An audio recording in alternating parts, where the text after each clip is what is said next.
Welcome to day 4 of the Netball World Youth Cup in Gaborone, Botswana. And first game of this morning is Uganda versus the Cook Islands. And Uganda put out a fine display yesterday, beating the home nation Botswana in what was a very tightly contested match. So this morning, first game of an action-packed day as we are about to see Uganda versus the Cook Islands.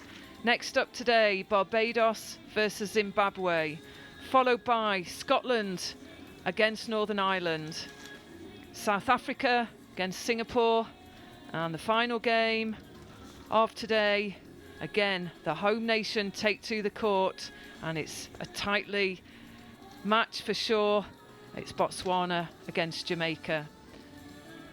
And there we see the Cook Islands just in their final preparations with the coach John Glassy, and Uganda on their bench, just final preparations, and that's James Bogera, the coach. So moving to the Cook Islands lineup then for today's game. At goal shooter, Milani. Goal attack, Glassy. Wing attack, Oriki. Centre, Tuana. Wing defence, Tumu Makara. Goal defence, Tiri. Goalkeeper, Miha. And the captain is Moana Glassy. And the lineup on your screen is Uganda, and the starting 7: goal shooter, Sira. Goal attack, Ayaru. Wing attack, Nakibule.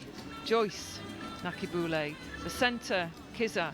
The wing defence, Fauzia, Nakibule. Goal defence, Nampungu.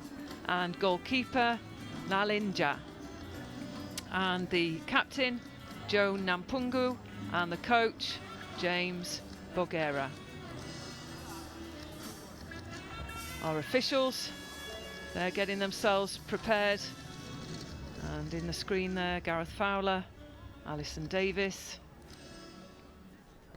And we will confirm the officials on the lines today as soon as we get the information. But this is day 4 of what has been a fantastic Netball World Youth Cup here in Botswana.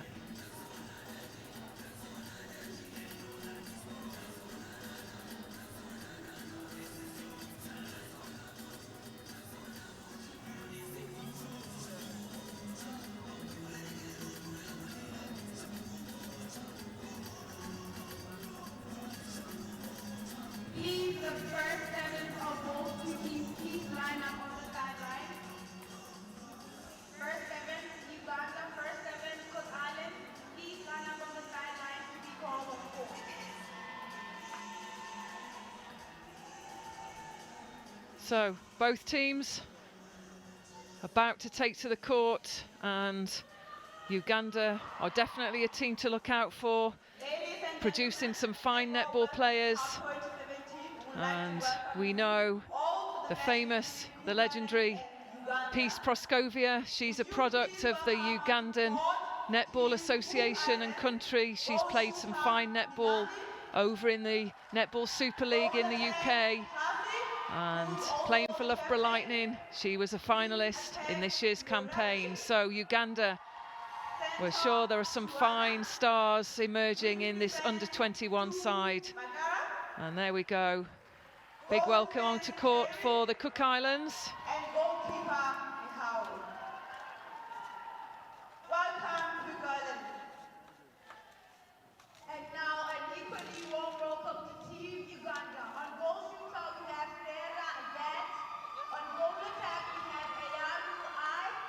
So Botswana against Uganda, that was a game on day 3, and Uganda came out victorious in a 3-goal margin, beating Botswana by 35 goals to 32.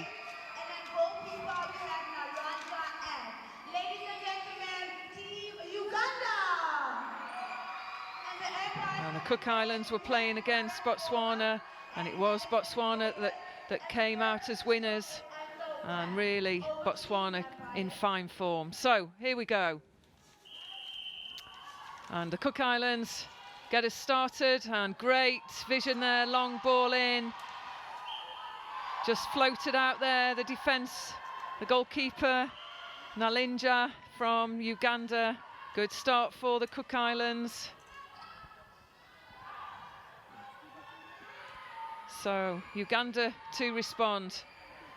And I'm joined in commentary by Denise Egan, and we've witnessed some great African style of play from Uganda during this tournament. Denise, what should we expect? Yes, we certainly have.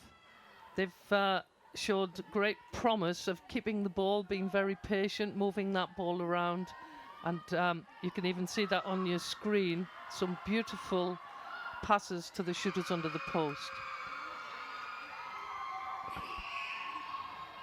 So Uganda reply, quick centre pass taken there by Tuana, the Cook Islands centre.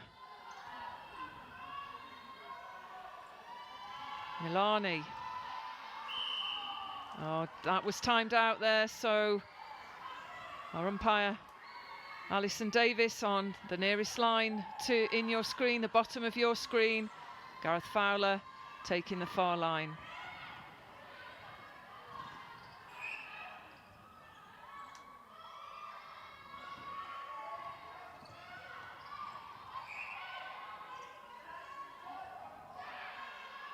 And there we see our supporters in the crowd. Remember, as we said yesterday, each local school within the area have adopted a team. The flags are there for that team. They've learnt as much as they can about the country, the netball, and they're in the crowd to support. And there's the strength of the goal shooter, Sira for Uganda. It is the aerial ball that goes in successfully each time to a player like Sira. It certainly is, but you can see Uganda, their centre court players are taking the ball very patiently, building it to get to the circle edge to make sure they've got a really accurate lob to go in to Sira. And Milani there, she's one of the shorter shooters on this court today, but not afraid to take the high ball there. She held the space really well. And it's turnover, so fast on the attack, Cook Islands.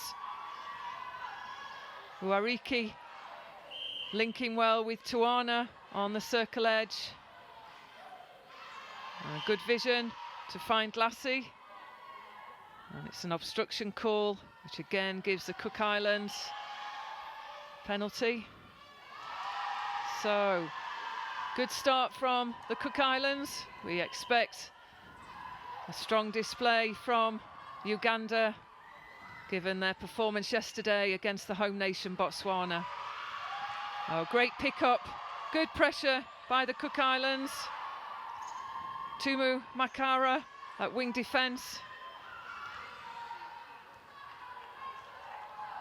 And it is the short game that really needs to be played by the Cook Islands as they bring the ball through into the shooting third. It certainly is, Anita. But as you can see, their style is to look for that long ball. So they've got to measure up and get a little bit of a balance. So good pressure at the back of the court there from Nampungu at goal defence, and Nalinanja, the goalkeeper.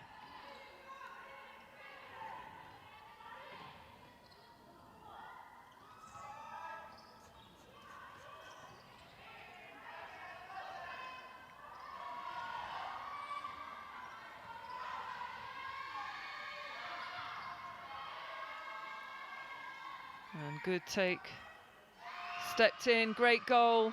And if you look at the Ugandan pair, the shooting pair, goal shooter Sira, the goal attack, Ayaru, just take a look at their arm span, their range, their ability to grasp that ball in the air. It's just incredible to watch when they're at a full elevation going for the ball, but good change of direction there. And this surely will be another goal, yes, for Uganda. So Uganda now in the lead, 5 goals against the Cook Island 3. So Cook Islands on the attack again. Good fake of the ball there from Glassy. Finds Milani. Great play. Cook Islands, clinical in the attack. Certainly addressed their game. They've tidied up their work through, playing a shorter game in attack this morning.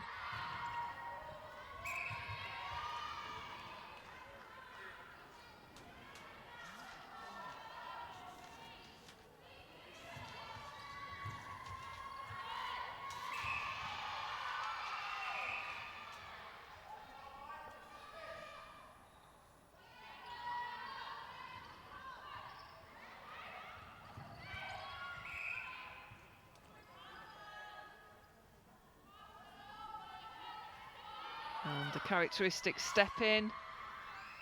And safe shot there from Ayaru. And there we see the Ugandan coach, deep in thought, James Bogera.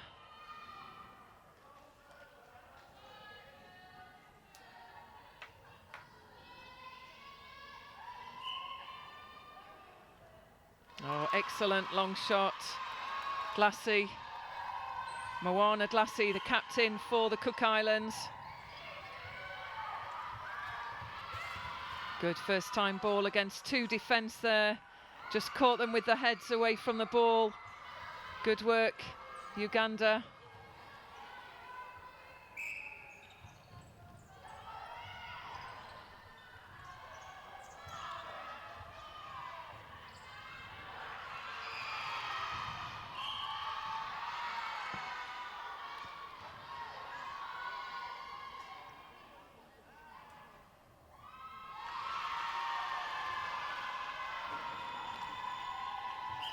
And there we see the Cook Islands supporters in the crowd. So using the width of the court, Uganda. It's a good build-up. They're not afraid just to reset, as we see there at the transverse line. And Thierry tempted there to come out of the circle, but just transitioned back. She's conscious that Sarah, the shooter for Uganda, poses such a threat, and you can't afford to leave a shooter like that alone at times in this game, surely. No, not at all. But as you can see, the goal attack for Uganda, Iwaru, right, she's not frightened to take that shot on as well. And just as we always speak, commentators, that ball bobbles just out of the hoop.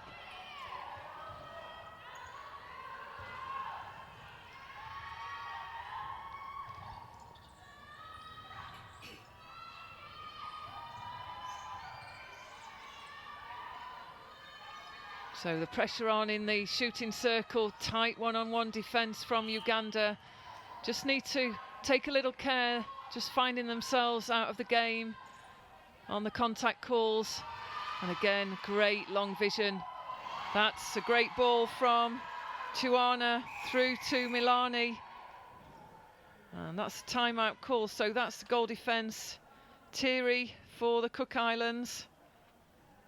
And we're up in commentary, up on floor 3. As soon as we get the change, we'll bring you the name of the replacement goal defence for the Cook Islands.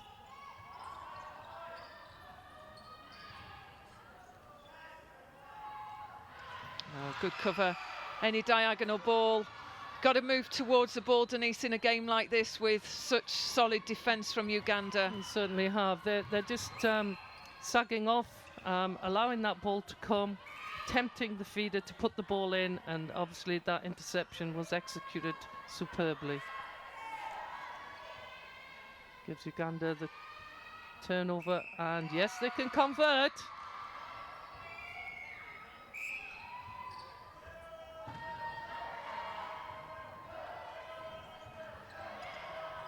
So it's still nip and tuck here. Cook Islands 7, Uganda 8. As we go into the last 5 minutes of the first quarter, Day 4, match 1.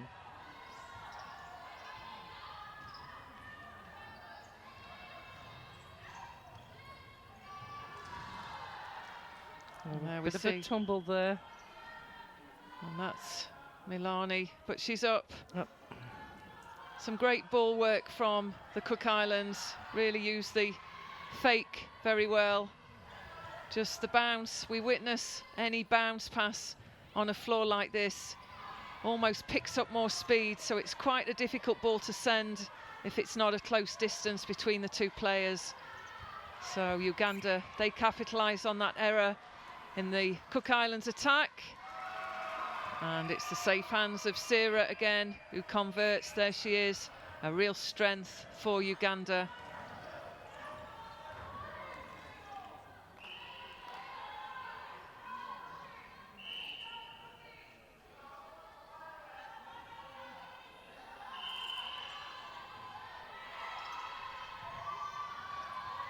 Nice roll, good movement, Milani.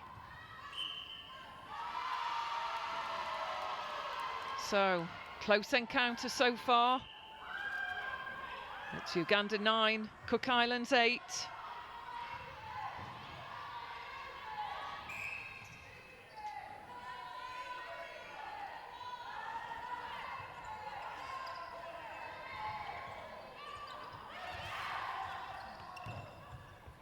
Good transition to the circle edge. And always a danger when a shooter steps in, that the defence can really get their arms over the ball. As we know, it's the distance from the landing foot. So if Uganda shooters decide to step in, then the defence really will be marking very close to the body.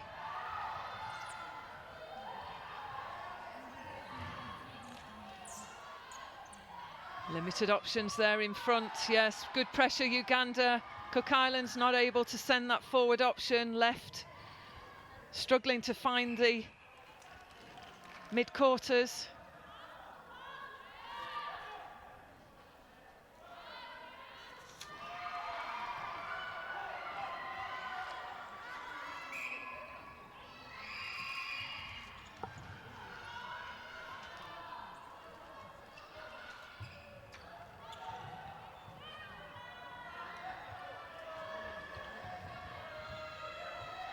And we can bring you the change.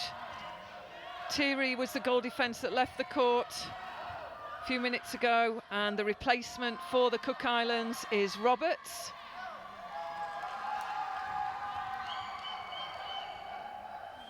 So the pairing of Roberts, Miha in defence have got an awful lot to do against the shooter pairing of Uganda, Sira and Iaru. Again, it's the fake that commits, but it's a footwork call by Milani. Yes, we seem to be getting the ball in, but errors are creeping in to the Cook Islands in that attacking third. And here we go again. So Uganda very patiently building up and really capitalising on these turnovers. So Cook Islands have to work very hard on the one-on-one defence. And there you can see, right, to the top of the circle, that sweet position to feed the ball in.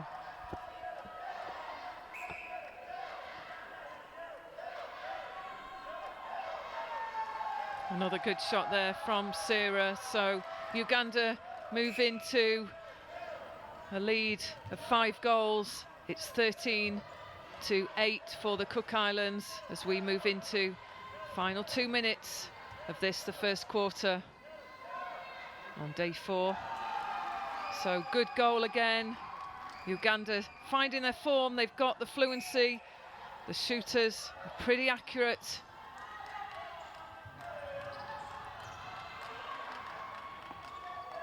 And again, disruption caused by the pressure of the Uganda defensive unit.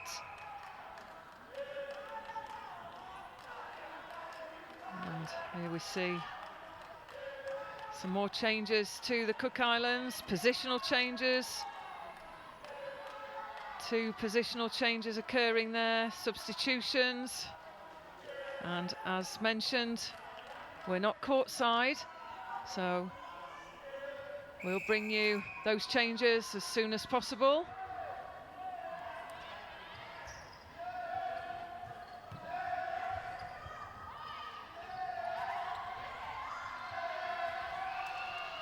Oh, good take against two defenders there, but Ayoru very confident taking the aerial ball.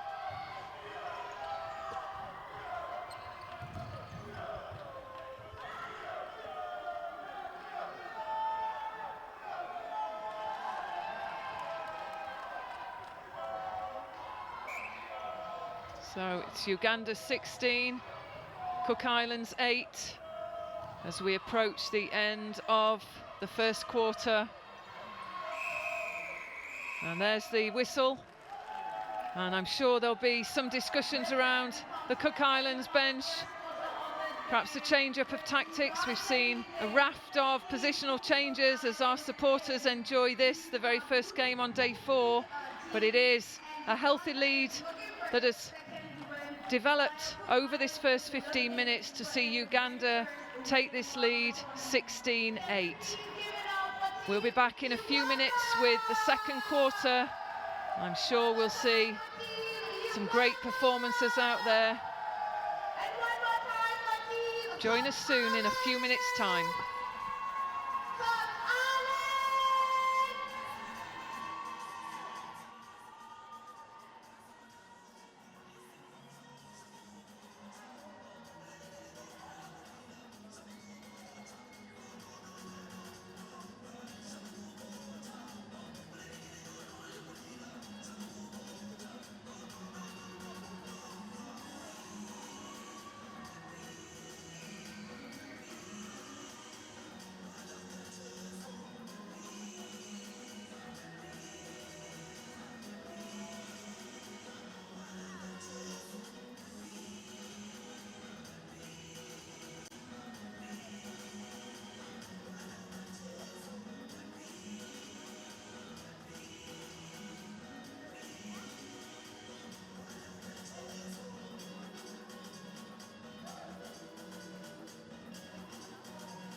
So our players making their way back onto court for the second quarter of this, the first game on day 4 at the inaugural Netball World Youth Cup from Gaborone in Botswana.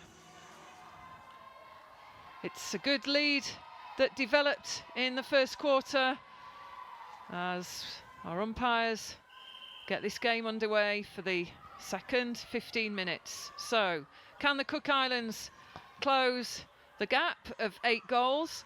And we mentioned there were a few changes, positional and substitutions in the final few minutes of quarter 1. So, the team out there on the court for the Cook Islands: goal shooter Tikitau, goal attack Dlassie, wing attack Milani. She moves herself from goal shooter to the wing attack position. And at goal defence, Thierry, she returns. Yeah, it's very interesting from that first quarter. We saw Uganda got 16 goals out of 19, 84%. In actual fact, Cook Islands 100%, but only 8 out of 8. So the attempts, right? The purpose of that team is to get that ball into the circle. So Cook Islands have got to really try hard to be as patient as the Ugandans are doing, to take the ball to the circle edge, to service their shooters.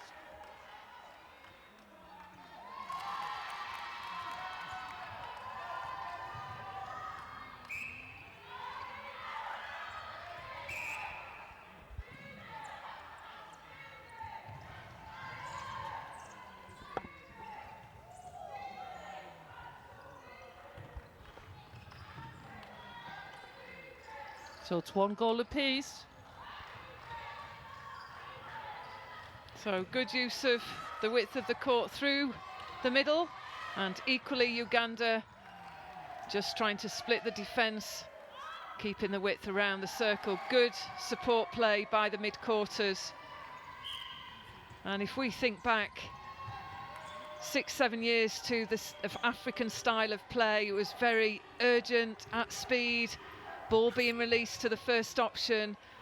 They've got such incredible tactical structure now, haven't they? They've made such improvements to the game, lots of countries, but in particular Uganda. Yes, certainly. Their basic skills, their movement, their catching, their throwing, reading off each other, their structure of bringing the ball through the court has really, really improved over this last 4 to 5 years. And our supporters there giving us a big wave. That's the school who've adopted Uganda for this World Cup campaign.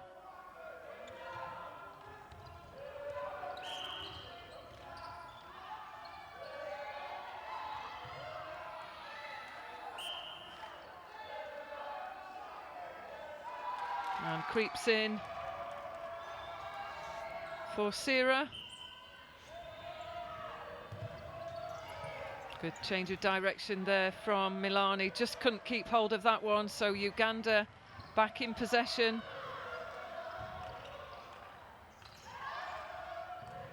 Oh, great vision. Sights the shooter, Sierra again. And it's the first time ball that can go in, and that was good, strong play from Uganda.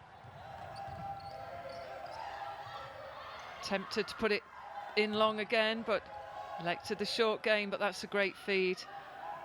And that's Nikki Boule, Joyce Nakibule from Uganda on the wing attack.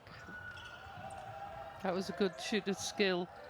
The circle defence of the Cook Islands were double marking on Sierra, but she propped herself up on the back defender to enable the pocket to open up for an easy feed in.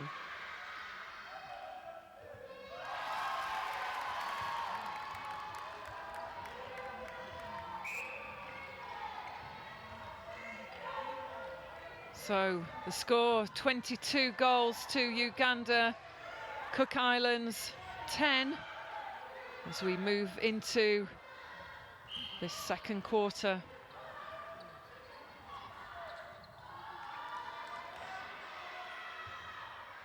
And many coaches in this World Youth campaign have talked about the African nations, but in particular about Uganda. They're not a team to be underestimated by any stretch. They've developed their youth, and this under-21 squad have got tremendous talent. But that's a good response from Dlassie. She's the captain there on the screen, the goal attack for the Cook Islands.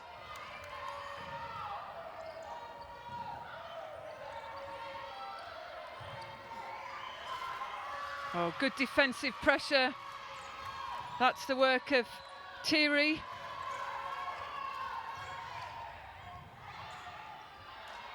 And look long there, sent the ball over 3 Ugandan players. Good vision from the back for the Cook Islands. And umpire just calls time. Just tidying up the contest around the circle edge. And that's the wing defence. Fauzia Nakibule from Uganda.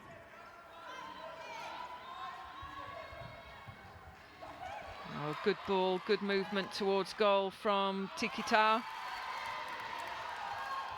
To the delight of the Cook Islands crowd. So Cook Islands scoring 5 this quarter to Uganda 7. So there's only 2 goals in it. A much better response from the Cook Islands. A lot more patience to bring that ball through into the shooting circle. And we've had some very good long shots from this pairing.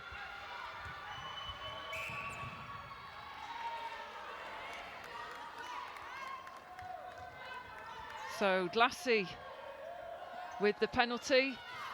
We've seen her take a good number of long shots, and there's another one. Great pressure being put on from this pair. It is, as you said, Denise, it's about just increasing the opportunities for the Cook Islands, getting this ball through the defensive line of Uganda, particularly in the mid-court. They've got such a range, you can't afford to send so many aerial balls. They're picked off by the Ugandan defence.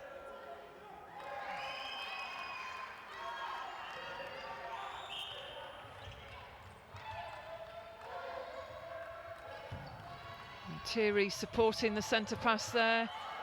Again, Tawana just couldn't keep hold of that. So Uganda back in possession. And this is that patient build-up from that turnover. Not happy. Reset.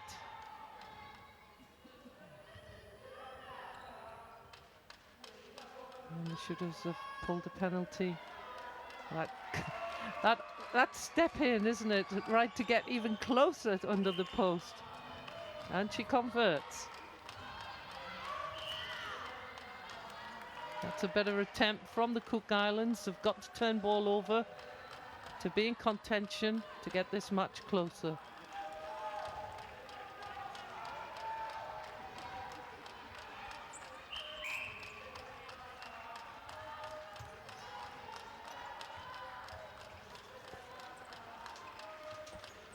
So we've received the changes for this, the second quarter for the Cook Islands. So change up in the defensive unit. We see Tama take the role at wing defence, Mihao goal defence, and Thierry at goalkeeper. So change up in the defensive line for the Cook Islands, and I guess that is an attempt just to try and disrupt the play of the strong force of Sarah Ayaru, the 2 Ugandan shooters.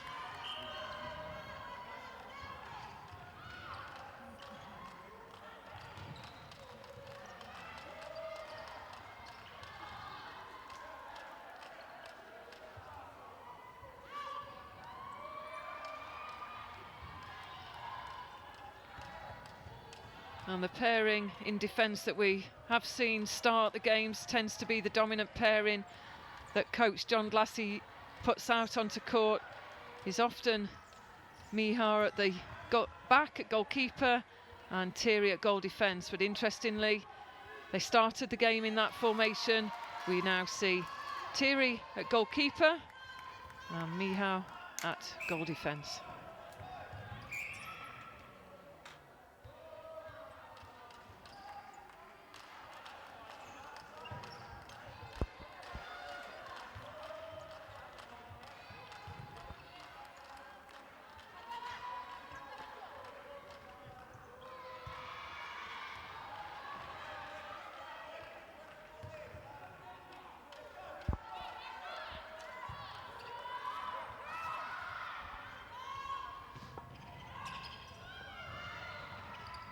Oh, good hands to the ball there, and good defensive pressure. That's Thierry at the back for the Cook Islands.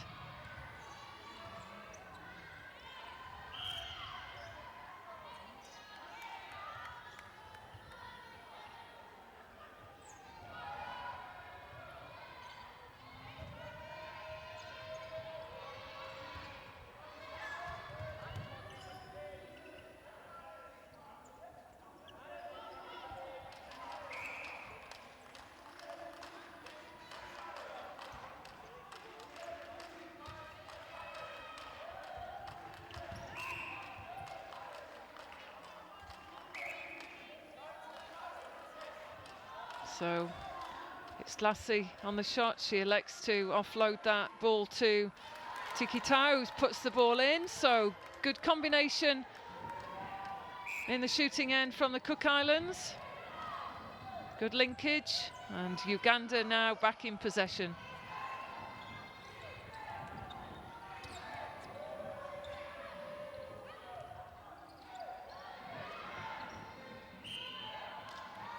And a footwork call. And that's Sierra. So Cook Islands trying to close the gap. But the movement away from the ball side will always open up that interception opportunity. And Uganda so strong taking that aerial ball.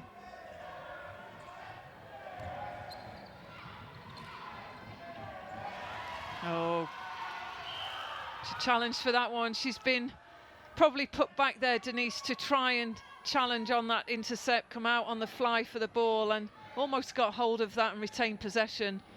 Yeah, it was a really good attempt to come out. She read that very, very well. Just couldn't get that second hand on. So good work there from Thierry from the Cook Islands, but still the dominance of Uganda evident to see on court.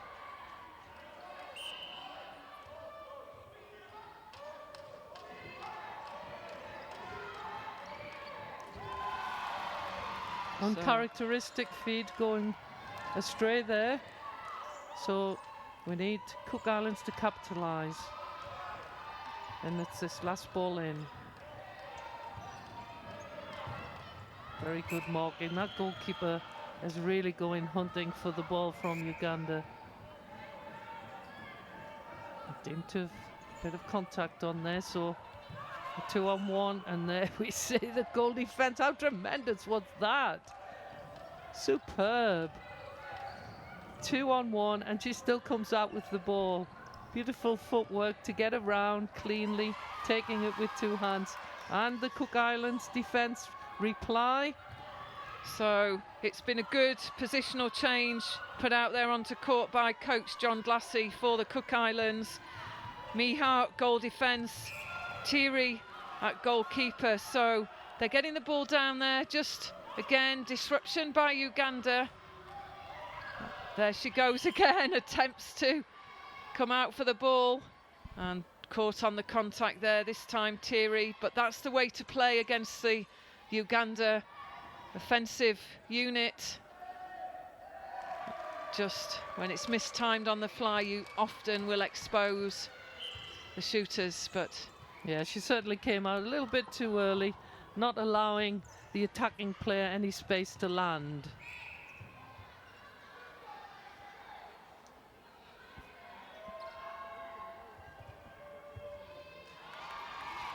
And good shot in there from the Cook Islands.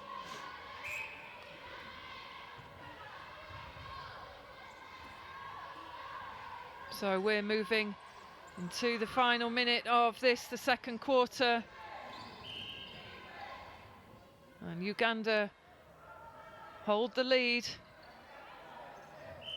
But the Cook Islands still coming back strong.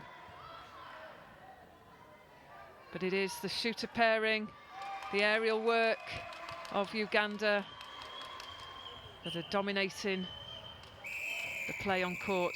So there we go.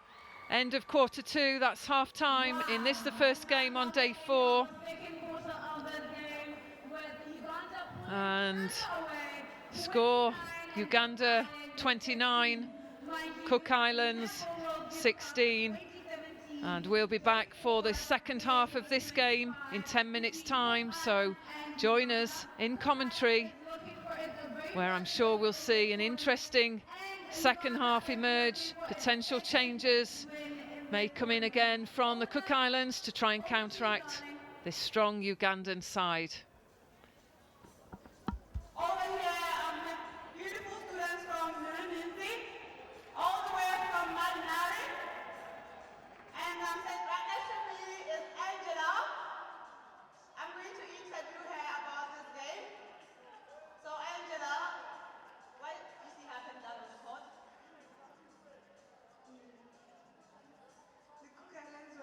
Were not easily giving up, and they are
Welcome back to the second half of this, the first game on day 4. It's Uganda up against the Cook Islands, and we see there it's a scoreline: Uganda 29, Cook Islands 16.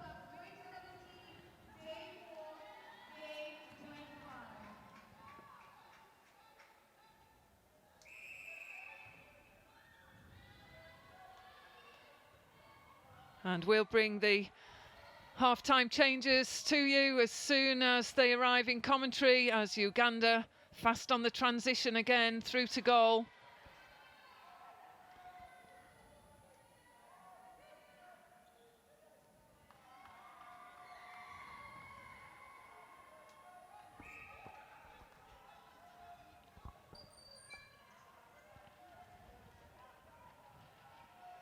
And Uganda electing to make a change in the goal attack role. Ayaru, she goes to the bench.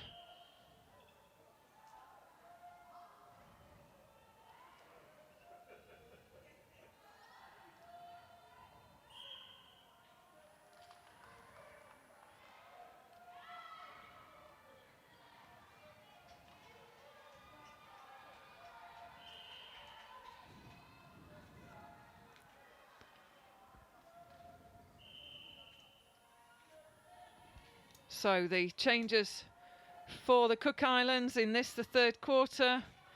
Hero moves to centre. Roberts moves to goal shooter. And Rongokia goes to wing defence.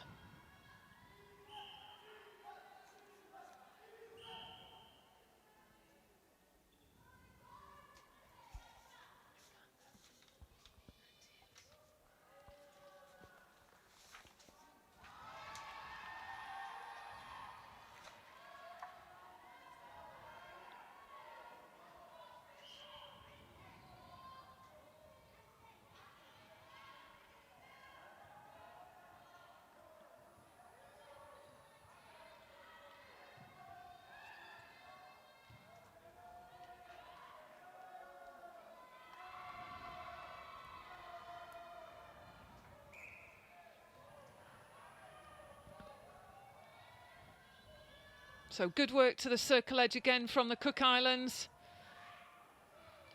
Really do use the change of direction well, the mid-quarters, and that's what needs to happen against the speed of the Uganda defence.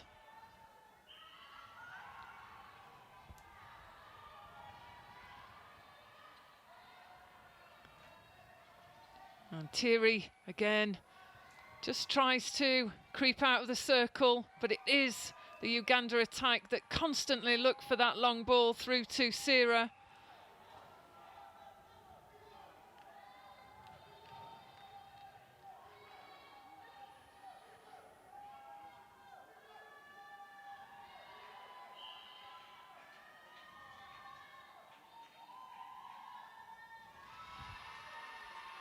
And there we go, crowd pleaser. Another goal goes in for the Cook Islands. And we see the scoreline: Uganda 32, Cook Islands 19. Footwork call there from Uganda. So can the Cook Islands respond and try and close this gap? But it's probably a big ask for the Cook Islands, Denise, but we can't fault them in their commitment. No, they are really trying hard. The coaches have put on a variety of different combinations, but that one-on-one defence that the Ugandans are putting on, the long arms over on the second stage defence, really Cook Islands have not responded. And there we, even to that lob going into the goal shooter. So it's a big ask. Need something. The Cook Islands coaches have tried a variety of different combinations. Sometimes it just doesn't happen, Anita. But there we go. Roberts has come on very well. A 3 out of 3 so far. And this third quarter,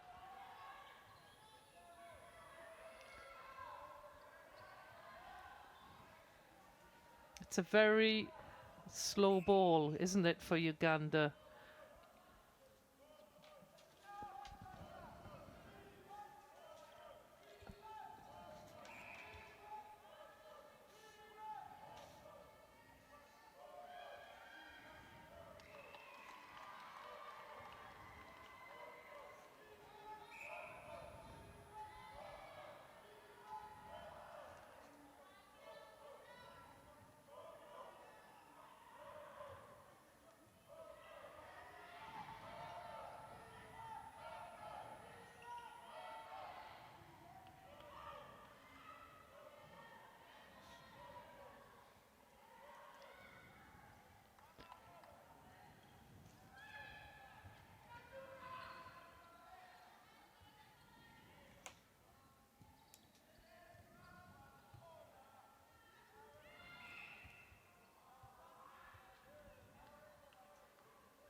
So to bring you the Uganda changes for the third quarter, it's Sarah who stays on at goal shooter.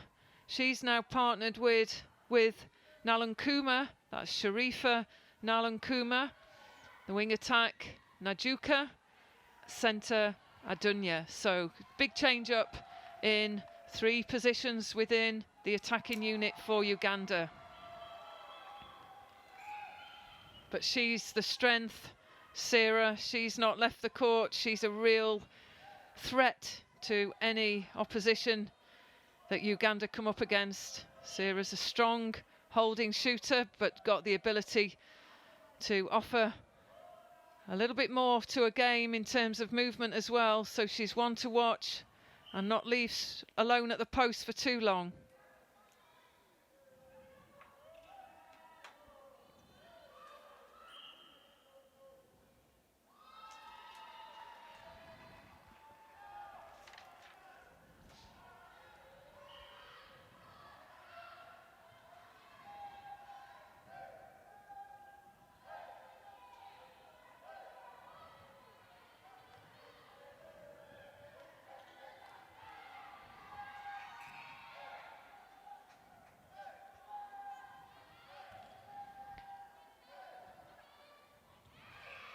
And to give you the day 3 results, some great games yesterday, some big score lines, big margins, but not always reflected in the quality of play from both teams in many of the matches. So it was Scotland 26, New Zealand 78, Barbados 32, Australia 93, Zimbabwe 66, Singapore 38, Uganda 46, Botswana 42, Jamaica 70, Malaysia 22, Trinidad and Tobago 27, England 75, Wales 72, Grenada 30, Samoa 65, Northern Ireland 28.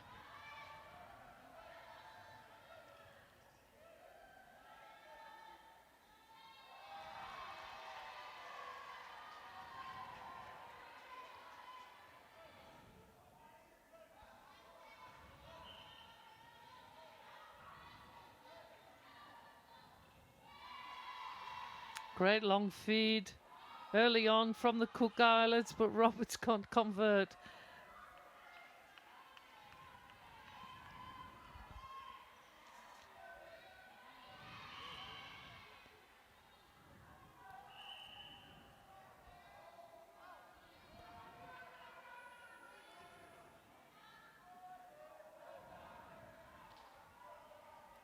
So this is a Pool C game, and in Pool C we have Uganda, Jamaica, Botswana, Cook Islands and Malaysia.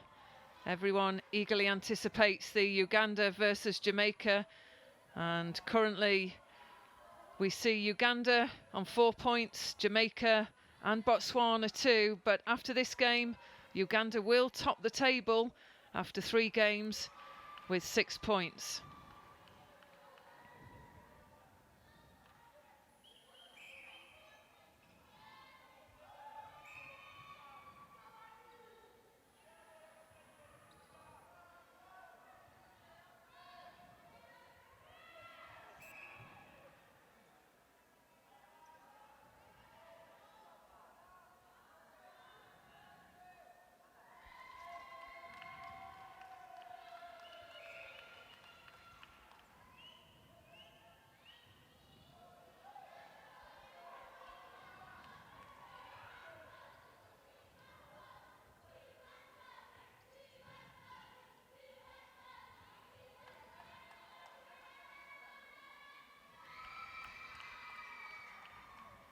So Uganda hit the 40 mark against the Cook Islands. Uganda 40, Cook Islands 23. As we close in on the final 5 minutes of this, the third quarter.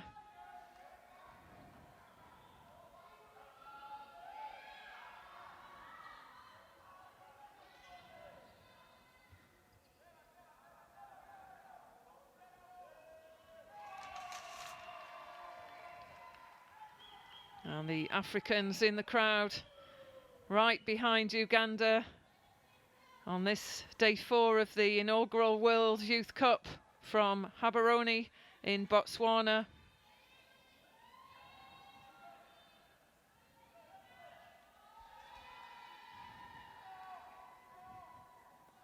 And this will take Uganda, this victory will take them to the top, as mentioned, of Pool C, and it will be tomorrow's game against Jamaica that will determine the winner, I'm sure, of Pool C, and that's a game at 5 o'clock at the main competition venue at the University of Botswana.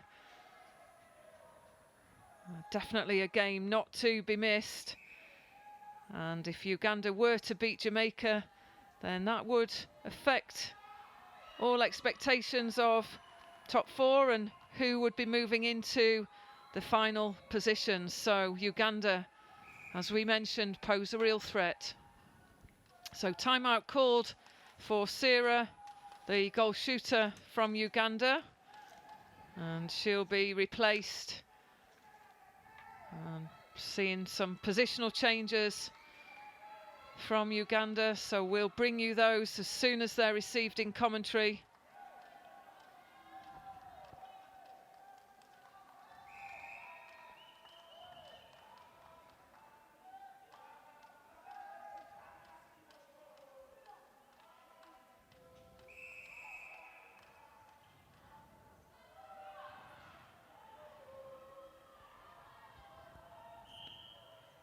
And contact call there. Cook Islands working hard. They need to just keep pulling the width, use that change of direction to commit this defence of Uganda.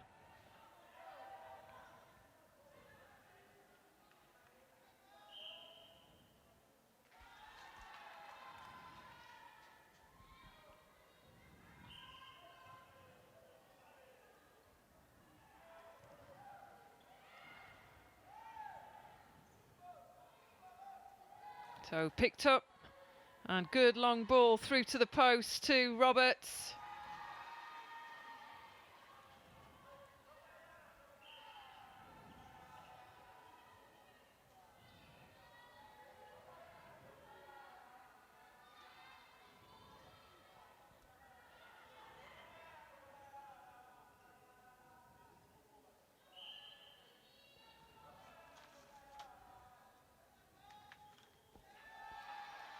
And Lassie, the captain, sinks another mid-range shot.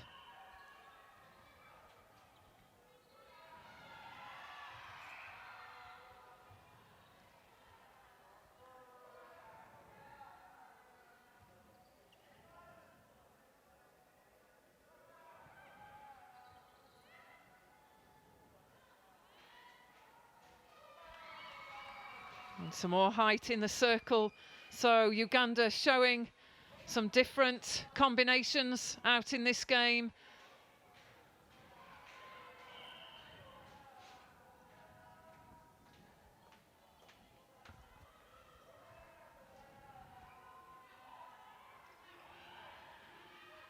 Good rotation from the shooters from the Cook Islands.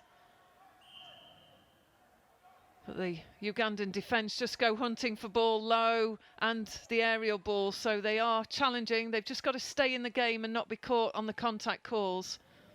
Yes, certainly. The Cook Islands not really reading that long reach of their Ugandan arms. So they're getting around. There it goes again, just as I speak.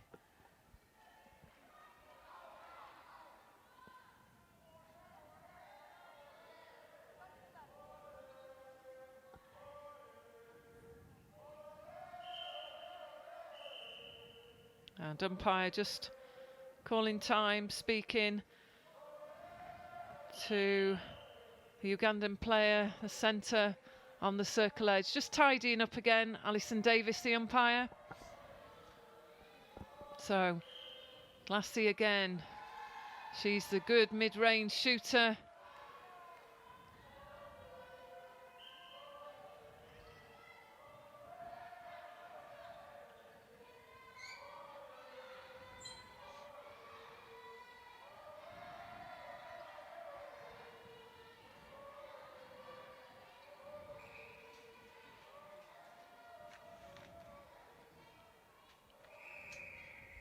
And there we see, that's the end of quarter 3.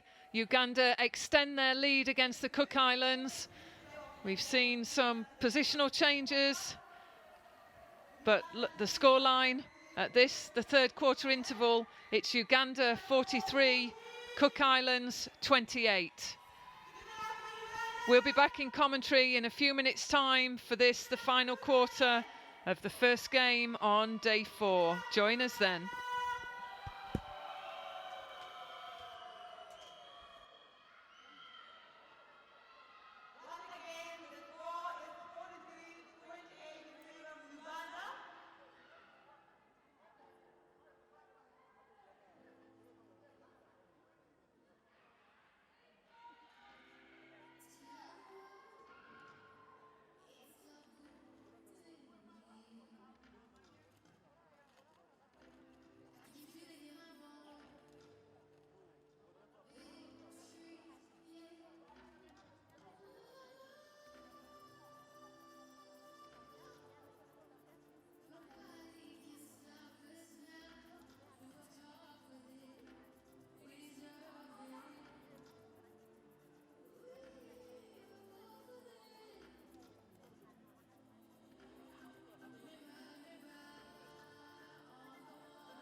Welcome back to the final quarter of the match.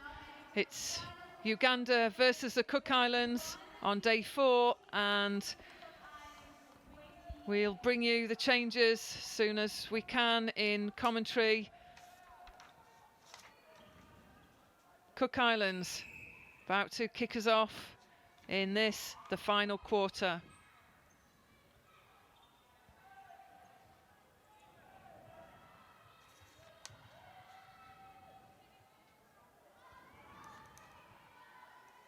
Early turnover for Uganda.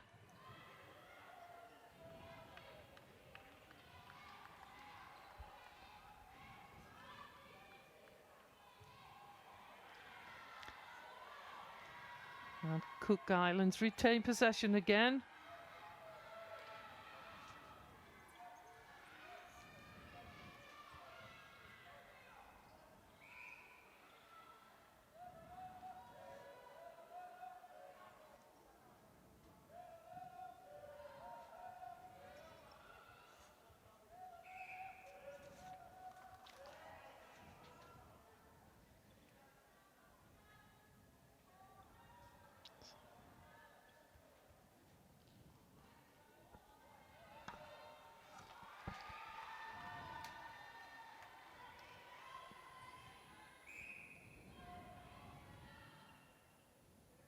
So Cook Islands keep pushing to extend their lead. Just playing the short game, some good defensive pressure from the Cook Islands. We see that double defence holding tight in the circle, but that aerial ball still makes it through.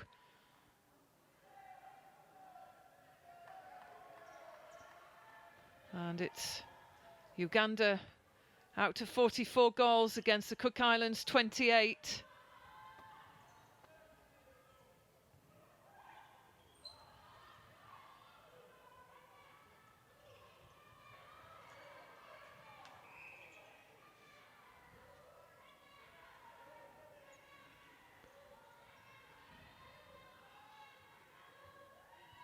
Good shooting. Cook Islands still coping well with the pressure. It is, as we've talked about, just important for the Cook Islands just to keep pushing on with the goals. May help the final positioning in their pool.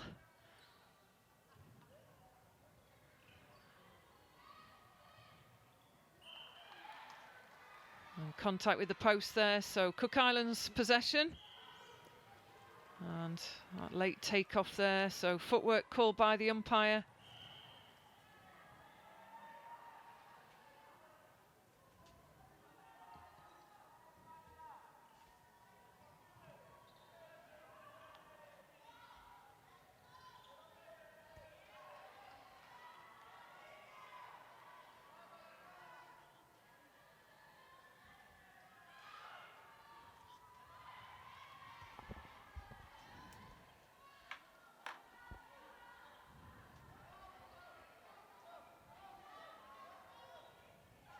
Good structure around the circle edge from Uganda. Again, another shooting opportunity. And as we mentioned, Uganda, they'll be eagerly awaiting the matchup with Jamaica, which will no doubt be a very, very intense game, and most likely will be the game that determines the winners of this pool. And that game is tomorrow at this main competition venue at 5 o'clock. Oh, a beautiful roll. Creating space at the back and a great shot taken. And that's good work by Glassy, the captain, the Cook Islands goal attack. She's the mid to long range shooter, demonstrates the accuracy and has played a good part in this game today.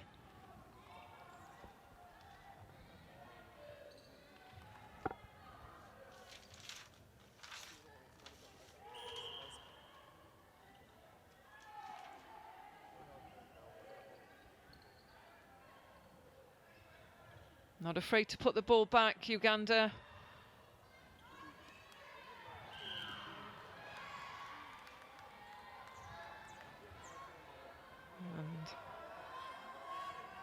An offside call. So Cook Islands regain possession.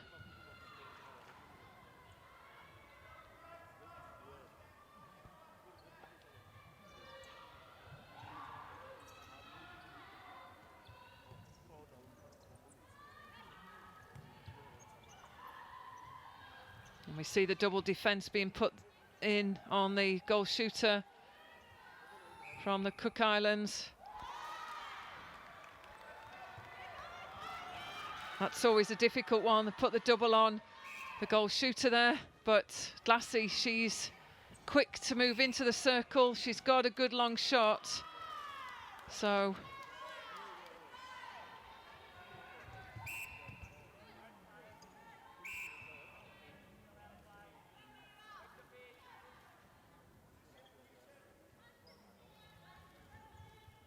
trying to use the movement, the rotation, the Cook Islands pair, to try and split the Ugandan defence.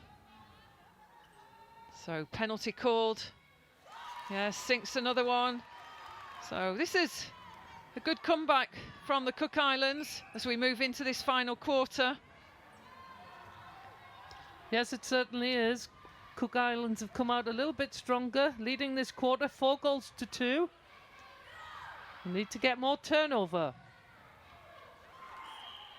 So if they can just break the attacking line of Uganda, we're seeing a good comeback. They've closed the deficit to 13 goals, and we know it was a 20-goal difference when we moved into the half-time interval. So 43-23 at half-time. Good long ball. And just umpire had already blown the whistle, so not able to play the advantage there, but that's successfully offloaded in again to the captain. And there we see another one on the board for the Cook Islands. Crowd pleased with this performance in the final quarter. It's the right idea, just too much on that.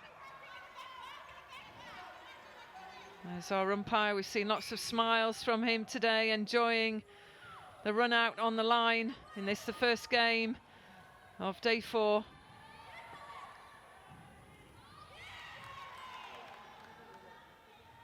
So good pressure again from the wing defence. That's Rongakia for the Cook Islands. And timeout being called by the goal shooter from Uganda. So Sira makes her way back onto court.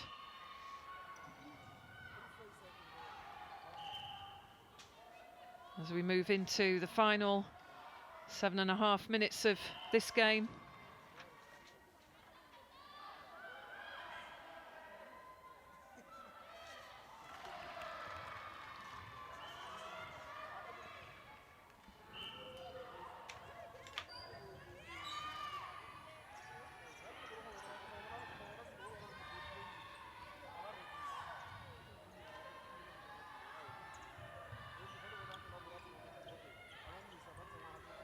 Oh, great long ball, good vision.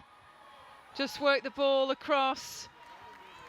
And then when your mid-quarter sights the shooter early by the post and that ball goes, it's great to watch.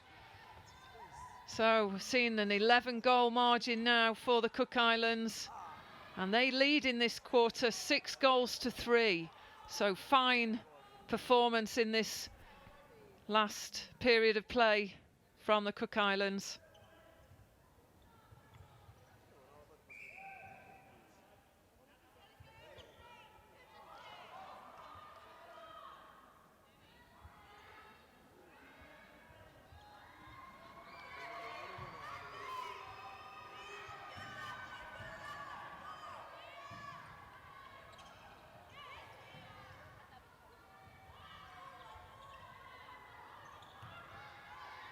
Good mid-court pressure being put on from the Cook Islands. But Uganda break through. Oh, good hands. That's the disruption that's needed. Good defensive work from Mihau and Thierry. Just mixing up, trying anything against the shooter pairing from Uganda.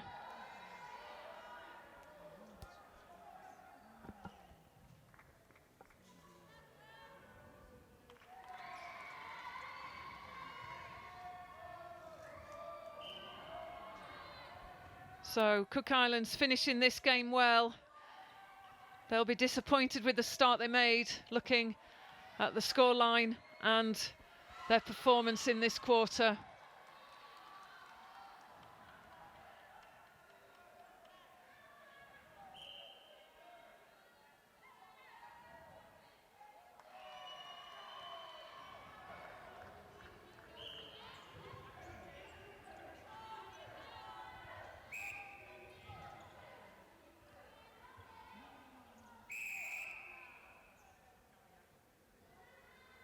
And the umpire reversed that contact there. If anybody just spotted that, the wing attack from the Cook Islands just put the ball into the body of the Ugandan player, and warning given. So that's something for the players to watch out for, and That was probably intended from the Cook Islands just to move the player back so that she could actually take that pass.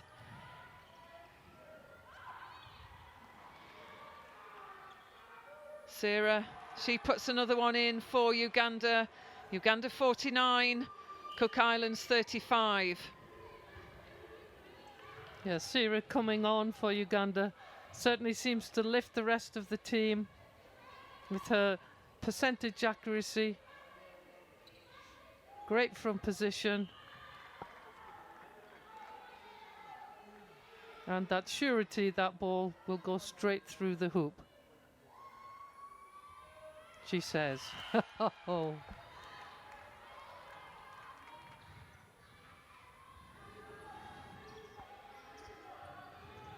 So get a sense that the Cook Islands are looking just to get as many goals as possible, and for them, they may be seeing that the goals scored, the differences will be important for final placings in this pool. Oh, great pressure, and that was a contact call. So Uganda started to dominate a little bit more now in defence. They've slowed down the attack from the Cook Islands.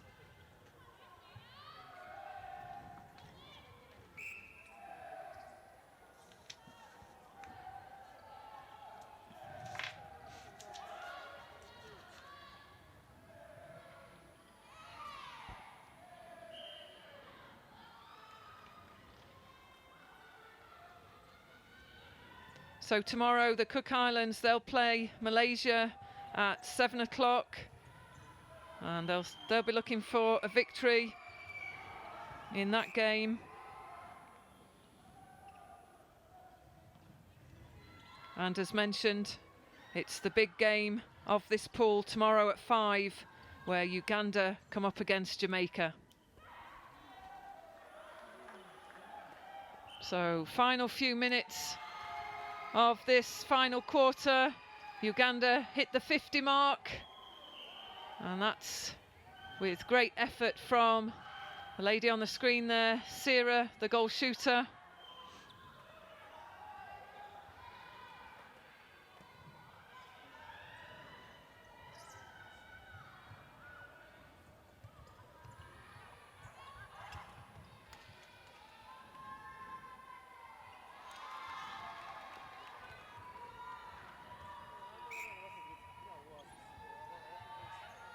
Oh, good hands, one-on-one situation, but that's always a difficult one to get over the height there of the Ugandan players. Certainly was. Great positioning by the goalkeeper on the front, taking that lofted ball. And Lassie getting the contact, so she'll go for this one, no doubt, and scores.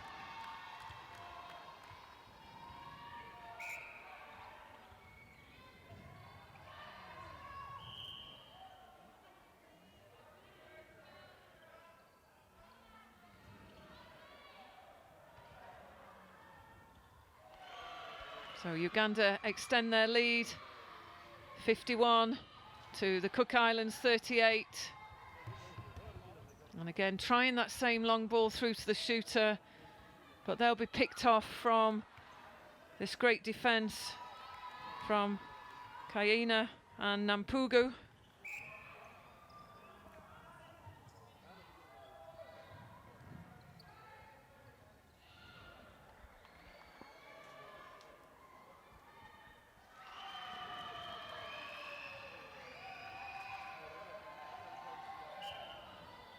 So Uganda 52, the Cook Islands 39. And that's the end of this, the first game on day 4. Great performance by Uganda. Credit to the Cook Islands. They came back in this, the final quarter. But just too strong for them today were the Ugandan side. Some great shooting work from Sarah. Some defensive pressure at the back from Nampugu and Kaina in the second half. Nalinanja, the goalkeeper, in the first. So a great win for Uganda. They're steaming through these games in the pool rounds, having beaten the home nation Botswana yesterday, and today getting the victory in this, the first game of day 4 against the Cook Islands. There's an action-packed day of netball. You'll be able to pick up all of the games at this main competition venue on the live stream. Next up this morning at 11 o'clock is Barbados against Zimbabwe. And we'll be back in commentary for that game, but leave you with the highlights of this, the first game of day 4 at the Netball World Youth Cup.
a re kopane gape gone ka kwano ke tsatsi le lengwe le o lemogang gore metshameko e ntse ke metseletsele fela motho o tshwanwa ke go ka bua setlhopha sa Cook Islands go lebega se sa kgona go ka direla se o ka reng a favor to Botswana ba motho o dumelang gore tota ba ne ba dumetse gore e tshwana ke go ba direla tiro kgatlhanong le Uganda ba fenya metshameko ya bone yotlhe se se gore a se re motshameko wa setlhopha sa Botswana le Jamaica e tle go nna motshameko mongwe yo o tle go ka nna botlhokwa thata e be go nna le dikeletso gape gore Uganda e tle go hetsa ka tsela e ntseng jang fela ke tle go letela bakatisi se nka se go tlhalosang fa ke gone gore melao ya ka kwano e tlhalosa gore ba ka batla go tla go ka bua le rona ba ka ikutlwa gongwe maemo a bona a sa nna sentle ka ntata ikutlwa botlhoko kana ya boitumelo ba se kgone go ka goroga ka kwano a re ke ba letetse gore ke go rarabollele motshameko o lemogile sentle gore first quarter gongwe o tshwana ke go ka lemoga gore Cook Islands e ne e tlile sentle mo motshamekong o fela e ne e tshameka kgathanong le setlhopha se sengwe se e leng gore ba dira mo kareng simplicity ba tshameka basics Uganda ba e leng gore ka nako tsotlhe ba pateletsa opponents gore ba senye lenaneo la bone ba gopole maabane ha bane ba tshameka le setlhopha sa Botswana se ba tloelesegileng ka lebelo short passing game ba ne ba sentse seo gotlhelelele ba dirile hala gore setlhopha sa Botswana ba kgona go tshameka long balls which fell to their advantage ile Uganda tsatsi la gompieno gape ba tlhakatlhakantse lenaneo la Cook Islands le motshameko wa bona o batlang go tshameka le kana o bapileng le wa Botswana ka gona go ka batla go ka tshameka bolo e phasiwang gapetsa bone ba ne ba iketlile fela ba ba pateletsa they crowded setlhopha se sa Cook Islands gone gore ba kgone go ka emelela sentle mme ebile gape o ele tlhoko sengwe se ba se dirileng sentle ne le gone gore accuracy in goal shooting ke sone se ba ntseng ba tla ba se tshotse ka dinako tse tsotlhetse physically ha o ba lebeletse ga se batho ba o ka reng ba dinama ba dirileng fela mme gone ke boela go kganya the basics e leng gore ha o ka ba ela tlhoko the landing e nna yone e botlhokwa thata bangwe ba lenda ka go tlola ba dira bone ba maoto a mabedi fa fatshe ha o beile maoto a mabedi fa fatshe the advantage is that you can go any direction o kgona go ya ko molemeng o kgona go ya ko mojeng mme ha o dirisa gongwe le lengwe hela o patelesega go ya go sele se nna nngwe ya tsone tse e leng gore it's a secret weapon e dirisiwang ke setlhopha se sa Uganda fela jaaka ke go boleletse e ne le motshameko o no o fitlha jalo ko Pool C o e leng gore Pool C ha o ela tlhoko ke ko e leng gore gone ha motho o bua sentle o ka re ke group of death ka mtata ya gore go bokete thata gone go ntsha tlhogogale bakatisi jaaka ke ne ke go boleletse ga ke bone ke tle go ka nna le opefa la ke santse ke sheba yana ga gope ka jalo ke dumela sentle fela mme ebile go a lebega mokatisi wa Cook Islands ke yole ke tle go ka bua le ene ke tlo go reka nako gone gore ke leke go ka bona gore o tle go bua le nna jang fela mme bone le stopper ba Cook Islands go ra gore go tlhelele go ka akanyetsa go ka bona position 1 and 2 ga ba kitla ba bona seo go tlhelele ka ke gore se jalo ene mokatisi wa Cook Islands o kitleng go ka bua le ene. Coach, thank you very much for making time to come and talk to us. Firstly, let me get your opinion in the overview of the performance of your team. I think we had a strategy and a game plan to go into the game, and we strayed away from that a little bit at times, and that's when Uganda got a roll on. So once they got a roll on, their height is an advantage in the circle, and so that took away from what we were trying to do to succeed in the match. Uganda seemed to be a team that is playing not stylish but very basic type of netball, which works to their advantage somehow. They're very disciplined, and so we knew that, and so they'll just work the ball down the court, and then they'll get it close to the circle and then feed their shooters. So they have the same strategy and structure for the whole game, and it's working well for them, and it's something that they've perfected. So simple, but netball at the end of the day is a simple game. Let me take you a bit back. The first game against Jamaica, a very impressive Cook Islands that one was looking forward to, seeing an improving game-by-game team, but it seemed to be going the opposite. Yes, a lot of adrenaline with that Jamaica game being the first game. As we've gone on through the competition, it has been quite tough, and we expected the African teams to be strong, physical, and fast. So I guess we expected to have strong performances after that game against Jamaica as well. So it's back to the drawing board. We've got some more games to keep going, and we'll keep trying to develop our netball and work towards the future. Finally, Coach, games are coming thick and fast, almost daily, and one is wondering, is the team going to be able to keep up with this momentum, the physical fitness and alertness towards all these games, looking at the graph that seems to be going down now? Yes, I think as far as the intensity of the girls go, we're still up there, so we're still having intensity on challenging the ball and that sort of thing. Our attack, and we're still running well. It's just the ill-disciplined, soft passes, that sort of thing, that's killing us at the moment.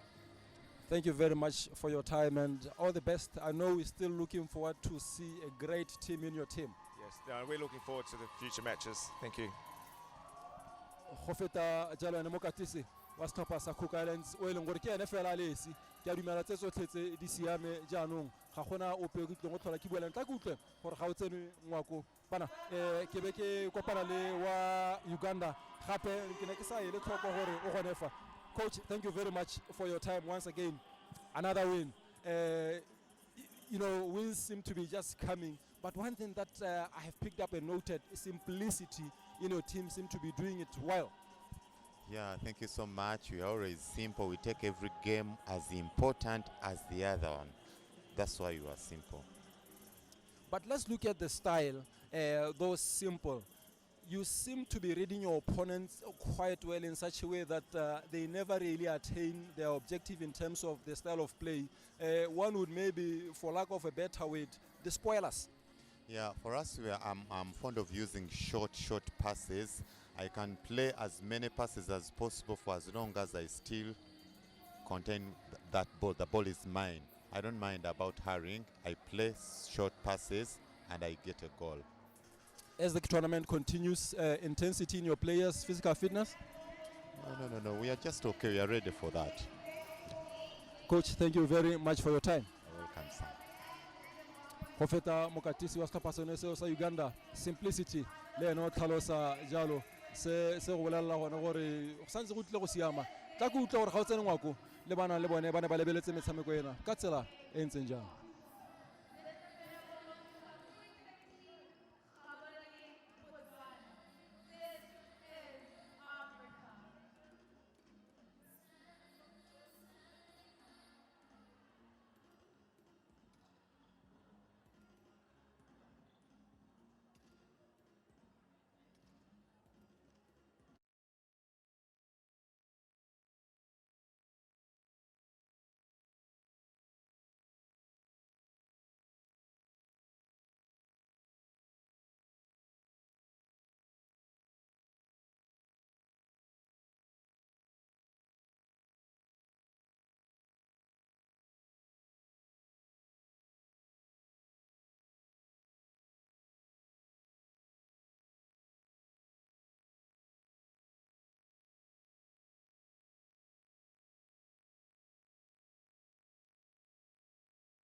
welcome to this day 4 of the Netball World Youth Cup from Gaborone in Botswana.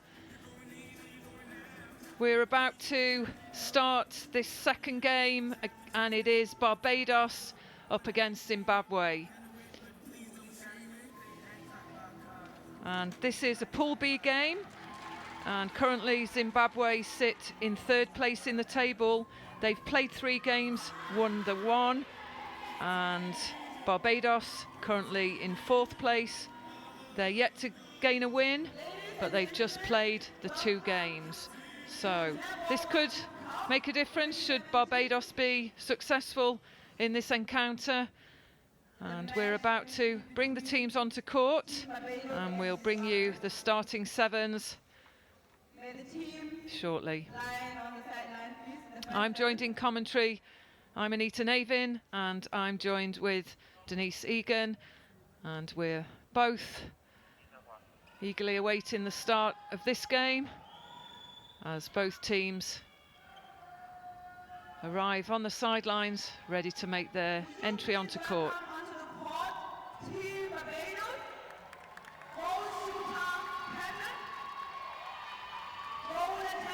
So the lineup for Barbados: goal shooter Kearton, goal attack Thomas, wing attack Bob, centre Chase, wing defence Brown, goal defence Trotman, goalkeeper Seal. The captain for Barbados is Shaniqua Thomas, and the coach Sandra Bruce Small. A big welcome onto court to Barbados. And now for their opponents, Zimbabwe.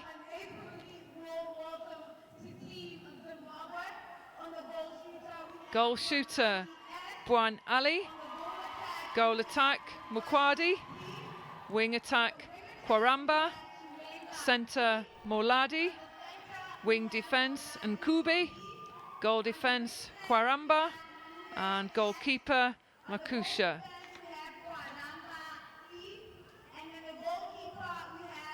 The captain, Mukwadi. So, all teams on to court. Our head coach for Zimbabwe is Musaki.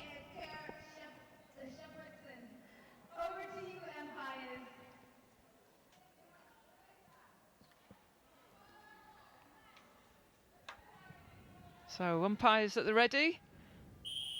Barbados start this game, this Pool B game, which could see Zimbabwe get their 2nd victory, or it could see Barbados take the win and start climbing the Pool B table from their 4th position.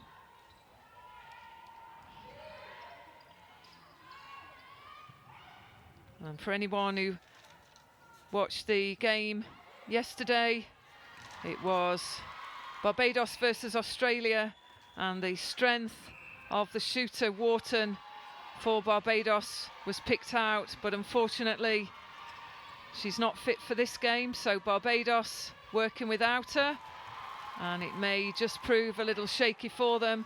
Wharton, a real stalwart figure in the shooter role for the Caribbean side.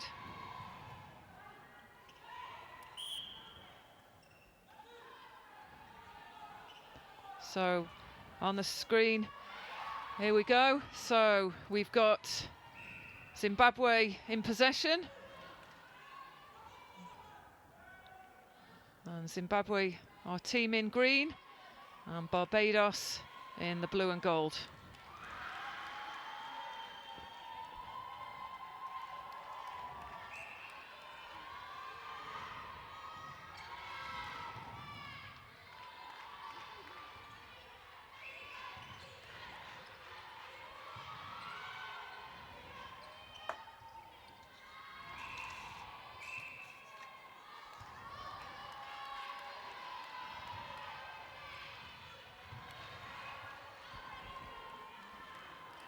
So Zimbabwe with the first goal.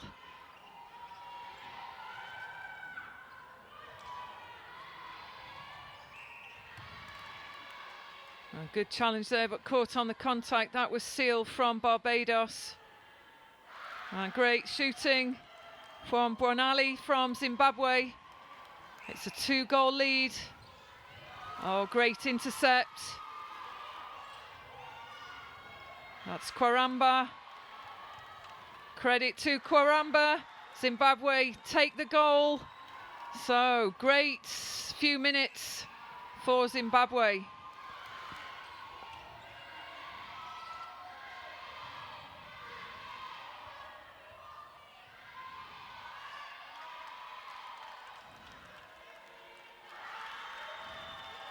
Barbados yet to respond, so their centre pass.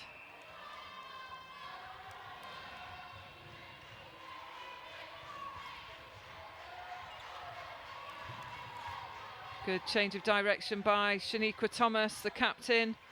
There we see the Zimbabwe supporters in the crowd. They've picked up the tempo.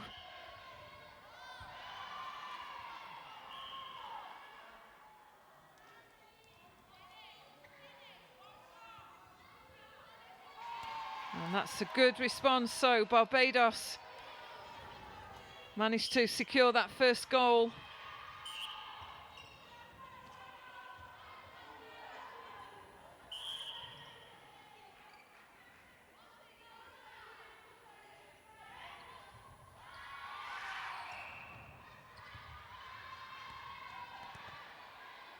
So we're seeing the same African style, Denise, that lofted ball. They like to give that high ball to a shooter. And so far, from all the African sides, we've witnessed some real accurate shooting. Yes, certainly a lot of the African sides do like the tall timber goal shooter who posts up so they can give that ball into them, and the goal attack works around the outside of the circle to great effect.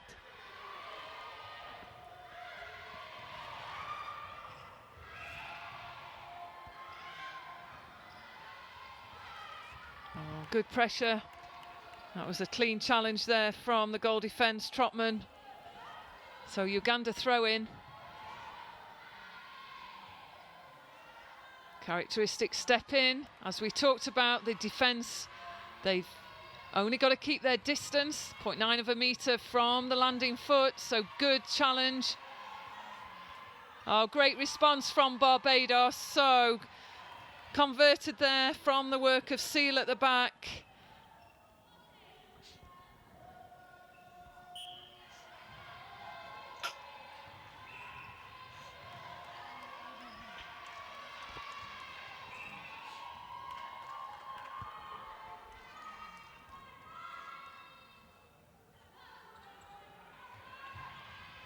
So better timing from Barbados through the mid-court. And good high position. Shame that didn't reach the hands of Curtin, the goal shooter.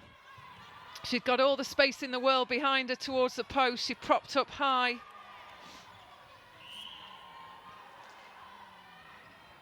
And we see a lot of the Zimbabwe players, particularly the goal attack, tend to play over the 2/3 of the court, so their goal attack really high, Denise. Certainly, as you can see, so that's encouraging that long ball to go in.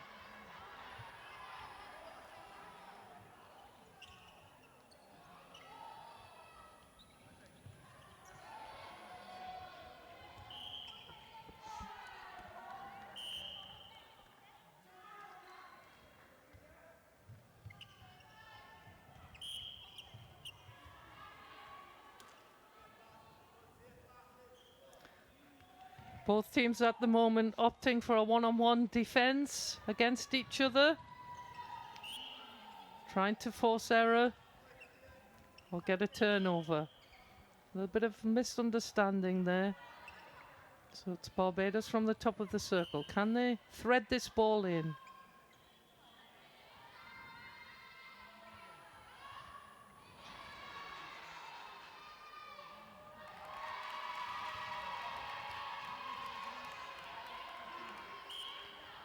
So Barbados on a bit of a roll and a comeback. in this initial 7 minutes of this game.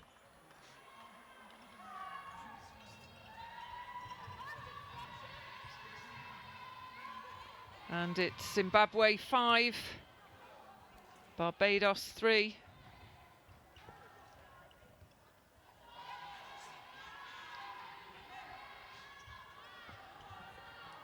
So good pick-up by the centre, Moladi from Zimbabwe.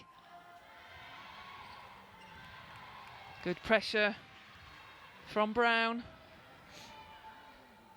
There's our umpires, our UAPs they call, the umpires that take care, the umpire mentors taking care of all of the umpires running the lines and reserving through this, the inaugural Netball World Youth Cup.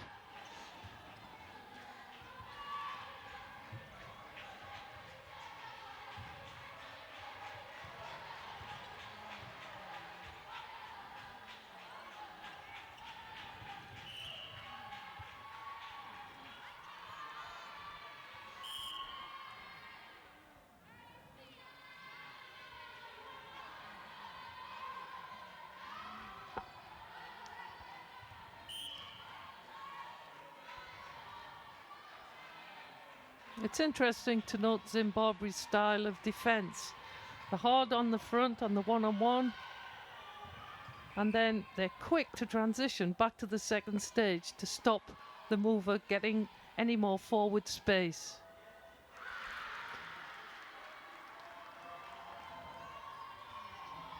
So good positioning there from the shooter, Guanali from Zimbabwe, and hits the deck there, the wing attack, Kwaramba. So it's a contact call against Seal.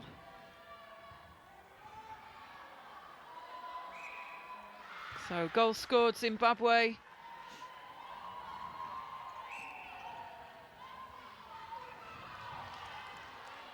And Barbados just struggling there to offload that ball at the centre pass with that defensive pressure from Zimbabwe.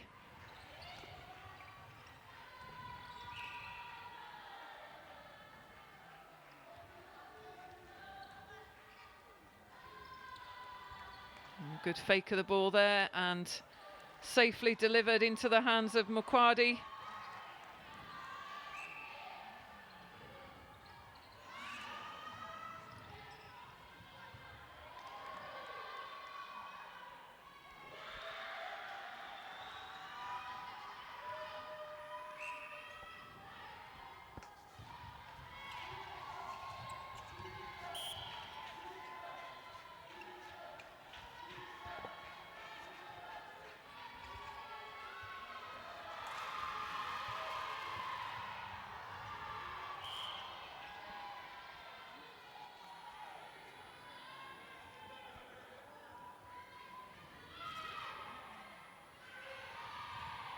And looking long, she could see the movement there of the goal shooter, Buonali, just ran out of space.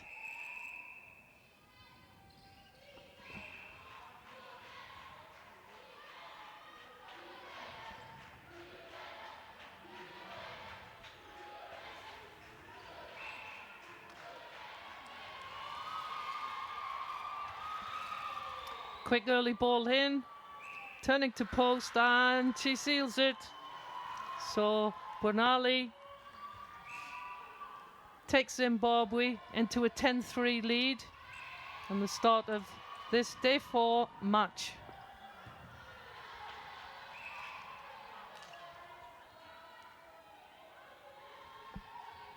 So Barbados struggling with this surge of pressure from Zimbabwe, and there's the pick-up again from Moladi. She tracks fellow opponent at centre, Chase, incredibly well, but retain possession. So Shaniqua Thomas, she's got a great mid to long range shot. She's a good strong player for the Barbados side.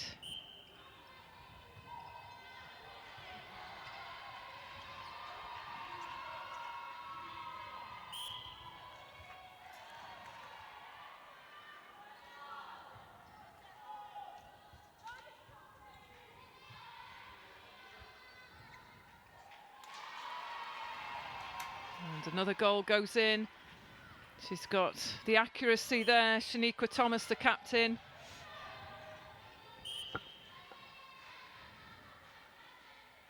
Doing their best, Barbados, to keep themselves in this game as we approach the final 2.5 minutes of this, the first quarter.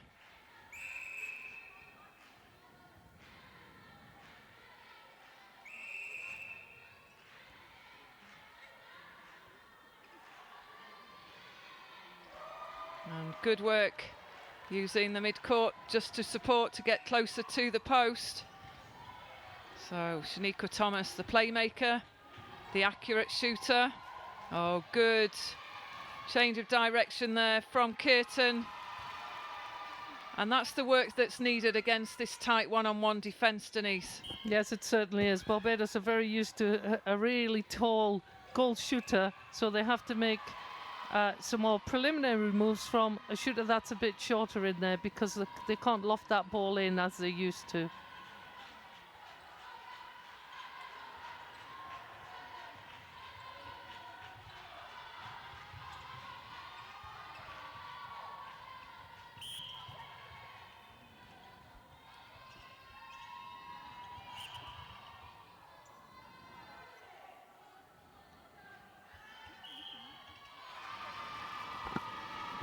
To the delight of the crowd, and as we said, each of the local schools, they've adopted a country through this Netball World Youth Cup campaign, and they'll be supporting that team throughout this competition. Oh, good pressure on the edge of the circle there, and that's a disruption. And Kubi coming out with possession. So Zimbabwe, can they secure another goal before the interval? Sure they will.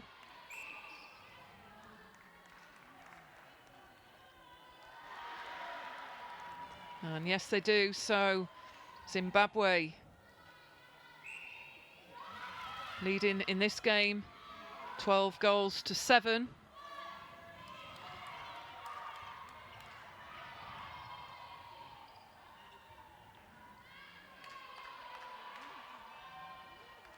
And there another one goes in. Some good accurate shooting from Zimbabwe. Yes, the goal attack, Mugwadi, captain for Zimbabwe, scoring 9 out of 9 in this quarter. So 100% accuracy. And umpire calls time, so that is the end of quarter one. Zimbabwe running out into a lead against the Caribbean side Barbados, and it is 14-7 scoreline. We'll be back in a few minutes' time. It's Zimbabwe 13, Barbados 7.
Welcome back to the second quarter. It's the match Barbados versus Zimbabwe. And it's a Pool B match. Zimbabwe currently in the lead by 13 goals to Barbados 7.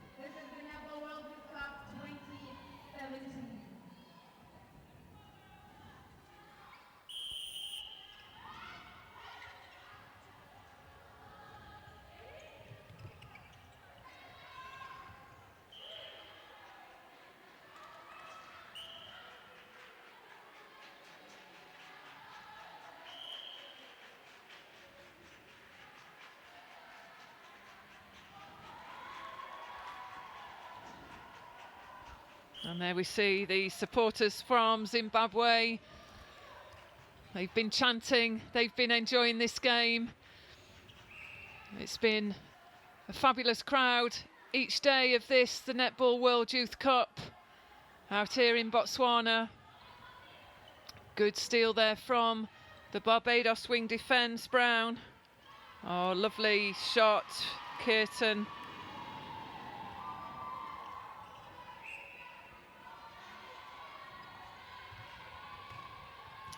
Well-timed centre pass for Zimbabwe, and there we get the response. Bwanali.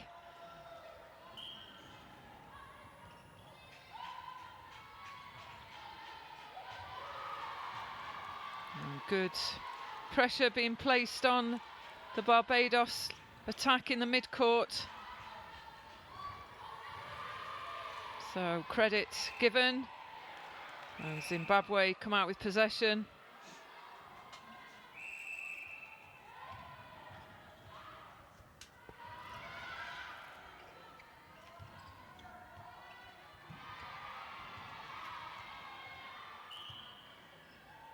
So just to give you the changes for Barbados in that first interval of this match. Knight moves to wing attack. Greenidge moves to goalkeeper.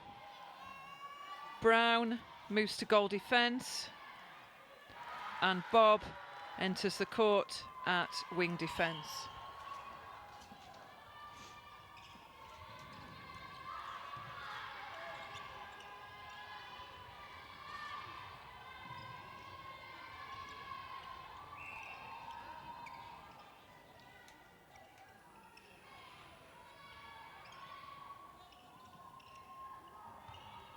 And some versatility in the combinations and the squad from Barbados. Bob, she can play in the wing attack role in attack and equally take the wing defence position. So let's see if the changes for Barbados can make the difference and they can close down this margin of what is a 9-goal lead for Zimbabwe.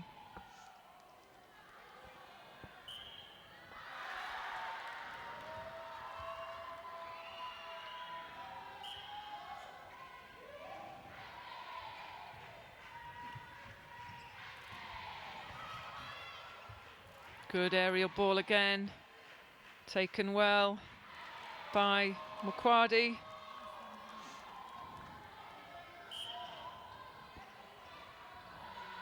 Extremely wide split landing, Anita. Very good flexibility. So we see the Zimbabwe shooters using this incredible landing just to gain distance and work themselves to the post. So the split landing, as you talked about, it's a good landing skill to have. Can at times be dangerous for the contest. We'd say that if you were a defender, because obviously when it's a split landing, it's quite easy to get your legs tangled a little bit. So it's good if it's done well and it goes outside the defender's foot, and obviously it gains the shooter closer range shot. So good work again, Zimbabwe. And Zimbabwe extending the lead to 20 goals. Barbados, they've scored 9.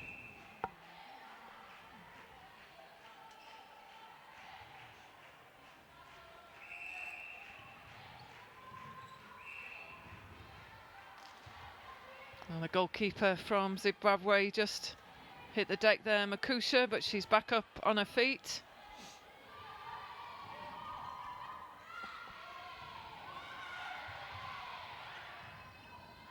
Oh, good pressure, Barbados. Quick reply. Yes, fast to transition on defence. They probably realise they've got to get themselves back into this game at this point, otherwise Zimbabwe will just continue to extend the lead, particularly with the accuracy of the two shooters down at the other end. So Barbados on the attack, and Thomas just not able to find Kirtan.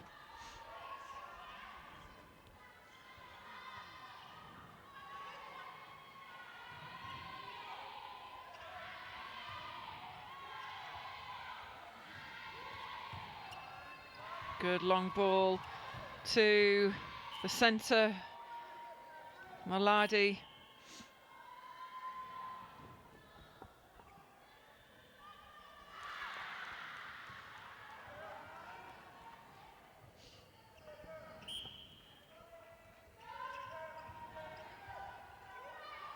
Good pressure from Chase, the centre for Barbados, just restricting the movement of Maladi.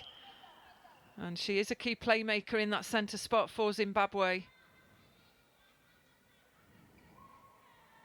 Just being asked to remove some kind of taping, so that was an umpire timeout, so game restarted. Oh, good decision there. Oh, she was deemed to be offside. The ball was deemed to be over a third, just didn't quite get the landing foot into the centre third, Denise. Yes, that's correct. So it was a fine call on that one, but well spotted by the umpire.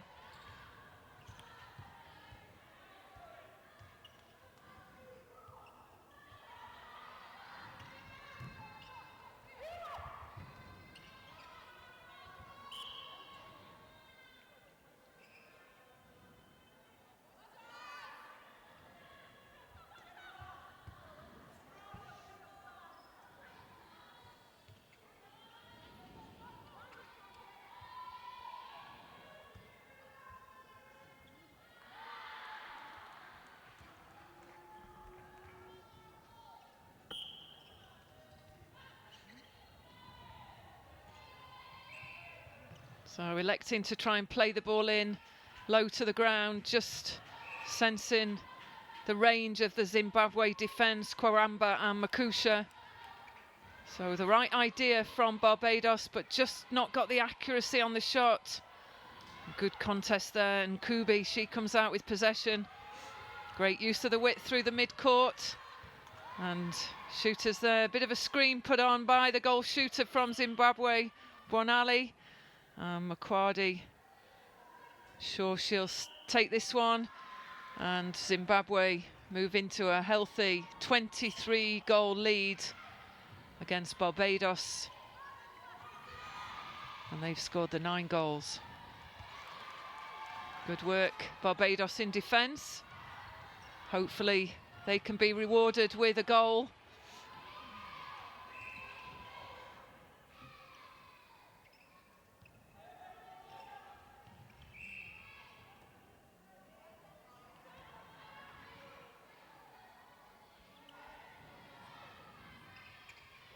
Oh, good accurate shooting there from the captain, Shaniqua Thomas.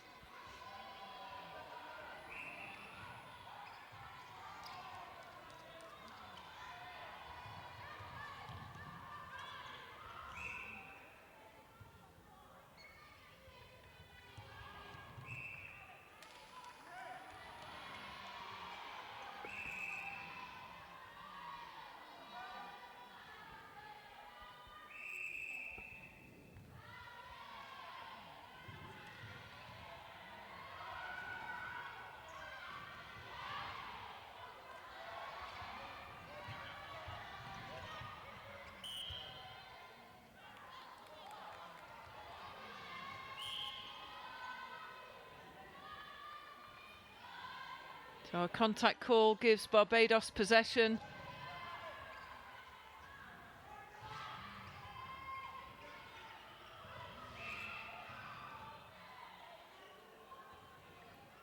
There's some hard contests on the court. The umpire's doing well, keeping good control. She certainly is. Players are contesting each other. Sometimes it can get a little bit niggly and a few bodies are flying, but that's a great shot by Shaniqua Thomas. Yes, she's a strength. Shaniqua Thomas, the goal attack for Barbados. Debuted for her country. Previous Commonwealth Games, very young performer, an athlete, and made a great impact in the open age group. So she's the captain here, but it's a big ask against Zimbabwe, who hold this 13-goal lead early in the game.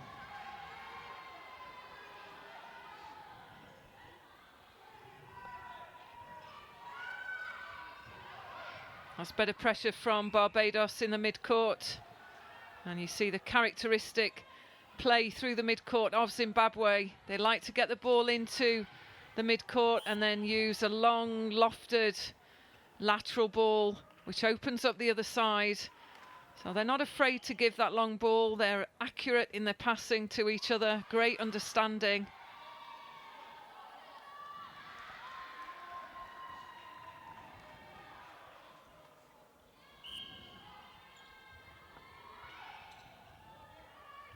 And there we see again, great long ball. Picked up nicely by Buonali.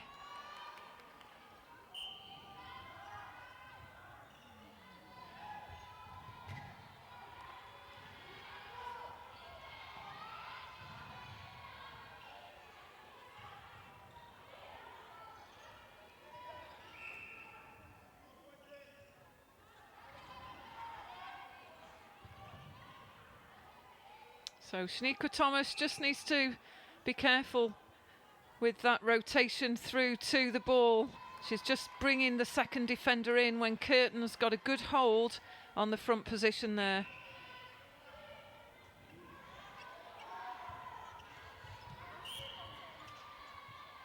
Not a lot the Barbados centre chase can do when the Zimbabwe team collect the ball but put their body between ball and their opponent. Does at times force that contact call as they contest for the ball.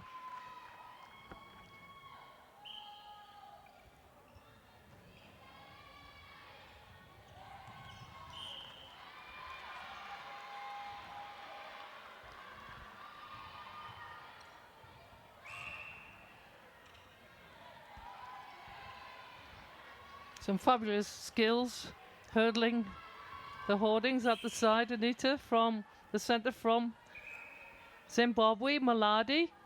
She quickly gets back on to collect herself. Oh, great play, good linkage there from Kwaramba to Mukwadi. And yes, as you say, the Zimbabwe side, they chase down everything. They're so committed to try and get the deflection, the intercept, regain possession. And we see another goal go in for Zimbabwe, 29 goals to 12, as we move into the final minutes of this, the second quarter.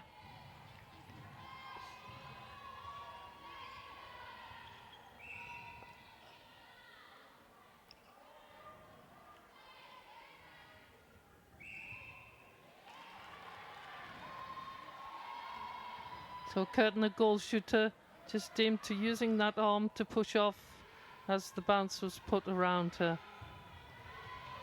So fast transition, Zimbabwe. Oh, good ball to space there. The goal shooter, Buonali, holding well, keeping Greenwich away from that ball side.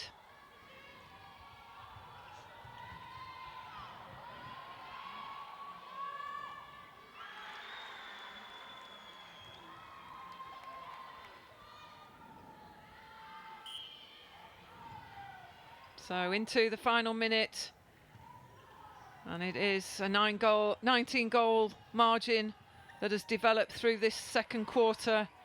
Barbados got a lot of work to do to get themselves back into this game. It's been clinical from the Zimbabwe side.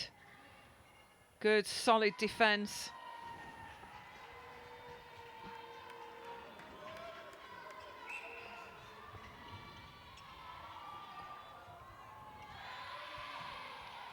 Steps in.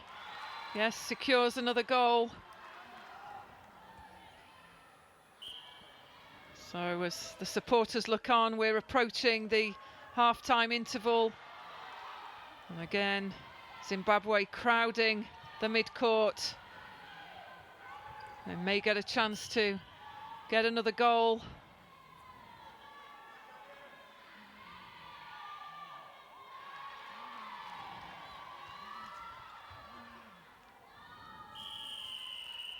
And there's the whistle, so centre pass not taken for Zimbabwe.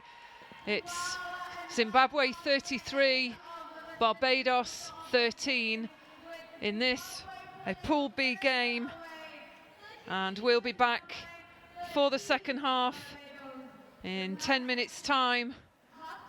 And just to confirm the score on the screen there, Zimbabwe 33, Barbados 13.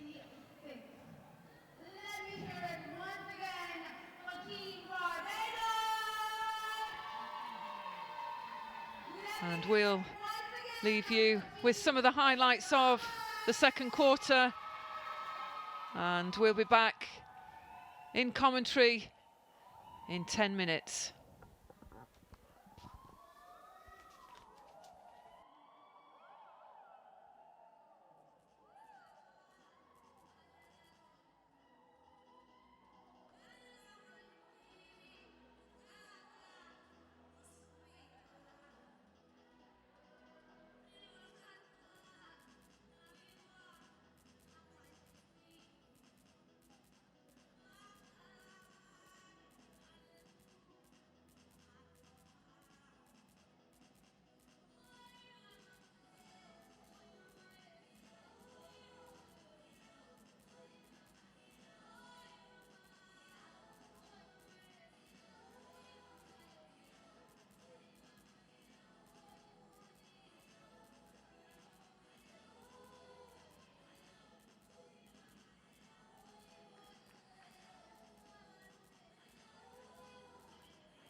learned this far in this tournament. A bit of netball skills. There'll be shots taken, running, and the like. So, over to you, Ona.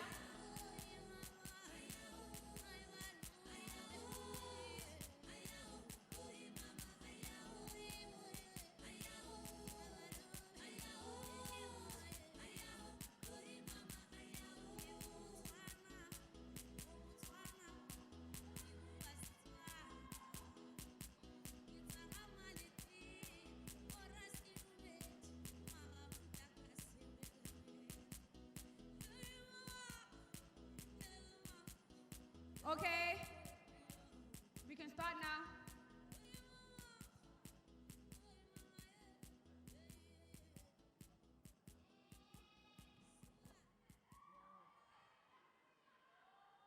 Oh, shame. Okay, next time. Yes, to proper landing, proper footing. Oh, shame. Awesome, okay. Oh, almost, okay.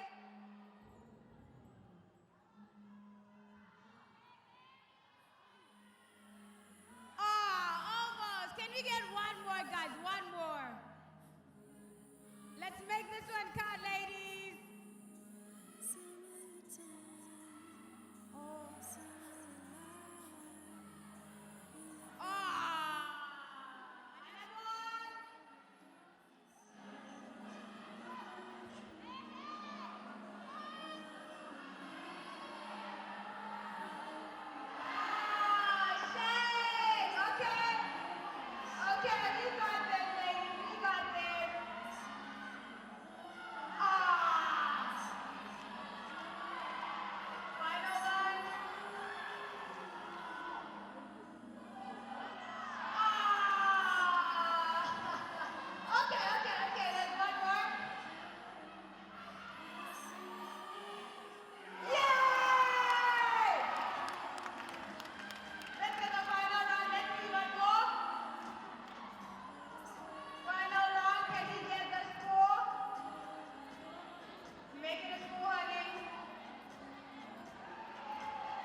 So welcome back to the second half of the game between Barbados and Zimbabwe.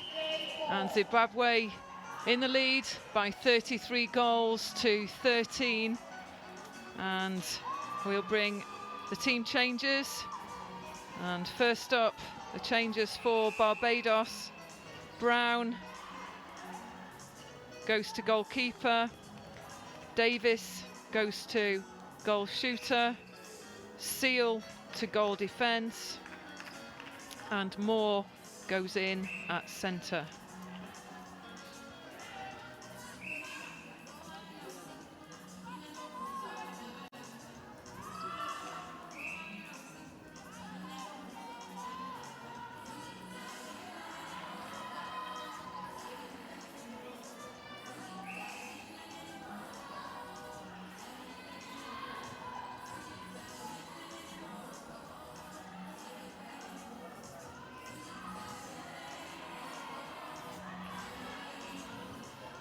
So good early pressure by Barbados, and they take that early goal. It is Shaniqua Thomas again with that mid-range shot.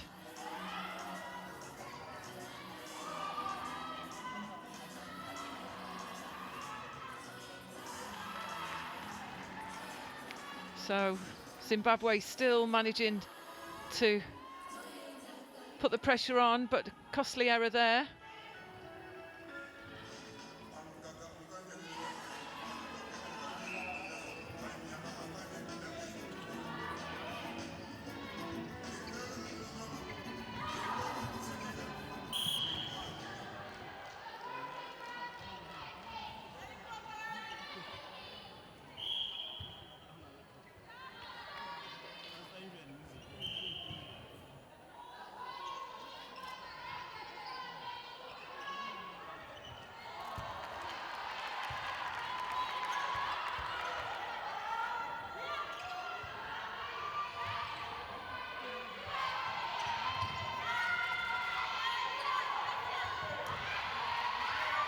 So the crowd cheering every pass from Zimbabwe as they work and carve the way through, but good pressure from Barbados, and that was the hand of Moore, the centre who's entered the court for Barbados in the third quarter.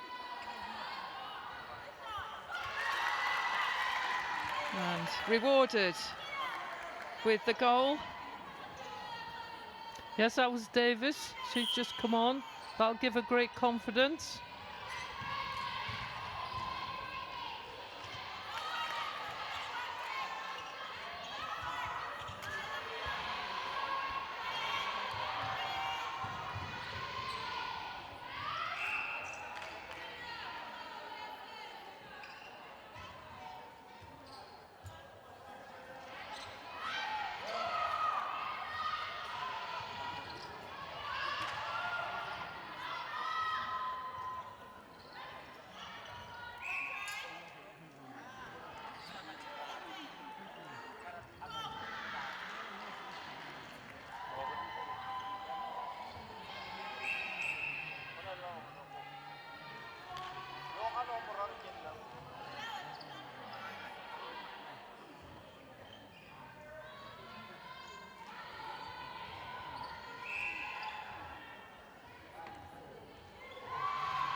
So business as usual for Zimbabwe as they secure another goal, and just an umpire calling time there.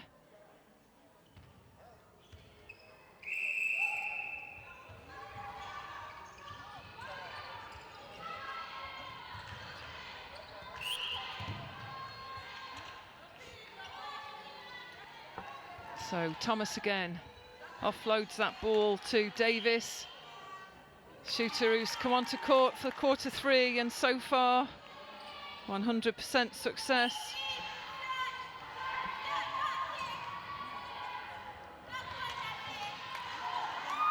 And Barbados pick up, fast on the transition, but just stood waiting there. Davis, so important to get in front of this line of defence from Zimbabwe.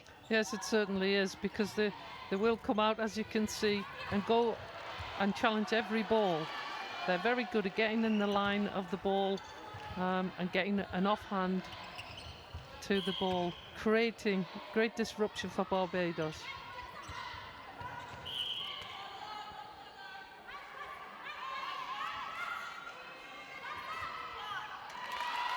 And another great shot from Shaniqua Thomas. I think she'll be disappointed that she's lost fellow shooter Wharton, who went out with an injury yesterday. So mixing up the combinations, Barbados. And Davis just not able to land that one, but still the throw-in.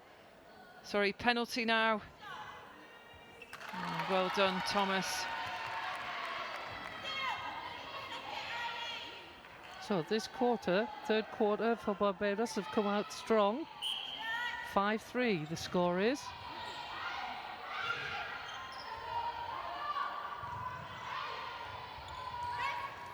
Oh, good hands there from the keeper, that's Brown.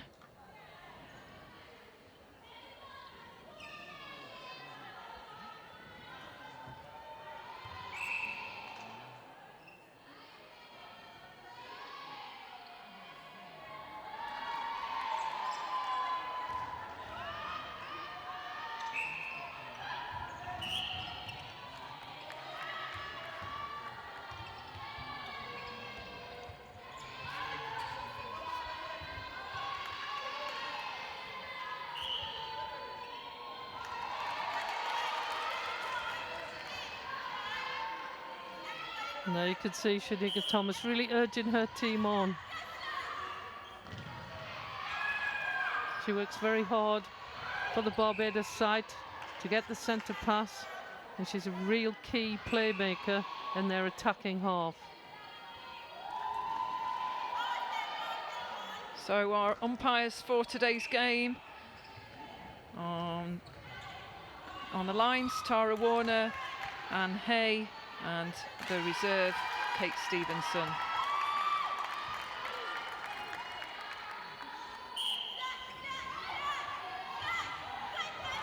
Oh, good pressure from Moore, the centre for Barbados.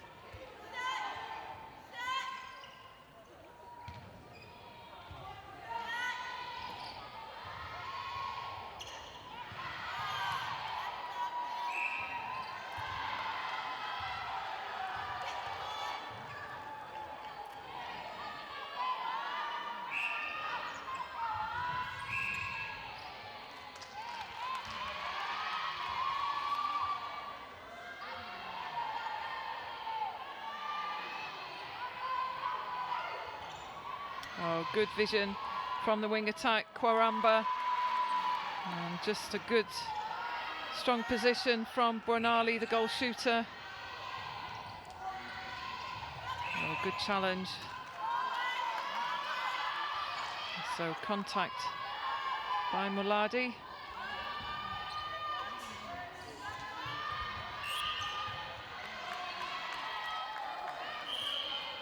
And just get a sense that Akusha, the goalkeeper from Zimbabwe, he's getting the better of Davis now in this, the third quarter.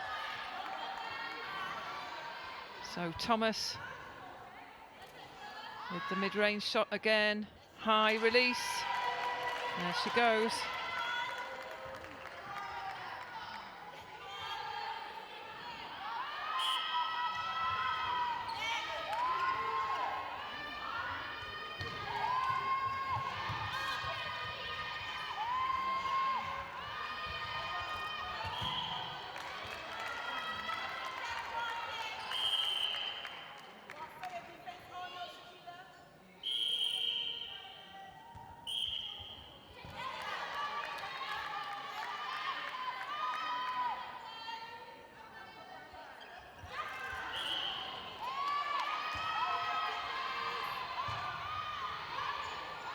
So Zimbabwe on the attack, electing to use the long ball.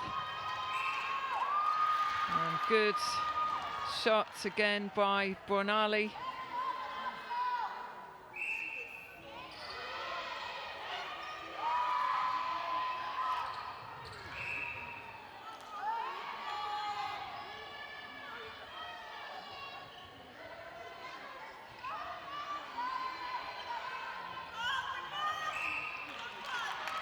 So Barbados in possession, and this is the second game on day 4.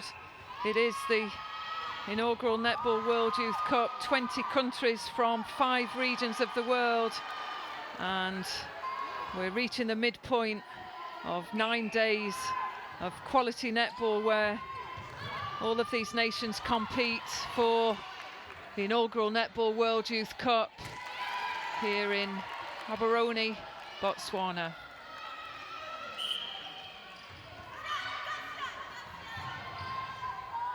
Too much on that for Zimbabwe, so Barbados in possession. It's a 20-goal margin, Zimbabwe 42, Barbados 22. And quick on the defence, so Bonali offloads that ball to Makwadi.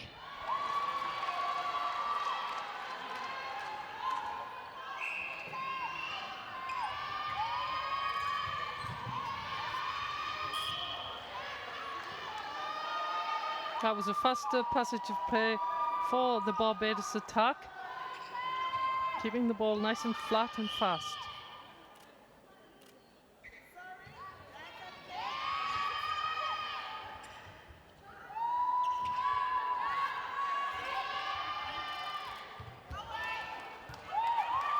So Zimbabwe contesting well for the rebound, making it difficult for the shooters to get anywhere near if there is a missed shot, but too much on that one. Can't help but think at times Zimbabwe could look forwards first rather than use that high lofted lateral ball.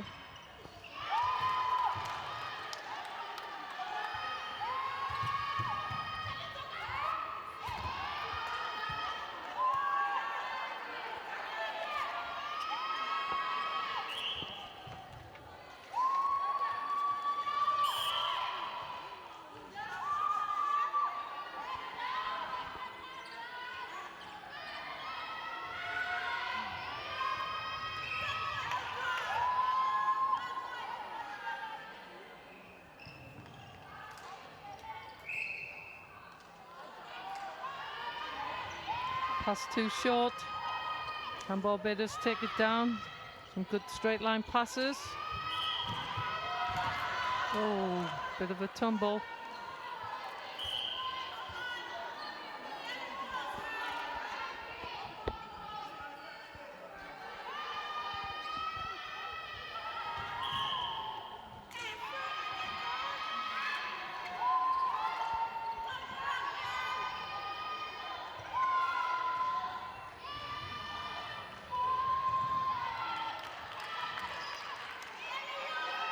So a few errors creeping into the game of Zimbabwe. Barbados managing to get the ball through 2/3, but it is this defensive pressure and how they can work the ball past Kwaramba and Makusha, the defensive pair.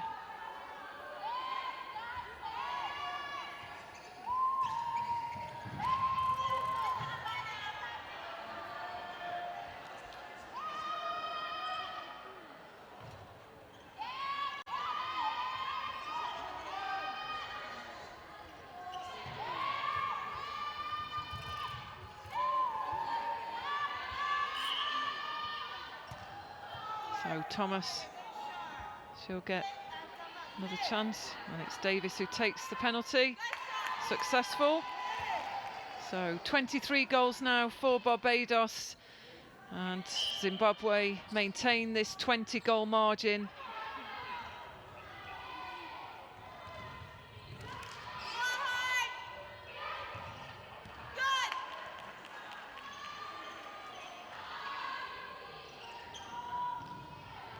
It's interesting, Anita, when you talk about that wide diagonal pass that the Africans use.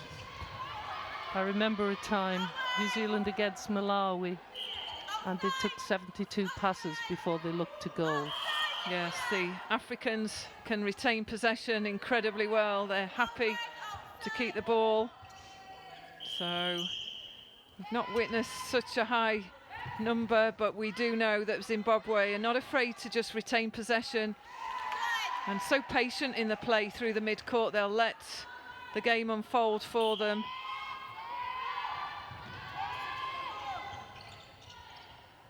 So better work to the circle edge there from Barbados.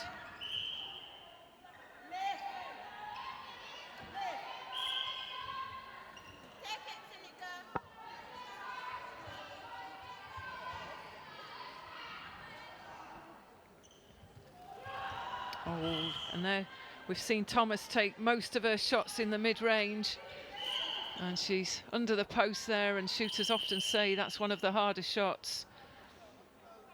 So chance for Barbados to secure a goal before the interval, and not enough on that. So Zimbabwe in possession, but that's the end of quarter 3, and scoreline of 43 goals to Zimbabwe, 24 to Barbados.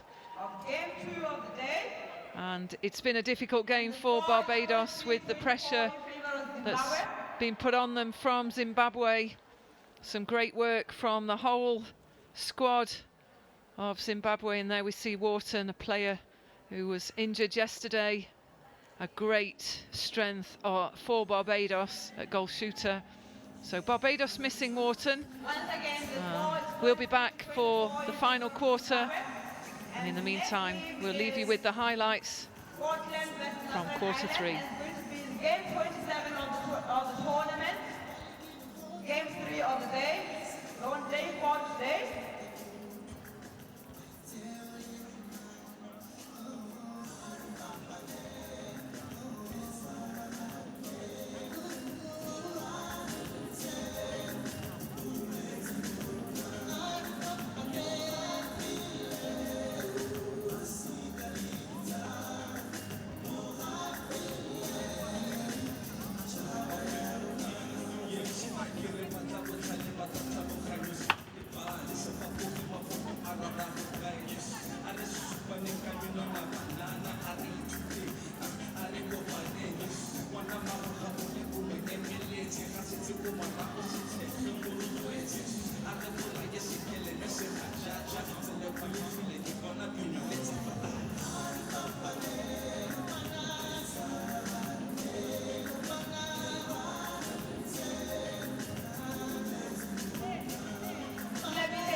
Thank you very much for making this tournament possible.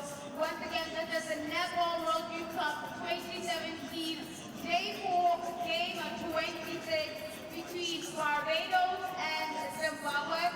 And the score is 43 Zimbabwe, 24 Barbados.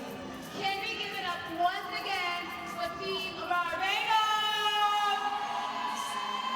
Let's give it up for Team Zimbabwe!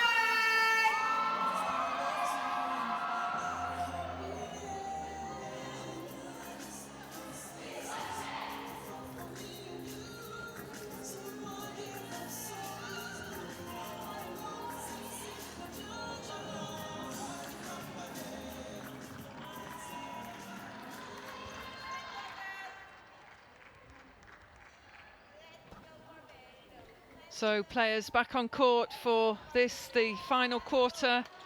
Can Barbados narrow the margin without their strength at the back? The goal shooter Wharton.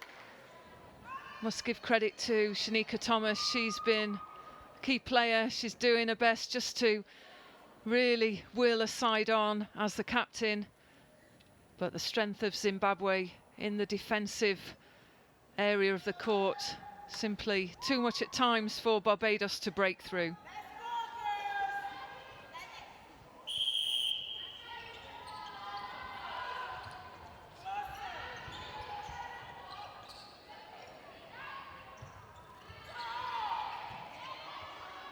So changing up the shooting end, Zimbabwe.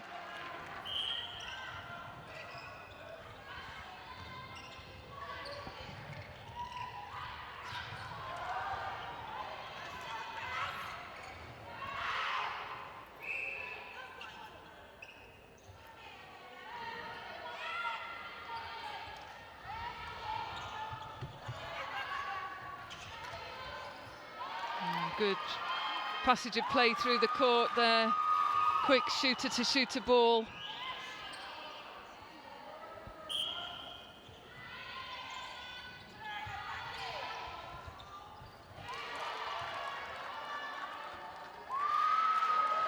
So, seen the changes in the shooting end for Zimbabwe, all showing accuracy, and some of the stats from the third quarter. Denise, take us through what we observed. Yeah, it's very interesting. There's a real surge of energy from Barbados as a team to actually create 19 opportunities for their shooters. Unfortunately, they're only converting half of that, so that makes it very, very difficult. So the scoreline was 10-all in that quarter. So well done, Barbados, keeping it even, but obviously it's combating that accuracy with attempts.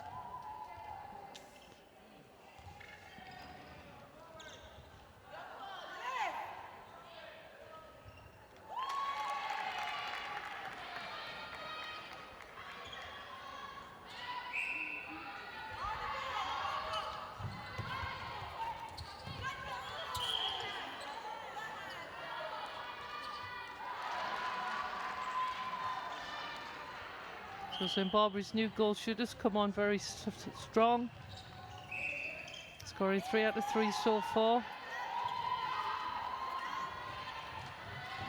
There goes that lateral pass. Good interception mid-court by Barbados. Can they keep narrowing this gap?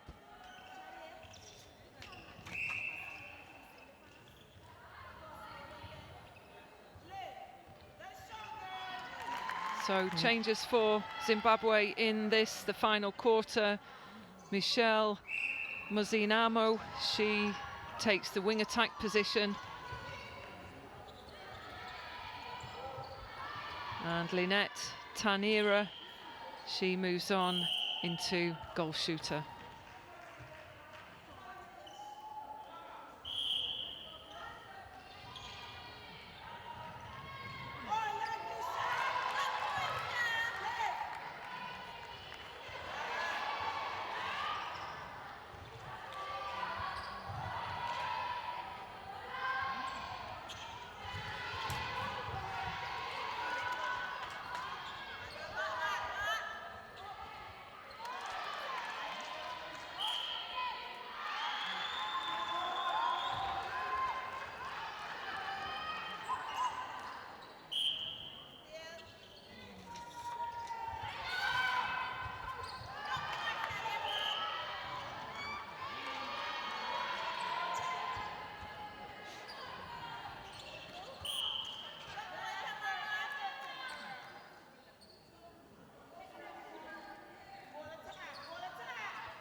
Oh, good positioning from the Barbados defensive pair.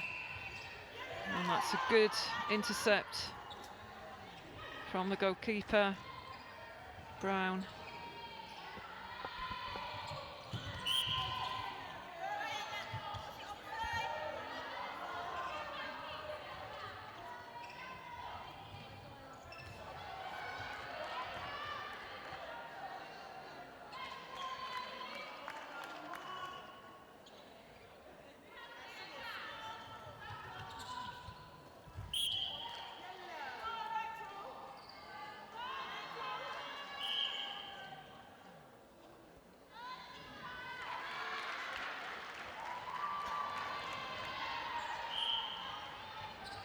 That makes it 7 out of 7 for Zimbabwe, goal shooter. Coaches look very pleased with that performance on the bench. And here we go again. There's that lateral reset pass. And the long ball, fortunately, can't pull it in. Gives Barbados the opportunity to make some amends and get some shots in. So a bit shaky through the mid-court for Barbados. And the centre Moore just couldn't quite keep possession. So again, it's possession back with Zimbabwe.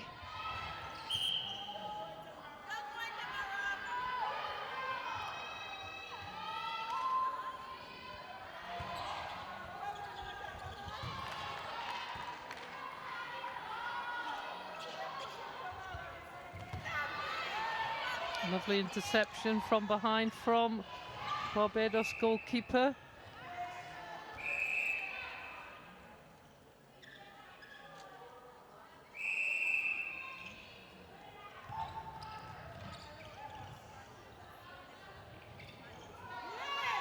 Great feed. And that puts 3 goals for Barbados this quarter on the board.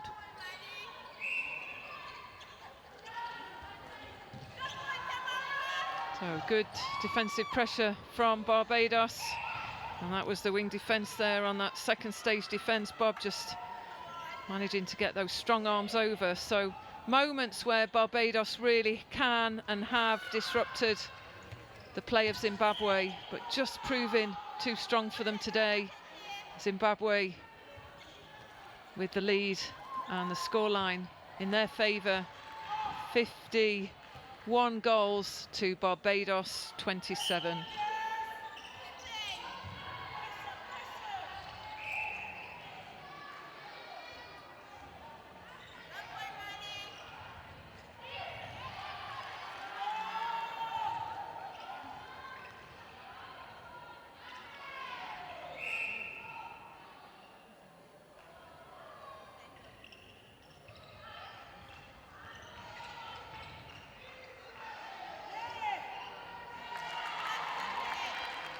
So the clause from the Barbados bench.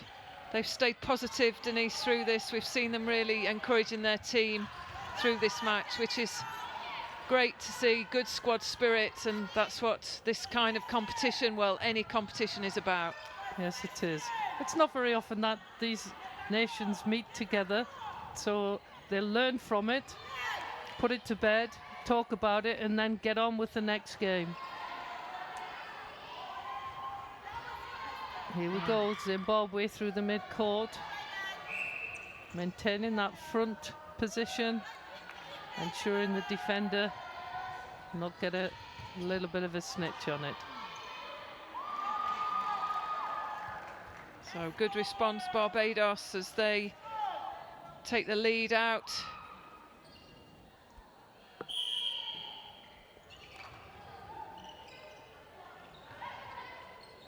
So Barbados getting those shooting opportunities, and Shaniqua Thomas there just off balance and secures that shot, as we see the centre for Zimbabwe call the timeout. She's done a great job with the court linkage through. She's been dominant in the centre third for Zimbabwe. Yes, Malaudi, great performance in the middle for her team today.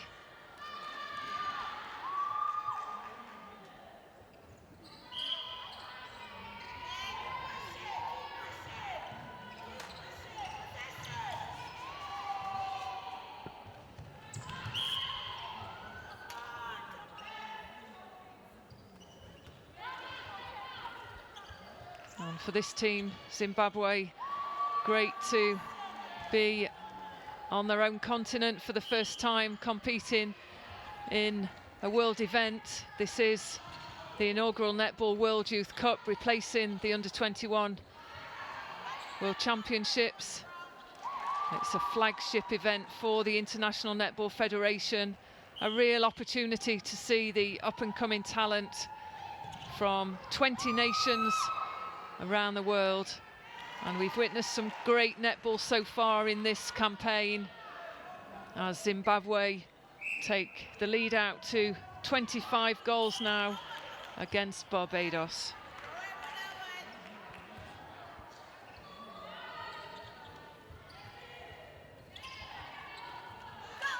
Oh, good take from Barbados, not giving up the fight, still challenging, contesting.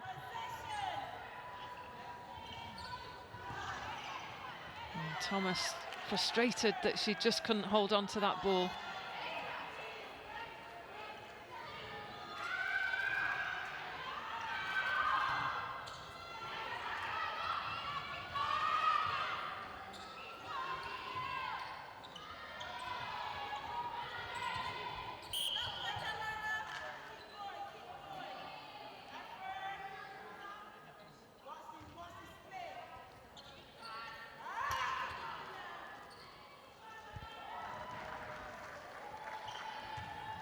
That's a good take from the shooter from Zimbabwe, Tanira. Yes, Anita, she's come on very strongly and to get 10 out of 10 in this quarter.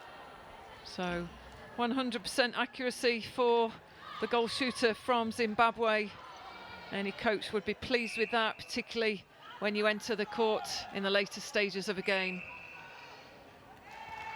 So showing the depth, Zimbabwe, showing their ability to mix up their combinations, and they'll be pleased with this performance as we approach the final 4 minutes of this game.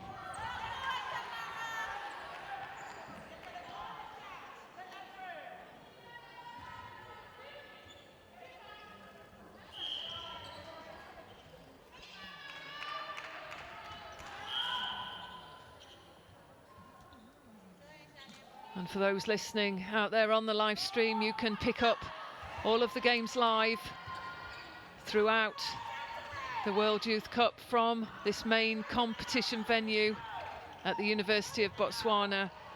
Equally, you can stay in touch with us and follow the news on Twitter using the hashtag NWYC2017, or you can follow on the hashtag A Ba Tsaa.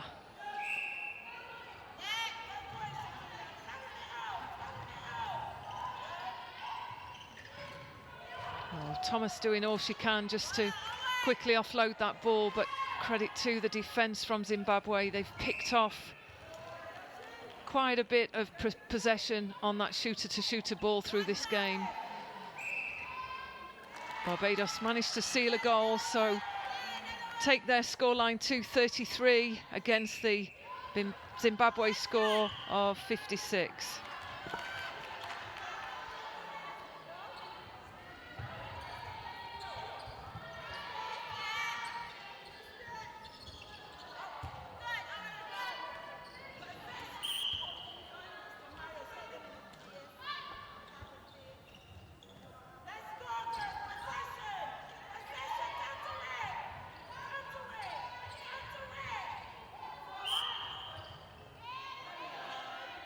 Footwork call indicated by the umpire. A few errors creeping in. We've got some tired legs out there now. We're at day 4 of this competition. And each team, each nation at some point will get a rest day. And depending on where that rest day falls, can at times be very important in the ability to recover.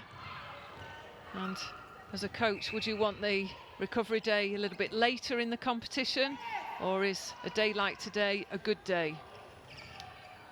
It varies. It just depends on the games that you've had, how close they might be, or what the gap is there. But perhaps another day down the line would be exact. So they might have played 3 matches, have a rest, play 3, have a rest.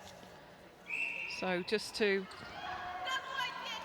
bring you the change for Zimbabwe, the centre position. We see that Malaudi went to the bench and she was replaced by Chinyama.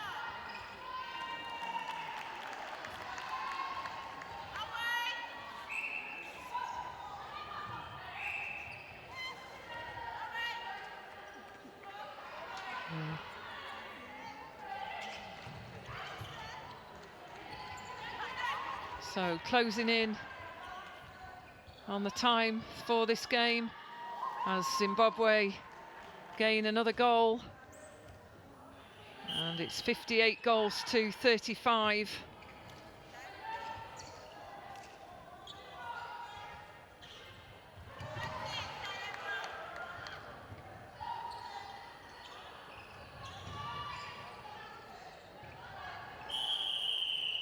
And that's time.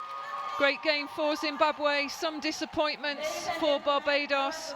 Couldn't quite get the consistency at times, struggled to get the ball over. The fine defence from the girls in green from Zimbabwe. But credit to Barbados, they stayed strong, they kept their composure. And Shaniqua Thomas, the captain, did all she could just to keep working through the court.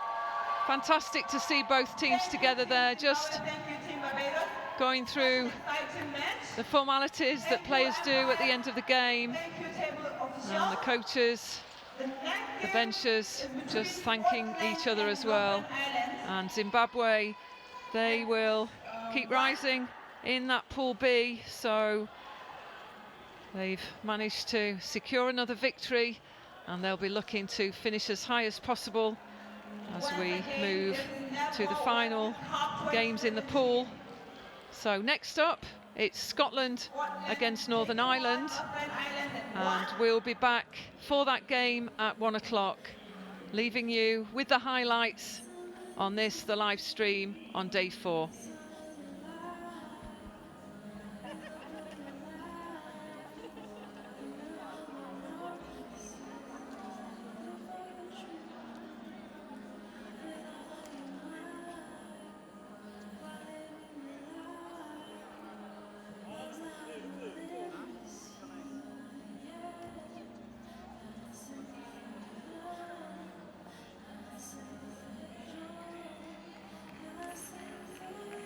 We are left with 3 games for day 4 in this venue. 3 games. The other game is going to be between South Africa versus Singapore. And the host team will take on Jamaica today in the afternoon at 5.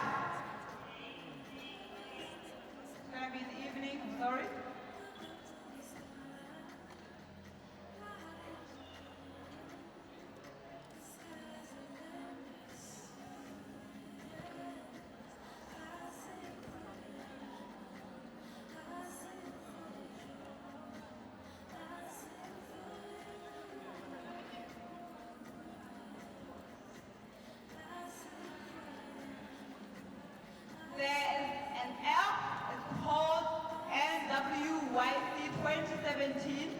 Through that app, you can access all the stats for this tournament. The app is for free on Play Store. Please do download the app if you want the statistics for all those games.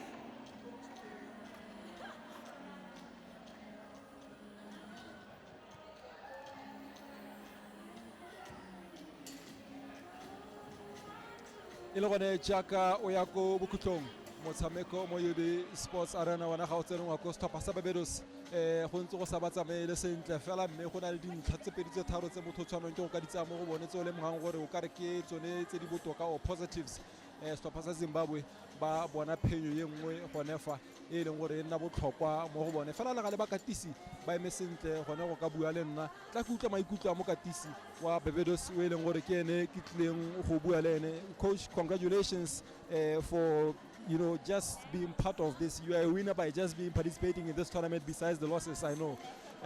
Let's look at the overview, the performance of your team, especially having lost one of the key players, the goal shooter who got injured yesterday, yes? I thought my team played very tentative today. We knew that we had to go without our tall goal shooter, but I thought that the others, tried really hard to keep it together, but we weren't able to keep possession of the ball long enough in the first half. But in the second half, we really got up and played really well.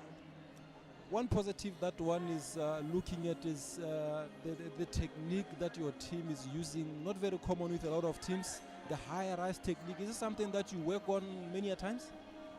We try to keep, we're a very short team, except for our goal shooter. So we're trying to keep the ball, fast and low. Sometimes it works to our advantage, other times, we have to keep resetting and keep doing different things. Going on in the tournament now with a team that is struggling with winning, how do you psych up the players? The girls are still very, very keen. Tomorrow is another day, and I'm sure that we will be back in here trying to get that win. Back, and tomorrow we shall be looking forward to see your team, and good luck as you continue in the tournament. Thank you. Go feta jalo mo katisi wa Barbados wana wa ko o dumelang gore banyana ba santse ba le teng ba siame tla go utlwe stopper sa Zim. Coach, thank you very much for availing yourself for this interview. Let's look at your team. you didn't start quite well. One should say that when the tournament started, 2 consecutive losses, if I'm not mistaken, and now you seem to be gaining momentum as the tournament goes on. Yeah, I think like we started playing with 2 big teams like Australia and South Africa. So actually they gave the girls confidence. Like when we played Australia, the girls thought that maybe Australia was going to beat us with a very wide margin. But the girls, they managed to like get in play, and they managed to get the confidence in all the other games. What was the differentiating factor on today's game against Barbados, who seem not to find ways through, especially your defense? What was the positives that you can look at on today's game? Yeah, I think with my girls today, like they defended as a team, unlike what they used to do with teams like SA and Australia. They defended as a team from the GS to the GK, and even the midfielders. They were able to supply the ball to the shooters, and I think the girls they really played to instruction today. Something noteworthy. Your rate of scoring initially when the tournament started, it was quite low. It's also going up, picking up with the tournament. Yeah, I think the girls, they are getting confidence by each game they are playing. So by each game, I think they are rising. Their confidence is like getting higher and higher. Coach, thank you very much for your time, and we're still looking forward to see your team. Wafeta Mokatisi wa Zimbabwe. How can I talk wana ga tsena ngwako? Ba simolotse ba no sa 30 goals, ba no sa 32, ba no sa 66. Ba batlile ba ya go 60 something gompieno fela me ba hella go 58 ha ke sa fose o na le tsone ke a itse hape le ga go ho fela me se sa go bontsha gore it's an improvement e ba ntseng ba na le yone ba simolotse le megaka jaaka ba bua Australia ga mmogo le South Africa go ne go ntse go tlile go ka nna bokete ba bona phenyo ya bone fa ba fentse le setlhopha sa Singapore tota ba fentse Singapore se sa go bontsha gore ba simolotse go le bokete mme gone jaanong ba batlang gapela ga bone ba tlile go bona gore ba dire jang ka bone fela le ga le metshameko ke metseletsela ra jaaka o itse ka ke utlwe gore bana le bona le bona ga le ntse fatshe le ne le lebella gore dikarolo tse le di rarologa ka tsela e ntse jang. Ladies and gentlemen, welcome Team Northern Ireland. It's pause for the warm-up. Team Northern Ireland. Team Northern Ireland.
big welcome to sunny Botswana and this, the Netball World Youth Cup. This is day 4, game 3. It's the 27th game of this campaign, and we welcome onto court Scotland up against Northern Ireland in this match today at the competition venue at the University of Botswana. The lineup for Scotland: Goodwin, goal shooter; McCall, goal attack; Boyle, wing attack; Enan, centre; Edgar, wing defence; Sutherland, goal defence; McPhail, goalkeeper. For Northern Ireland, Moore, goal shooter; Smith, goal attack; Jess, wing attack; McCammon, centre; wing defence Coleman; McGee, goal defence; McCulloch, goalkeeper.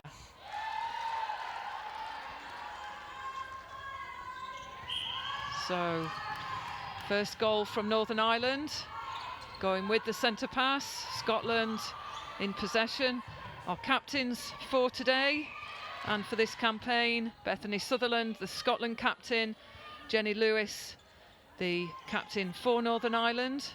And not on court, so the on-court captain, the vice, that'll be McCulloch at goalkeeper. Our umpires today, on the line at the bottom of your screen, that is Louise Travis, and on the far line, top of the screen, Yanni Yaliani. Our reserve umpire, Nigel Lim.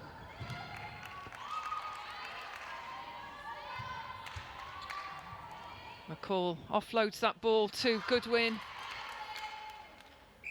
and she manages to collect her rebound. So it's Scotland 2 goals to Northern Ireland 1.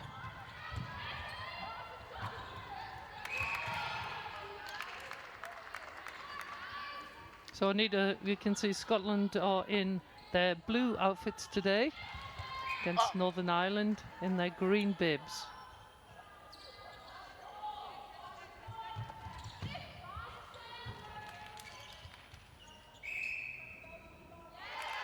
So, good success on the first shot there. We've been impressed with Goodwin, the Scotland goal shooter. And they've played some quality netball, Scotland. It was a big ask for them yesterday against New Zealand, but at times some real quality passages of play through the court, some wonderful contests, and they'll have gained an awful lot from that experience. They'll be looking to seal a victory against Northern Ireland.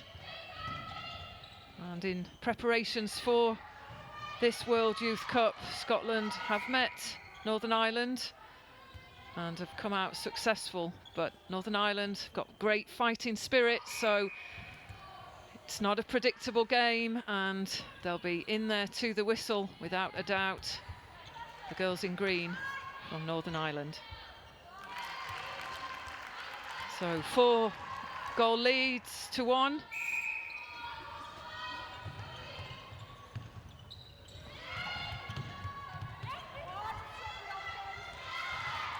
Good challenge there from McCulloch.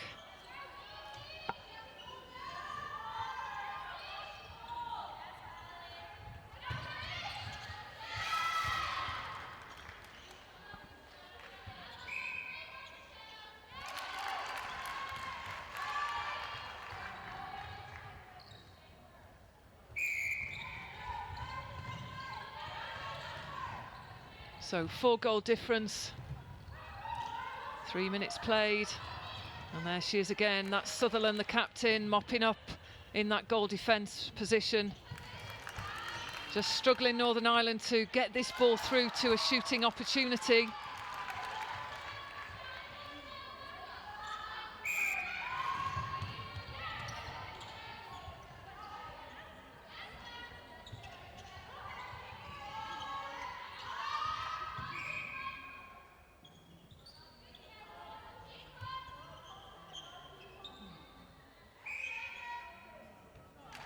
And good early success rate for Scotland, Denise, in the shooting circle. Yes, certainly is. That cut and drive from McCall at the goal attack, right, to draw the defence, and the feeders lofting the ball over the top to Goodwin under the post. But there we witness a better ball over to Moore at goal shooter for Northern Ireland. Was impressed with Smith in commentary yesterday. They didn't seal the victory, Northern Ireland, but Smith, usually in at goal shooter, we've seen her play a creative role in the goal attack position.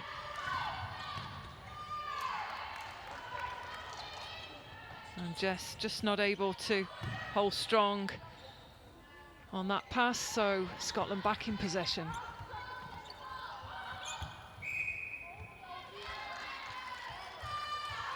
And contact call on Goodwin, so chance for Northern Ireland. This is where they just need someone to really go with intensity and just draw the defence by that movement into the centre third, Denise. Yes, definitely. We seem to get one pass away, that, as we've just seen on the screen, one pass away, and then perhaps they just need to put a lateral ball in to get it non-ball side down the other end of the court. Opens up the width. So almost placed in the hands from McPhail to Northern Ireland, so can they convert? Yes, that's more. So deficit difference is 4. Northern Ireland centre pass. Oh, great work. That's Edgar on the wing defence, and we've seen her play in the circle as well. She likes to fly for those intercepts. She's a powerful defender. And round the back she comes, that's Sutherland, so can't rely on the one-on-one Northern Ireland, because Sutherland's creeping away in and coming round the back of that hold that Moore puts up against McPhail.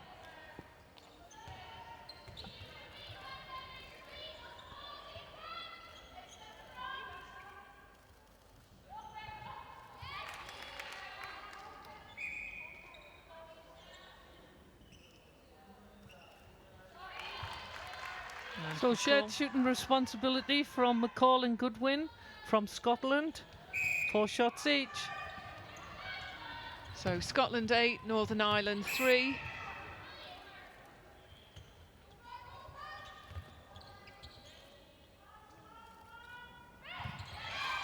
Oh, and then misunderstanding there. McCall just wanted to offload to Goodwin. Looked like she'd set for the shot, so Goodwin not quite ready. And this is where we need Northern Ireland to cut through that middle space. And it's the timing you can see there, just 2 players. You've got 2 players rotating, Smith and Jess. And it is just that strong, quick drive that's needed towards the ball, the cut towards the ball that we talk about. But credit to Smith, she's worked on that one. She found a shooting opportunity and successful. So it's a 4-goal difference again.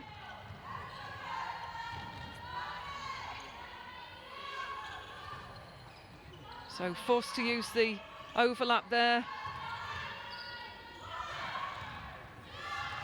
Well, that's better work from the centre, McCammon.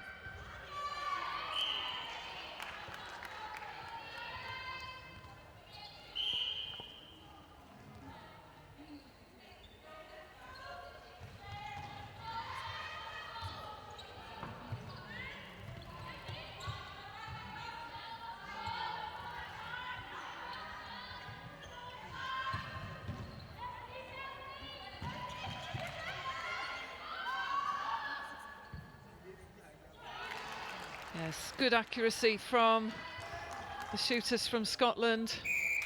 Yes, I need 100% so far, 9 out of 9. So this is a really good start for Scotland.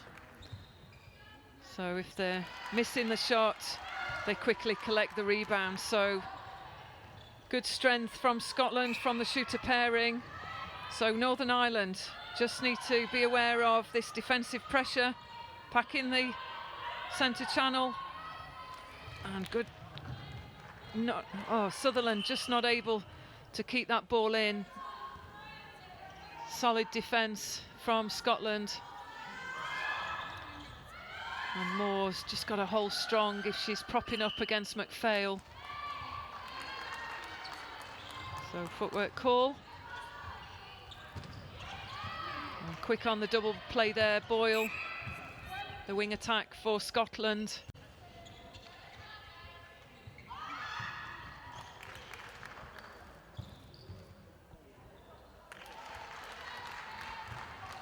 So moving out to a 7-goal lead, Scotland, thanks to the successful shooting of Goodwin that we just had on the screen.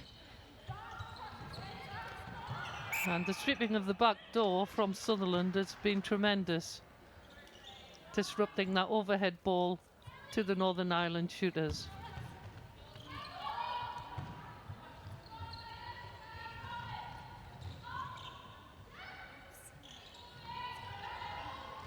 And there we see just the connections just not quite there for Northern Ireland. Jess at wing attack, just trying to work out how to feed Smith and Moore in the circle. And we know that Northern Ireland have lost one of their key players at the moment with an injury, and that's McGee. Not sure whether we'll see her in the goal attack role today. So there's the centre, came from out of court. And that's credit to Scotland, just limiting the space available. So Northern Ireland, we're looking for a little bit more in terms of those preliminary moves that they put out just to free themselves of the defender.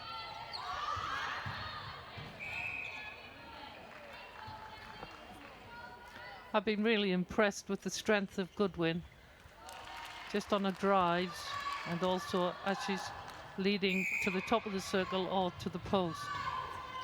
Yes, good court craft as well as accuracy for Goodwin so far. And again, Moore runs out of space in the shooter role. So Northern Ireland, some communication coming to Moore from the bench. And again, great connection. McCall with Goodwin. There she is on the screen. A great up-and-coming talent for Scotland.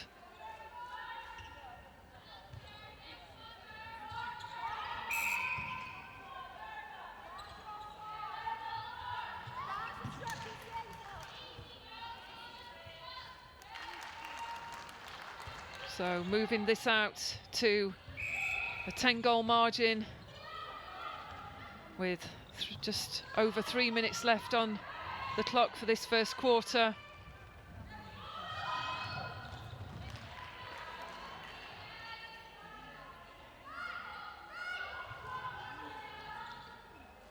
So managed to find more.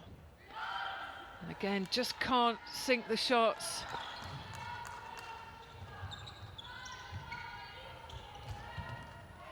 So to get back into this game, Northern Ireland, they really do need to create that high percentage shooting opportunity. That will be a challenge up against the defence of Sutherland and McPhail. And umpire had blown, so there we see Moore just taking the ball back. So Smith with a chance. Yes, that drops in, so Scotland centre pass, and it's 14-5 in their favour.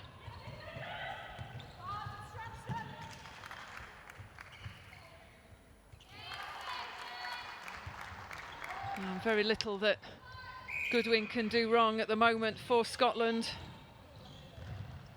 Service well by the mid-quarters, Boyle and Enan.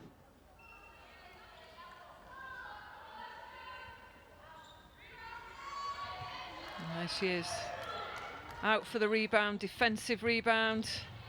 Sutherland fast on the attack, but a little bit of hesitation there, misunderstanding. So Moore, supported by McCammon on the edge.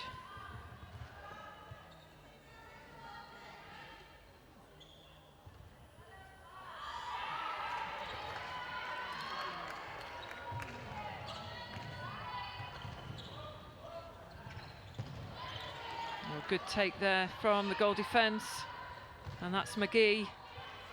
So looking for options. That's Smith. Not much available with this tight defence in the mid-court from Scotland. Sutherland on the overlap supporting play.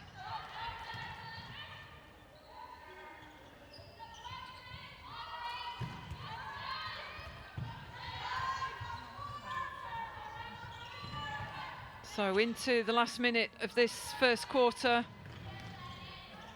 And we see a 10-goal margin develop. It's Scotland 15, Northern Ireland 5. Oh, good. Better ball over from McCammon, finding Smith.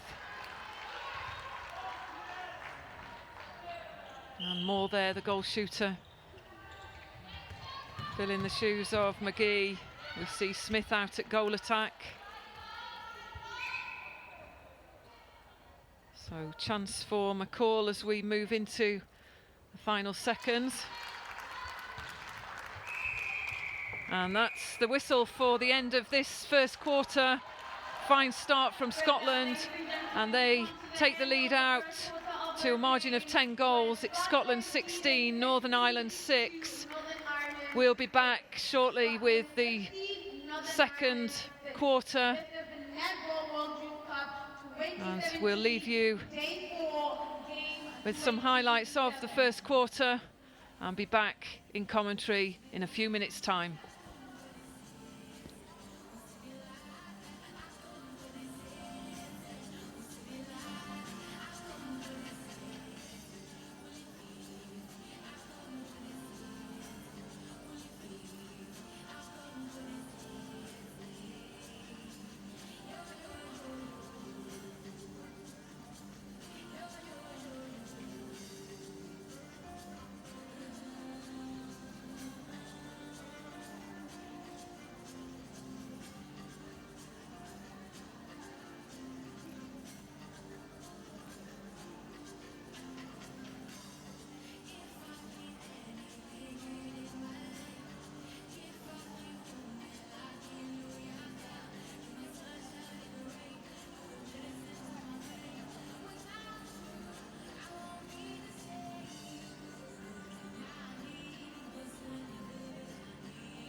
Once again, the score is 15 Scotland and 6 Northern Ireland.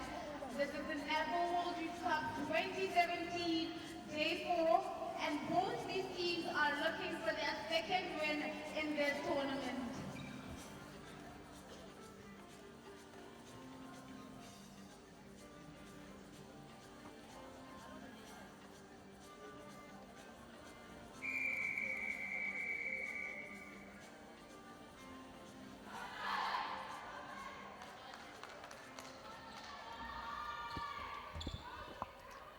So welcome back for the second quarter. It's the game, Scotland versus Northern Ireland. Scotland moving out to take the lead in the first quarter, 16 goals to 6. We'll bring any changes to the squads as soon as we receive them up here in commentary at the top of the stands.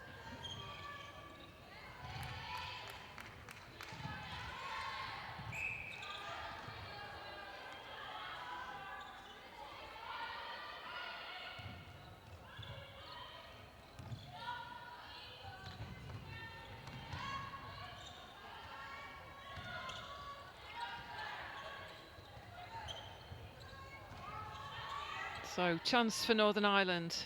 Just sense if they can get a few goals in early, get a run of goals, that they could just start to add a bit more intensity to the game and almost begin to close this gap. Yes, it's been very hesitant. Shooting has only been 6 out of 10 for Northern Ireland, whereas we've got 16 out of 17 for Scotland. And that's the difference, Anita. The accuracy of Scotland has been superb. Yes, impressed we are with the performance of Scotland, and just see there a few balls just shooting out. There probably a few errors around the mid-court that no doubt coach Leslie MacDonald will be looking at and tidying up as they seek to put out one of their best performances through a World Youth Cup.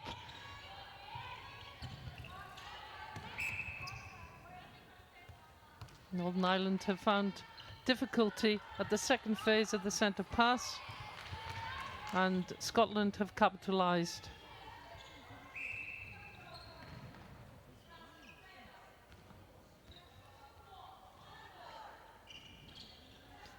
So the changes for Northern Ireland for the second quarter: Coleman moves to goal shooter, Crosby moves to wing defence, and Keenan moves to wing attack.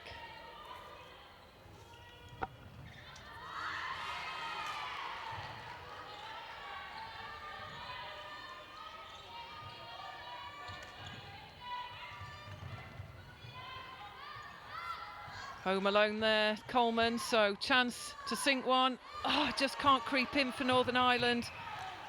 And those costly misses at times in the game where they could just gain some momentum, really affecting their ability to close this gap. But that's secured, so can we see a bit of a surge with this new shooting combination of Coleman and Smith?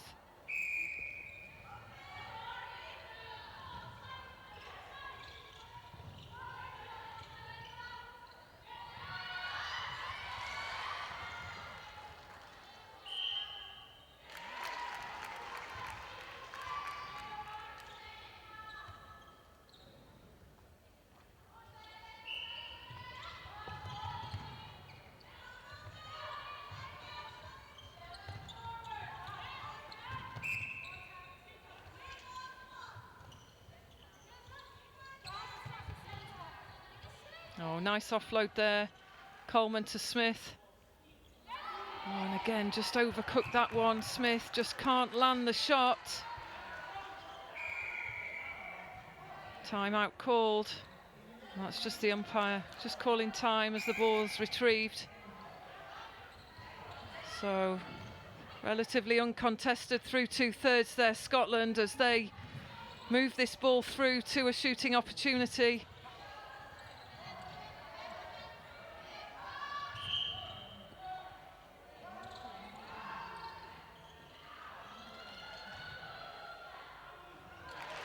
Coolaz, that's Goodwin. And there we see the support team of Scotland, the head coach Leslie MacDonald, assistant coach Claire Brownie, and both successful internationals. Past international Leslie MacDonald, current Claire Brownie, and also a strong leader in the Super League team, the Sirens.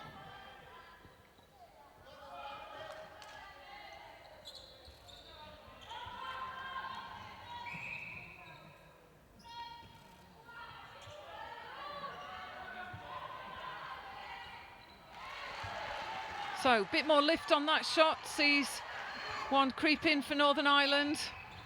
And it is their centre pass. 2 in a row, Denise. Must give them a bit of confidence if they can just work this ball through. Yes, because it's certainly getting the ball into the mid-range shooting circle. So we've got to take a little bit of encouragement from that. I think Coleman's come on very strong. It's just a bit more lift on that shot because it's on target. Not that much though, sorry. Here we go. I think they've got the throw in, yes. That's a good strong lead. Oh, just the luck not going with Coleman there. That might have just given a little bit more lift to Northern Ireland if they managed to sink that one. So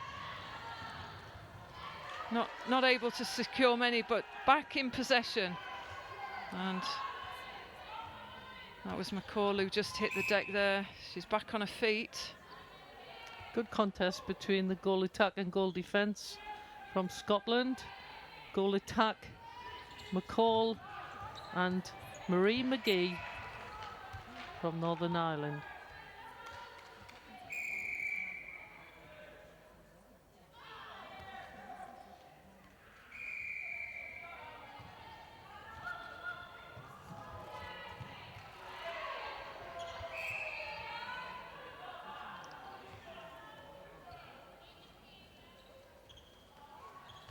Beth Sutherland just urging her players to come forward. So she's got a short or a long outlet pass. So good use of the double play there with Sutherland on the transverse line. Again, there is nothing stopping Goodwin from Scotland. So take a look at the clinical play of Goodwin, the goal shooter.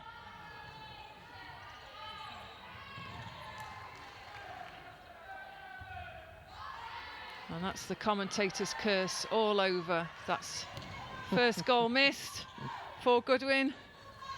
And for any Scotland spectators, I promise I will not say that again. So it's always good to see the fight back that Scotland put out. If they lose possession in attack, the defence just works so incredibly hard to find the intercept. Such a great intensity out there on court, led so effectively by Sutherland. And that's soon corrected. And Goodwin seals the shot. So it's Scotland 20, Northern Ireland 8. And we see timeout called by Smith.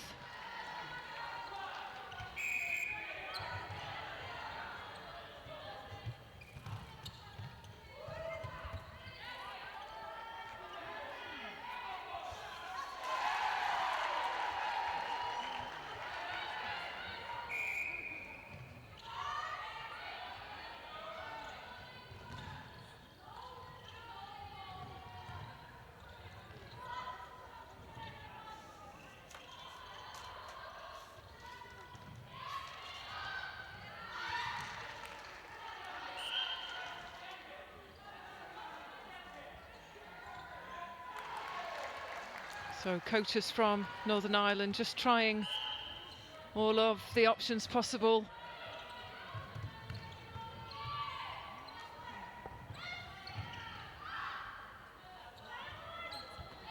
Oh, McPhail just steals that, just not enough pace on the ball there. The lifted ball easily read by McPhail.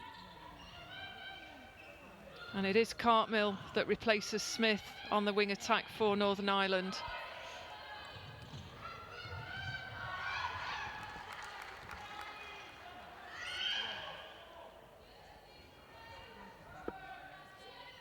So to confirm then, goal shooter Coleman, goal attack Cartmill. And Smith goes to the bench for Northern Ireland as Scotland rack up a few more goals. And it's Scotland 22, Northern Ireland 9. So Northern Ireland, can they work this ball through? Just lift their intensity, move this ball a little bit faster through to goal.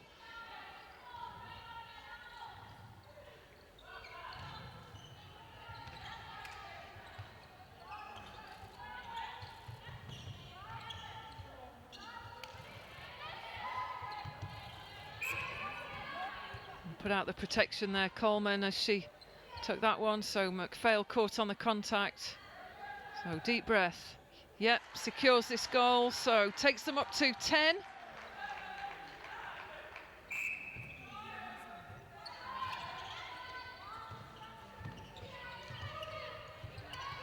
Got a hand to that one. Enan, the centre. Oh, much better. That was Cartmill. So made a good entrance onto the court for Northern Ireland.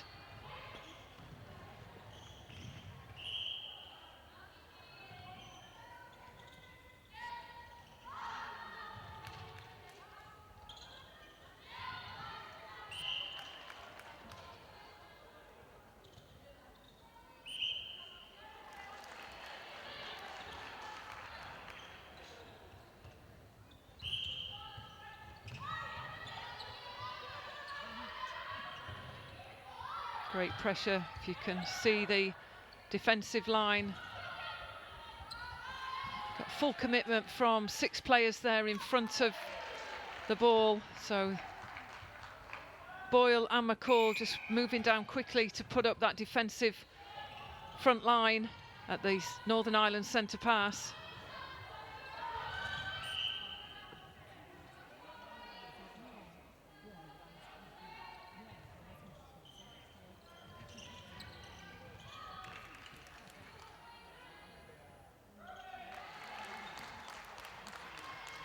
So crowd applauding, Scotland supporters in the house.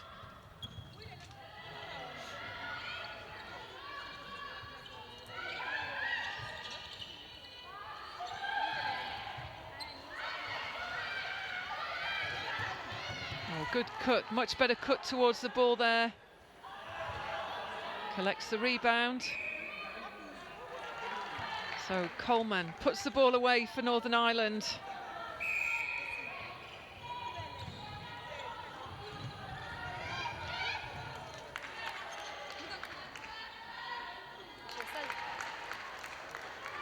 And there we see the crowd, the Scotland flags, enjoying the performances so far.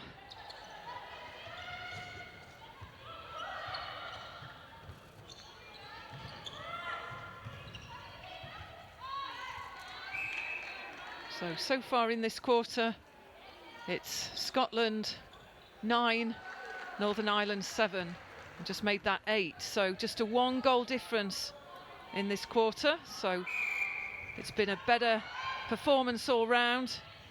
So some changes made by Jackie Portis, the coach from Northern Ireland. And we've seen a difference on the court. And time called.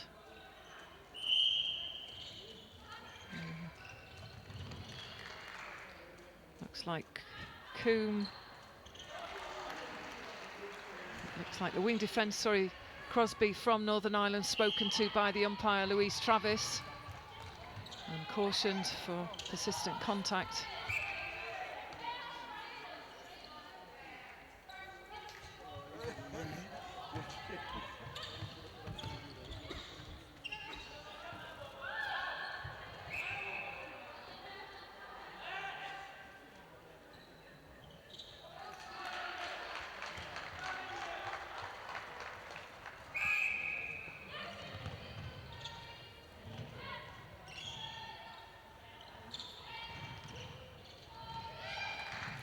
Oh, good movement by McCall along the baseline, a good solid baseline run. So extending the lead out to 12, it's Scotland 27, Northern Ireland 15.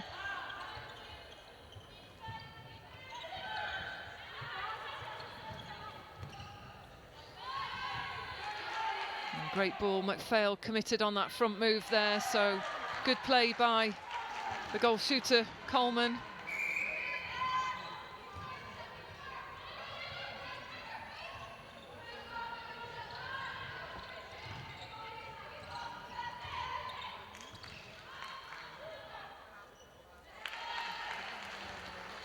Quick to reply, that's Scotland.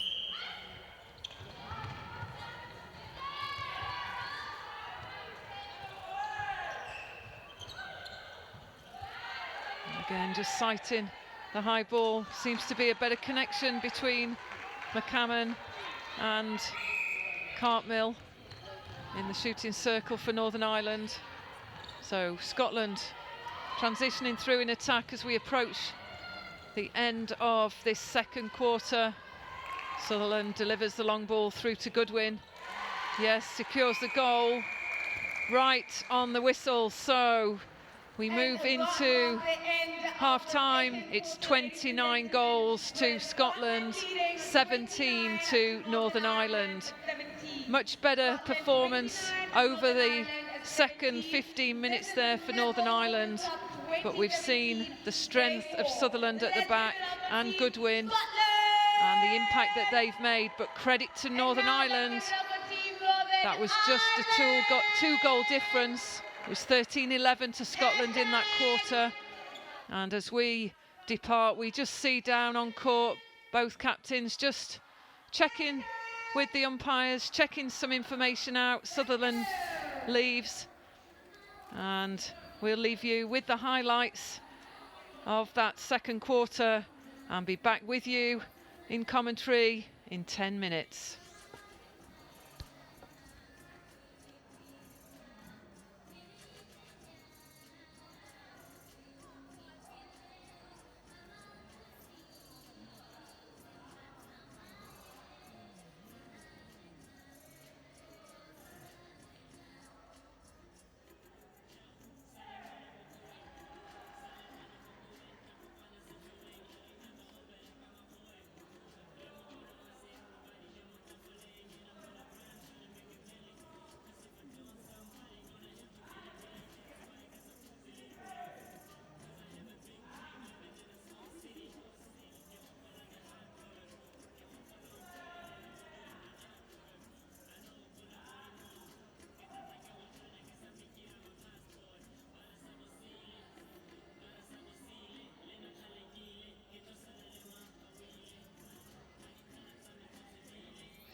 Ladies and gentlemen, let us recognize and acknowledge some of the sponsors and our partners who made this tournament to be possible.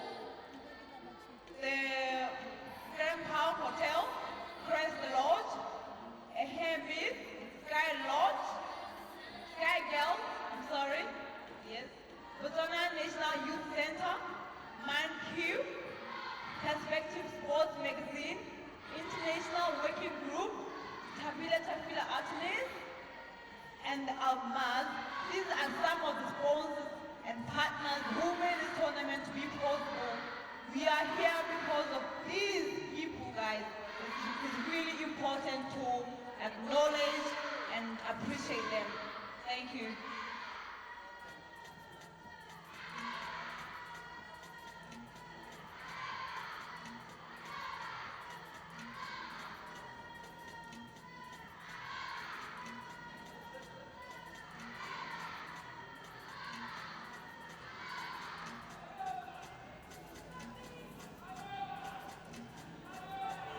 Okay, I see some Scotland fans over here. 5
Team Northern Ireland.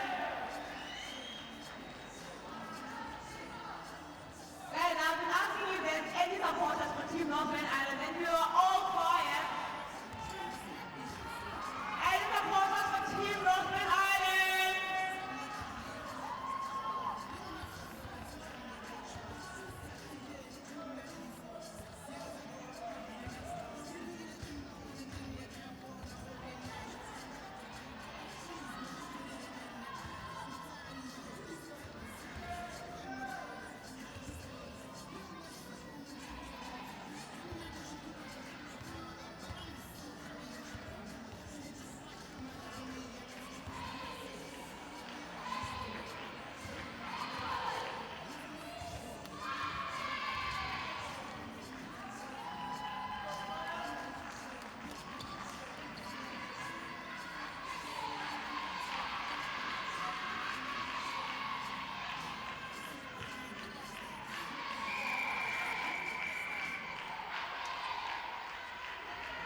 Welcome back to the second half of this game between Scotland and Northern Ireland.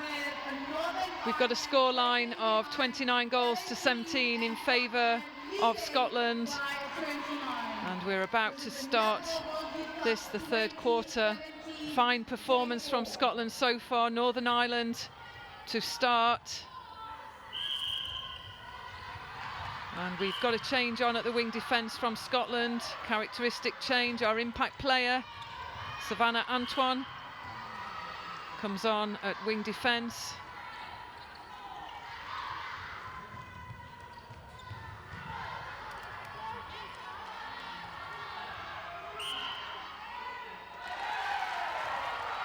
So good start for Northern Ireland.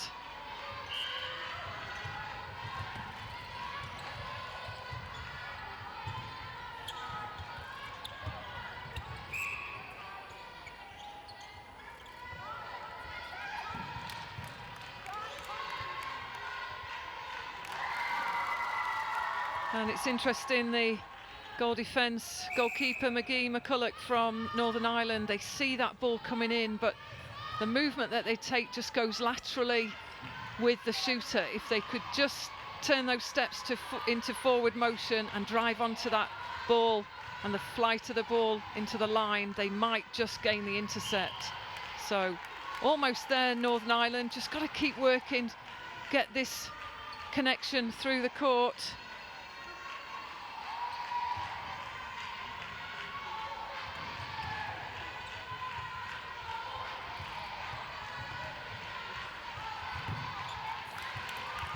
Oh, fantastic change of direction. Double lead put out by Goodwin.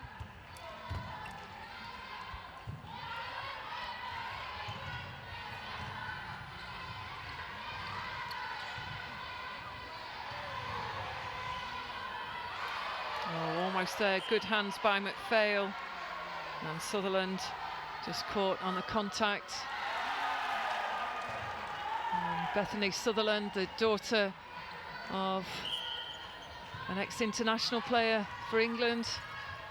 People may know Bethany Sutherland's mother as Pat Sweeney, a superb netballer too, so great to see family tradition continuing.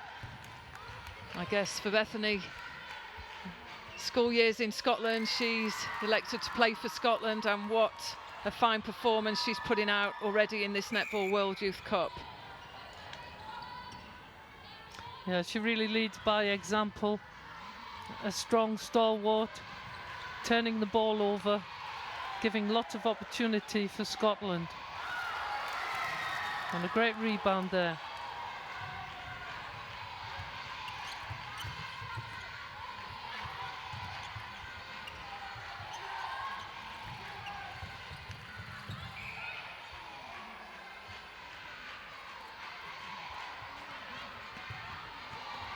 So McCall again offloads to Goodwin, but umpire indicates a footwork call by Goodwin.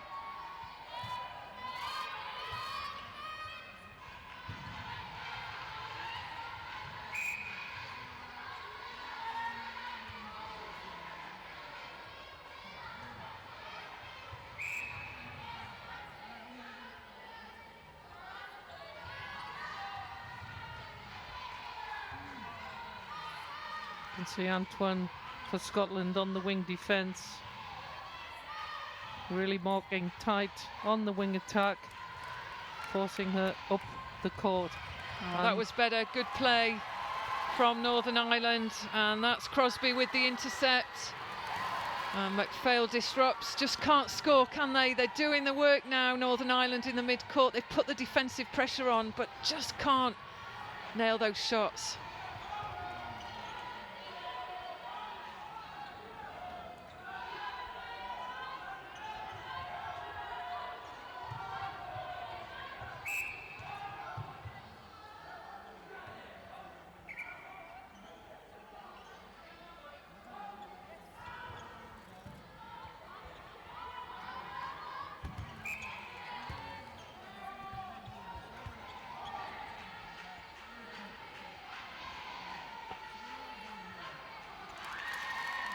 Goodwin secures another goal, so Scotland move out to 33 goals, Northern Ireland 19.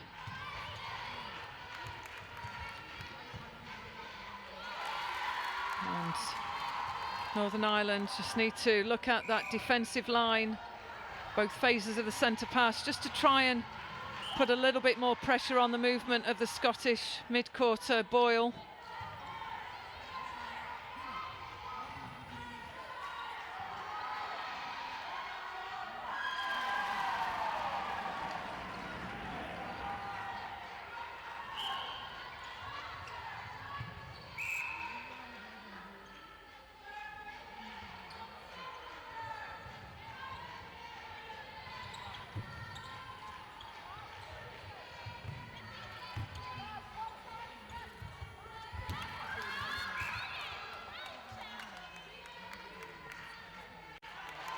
So Goodwin again.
So again, just the timing for Northern Ireland in attack, but patiently just trying to use the width of the court. That swing across, but Antoine gets to that one. And you might just hear in the crowd, there's a little bit more noise. The schools have joined, to be expected when the home nation, Botswana, take to the court against Jamaica, and that will be game 5 today, and that match will be at 5 o'clock.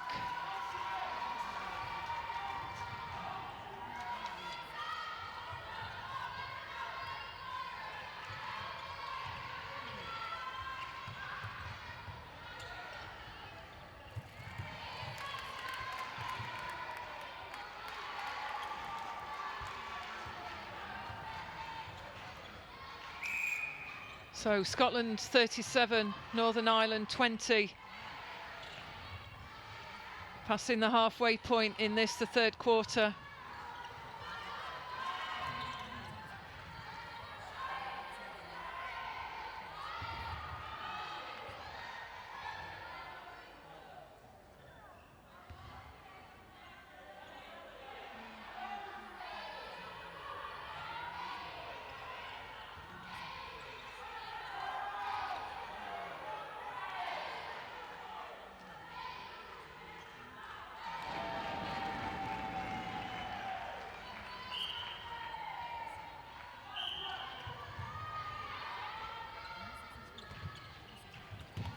Again, clinical play from Scotland. Well, Ria's strategies there, Nita, as the ball's taken smoothly to the baseline.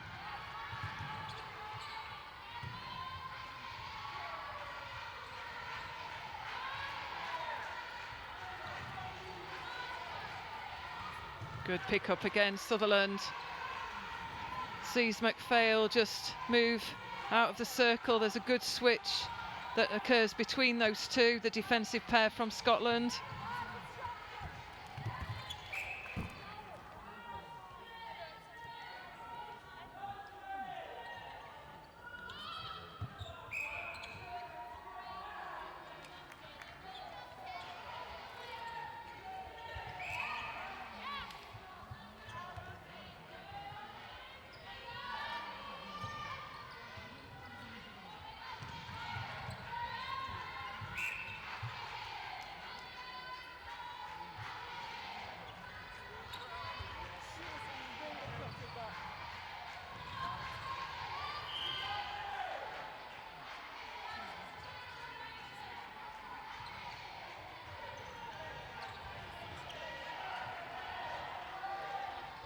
So chance for Coleman, she manages to convert that one. So Northern Ireland through to 22 goal scoreline, but still Scotland hold the lead. But better play, 2 goals in succession for Northern Ireland.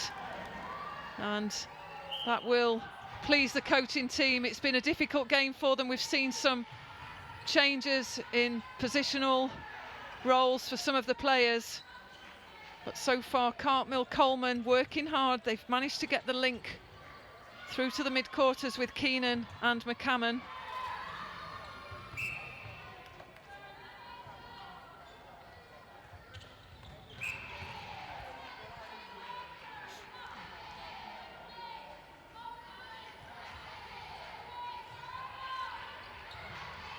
Good straight line pass from McCammon.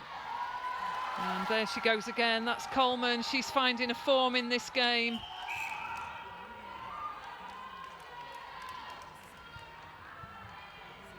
Takes that scoreline to 7-all this quarter. So good score in this quarter. It was just a 2-goal difference in quarter 2. It was 13-11 in favour of Scotland. So it was the first quarter that was costly. We've seen the changes. And this quarter, Northern Ireland just holding up, not letting the scoreline extend. But this is the damage, and that's Goodwin. A real strength in that goal shooter position.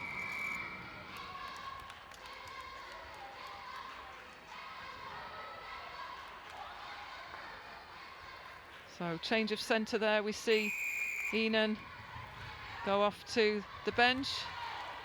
And Metcalf replaces her in the centre spot.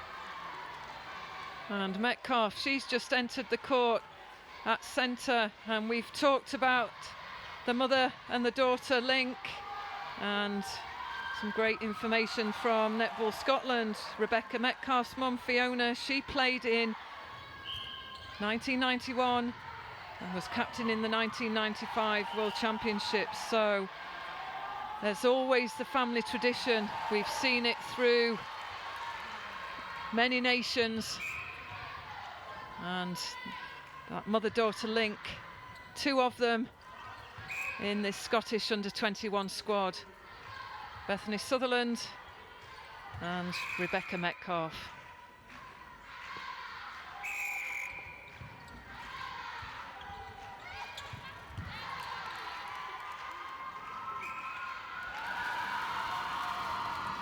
Goodwin secures another goal, so evens up in this quarter. Tied score 9-all for the third quarter so far. Overall, Scotland in the lead by 12 goals, 38-26.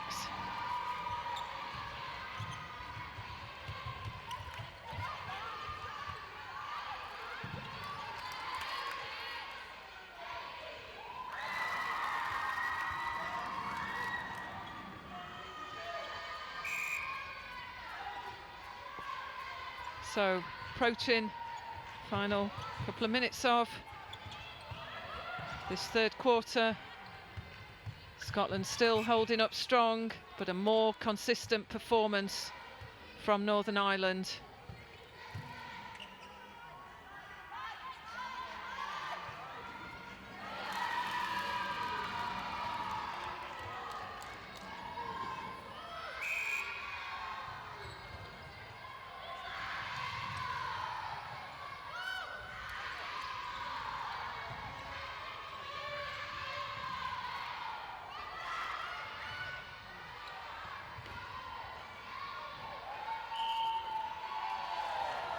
So Cartmill, she lands another one for Northern Ireland.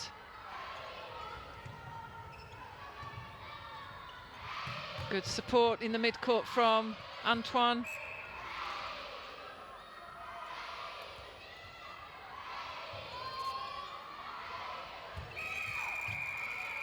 And that's the whistle for the end of the third quarter. It's Scotland 40, Northern Ireland 27. But a good solid performance by Northern Ireland in that quarter. Sees them play some much better netball, more consistent. They found the connection, and it's been a good solid performance in the shooting circle. Cartmill, Coleman, when serviced and at a shooting opportunity, they've worked hard and they've managed a higher number of conversions. So we'll be back shortly. We'll leave you with some highlights of the third quarter as the coaches prepare their team for the final 15 minutes. Northern Ireland 27, Scotland 40.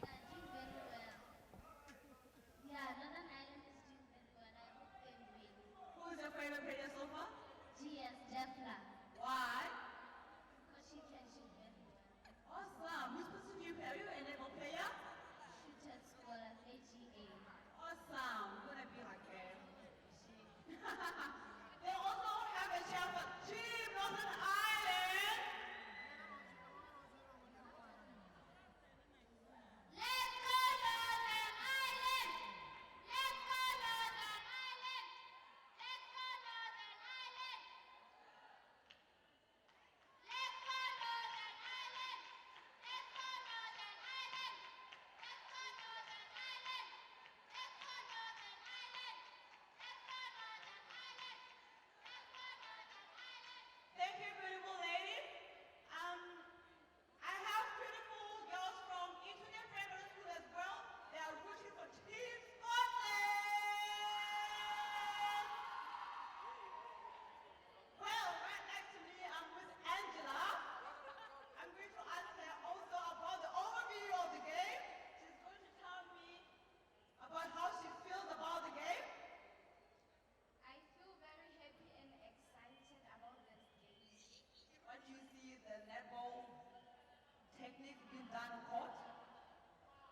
So we welcome our players back onto court. Scotland out of the blocks first, ready to get this next 15 minutes out of the way. They've got a healthy lead. And it's Northern Ireland to start. So Keenan, she takes the centre position for Northern Ireland. And we'll bring you the changes as they arrive with us in commentary. But just to let you know that Edgar replaces McPhail at goalkeeper for Scotland. Metcalf, who's played in centre. Sorry, McCannon has gone to wing attack for Northern Ireland.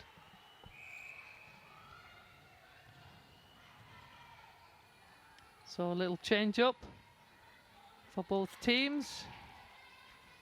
Let's see who can capitalise in the early stages of this last quarter. So McCall on the goal attack just offloads to Goodwin. And as we see, quick on the rebound.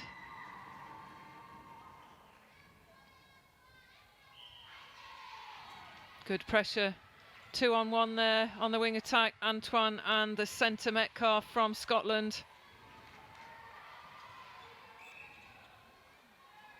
And just couldn't hold on to that, just slipped as she went for the ball there, Coleman.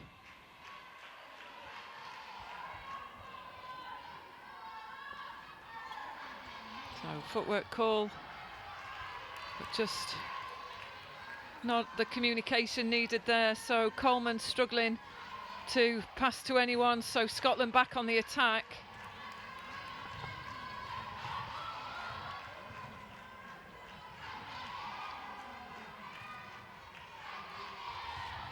And Goodwin, a rare miss from Beth Goodwin, sees Northern Ireland quickly transition into the mid-court.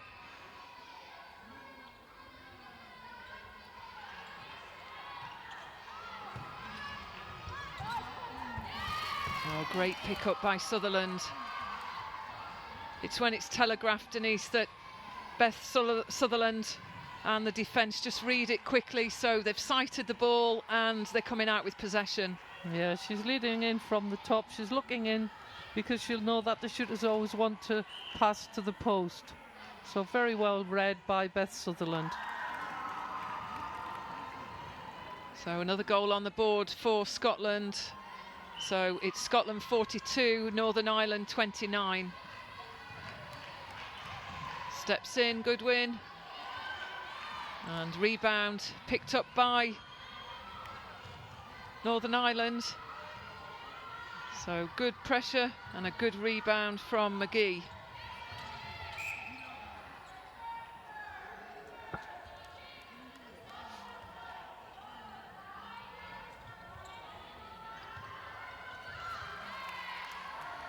Anything that goes astray in the Northern Ireland offensive third will no doubt end up in the hands of Sutherland. So confirming the changes for Northern Ireland. Keenan at centre, Lewis at wing defence, and McCammon, as mentioned, in the wing attack role.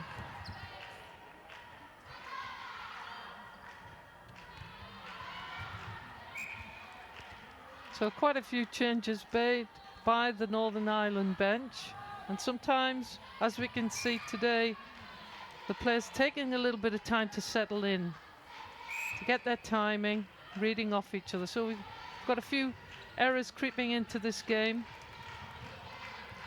Good straight line play from Scotland, and that one pops in for Goodwin.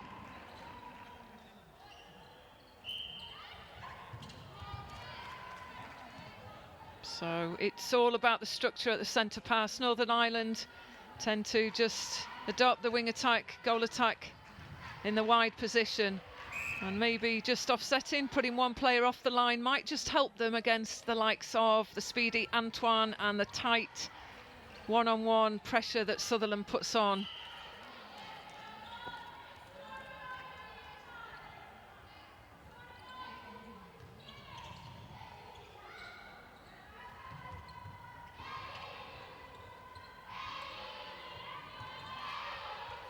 So on the turnover, can Northern Ireland take this to a shooting opportunity? Good work by Coleman. Mid-range shot from Cartmill, but too much on that.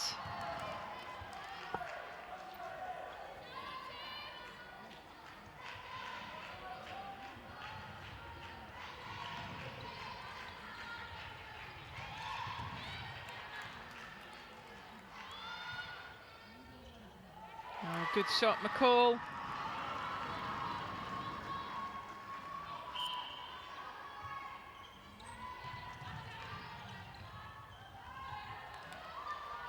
So Keenan in possession, picked off on the circle edge. Can Northern Ireland just break through this mid-court pressure from Scotland? Edgar goes on the fly, gets a hand to that ball, quickly back in position to pick up Coleman.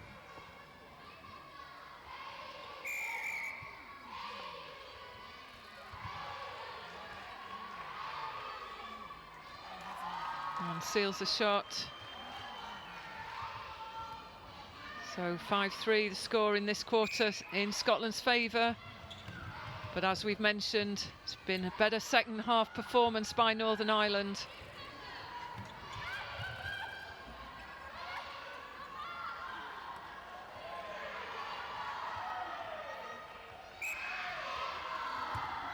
And she'll get another go on an obstruction call from the umpire.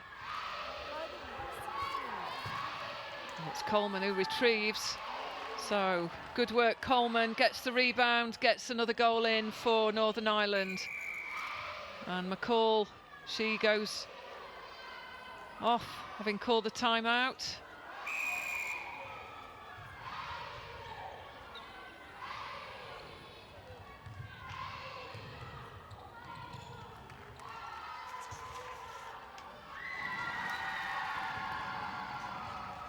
And MacDonald enters the court.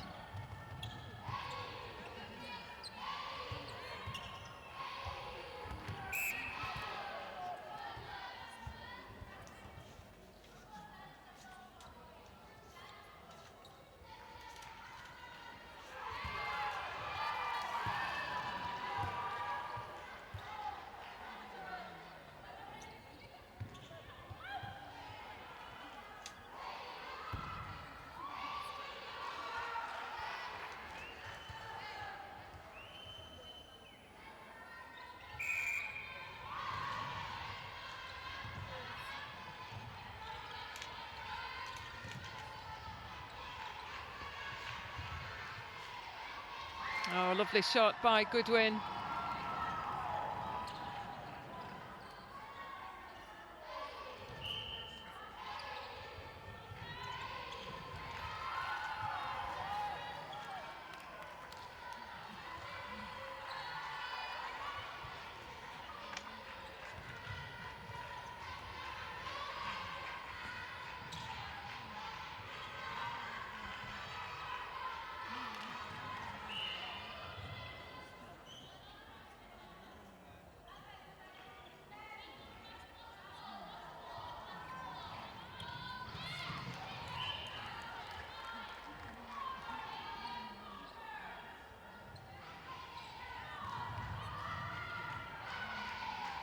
So we see a positional change.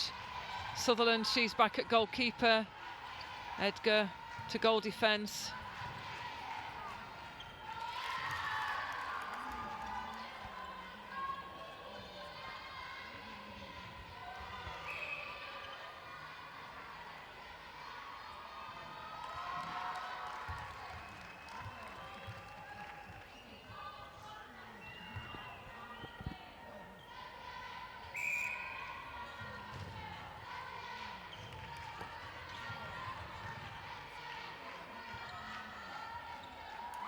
Clean shot there from Goodwin. Great work from the centre pass from Scotland.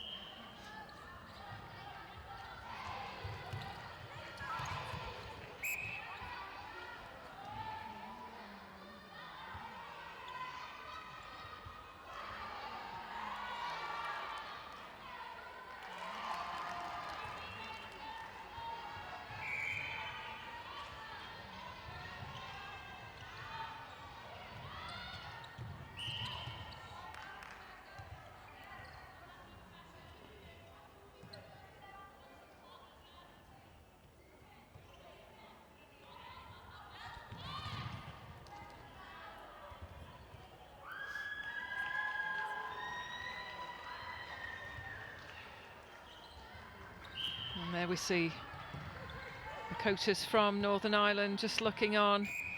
They'll be pleased with the second half performance that Northern Ireland have put out. They'll still be looking, I'm sure, to tidy up the play as this competition unfolds, and placing games will start to happen in the next few days. So as we finish pool games, then it's what we might call the business end of the Netball World Youth Cup.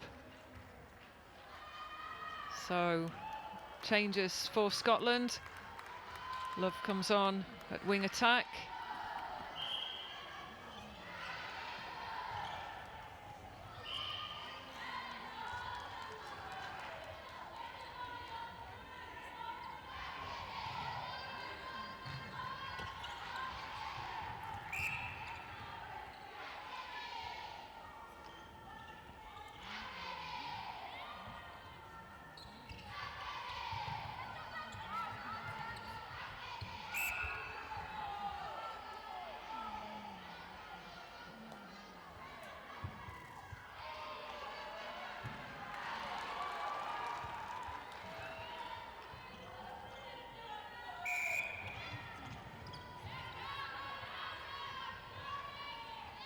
Oh, good hands. We've witnessed Antoine on that backward movement and the upward jump, the elevation. She gets a hand to that ball, but good work.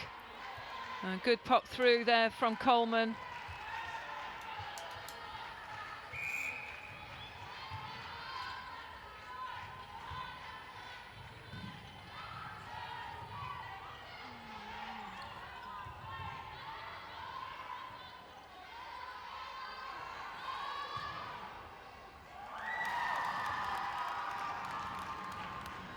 So, goal shooter on for Scotland. So we see Goodwin go to the bench.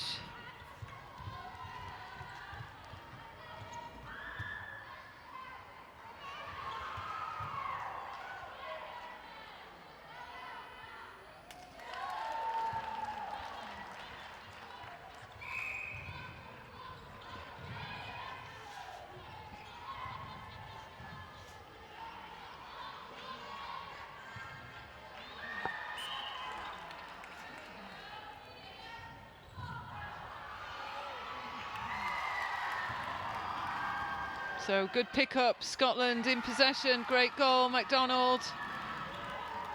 To the delight of the adopted school. Antoine takes the intercept, Scotland back in possession.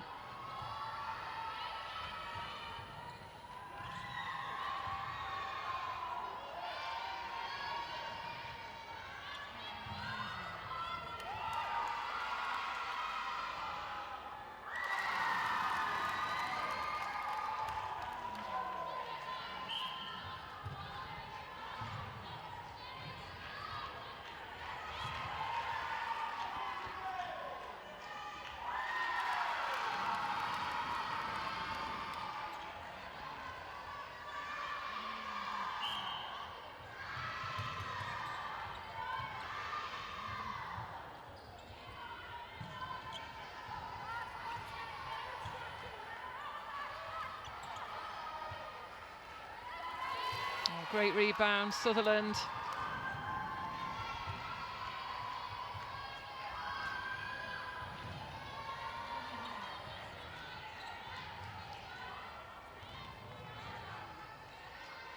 And you see the double defence there on Boyle.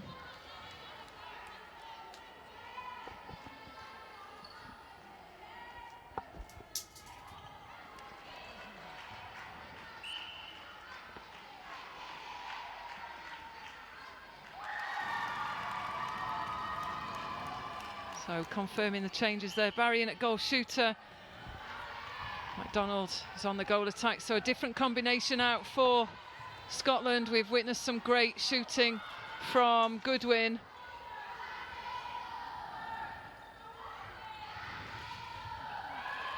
Great take from Antoine. I can count at least 3 intercepts from Antoine. And a good number 5+ disruptions, so she is an impact player on that wing defence spot. Very impressed with her.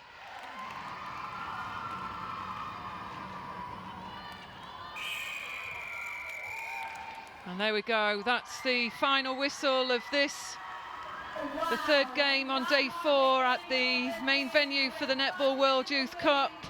It's Scotland 55, Northern Ireland 36. A fine second half performance from Northern Ireland. Coleman gained composure in the goal shooter position and really did perform well. So much better conclusion to this game for Northern Ireland as we leave this game, and you see the scoreline: Scotland 55, Northern Ireland 36. Next up is South Africa against Singapore, and we'll leave you with a view of the teams and the highlights of this game, and we look forward to you joining us in commentary for the next game, which is game 4, South Africa versus Singapore.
Okay, that's how this game ends between Northern Ireland and Scotland. Some kind of a local derby, it must be said, between the two teams. But however, Scotland there, of course, emerging the winners in this particular game. Let's turn our attention now to speaking to the captains as well as the coaches to see how they may have seen this particular game. Clearly a game that was played under a very small crowd, but it must be said that the crowd beginning to increase slowly and slowly and slowly as some of the local teams are coming to play. Of course, we'll remember that coming up next is going to be South Africa, and now the big game that's going to be coming up a little later, the Botswana, of course, in that do-or-die game against Jamaica. But now you will remember that these are the preliminary stages where these teams really have to find their way into the knockout stages, really. So as we speak, we must say that Scotland, so far they've won all their games and they are on course really to go on for the quarterfinals. But that's how it is really, the way here it is here. So we'll turn our attentions very shortly to speak to the captains as well as the coaches to see how they would have seen this particular game. It has been a very wonderful tournament. The European sides not quite used to the kind of cacophony and noise that comes from this venue, with the school children and everybody else making that kind of noise. Very jubilant and quite happy and supporting all the teams to ensure that they've got a wonderful stay here, ensuring that they enjoy the games, they enjoy the tournament. The first ever tournament really to be held in Africa, and Botswana is quite proud to welcome the whole world to this only original home of the wilderness. And of course, our pride, your destination, Botswana. This is the the kind of message that people want to portray here, that Botswana is the destination for everybody else to come and see the original wilderness, because when you go towards the north, it's going to be the Okavango and everything else like that. But I guess that's how it ends here at the games. Scotland nipping this one, winning this one, and beating Scotland to that. And that's how we wrap it up here. Scotland winning this one, North Ireland with everything to do with the game that remains in their pool.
Welcome to the Netball World Youth Cup. This is game 4 on the 4th day of what has been so far a fantastic competition.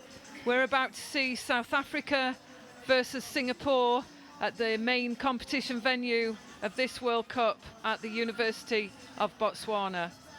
So the teams just making their final preparations on court as we prepare to get the game ahead, and with our officials, Marion Harley and Chikatsa Lepoli running the lines today, and in charge of this game with Wayne Benty, the reserve umpire. So the team list: South Africa on your screen. Starting 7, Brandt goalkeeper, Siegelmeier goal defence, Jacobs wing defence, Amiras centre, Shawane wing attack, Venter goal attack, Lochner goal shooter. The captain is Shawane and the coach Dorette Bardenhurst. And for Singapore, team list for you to view: the starting 7, goalkeeper Go, goal defence Aisha, wing defence Kaur, centre Zheng, wing attack Wong, goal attack Wah, and goal shooter Paulie. The captain Olivia Wu, not starting in this game for Singapore, and the coach Yuang Po Chin. So you can see this arena filling up.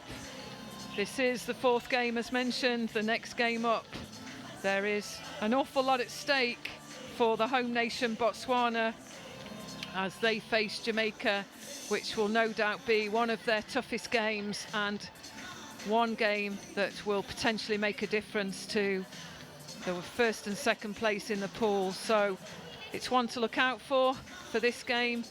South Africa versus Singapore. We're almost ready to go ahead. South Africa back to their bench area. Singapore, as you see on the screen, just in the final stages of their warm-up, and we'll be on court shortly.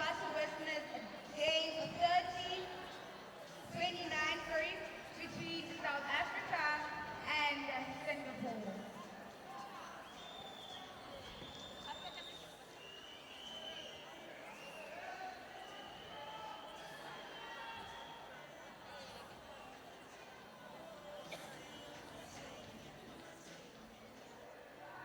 The Netball World Youth Cup 2017 would like to welcome you all to the match between South Africa and Singapore. At this point, I would like to ask the starting 7 of both teams to please line up on the sidelines.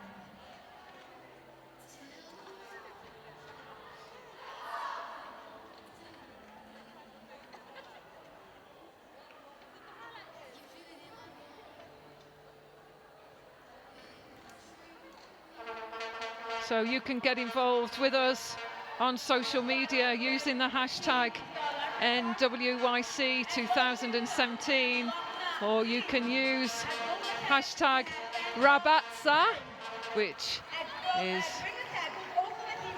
a local word here, and it's being shouted out loudly around the crowd as we welcome on the South Africa 7 to start this game.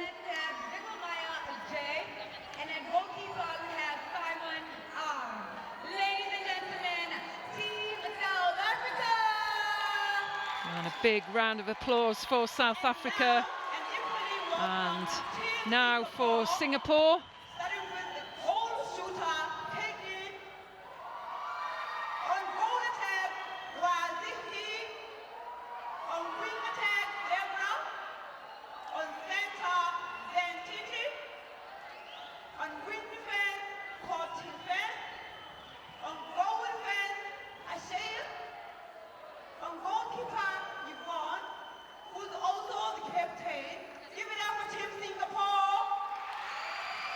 So our umpires about to kick-start this game, and they are Marion Harley and Chikatsa Lepoli, and it's Chikatsa to pass over the ball as he takes to the line.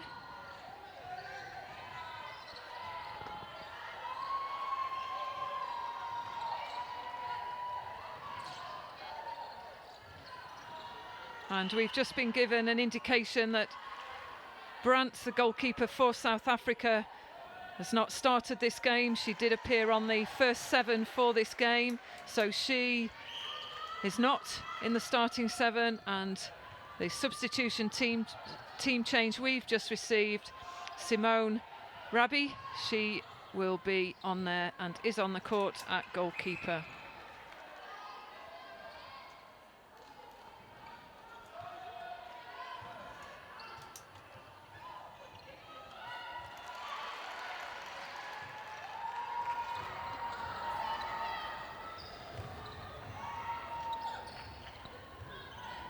So South Africa, fast ball, great offload there. Lochner under the post, secures the second goal for South Africa.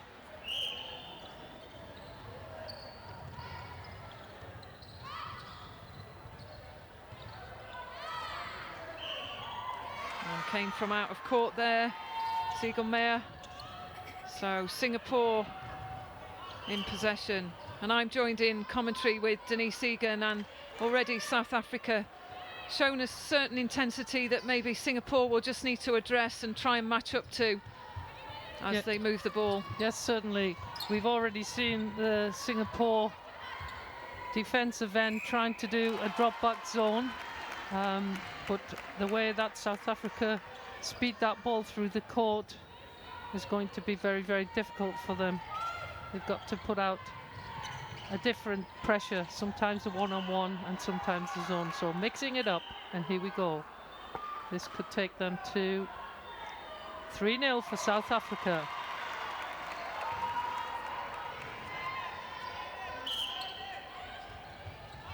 So can Singapore just break through this defensive pressure? But you see there the strong arms over the ball from the goal defence, Siegelmeier. So good ball. Shoain finds Lochner. And that will be a penalty in favour of South Africa.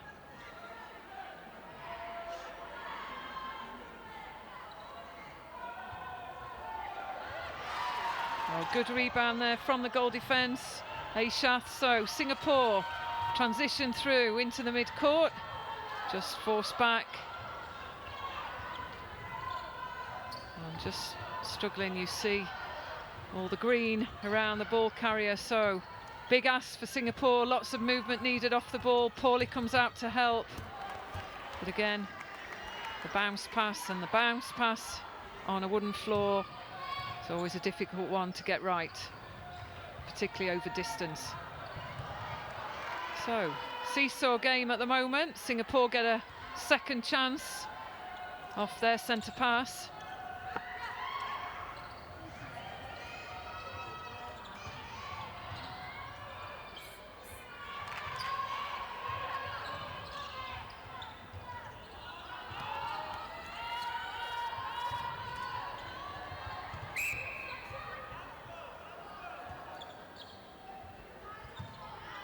So Pauly ready to take the shot, and again it's a good strong rebound from Siegelmeier.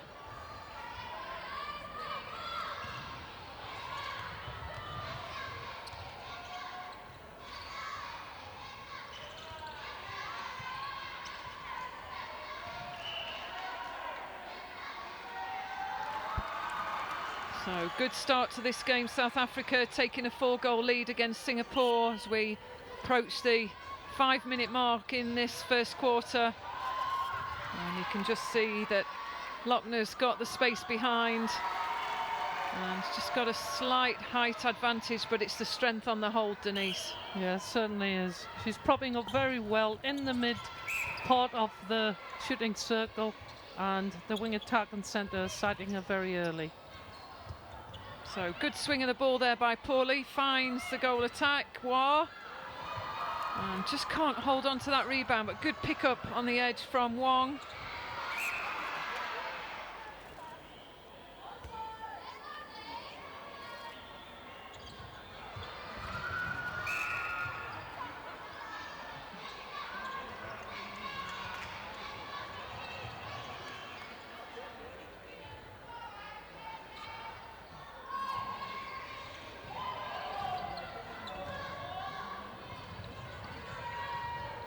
Zimbabwe doing an awful lot of work on the transition through on attack, through the mid-court, supporting well. That relieves Amir as the centre and Shawain at wing attack.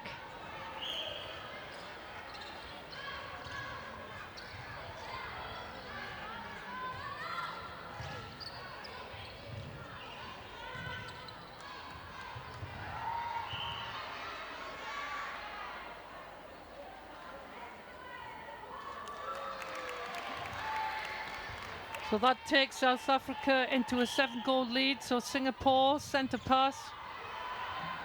We need them to really bring this ball through, and perhaps the shooters try and get it closer to the post. They're being forced to take a long-range shot so far in this game.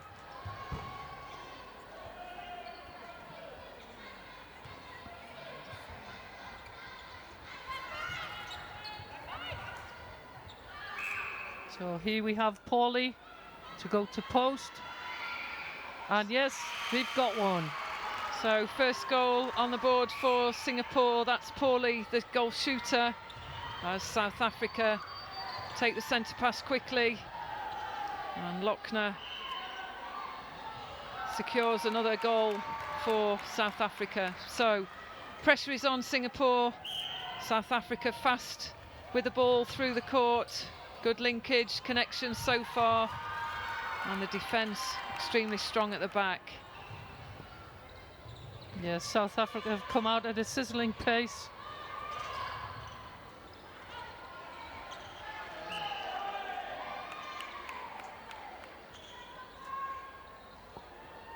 So sharing the shooting load, and that's another one for Vedna.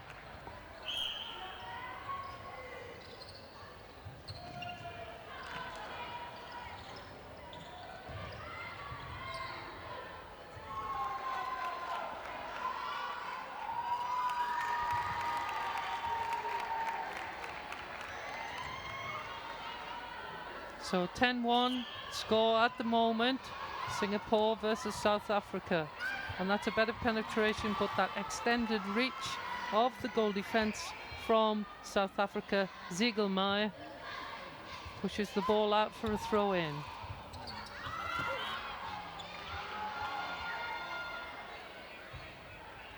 And there's another shot for Paulie.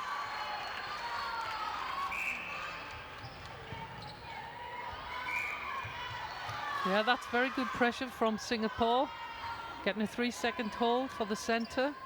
So could this be the first conversion from a turnover?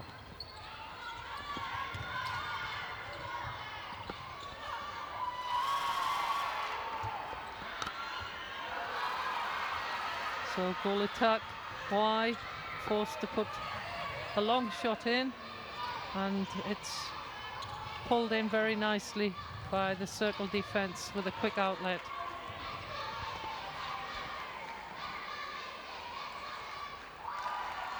And Venter converts it very nicely at the other end.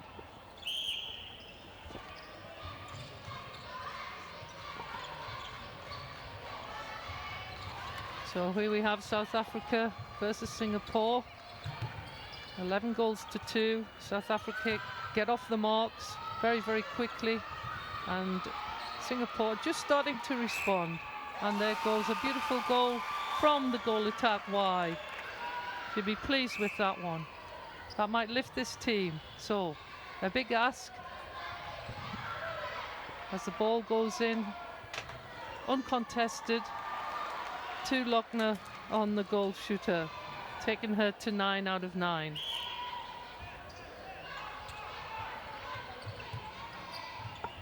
So Singapore a little bit more patient, a bit more structure, using the width very well across the transverse line. Takes Paulie with a step in, tries to offload.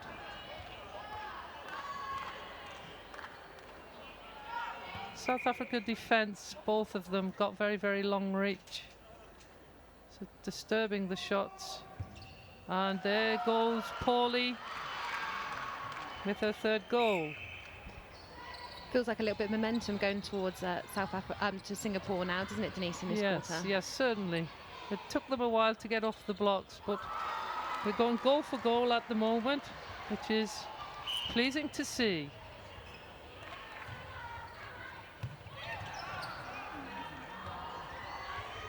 You might just notice the Singapore players tend to have the ball very close to their body, and South Africa second stage marking with arms heavily over the ball, making it more difficult for them to get a clear first time pass through the court.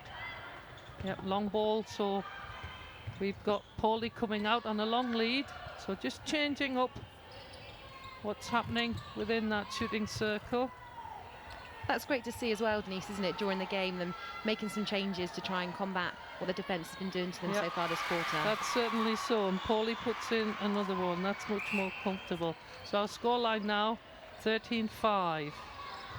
South Africa lead Singapore in this day 4, match 4 of World Cup Netball under 21s.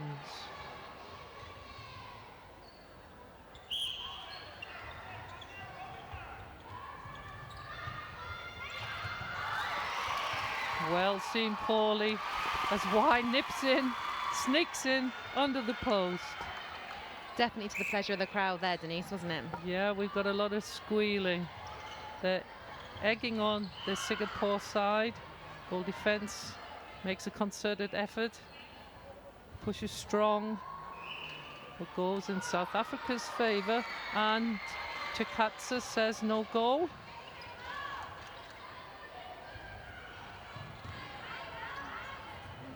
So gives Singapore another chance. There's Paulie on that long lead, really using her court craft well. So we have goalkeeper penalised, a 2-on-1 situation with Y setting the screen for Paulie to come off. Yep, and Tishua got herself into this game now with 5 in a row. Do you think it was a bit of nerves to start with, Denise, for Singapore? Because they now seem to be coming in goal for goal and definitely showing a lot better form than they did in the first half of this quarter. It could have been. It could have been. I think that we got a lot of disturbance on the second phase of the centre pass with a well-planned defensive unit from the South African team.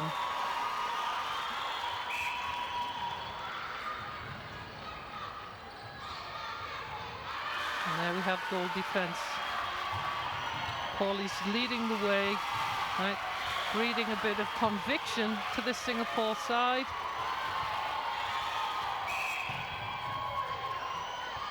Just need to read off each other.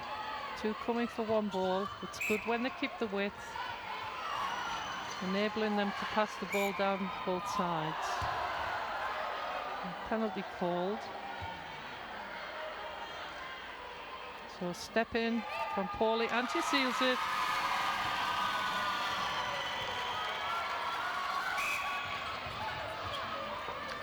As we approach the last minute or so of this quarter, Denise, what would you think the coaches will be saying to their teams at quarter time?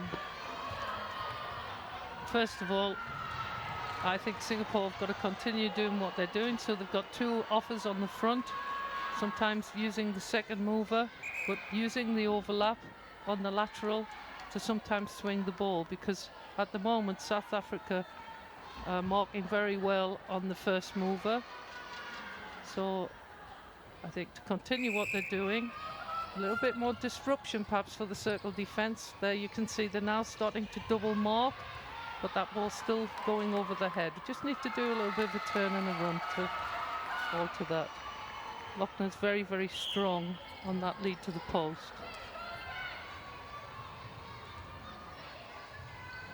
So not looking quite as comfortable as we did at the start for South Africa. Just taking the bit of the sting out of the defending players with the out and in, and the rebound mopped up and put in solidly by Lochner.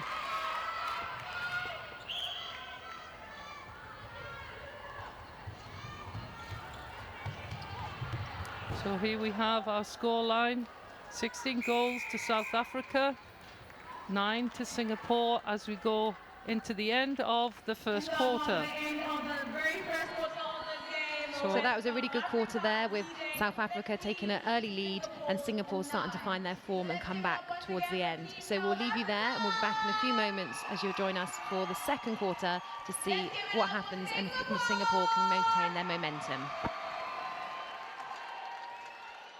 Once again, it's the Netball World Youth Cup 2017, Day 4, Game 29.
The next game today will be between Botswana and Jamaica at 1700 hours, followed by Fiji up against Grenada at 1900 hours.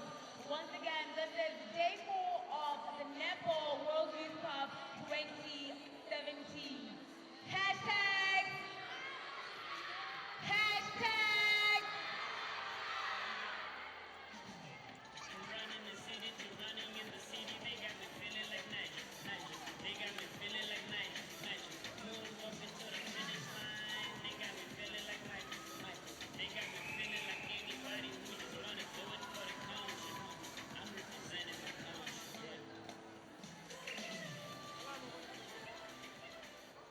The second quarter is just about to commence with South Africa leading 16 to Singapore 9. Game 29 up, which is between South Africa and Singapore. Welcome back to Day 4, Game 5 here at Gaborone, Botswana for the Netball World Youth Cup. We've got Singapore and South Africa going into their second quarter. My name is Alison. I'm joined by Kelly for this quarter.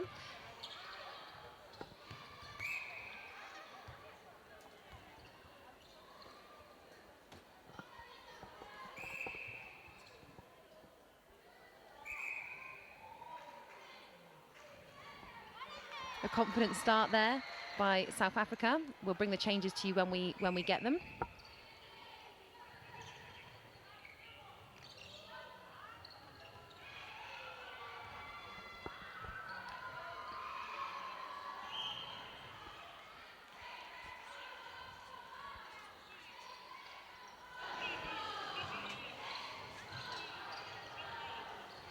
Some patient play by Singapore, but good tip there by the wing attack from South Africa. Chuang.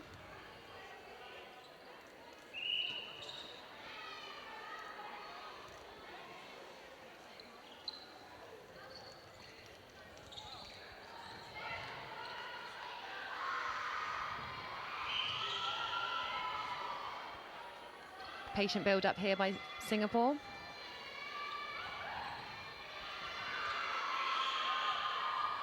A long shot, unfortunately a miss by Wei there. And South Africa have possession.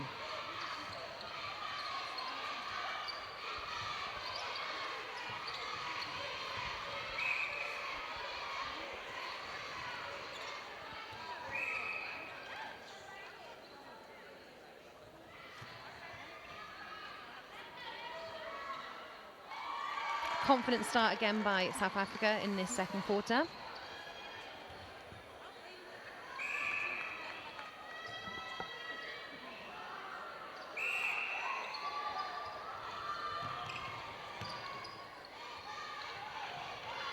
Nice swing of the ball, good vision into the goal attack. Venter, who sinks the ball.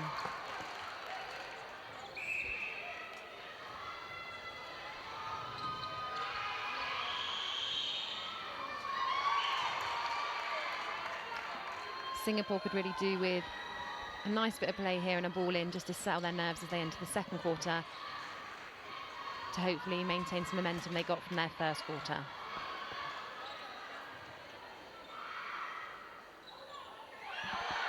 Unlucky there.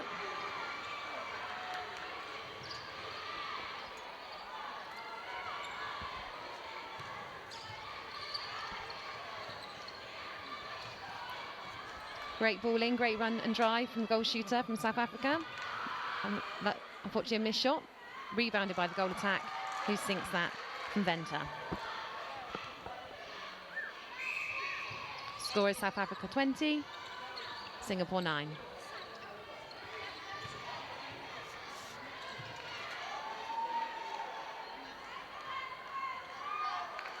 Again, a great passage of play through to the goal shooter. Singapore have taken a strong start to this quarter as they did in the first quarter.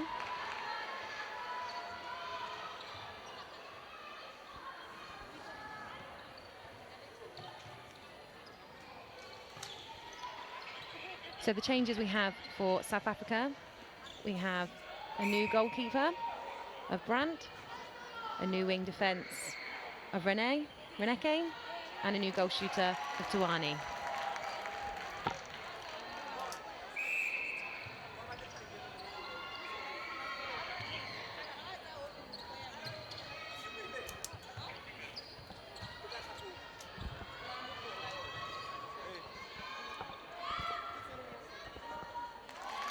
Again, another great shot there from Venter,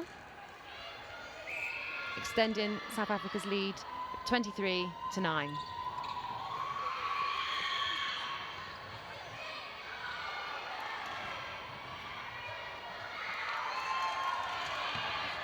Kelly, we're seeing South Africa run away with it a little bit in this quarter.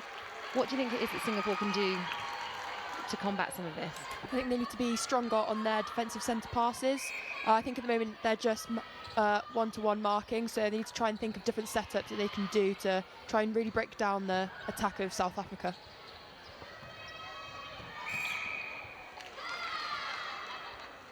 They really do need to capitalise on some of this possession early on now to get back in the game, having gone down in this quarter. Currently have only scored one goal.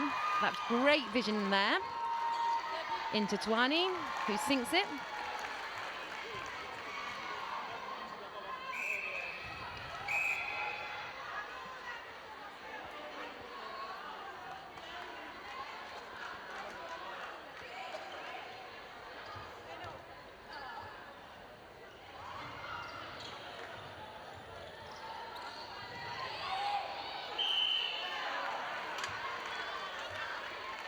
South Africa defence working really hard there, making it very difficult for Singapore to get through to the shooting circle. South Africa capitalise on this with another shot from Tuani, taking the score to 26-9.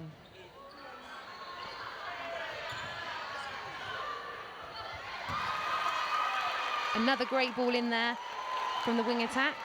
Juane through to Tuani, who is definitely on form for this quarter.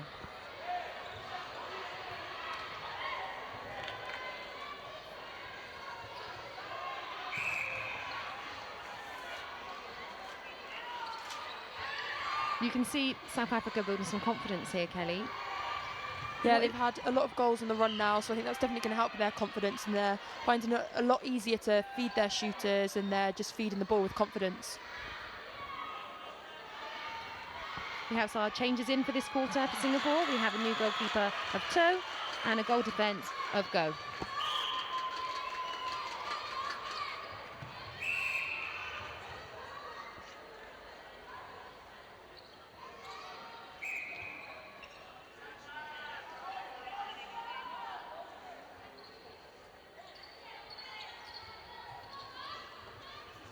South Africa again moving the ball around really well. Chuane being a great support around the edge of the circle. And the two shooters, Aventa and Tuani, creating some great space, allowing Venter to sink another goal.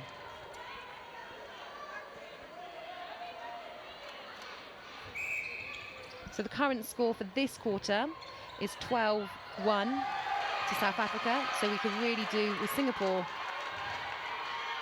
sinking this goal on cue to hopefully get some momentum back and bring this back into a closer game.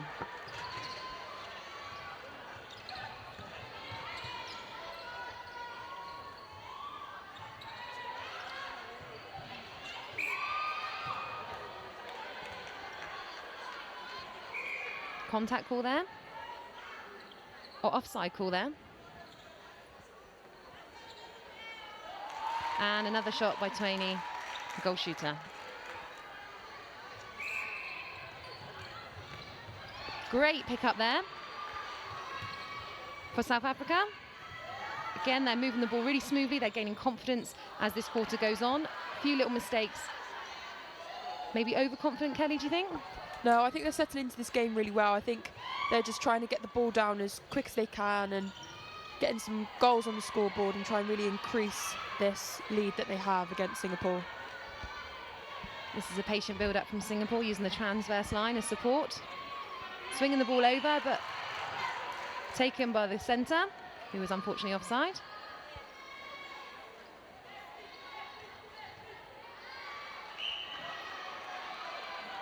Paulie with another great shot. As a player on court, Kelly, as you go down a little bit as you enter a quarter, is there anything that you can do to help rally the team mid-quarter? What will Singapore be thinking at the moment? You just need to keep momentum in their play and really capitalise on their turnovers and taking their centre past the goal and being patient. So here we see a turnover, they really need to take care of the ball, have lots of forward options. I think getting those goals, a few goals on the scoreboard, are definitely going to bring the team spirit up.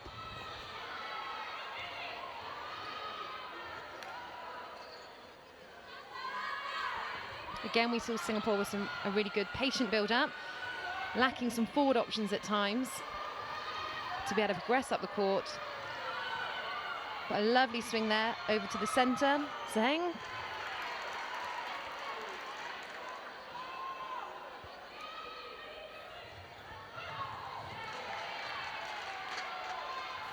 Oh, great shot there from Wang.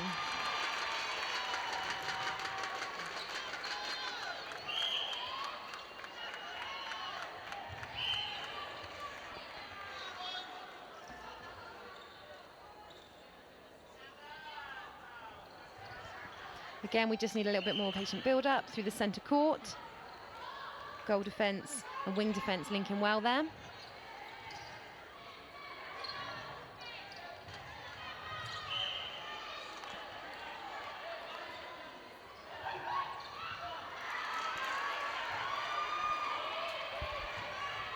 You just see a bit of momentum when South Africa seem to get the ball. It's a much smoother, quicker ascent through the court, whereas maybe with Singapore it feels a little bit stop-starty and they're struggling to get it into the final third. Kelly, is there anything that's happening for those teams that you think is allowing that?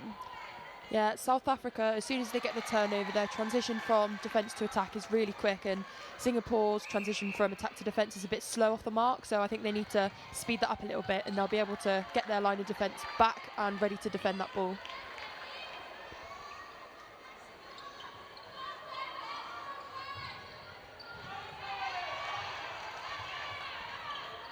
Only 4 goals so far for Singapore this quarter. that you can see that they have, when they get some good play, it works well, but they don't seem to be very quick to react when there is an interception or a turnover, and South Africa, as we can see there, pull away quickly through court.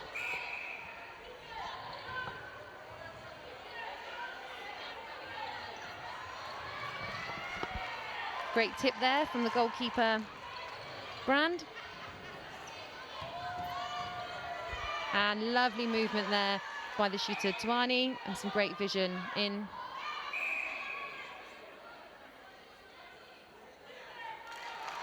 And another goal for South Africa. Taking our score in the second quarter, 32 South Africa to 13 Singapore.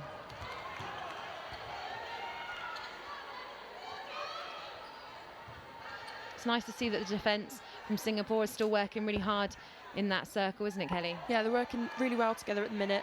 I think they just need to try and shut off that front option, but they're doing a good job in there. They're still tipping balls. Might be going off the back line, but they're still putting the hard work in from the back. There's still a long way to go in this game, and it's nice to see that they're all still fighting. The crowd will be very pleased as they start to fill up as we have a home nation game next. They'll love to see a little bit of a fight back from Singapore.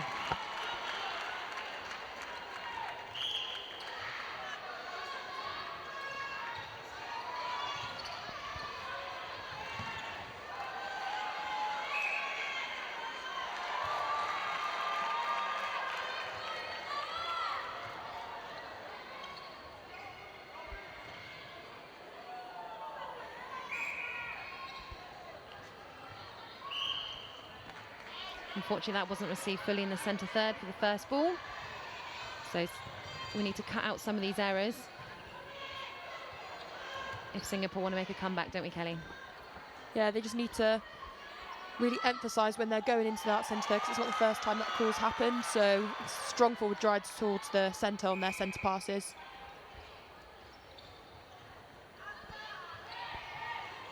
South Africa are moving the ball fabulously now, and a great vision, great ball into the goal shooter Tuani, who again sinks another goal. Taking the score, 36 South Africa to 14 Singapore.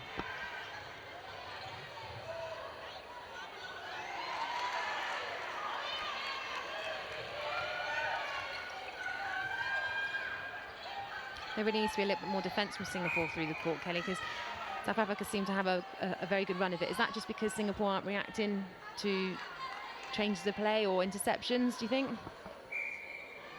They're kind of chasing the attacking players rather than restricting their space. So they need to get the first stage of defence down instead of retreating back to the space that they think they need to defend. They just need to keep their players where they are, restrict them, keep them up as high as they can on that court, and that will slow South Africa's play down a lot. Great vision there, and some great support from the centre. Amaras through to the goal attack. Benta. Obstruction call. Great shot there. The shooting partnership for South Africa are looking really good and very strong this quarter, aren't they, Kelly? Yeah, the vision in from Benta to Tuani, and both shooting accuracy is very high. So really impressed with these two shooting combinations for South Africa.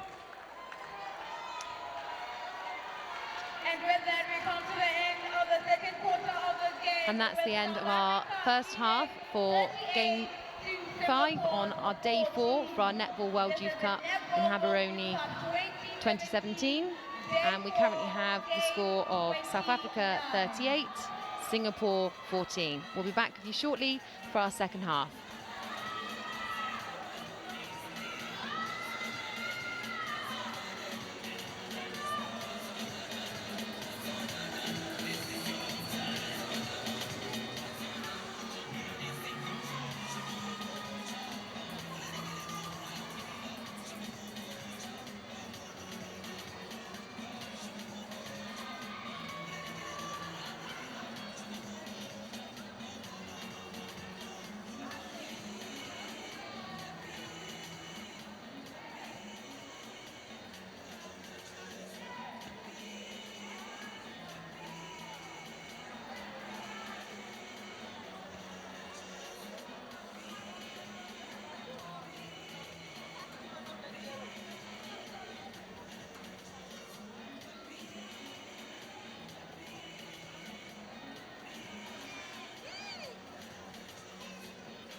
better. Okay, ladies, let's see what you got.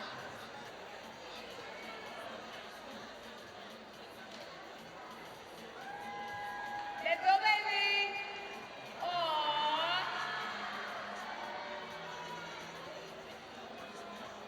Let's do this. Yay! Once more, Lemay Academy.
The next upcoming game is going to be between Botswana versus Jamaica at 1700, and followed by Fiji taking on Grenada at 1900.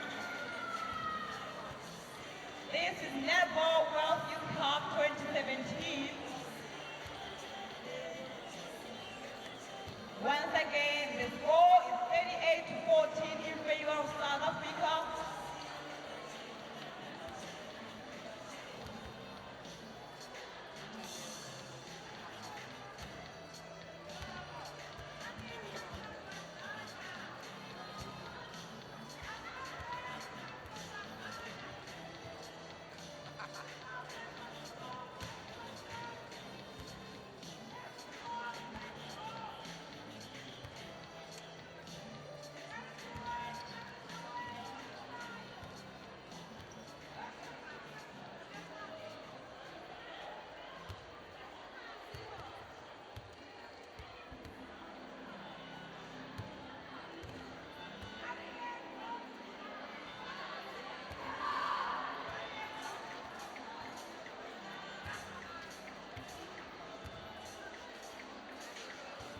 We're now heading to the third quarter of the game with South Africa leading 38 to Singapore's 14.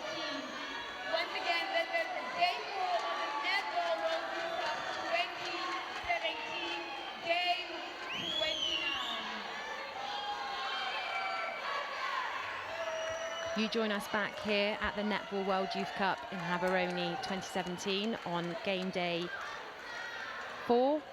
Game 5, we have South Africa versus Singapore.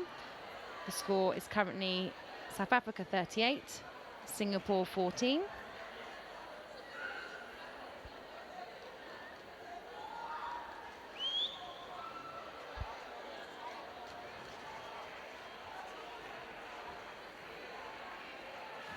We're just waiting for our umpires to take to the court, and we'll get our second half underway.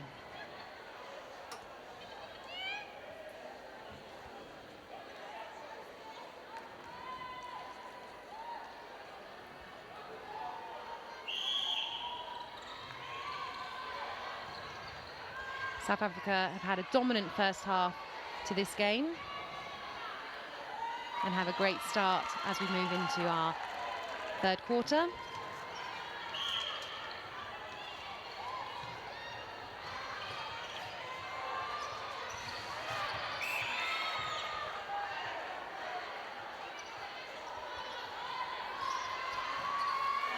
Great ball there through to Lee, who's our new shooter coming on.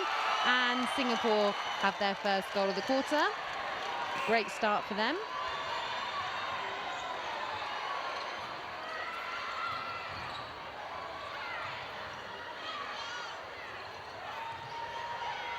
Lovely vision through to our goal shooter, who is new on this quarter.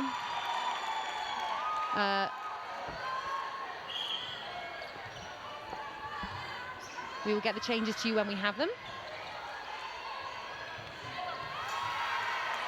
Lovely interception there by the South African goalkeeper.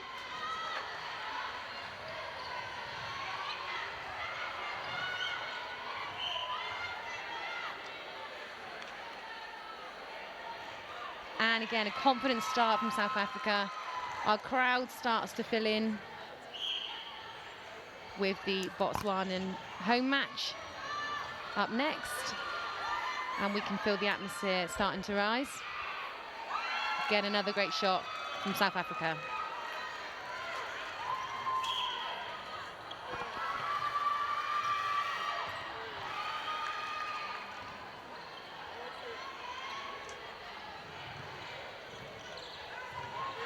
Singapore still fighting for their defence, but South Africa are just a little bit too strong for them at the moment.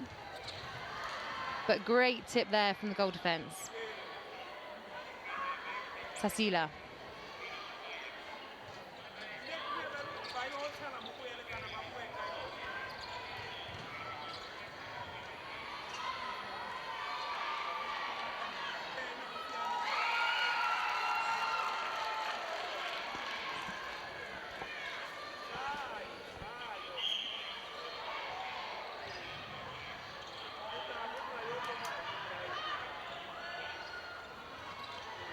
Great move in there by the two shooters and a lovely interception by the goalkeeper. So,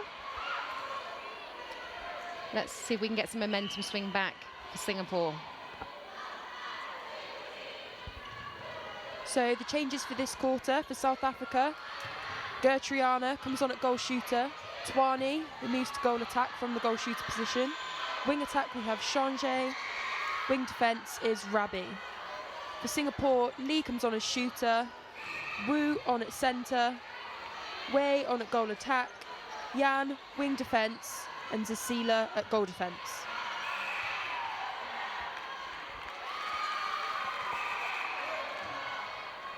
The South African crowd are a little bit relaxed there. They know they've got a healthy lead at the moment, but we're still hoping for Singapore to find some form and bring the match a bit closer.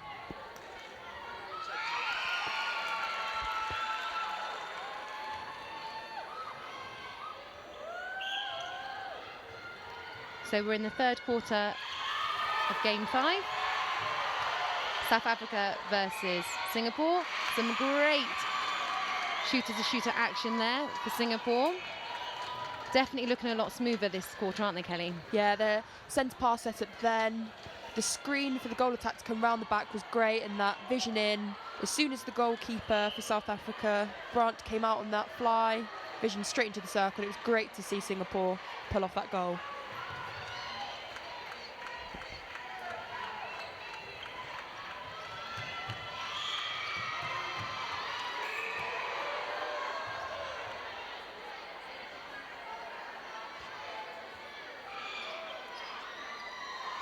We've had some fantastic umpiring so far this tournament, and we thank all the umpires for allowing this tournament to take place.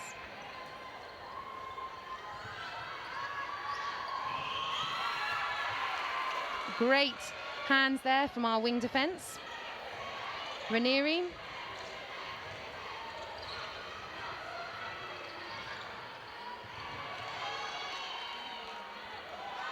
A rare miss shot there from South Africa, but an obstruction, and they sink the penalty. We have some people here in fancy dress. The Pirate is in the house.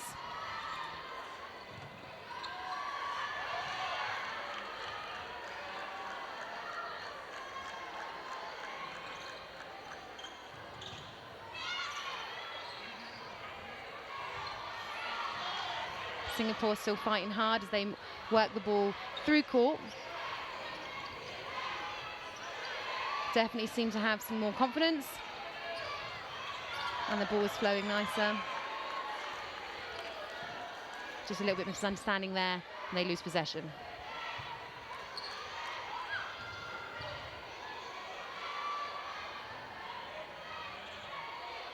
South Africa continue to confidently bring the ball down through court.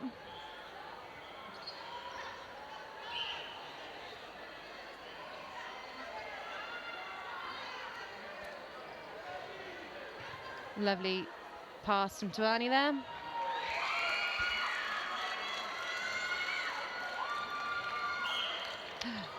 We have some very young viewers in the crowd, and I think the netball's a bit too much for them at the moment, having a little sleep, but I'm sure they'll be wide awake in our next game as Botswana will take the court for game 6, and the noise will increase.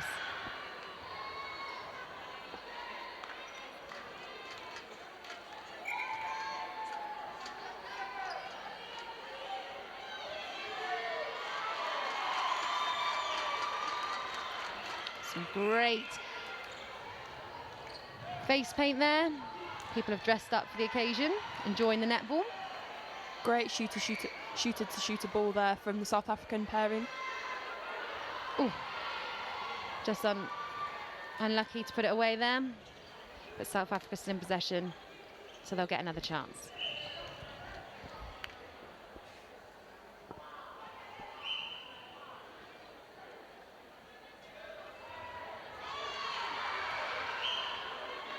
A few rare misses there from both shooters for South Africa.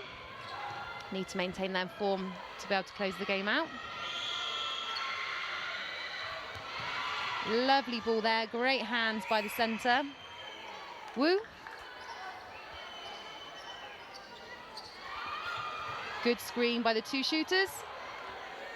Unfortunately, a miss there for Wayne.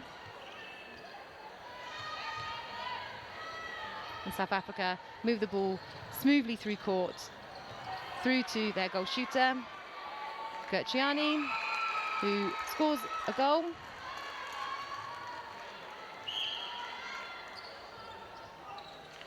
So currently in the third quarter, South Africa are leading 47 to Singapore's 18.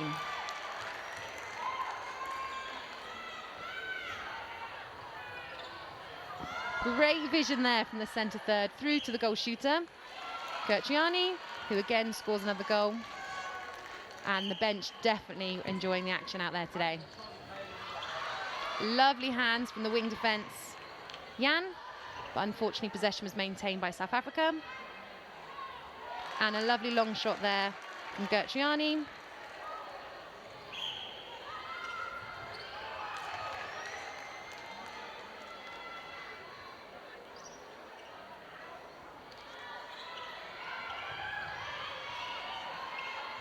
We have our brilliant shots brought to you today by the cameramen in Botswana, who are working tirelessly to get you all the action as close up as possible. And this is brought to you by QTV Sports in conjunction with Botswana TV. And if you're watching on YouTube, you can stay online and watch some of the interviews with the players following the game.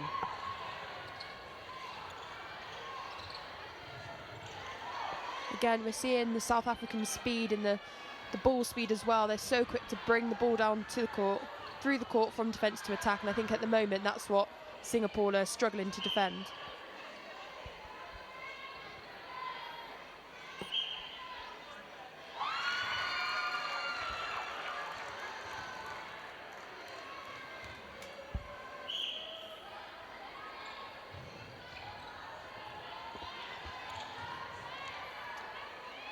I'm sure the atmosphere is going to get louder as we make our way through the second half of this game, with the Botswana being our game 5 of day 4 at the Netball World Youth Cup in Gaborone. And we've had some very party atmosphere during the home team's games, and they'll be playing Jamaica.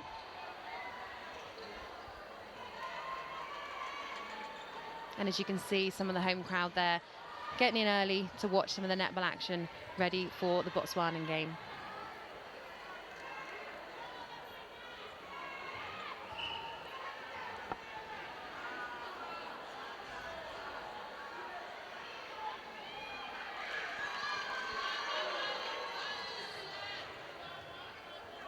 Another shot by South Africa as they have the centre pass. They extend their lead 52 to Singapore's 18. Contact there by the goal shooter. Singapore have possession.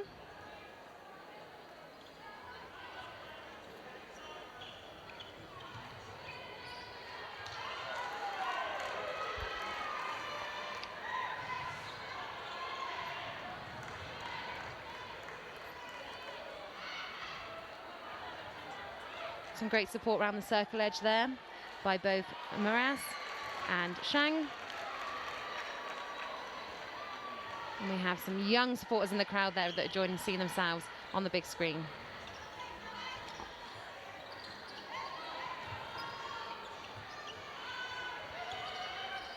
Ooh, great, well read there by the goalkeeper from South Africa, Brandt.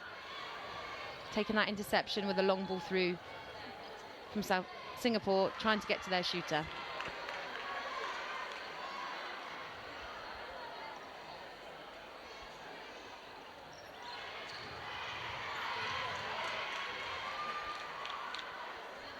Great attempt there by Wu at centre.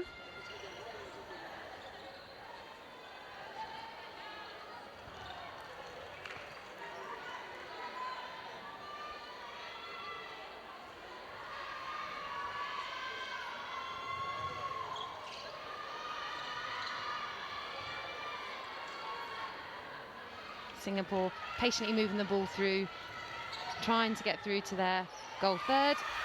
Got it well read there. Again, another great interception by the goalkeeper Brandt from South Africa, who's having a great game at the back.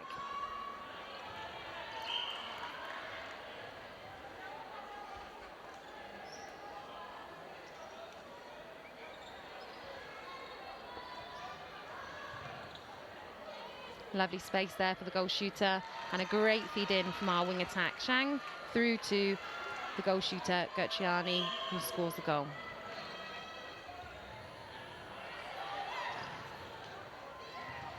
And again, some great space created by the goal shooter,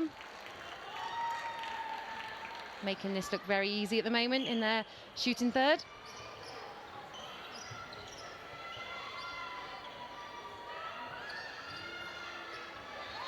Lovely space held by Lee. And the shot. The crowd are excited by that. The bench, the subs are all excited as Singapore score their goal. Oh, lovely ball in there from the centre, Amaraz.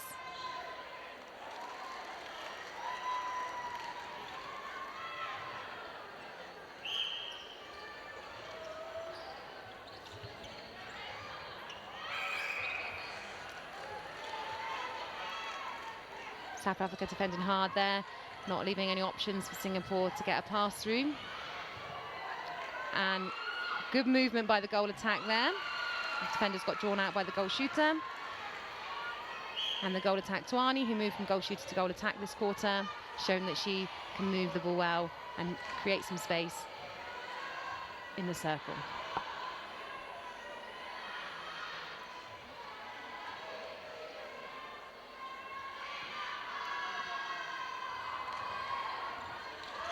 Great interception there by the goalkeeper, Toe. We're all willing Singapore to take this ball through the court. Great ball through. Lovely space by Lee. Ball just not quite high enough. But they're definitely showing some promise as they're making their way through.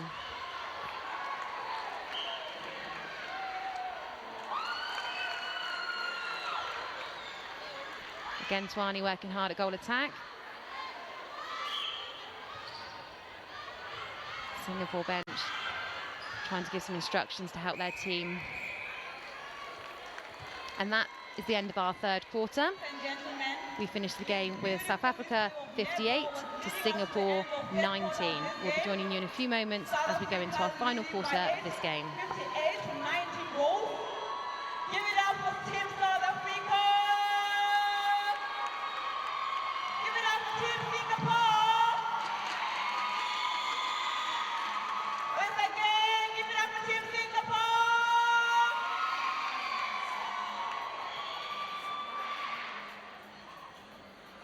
Now, we would like to recognize and appreciate some of the sponsors and the partners who made this tournament possible.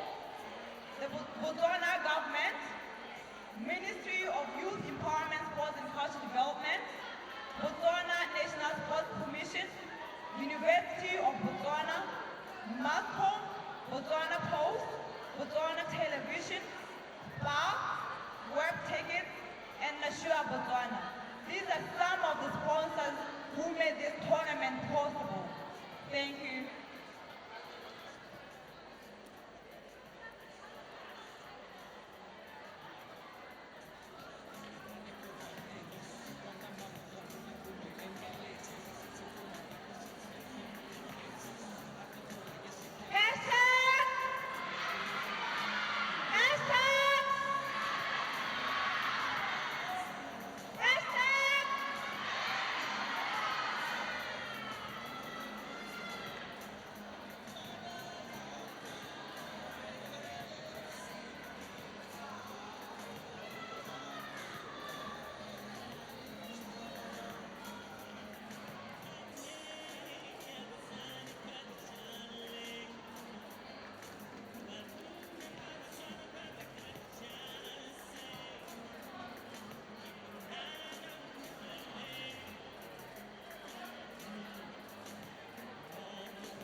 We're moving on to the final quarter of the game with South Africa leading 58 to Singapore's 19.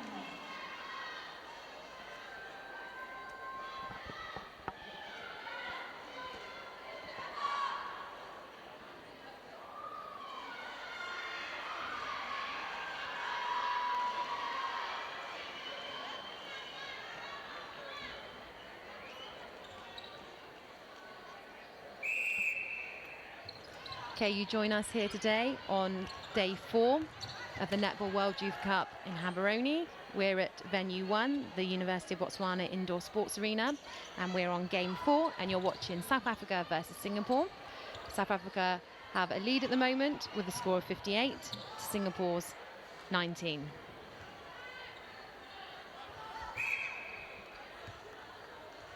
Great rebound there by Singapore.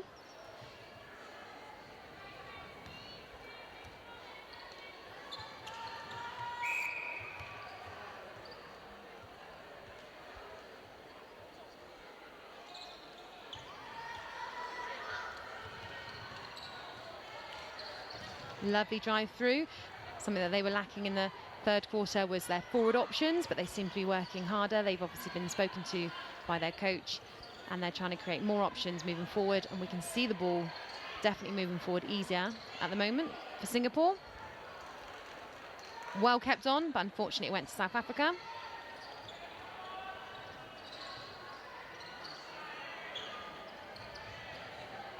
Some lovely displays of netball here from South Africa through to the goal shooter. The bench are definitely enjoying this game from South Africa, cheering their team on as they watch from the sideline.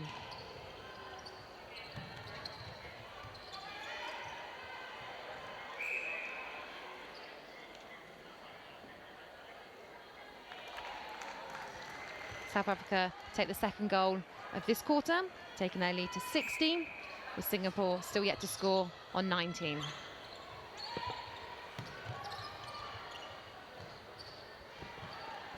Again, the South African shooters working really well, moving the defenders around and creating some nice space to put them in a good shooting position. Yeah, that was a great draw by Twani to open up the space for Gertruiana and the ball to just pop over to her. That was lovely to see. Again, a lovely interception there by the goalkeeper from South Africa, Brandt, who's had a few in the last quarter and has started this quarter just as strong.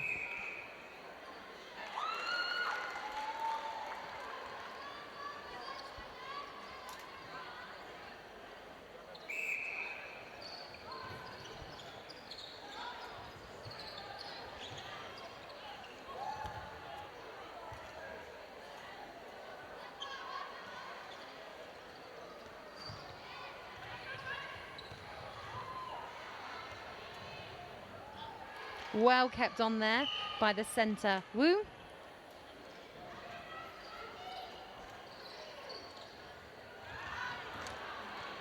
Unfortunately, shot was passed through to the shooter, was a little bit long. But we're definitely looking a little bit more dynamic from our Singapore attack, wouldn't you say, Kelly? Yeah, they're starting to drive forward now, which is what they didn't really do in the first half. Driving towards the ball, giving them ball carrier more options, so hopefully in this final quarter they can reduce this deficit.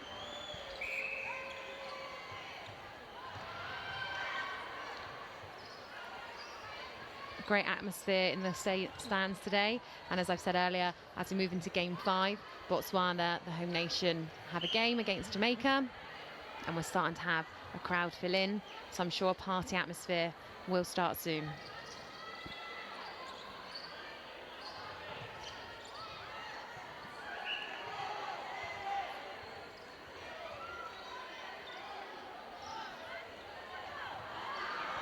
Misunderstanding there as a feed through to Lee. Another opportunity missed there by Singapore, but some great attempt at defence from the wing defence, Yan, and they have regained possession to take it through, hopefully to goal.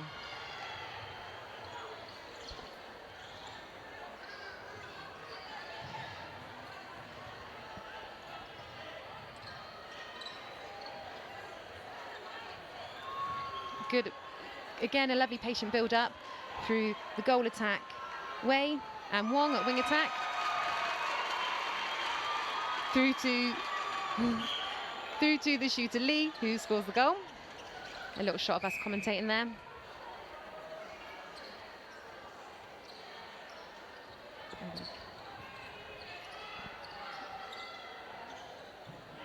Lovely work from the centre, Amaras, through to Tuani, creating more space for the South Africa. We have Botswana TV there, also commentating on these games.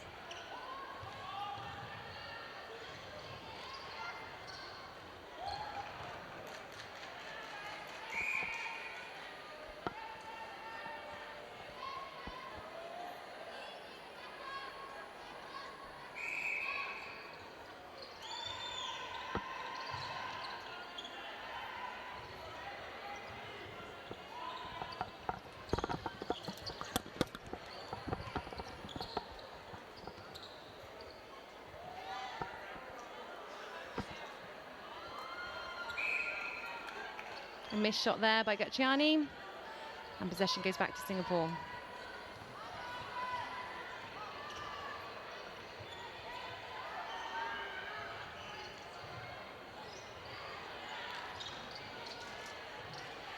Again, good use of the transverse line and a patient build-up by Singapore. Still working tirelessly in this final quarter.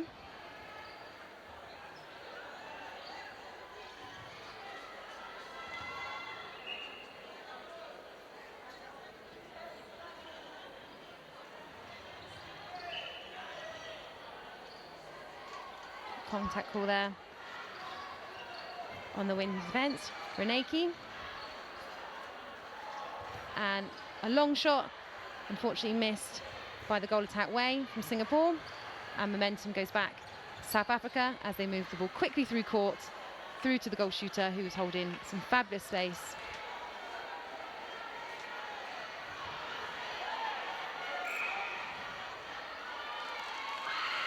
Great shot there by Retief.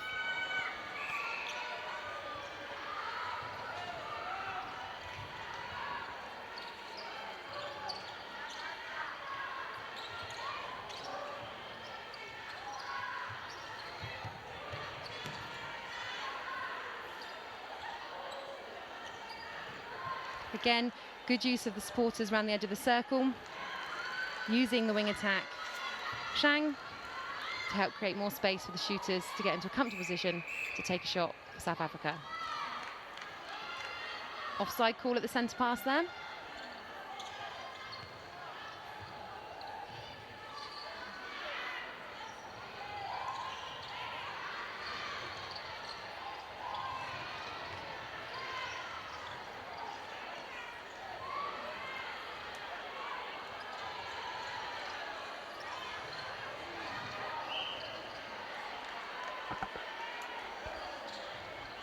So the changes for this quarter, South Africa, we see a change at centre, and Shawain comes back off the bench onto the court. For Singapore, Wah comes on at goal attack, Zheng back on at centre, and Kaur as goal defence.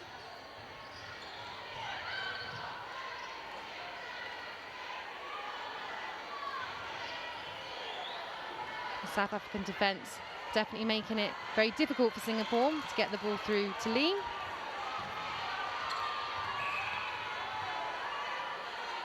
And transition well through to attack.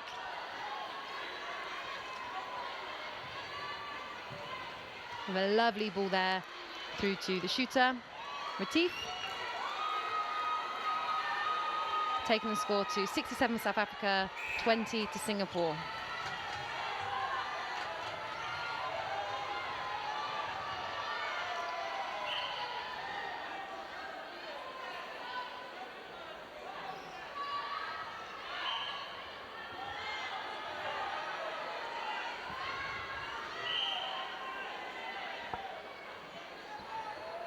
Again, the South African defence of Rabbi and Brandt, making things very difficult for the Singapore shooters.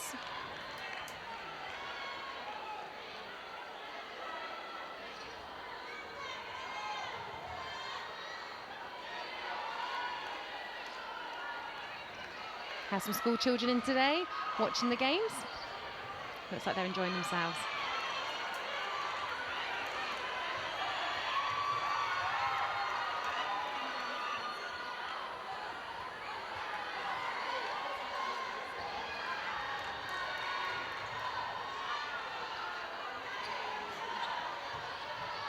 Good transition there for South Africa. A great baseline run from Matif, awarded with a goal. Again, some really colourful supporters working for our South African team. We have some local schools in Botswana have all been allocated a team that they come in to support, which helps raise some of our atmosphere, and they're really enjoying the experience coming in and watching their teams play and supporting them, which is definitely getting the word out about netball throughout the community.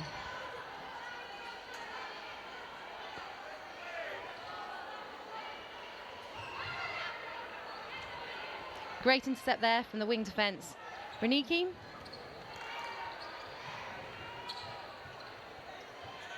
Quick transitions here from South Africa, really punishing Singapore at times, aren't they, Kelly? Yeah, it's the quick ball that's making the Singapore defence get confused in there at the moment, and I think the draw from the goal attack Twainey on that baseline run is opening up this space for Latif to get it, and the defence for Singapore just aren't cottoning on to that at the moment and getting a bit confused in there. You feel that the crowd is loving an underdog. Noise is definitely rising, and the crowd are getting excited as Singapore maintain possession and make some patient play between the centre Zeng and the wing attack Wong, feeding through, but unfortunately intercepted by South Africa.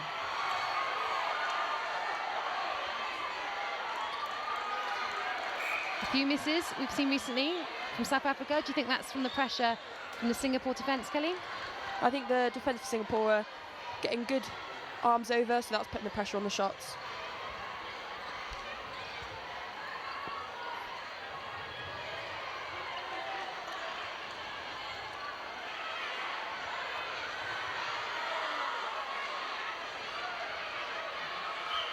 Singapore making some good build-up play. Shooters working hard against the South African defence of Rabi and Brandt. And a shot from Lee there, to the delight of the crowd that have come in for our next game of Botswana versus Jamaica. We're starting to hear the noise level rise as they come in ready for the next game.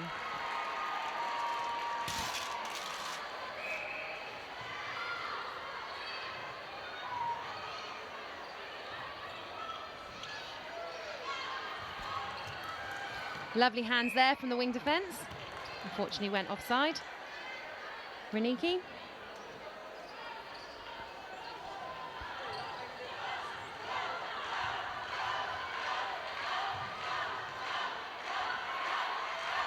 Just a little bit too high there. The pass to the centre.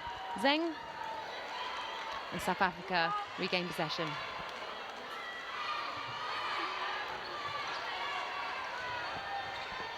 So you're with us for the Netball World Youth Cup in Gaborone. We're on game day 4, game 4, and you're watching South Africa with a score of 72 against Singapore at 71. 21, apologies.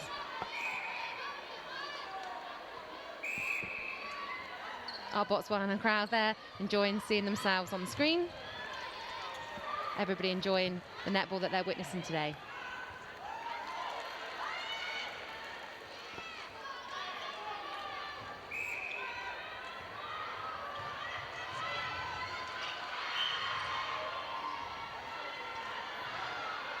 Crowd are definitely getting behind this Singapore team, willing them on.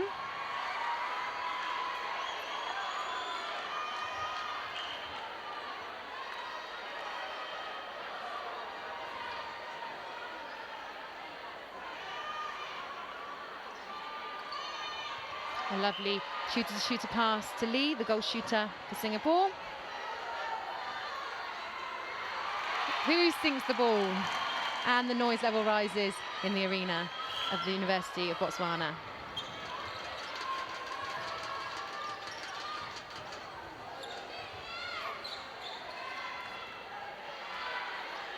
Great hold in space there from the goal shooter. We've had a few misses this quarter, but the rebound taken from Tuani, who sinks the goal.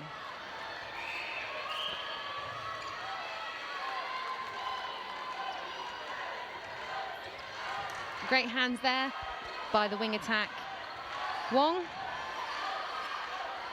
to the delight of the crowd, who are now having a patient build-up, hoping to gain some momentum as we come to the closing minutes of this quarter. And that is time here on game 4. Final score, South Africa 74, Singapore 22. We have some loud crowd and some party atmosphere starting as we lead into our next game of day 4, which will be Botswana versus Jamaica. Up next, ladies and gentlemen, we will have Botswana up against Jamaica. This is the Netball World Youth Cup 2017 day 4. And we'll be leaving you there for a few moments before we start our final game of Botswana versus Jamaica, game 5.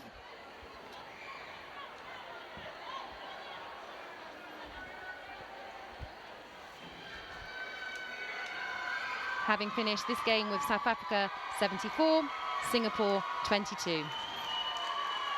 We'll be joining you shortly for a game which is going to be a close game, a loud game, and definitely a party as we move into our Botswana versus Jamaica, game 5 on day 4.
That's how this game ends. South Africa winning their 3rd game in a row. And really for Singapore, quite a lot of work really to do in this tournament. They know they're up against it. They're up against a very physical side, up against a very good side. They fought, but however, it wasn't enough for them to win this game. For South Africa, really, it's 3 in a row. They are on course really to go on to the next stage. And of course, in a very short while, we speak to the captain and the coach to hear their views ahead of a crucial game that's coming your way just very shortly here. It's been a very long day for some of these players, or rather a very long tournament up against the best in the world. You will understand that this is the cream of netball. Big teams, the champions, New Zealand, they're here, Australia, England, Scotland, and the big guns, they're all here now. Let's turn our attention to the captain for South Africa to see how it's going to happen. A very interesting game. Thank you very much for making time to speak to us. Your thoughts on the game? Yeah, great game. We set our goals. The players followed the game plan, and here's a good preparation for tomorrow's game against Australia. When you've won 2 games in a row, you are up against a team like Singapore, who haven't been doing very well. How do you prepare your players to take it much more seriously and not put off the foot in the pedal? Yeah, we have our different goals for every quarter. I've played all 12 players in different combinations. So it's focusing on your own game and focusing on the things that you need to make right from the previous game. So it's not focusing on Singapore but more on our own game. It's a tournament that's hosted on African soil. Do you feel like you're home? Yes, so it's great having this championships here. It feels like I'm staying in Potchefstroom, so it's not far from here. So it's great having a lot of spectators here and people supporting us. So it's great having it in Botswana. Thank you very much. Thank you. There goes the coach. They're of course quite happy at how things have turned up here. We turn our attention to the captain for Singapore to see how it's going to go like in this particular game here. A little bit of a mix-up, that side to see who has to be coming in here for that, perhaps maybe we talk to the South African captain.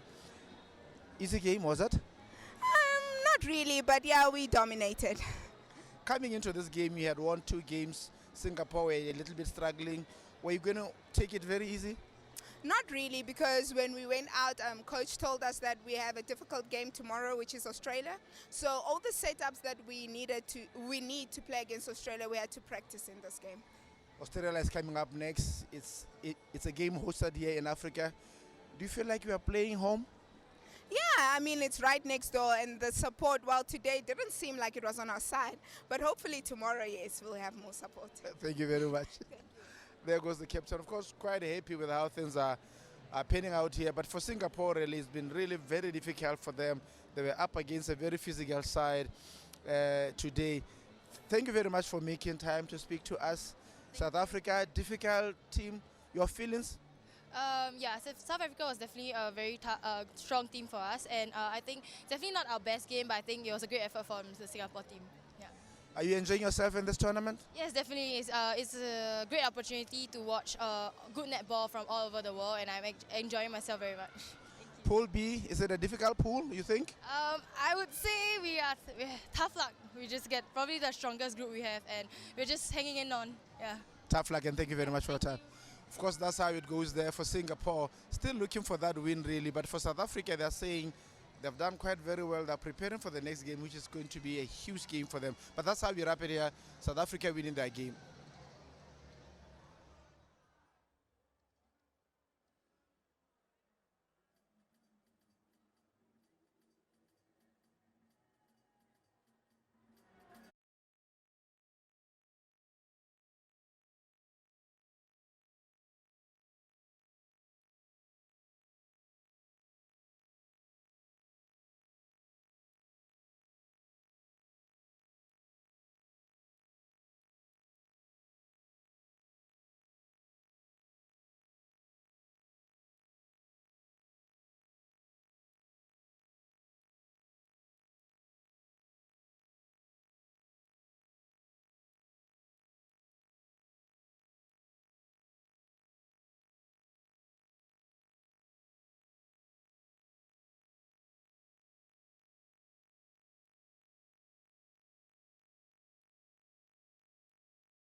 Welcome to day 4 of this, the inaugural Netball World Youth Cup from Gaborone in Botswana.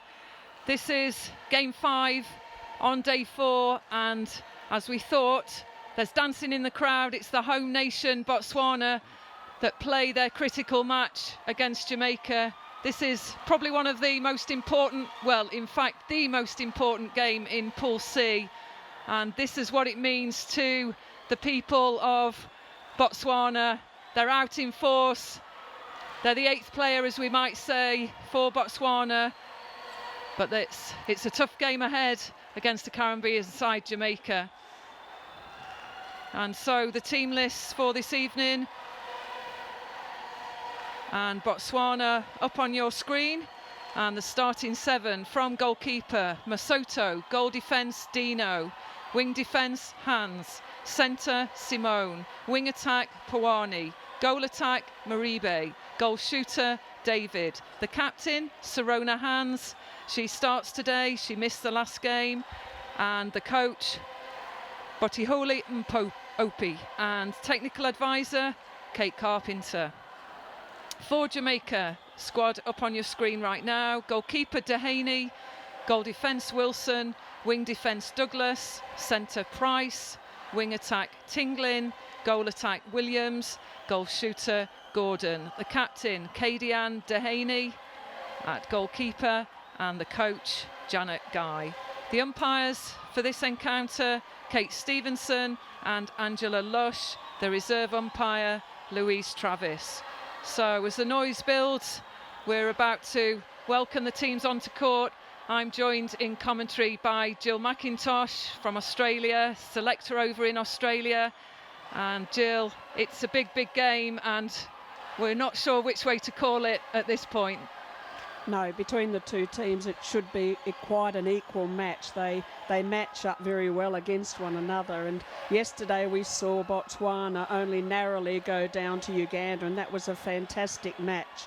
So if Botswana can keep their heads about them and not get overawed by the noise and the support and just play, I reckon they can take it right up to Jamaica.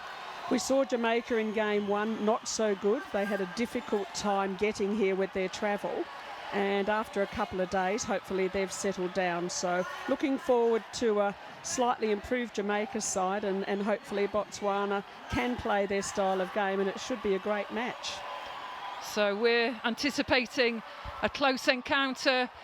And if we look out of commentary right and left, we can see the flags flying for the home nation. It is a big, big game for them. And Jamaica, we know they've probably settled, they've recovered, as Jill said, and they're about to put their best game out on court, let's hope, for this day 4 and the 5th game today. So the crowd really enjoying themselves. You can see there, we'll get the waves, we get the smiles, we've got the mascots in the house, we've got the schools, and for every school in the local community, pretty much they've adopted one of the nations, and that's just great to see. So many of them out in force. So Botswana coming onto court. And David, she was player of the match for Botswana in their first game. Pawani picking up in game 2. It's good to see the captain, Serona Hans, back on court. She was a real leader in game 1.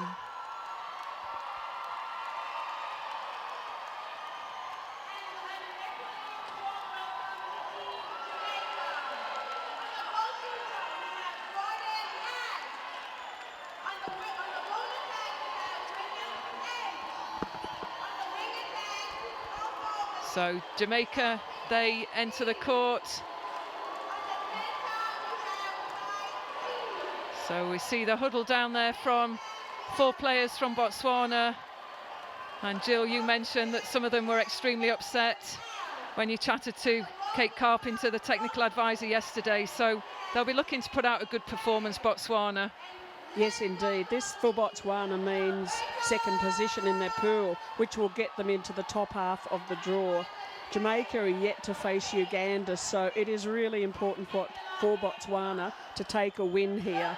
And the same for Jamaica. It is a terribly important match because it really comes down to, for Jamaica, either first or second position in the pool, and for Botswana, second position in the pool. So, as I said, it will depend on which team settles and can put the nerves aside and just play their game.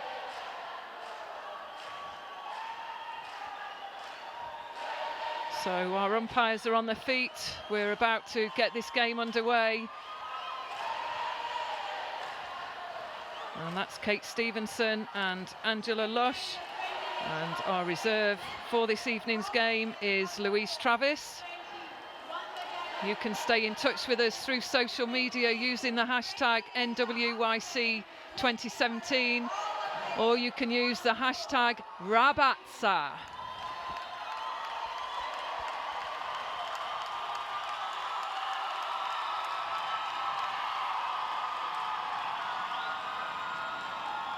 So it's always good to get the first goal in, Jill, and Jamaica, they'll be looking to do that.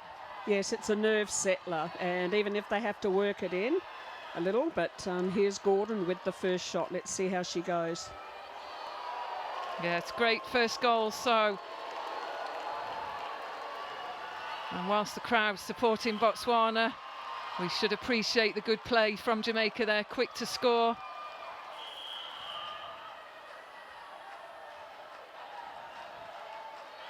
So David's been a true threat to any opponent, the goal shooter for Botswana. She's got the height, but we know what Dehaney can do. And if anybody can stop it, it would be Dehaney. Yes, Katie Ann Dehaney has been playing in the Super Netball in Australia this season, and for her it's been a wonderful challenge, and I think she's certainly picked up a game. She looks a stronger player. She has come from the shooting end. She's now in defence, but doing good things. So David gets the penalty, to the delight of the Botswana supporters. I think we'll need to look very closely out there to see if we could find any supporting Jamaica. They are out there, we can spot the flags. But that's a lovely ball in from the goal attack Williams.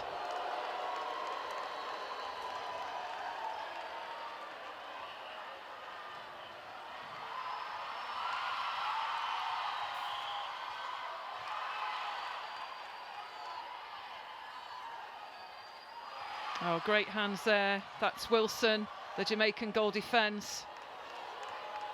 They've got the range, the two Jamaica defence, so they could disrupt and really press ahead. They're certainly tall and very lean with long, rangy arms, so very deceptive when the Botswana feeders have to put it in. It's quite deceptive as to how high or how wide they have to put it. But Jamaica have settled and scoring quite nicely.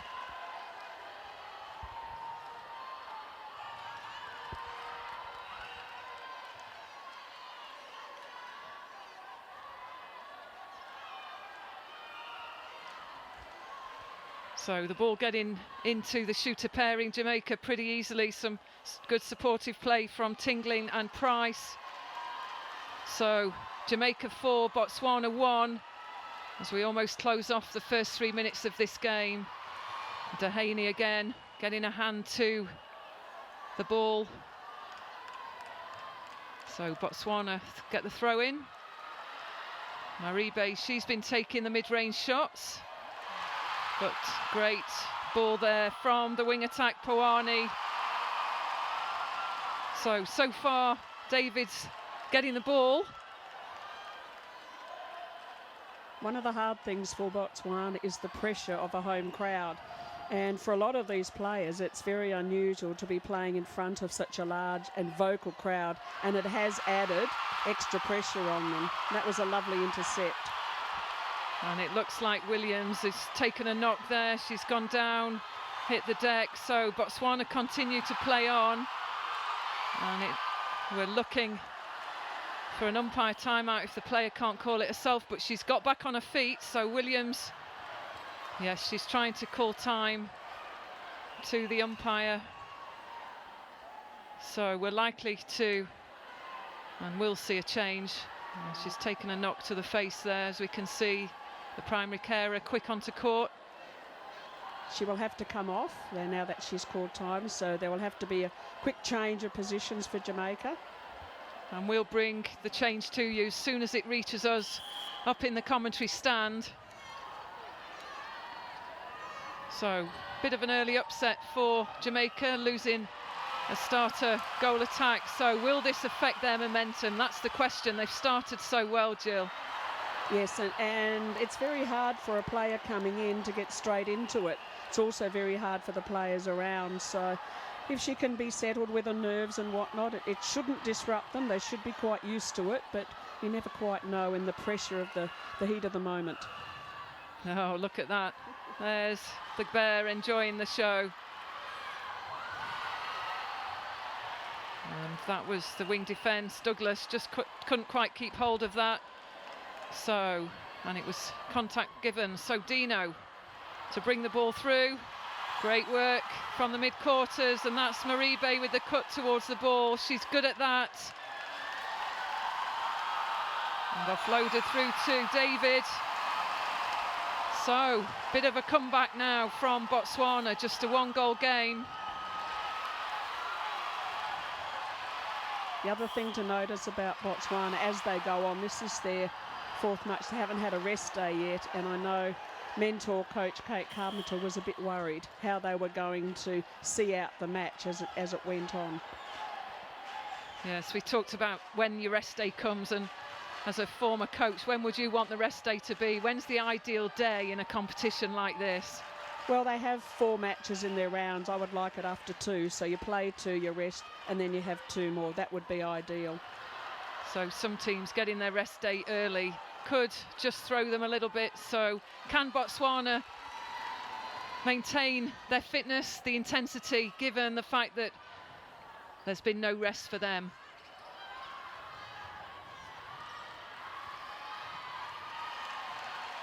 So Dino again putting the pressure on.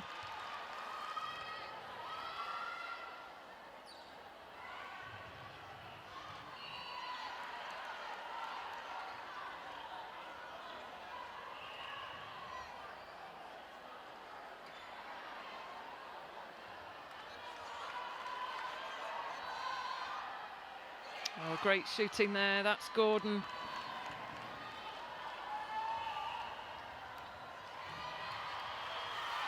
Oh, too much on that one. Dehaney, she's picked it off, but superb Price. She just gets the ball back. That could be a critical intercept.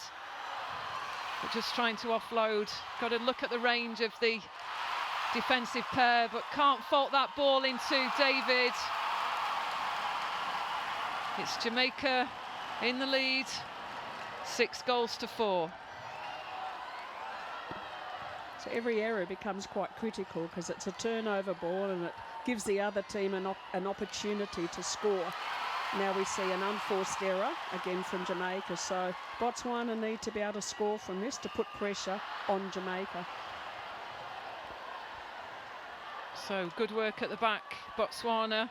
Jamaica came out strong, but the home side just gaining their composure. The leadership from Hans on the wing defence. Oh, good strong front position, but that ball just needs to hit the body of David.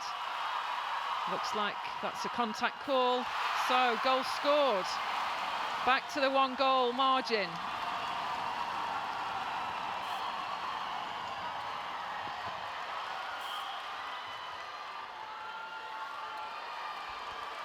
And to bring you the change of Jamaica at the timeout to the goal attack, that's Kestina Sturridge. So Sturridge replaces Williams.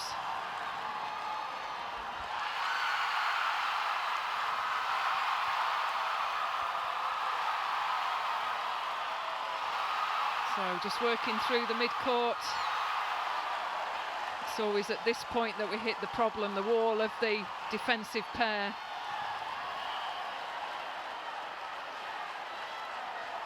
And the strength of Wilson and Dehaney just posing some problems, but Maribe, she powers on. She's got the determination. She's a cool-headed shooter.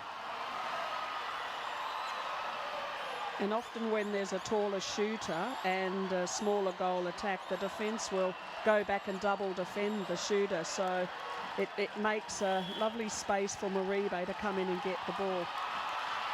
And just on that timeout there, we just announced Sturridge had actually been the replacement for Williams. She returns to the court. So back to the starting 7, Jamaica.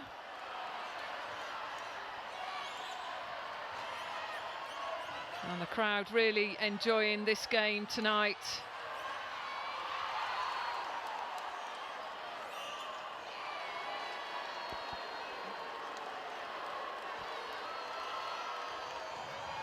And we've seen a change as well from the Jamaican shooting end. So we've got a different goal shooter, and again we'll bring you that name as soon as we receive the team sheet in the commentary stand. That's an interesting substitution, because I thought Simone Gordon was doing a good job and shooting quite accurately. So obviously the coach has confidence in her new player. So tie score, Jamaica 8, Botswana 8, with 5 minutes left to play, just over in the first quarter. And Dino just dropping back there into the circle just to try and put some pressure on the shooters. Oh, great rebound.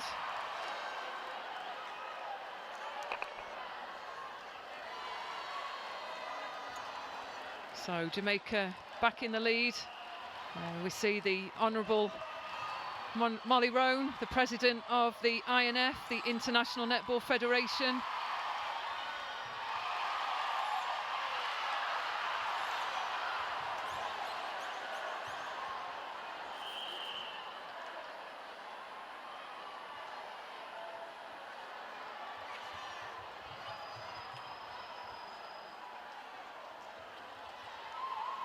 So Maribe, the playmaker, and she offloads that ball again.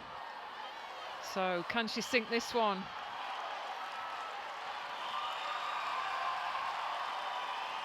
And passes the roll to David.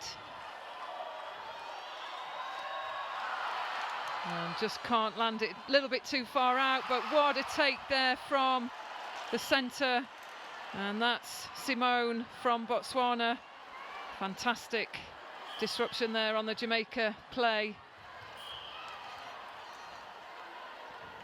Both teams have been in this goal-for-goal situation. Jamaica, in their first match against the Cooks, had a really close tussle and came out to the winners. And yesterday, as I said before, Botswana against Uganda, and they actually lost that match. So they've both been in this tight struggle, and knowing that every pass and every catch has to be 100%.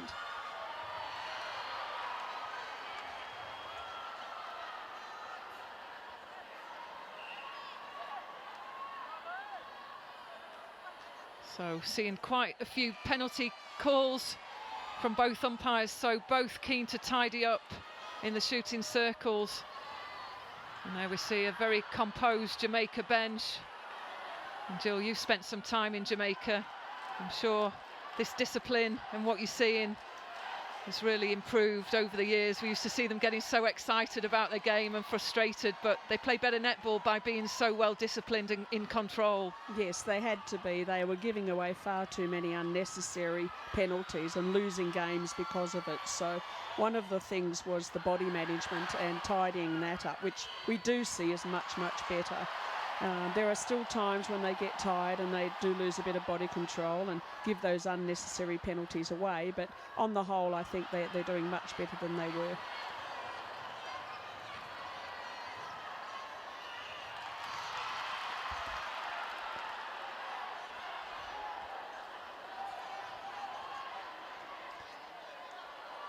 So Molly Roan will be eagerly watching this game.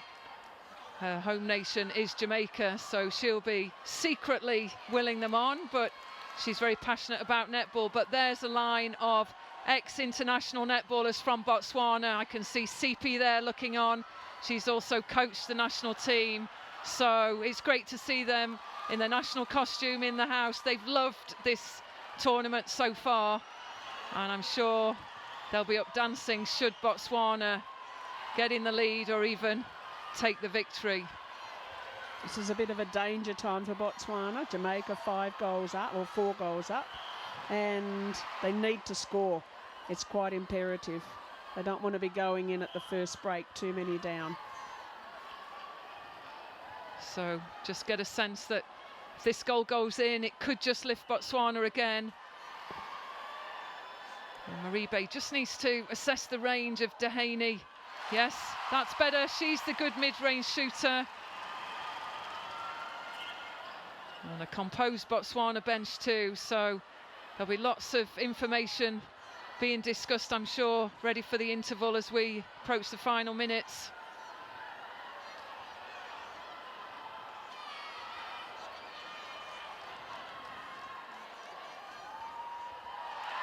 Oh, superb intercept there, great rebound.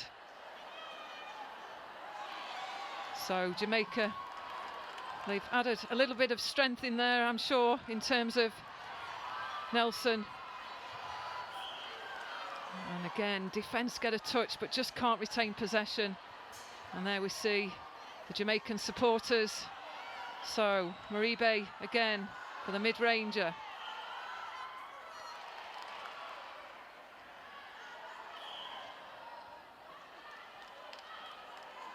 So both defence are out.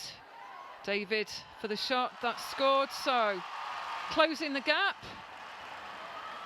as we move to the end of this, the first quarter.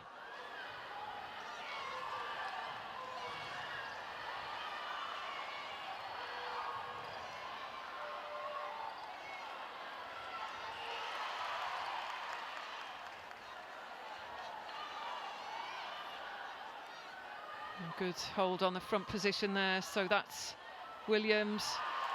Oh, this time Dino manages to get the ball, so chance for Botswana.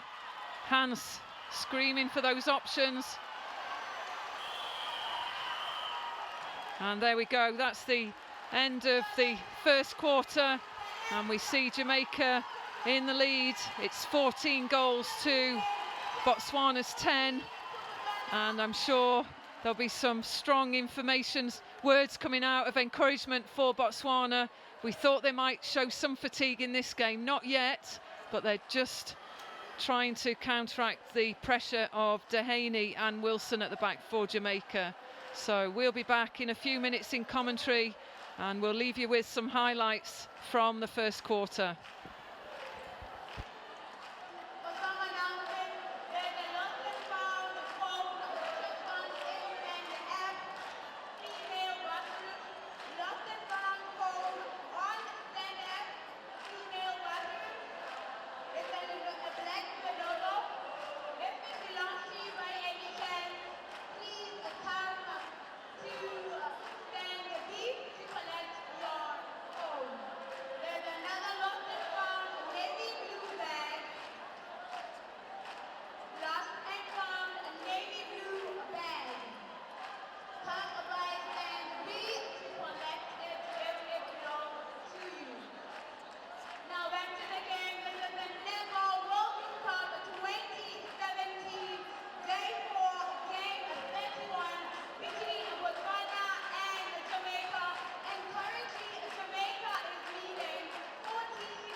So welcome back to this second quarter as Botswana and Jamaica return to the courts.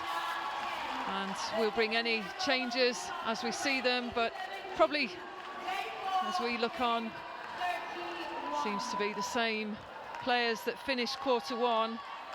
So it's Botswana to take this ball to goal and hopefully close down this 4-goal deficit.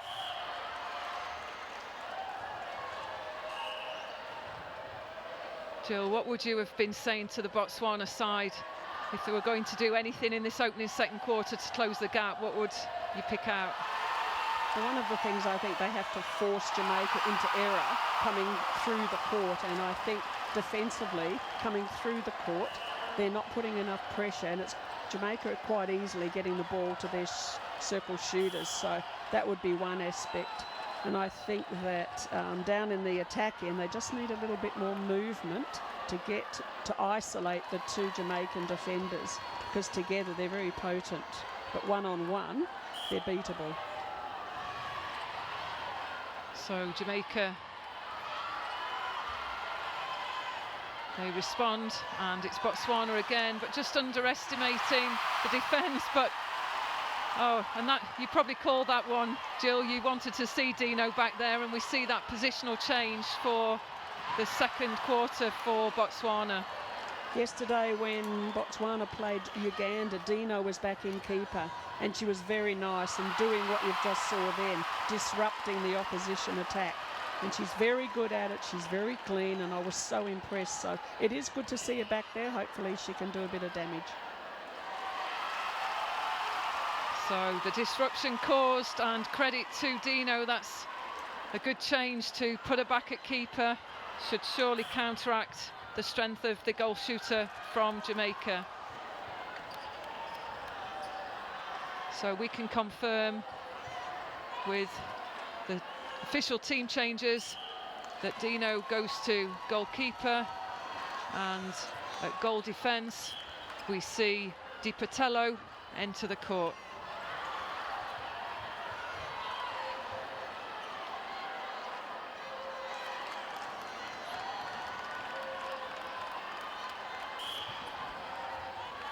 In matches there are moments which are quite critical, and I think for Botswana this is one of them. We have a 6-goal difference, and they can't let that get too far beyond the point of no return. So it is very important for them to be nice and calm, work the ball into David and get some good shots away. Great ball into David there. She manages to hold on and get the goal. So we said that would be a critical play. Let's see if they can disrupt Jamaica. Good strength there from Nelson, the goal shooter, and she secures that goal. She's got a good strong hold up against Dino.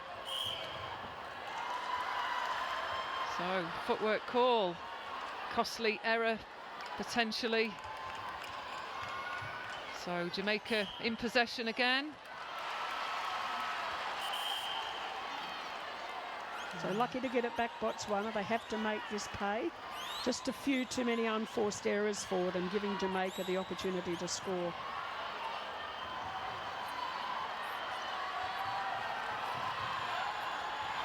Oh, good breakthrough there. We know Simone from Botswana can break through and find the gap in the mid-court. She did that well, opened up the options. Oh, and carefully picked off from Wilson.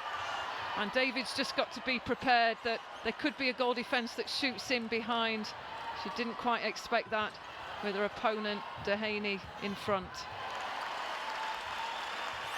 So it's not going in the favour of Jamaica as this ball comes through to the shooters. It would be nice to see David, if she can, just mix up her game a little and put a little bit more movement in, and that would confuse the two Jamaican defenders, because at the moment they're on top. So for the Botswana shooters to move a bit more and just create a bit of confusion as to what they're doing. So it's a predictable game for David when she just plays the hold. We know the experience of Dehaney will go some way to counteract an awful lot of that one-on-one. Oh, great pressure, just couldn't keep that ball in. Good work by Dino at the back.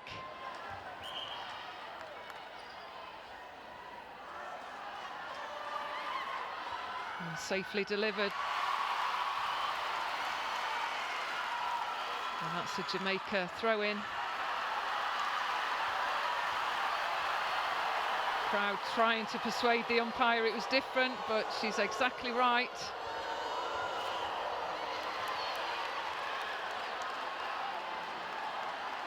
And Dino goes down. So she'll need to leave the court. And that's unfortunate. She's started this second quarter so well. That would be a big loss for Botswana. As we said, she is causing a bit of disruption, getting some tips and touches, and she must leave the court when she's able.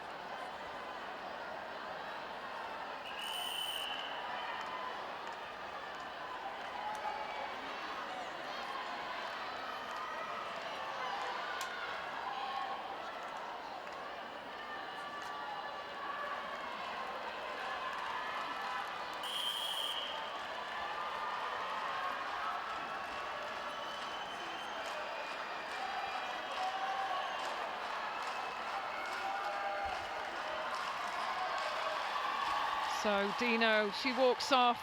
That's unfortunate for Botswana. She'd moved into the goalkeeper role and was starting to certainly have an impact on the good work of Nelson, the shooter from Jamaica.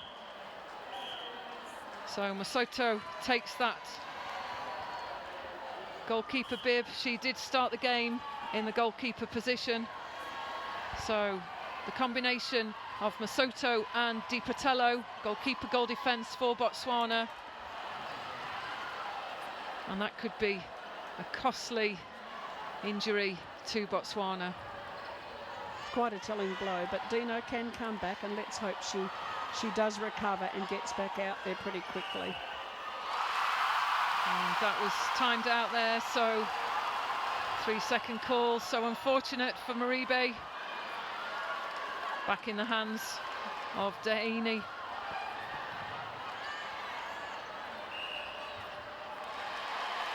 Footwork call.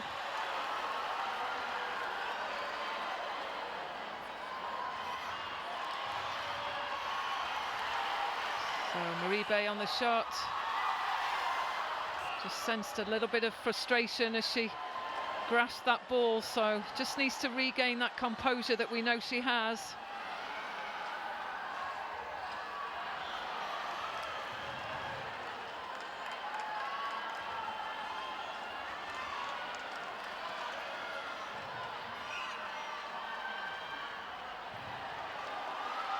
David surely to score. Yes, that's in her range. That's where she likes to take most of the shots. So now this is the area in defence they need to be able to stop them and not let the ball get so easily down, and that's a lovely interception. Unfortunately, she was out of court.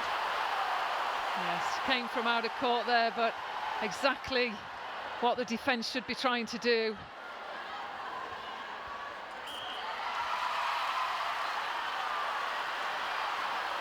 So contact call, penalty Jamaica, and that takes them to 20 goals to Botswana's 15. So 5-goal margin, Botswana in possession. A good split there from Maribe. Just overcooks it, but she gets the rebound. She's feisty.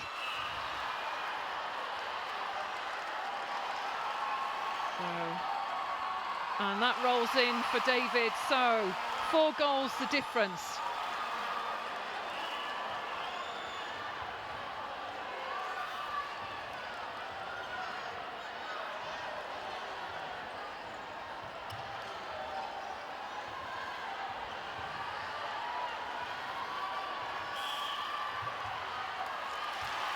So good work. Masoto goes hunting. She did leave Nelson exposed, but fortunate. Oh, Contact, was it, or an offside? Offside call.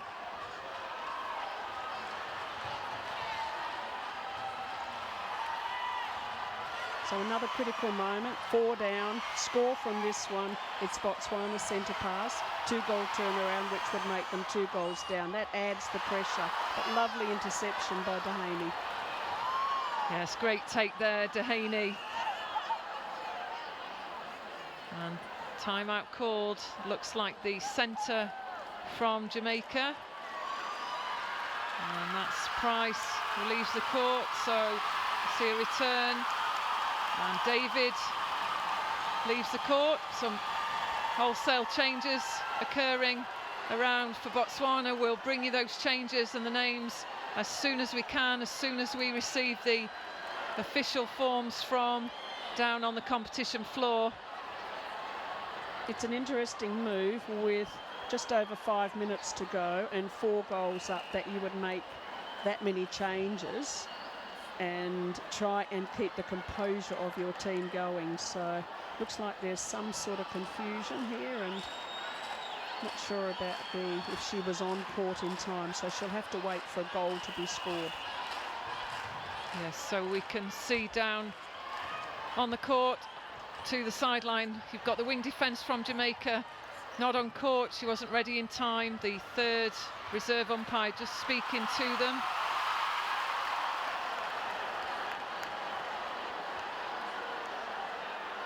So David, the goal shooter for Botswana, she sat on the bench with the coaches whilst Jamaica secure another goal. There she is, just putting some ice on their neck. And we find ourselves with different shooting combination for Botswana.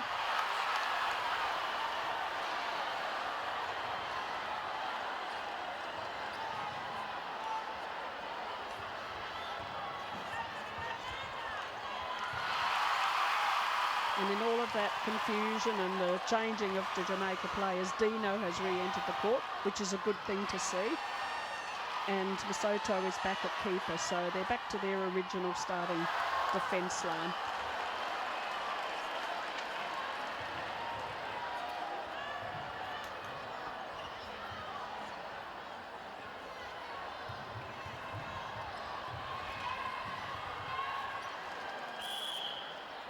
So good movement, good cut towards the ball there from the goal attack, Williams for Jamaica. So this will be a test for Botswana. Several changes, their key shooter with the height, she's on the bench.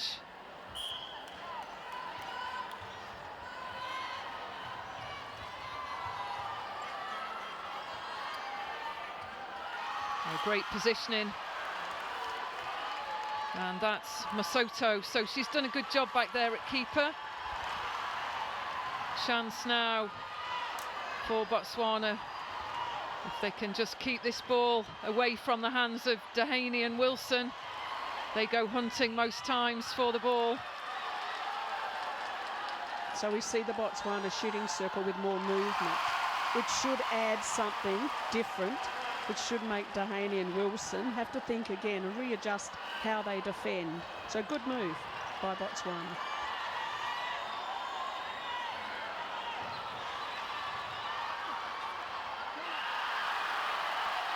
I guess we'd probably say there was a match there in height with David, so it could turn to Botswana's advantage.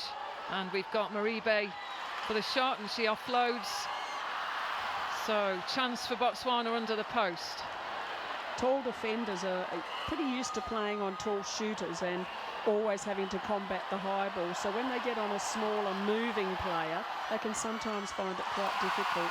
And I think with Maribe, if she can move a bit more, it will cause more problems for the Jamaica defence, who up to this point in time have been playing very well.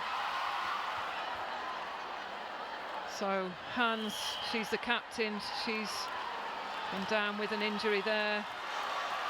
So she'll be another player that will leave the court. She missed the last game, and that will be disappointing. She's a great leader, good communicator in that wing defence position.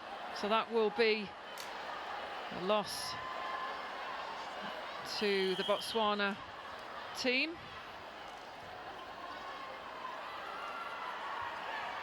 Well, good shooting from Williams. And there's Tobogo. She'll be worrying about Sarona Hans, the captain, tremendous leader of this under-21 Botswana side.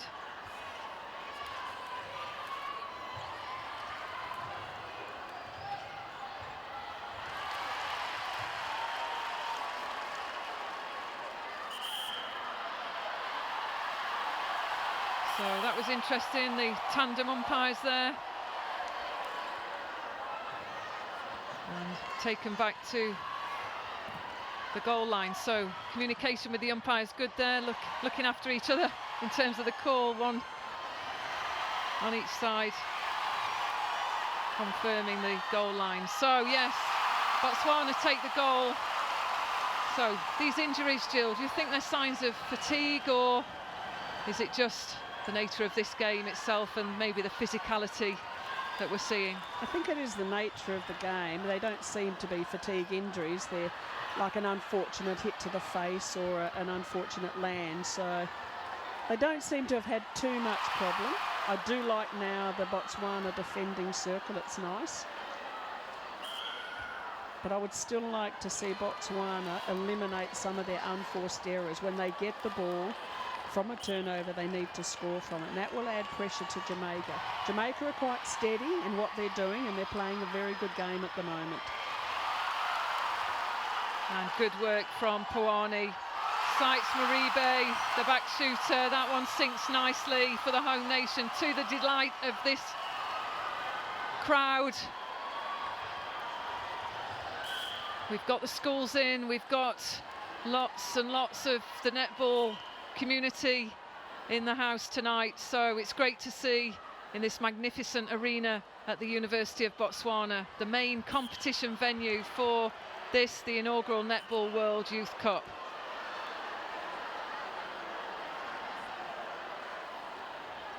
And it's also, Jill, about staying in the game and trying to reduce the number of penalties you're giving away in the circles as well. Yes, it is. Once you've got the ball, you've got to keep control of it. So giving away a penalty or an unforced error with a step or a bad pass is critical. With a 5-goal margin, every time you get the ball, you've got to score from it. So Maribe not able to secure that goal for Botswana. And even now towards right at the end of the quarter, they've given the ball back to Jamaica, and Jamaica will probably score from this and go 6 up, which is, again, 1 goal harder. Let's see if Botswana can do with this ball. They need to get it down quickly.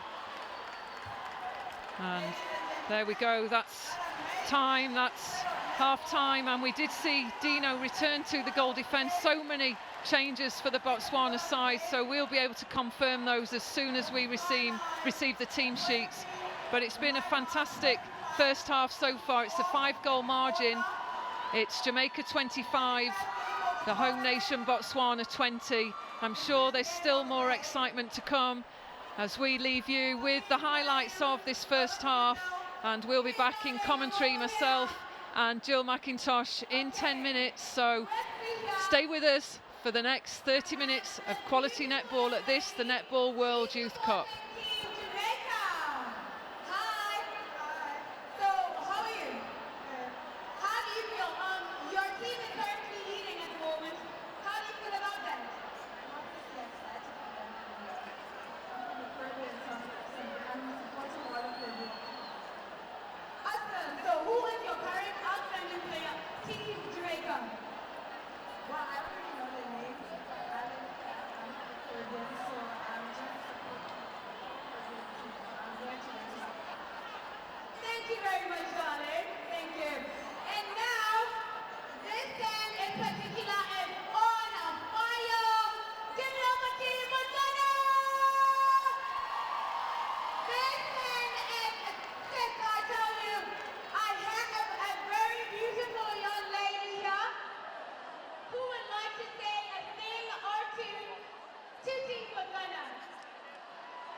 My name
appreciate them.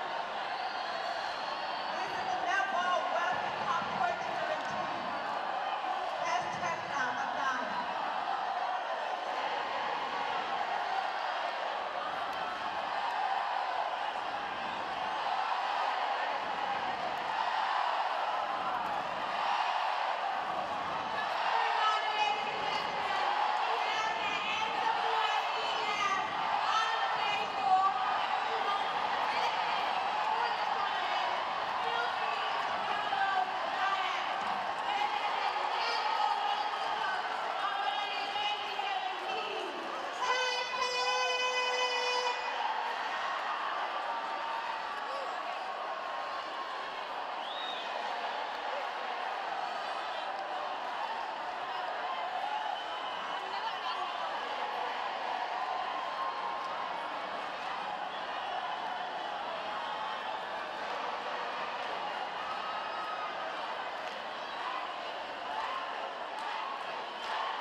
So welcome back to the second half of this game. It's the home nation Botswana up against Jamaica, and the scoreline: Jamaica 25, Botswana 20. And we'll confirm any player changes to you as soon as we receive them, but it's Jamaica that will get us underway in this quarter three.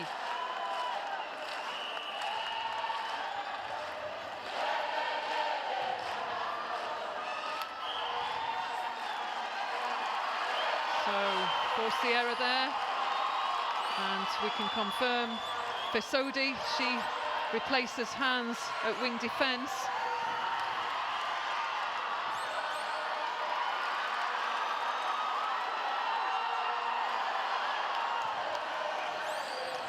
And electing to take the long shot there, but Dehaney, she's holding strong, and you talked about her play in Australia. She'll have gained enormous confidence by being out there for the season, Jill. Not only confidence, she's a much stronger player. There's nothing of her, but she's strong, and I think with that comes confidence to go for those rebounds with a lot of strength and go for the interceptions, and that's lovely to see. She certainly has come a long way in 12 months. So again, Jamaica, an unforced error. So can Botswana respond and try and close the gap?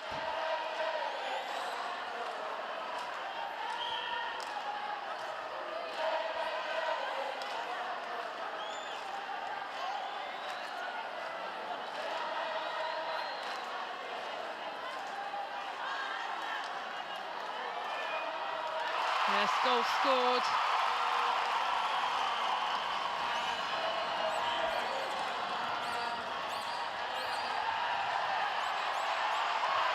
Good hands there, so good work from Fesodi.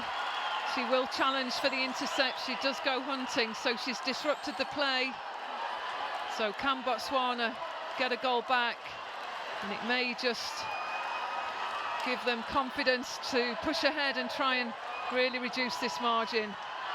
But the problem comes as the ball hits the goal third, as we say. Lost possession.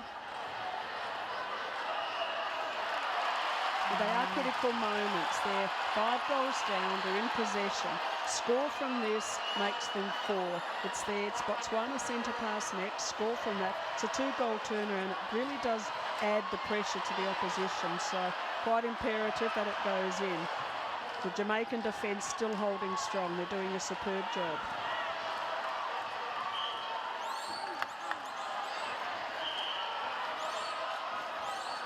So short pass was the signal from the umpire, Kate Stevenson.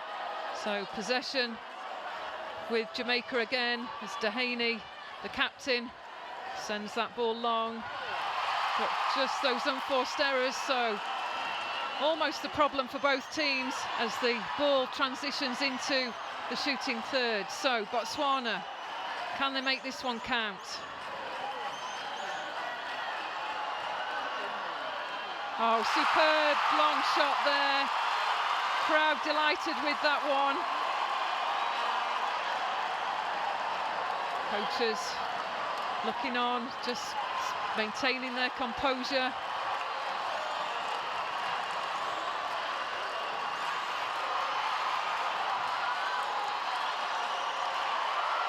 Just playing the short game around the circle edge. Botswana, rotating shooters trying to pull apart, but gosh, what a shot.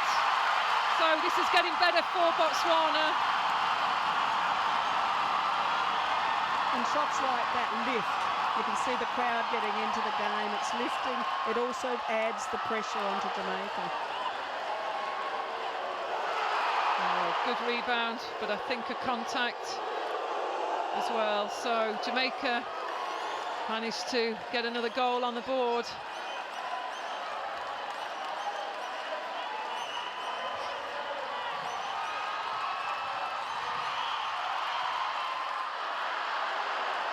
Same again, just that error rate increasing around the circle edge.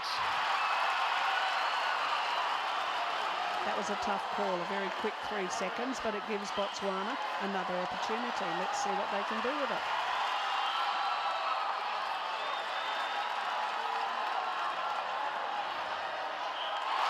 Ball in.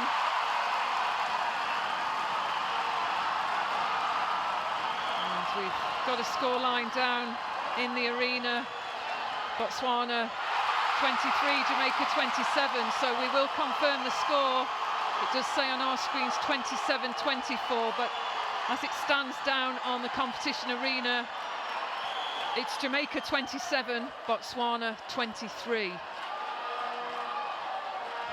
And that's an umpire's call. There was something on the court, so the umpire has the right to hold play, get the whatever it was off the court, and play resumes again.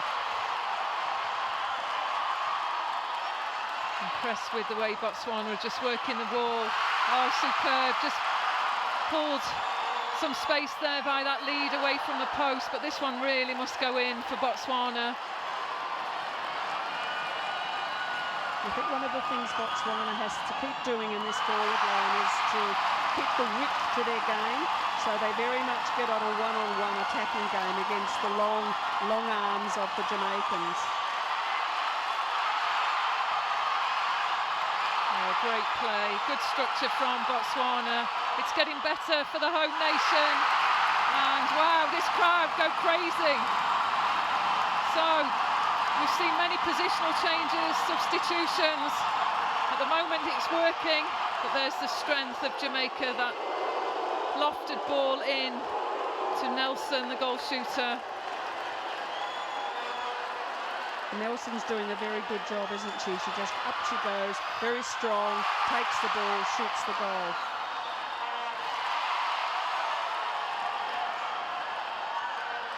Oh, and looks on your side, that's what happens to the ball. It just crept back. So, closing the gap, Botswana. On the Caribbean side, Jamaica.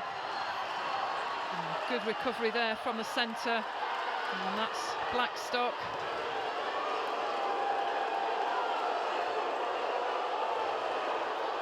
Again, another good take from the shooter. No goal, footwork call on the goal shooter from Jamaica. Frustration for the players who are sat on the bench. And now we see the call was for over a third. So a couple of unforced errors on both sides. And if in doubt, send that long lofted ball into Nelson. She'll put that ball away.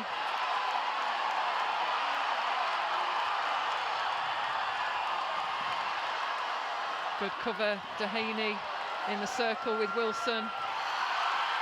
But split them again. It's the rotation that's moving them, splitting the defence of Jamaica. And so the score comes on. And we can see the score just down on the competition arena. We will confirm it. It's getting closer. So it is a 2-goal game, and it's Jamaica 29, Botswana 27. So we've seen what a little bit of added pressure does, and Jamaica have now been forced into a few errors that they weren't making before, and it does make a difference. So Botswana need to keep up this pressure and get these 2 goals back, and then they're right in the ball game.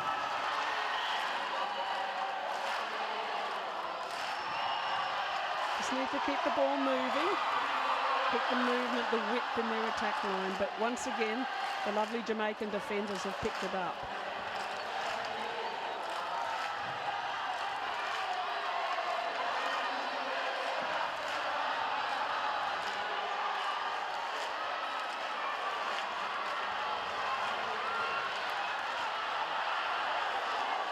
And that ball's going way too easily into Nelson. Botswana, defensive work down through the court needs to be denying the ball to the Jamaicans, not just chasing them. So to confirm the changes for Botswana, we've got Salagetso at goal attack. Was about to see some Jamaican changes too. And Mbangiwa at goal shooter for Botswana.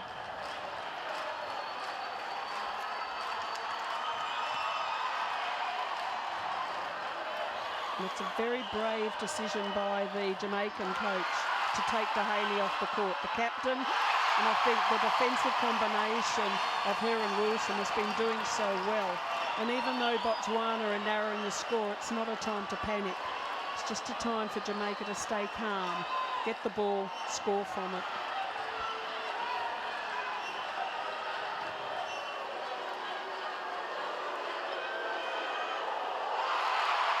Oh, good rebound, Wilson just coping with the pressure of the crowd, the defensive work of Botswana. And it's always easy for coaches to want to make those changes when the scoreline closes in. And as you say, sometimes it's best left. Players can just work through and just regain the composure. Yes, we have what you call runs of goals in games, and Botswana are having a run. So it isn't a time to panic for Jamaica. They're playing well. They're playing a very calm and controlled match, but perhaps taking the captain off the court could be a trigger for it to fall to bits of it. So you don't want that. So let's see what happens. It could be a good move, who knows? So the crowd and the supporters of Jamaica deep in thought there as we spotted one on the screen. So this is another chance for Botswana. Jamaica, they've got the 4-goal lead back now. It's 32, playing 28. And that must surely be Jamaica possession. Good work by Price. So the long aerial ball not working on that occasion, disrupted. But Jamaica regain possession.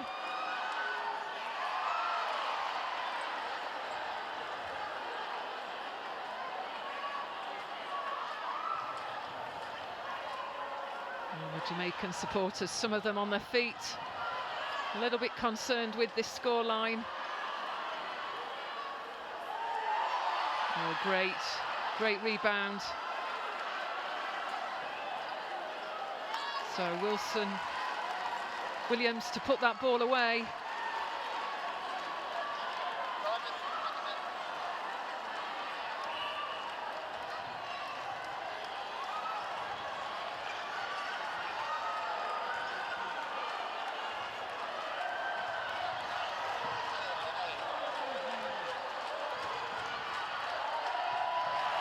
Good work, good ball into the space, allowing the goal attack Salagetso to move in. And straight back, so defence just can't hold that for Jamaica. Botswana, can they secure a goal? Oh, great ball. Not sure how that one got in, but it did. Lovely bounce pass with a bit of force to it. The defence had no hope. It was a very nice ball to put in and finished off well. Oh. Just errors that saved the day there, Nelson. So Jamaica back in possession. And not a lot you can do if you're not sighting that ball early coming into the goal shooter for Jamaica. Needs to be more pressure on the pass, so the pass is not perfect. And if it's not a perfect pass, then the defence has some hope of getting it. So wing D, centre, have to put a bit more pressure on the ball coming in. A great passage of play on the transition there. Credit to Botswana, they secure the goal, and it is their centre pass. So could they get within 2 goals again? Looking long, but electing to play the short game every time someone's in possession. Superb change of direction there. Jill, that was good play from the Botswana attack. It was lovely. They just didn't panic, played it round until it opened. And what you might have just seen is that defensive change for Jamaica, still trying to work together, whereas Dehaney and Wilson had that lovely understanding. Oh, great play.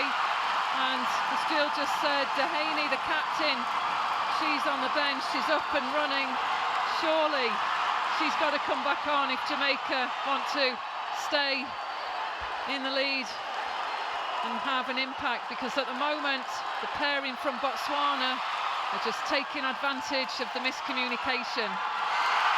Wow, tied score. So David goes wild, coaches are clapping.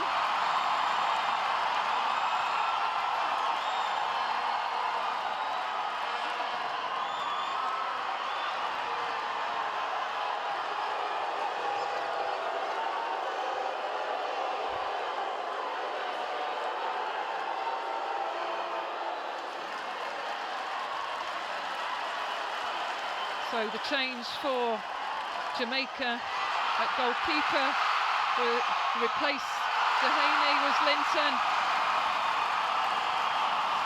And we can't quite believe what's happened. We anticipated Botswana really not coping with the pressure of Dehaney. She goes off, but we see a return to the court now. And that was a massive loss to the back line for Jamaica. So Dehaney, she's back on the court. Not only was it the individual work Dehaney was doing, it was a combination work with Wilson that was so very good.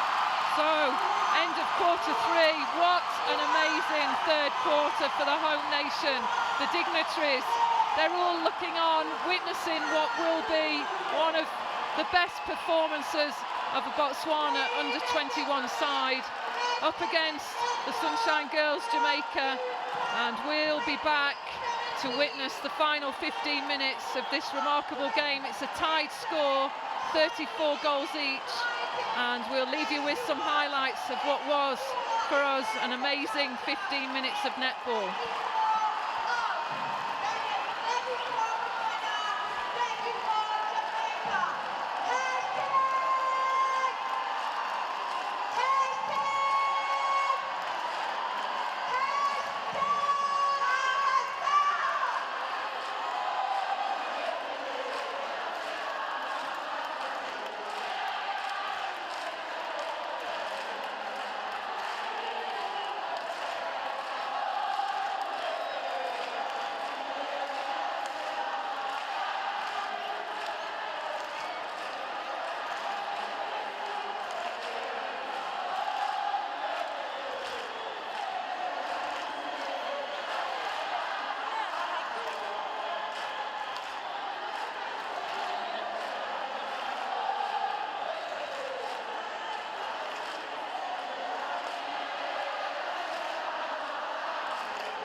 So the umpires just give that whistle just to indicate it's time to get back on court and ready for this, the final quarter. We've witnessed an amazing performance from both teams, but a great comeback in quarter 3 from the home nation Botswana.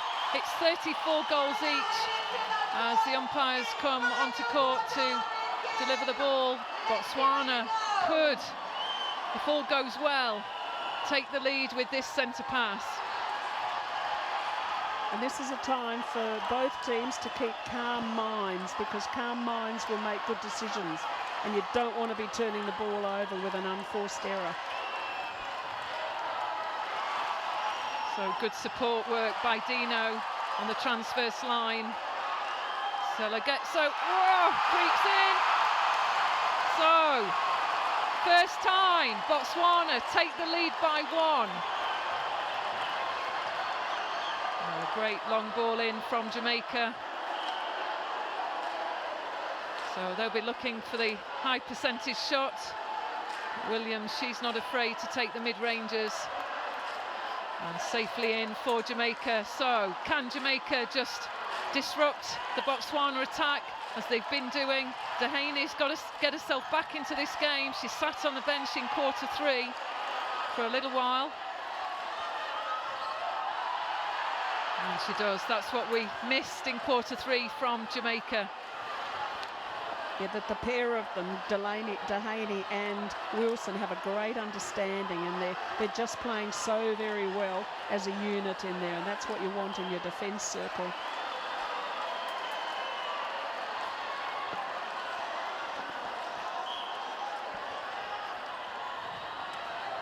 So it's Jamaica 36, Botswana 35. As the composed Williams takes a shot. And they go back to a 2-goal lead, and the commentators taking a break. Well, it's not a break for them. They can't keep their eyes off this game.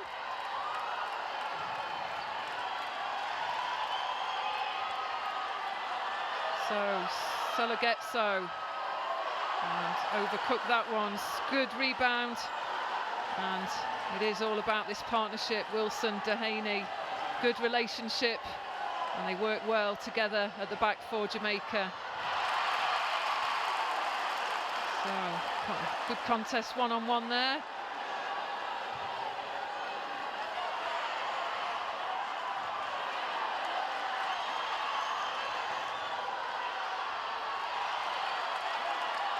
Going to be a long shot.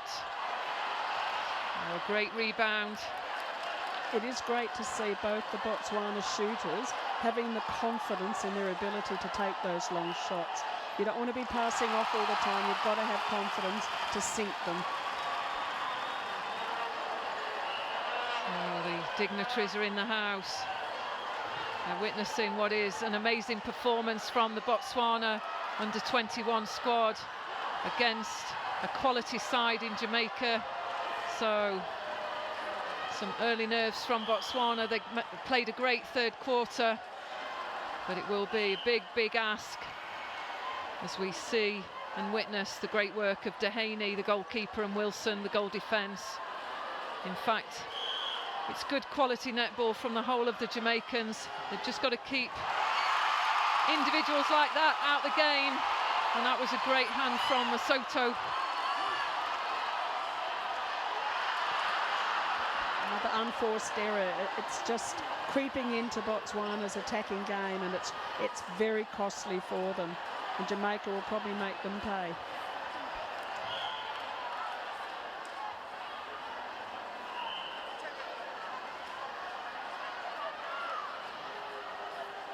So Williams again, she's got the accurate shot, and this sees lead move out again to 2 goals, and there's a timeout call. So we see the wing attack, Pawani, she leaves the court and she'll be replaced.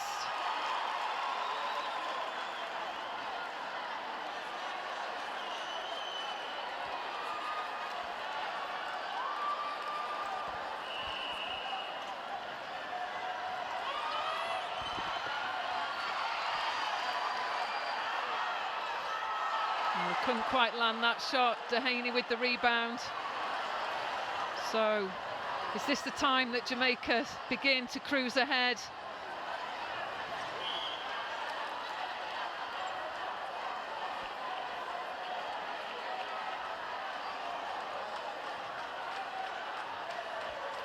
Dino's got to do a bit more on Williams. Williams having too much of an impact and doing very well with it. And the umpire calls a footwork infringement, and that's against Williams. So chance now for Botswana. So Pwani free, and she swings that ball round, so supported by the wing defence, Fesodi. Oh, great ball through the gap.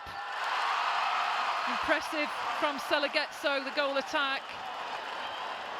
And there's Liz Brumed looking on. We talked about her yesterday. She's been strong technical lead for the arrangements for this competition.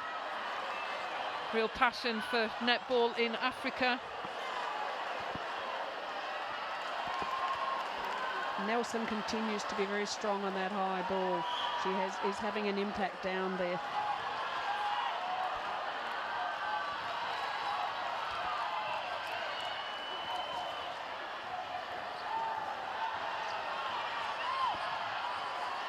So good double play there. Can Bangiwa score? Great goal for Botswana.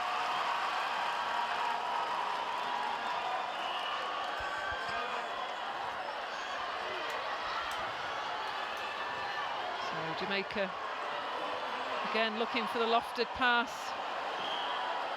It's lovely, it goes in very nicely. Nelson has great elevation and a very strong pair of hands to take that high ball. As I said before, Botswana need to put pressure on the pass. So they've got a chance. They thought that was possession lost. Certainly Selegetso did, and it was. So Jamaica on the turnovers and the Botswana centre pass. So this could take them to a 3-goal lead with their centre pass to follow.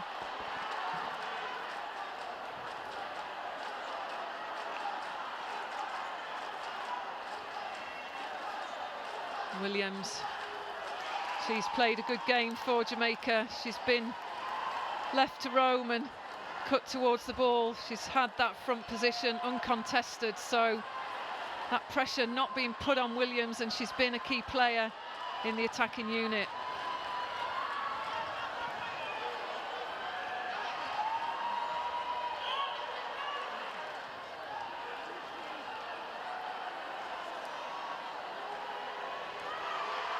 Oh, Dino grasps that one. Get a sense this could be a critical time. Score a goal here. They've got to disrupt the Jamaican pass. Creeps in. So back to the 2 goals. Jamaica 41, Botswana 39. Botswana with the centre pass.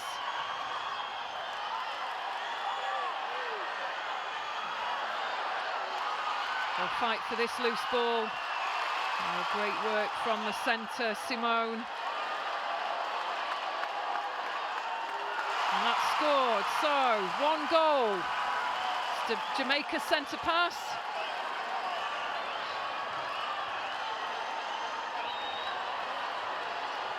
So Dino electing to hold back.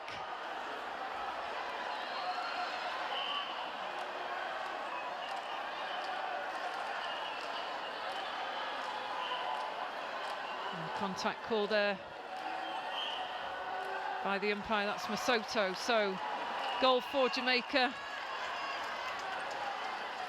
And the timeout call. So the wing defence for Jamaica, she's leaving the court.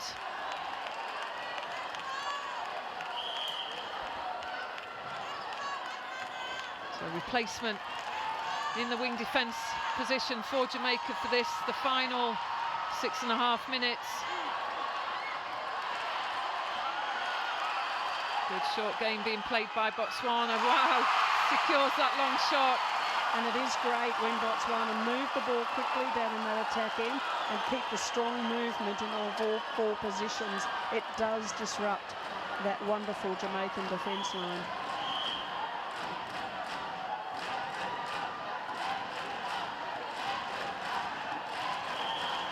So the umpire just taking a word there with the wing defence for Sodi, and it's Williams again. She's not missed from this range, and we don't think she will.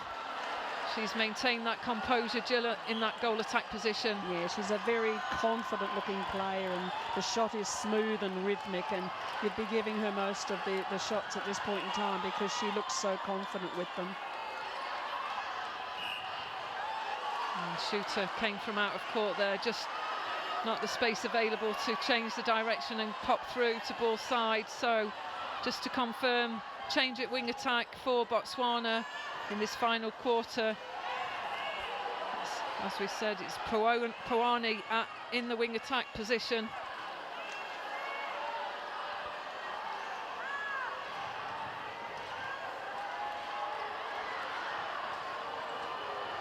And left free there, both defence went out hunting for the ball.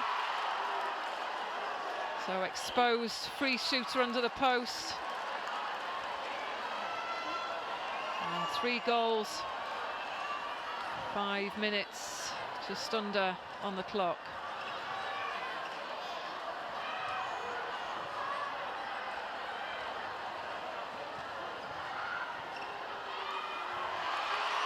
So good work, Dino.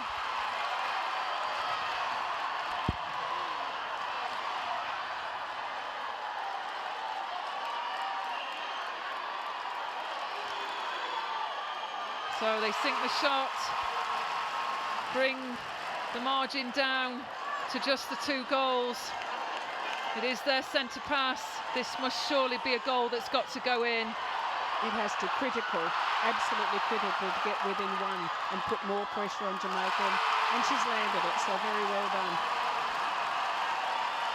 So lots of what ifs, I'm sure, from those watching on now. Oh. And an offside call. So, Botswana, it's in your hands to take this game. You're in possession. It will be your centre pass. What can they do? So, umpire time with a bib on the ground. And as we've discussed before, it's not a time to panic. It's a time to keep possession. Dehaney almost getting it. Just keep possession, play it round. It will open, and keep calm minds, because calm minds make good decisions. So they want to be sure of this one. Try and get the prime shooting spot. Oh, good offload there to Selagetso. Oh my goodness, we've got a tied game. It's 44 goals each. Look at that young man in the crowd. He's delighted with his national team. So, the clock's running down. It's a tied game. Credit to Botswana. They fought back. Saved by Selagetso. Offloaded. Oh, umpire stops the play. Oh, great positioning. Wow, it drops in when luck's on your side. That's what happens. So, can they break the Jamaica centre pass? They've got the lead, Botswana, by the 1, the single goal. Oh, now it's a contact call.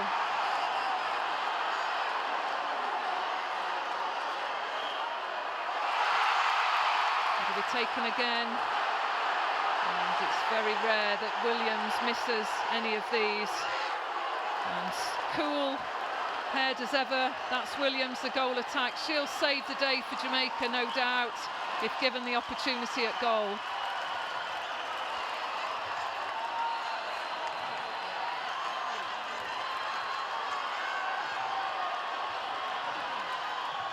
Oh, good ball through to circle edge.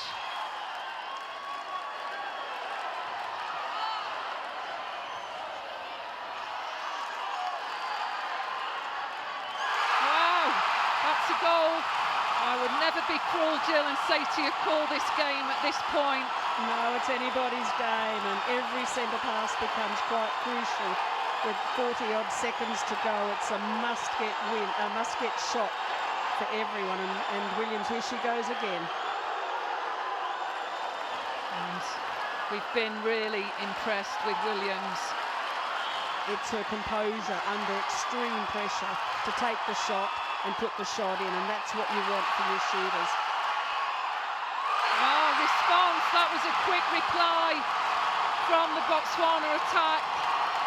Great work from Salagetso and Mwangiwa. So long bomb, oh my goodness, it just needed the calm, short game, delivering the ball to Williams, and that didn't happen. So, not a time to panic, just get it down, get a good shot away. Oh no, they've lost it. What a shame. So just need to retain possession, Botswana. Moments of panic on the court from the team. Our clock's gone, we know time is running out. It's not quite time. Goalkeeper's left the court thinking the game's over. It's not yet over. So, chance, Salagetso.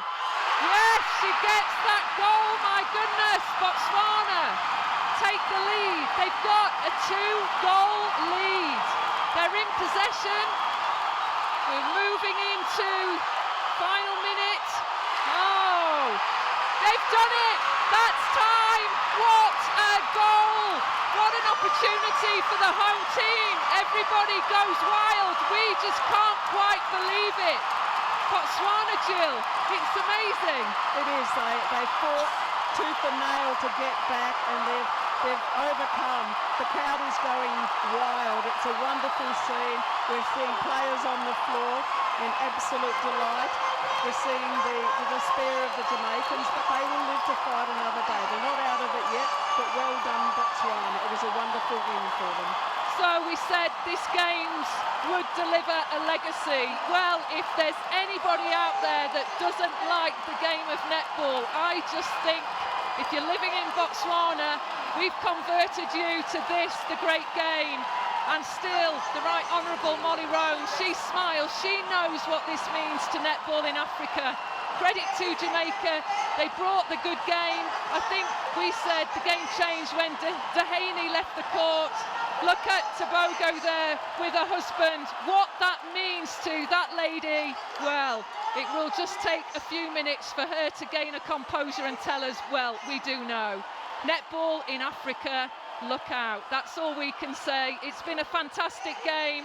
We don't want to leave it in commentary. There'll be a player of the match announced by the sports presenters. We'll stay with the commentary for that to happen.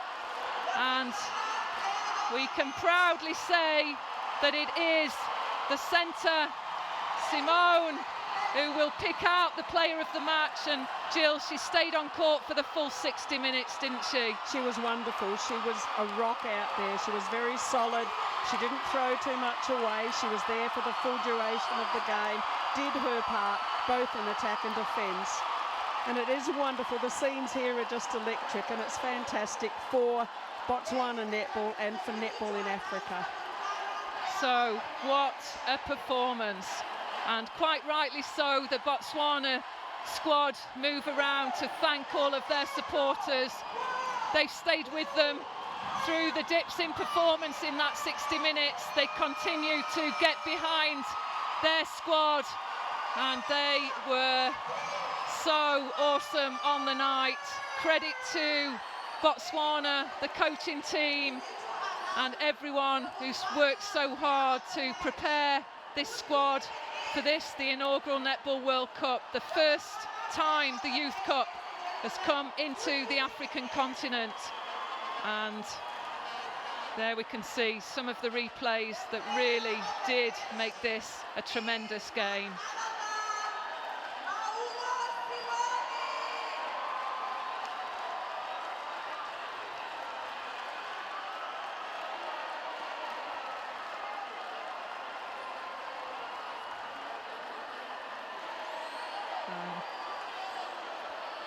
So there we see the player of the match. It is the SPAR-sponsored player of the match, just for the home nation. It's there for the Botswana games only. As you know, there will be a player of the competition. She is delighted. Look at her. The smiles, simply amazing. And yes, the characteristic lift, as we've seen the other two player of the match individuals receive. Tremendous performance, and we'll be closing off this Game 5 on day 4. Big thanks to Jill McIntosh, and there'll be an interviews taking place. Stay with us.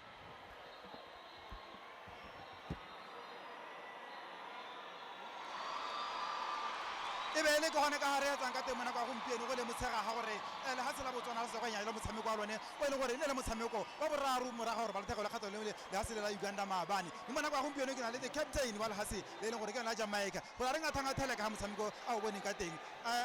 Could you please tell us your impressions about the game after losing to Botswana, a game that you had been leading for most part of the game? Yeah, I mean, Botswana kept up with us. Congrats to them. I mean, they were a tough team, but I mean, it was 9 against 7. It was just tough out there for us. We couldn't do anything. We couldn't touch them, but it was just, I mean, yeah, but good job to them. So the support that it is around here, you would say it has played a part in Botswana's win? Yeah, definitely. I mean, this morning we couldn't train, and then they come, and then they train, I don't know. But I mean, it was a shocker for us from this morning. Everything just went downhill from this morning. So I mean, the game was not surprising. We came out here literally depending on you guys to win, because you guys just locked us out. We couldn't train. I don't know. It was basically 9 against 7. We couldn't do anything. One more game to go for you. What would you be wanting to do in the game? We just got to win. We just, we lose one. We're disappointed, definitely, but it's just a tester for us. I mean, we're going to come back. This is not the end of Jamaica, definitely. So we're going to come back for, I think it's Uganda is our next match. I think we definitely got to go hard for that one. Unfortunately, thank you, and we wish you luck in the next games. Thank you. Thank you. Ti ka hetang ka te mana ba gompieno re tloela mo captaining wa lehase la gompieno la mono ga ele gore ke one the host nations ke bua jalo ka Hans a re bolella jalo maikutlo a lona ke moraga no ya motshameko le sena go latlhegelwa Uganda maabane re itumetse mo go maswe re tsile re tsolopantse re ipoleletse gore itse re keng ga re tsana kwa re tlo tshameka ka dipelo tsa rena tsotlhe ga re batla go disappointa Batswana le seng re batla gore ba itumele ba nne proud, and that's exactly what we did.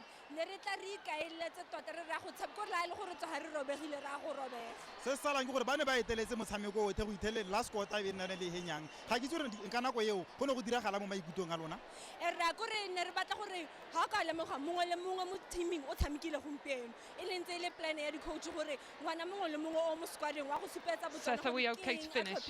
Wa go bontsha di sponsor ra gore ga ba tshamekisa madi rotlhe hela ka bothofu mo team ene ke sone se re se dirileng ra le lebogisa re le nna le itekana mo metshamekong e latelang thank you ka ha itanga the captain a tlhalosa jalo gore ba tsamele ka tsela mo ne go mbelo tabe ke emetse jalo the coach wa Jamaica a tare he maikutlo a gagwe. Coach, your impressions of the game after losing to the host nation? I'm not hearing you clearly. You're speaking too fast.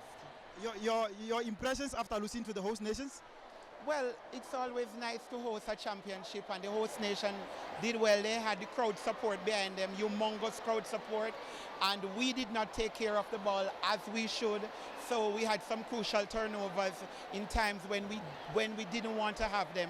So, you know, it happened that we really lose the game. And you were leading for most part of the game. What would you say was the turning point? Yes, we really had some crucial turnovers. I think we were careless with the ball in not keeping possession of the ball. You know, we didn't have training this morning for some reason or the other. When we went to the venue, we didn't have any training.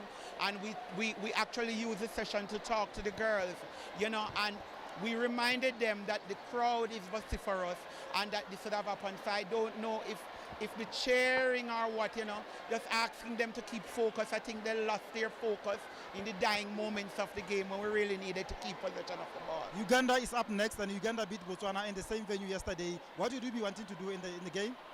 Well, the game is not over until we play. The ball is round, and we have to go back, do some more work, think about what we did, think about the many mistakes that we made. We were up here by 5, and then it went away from us.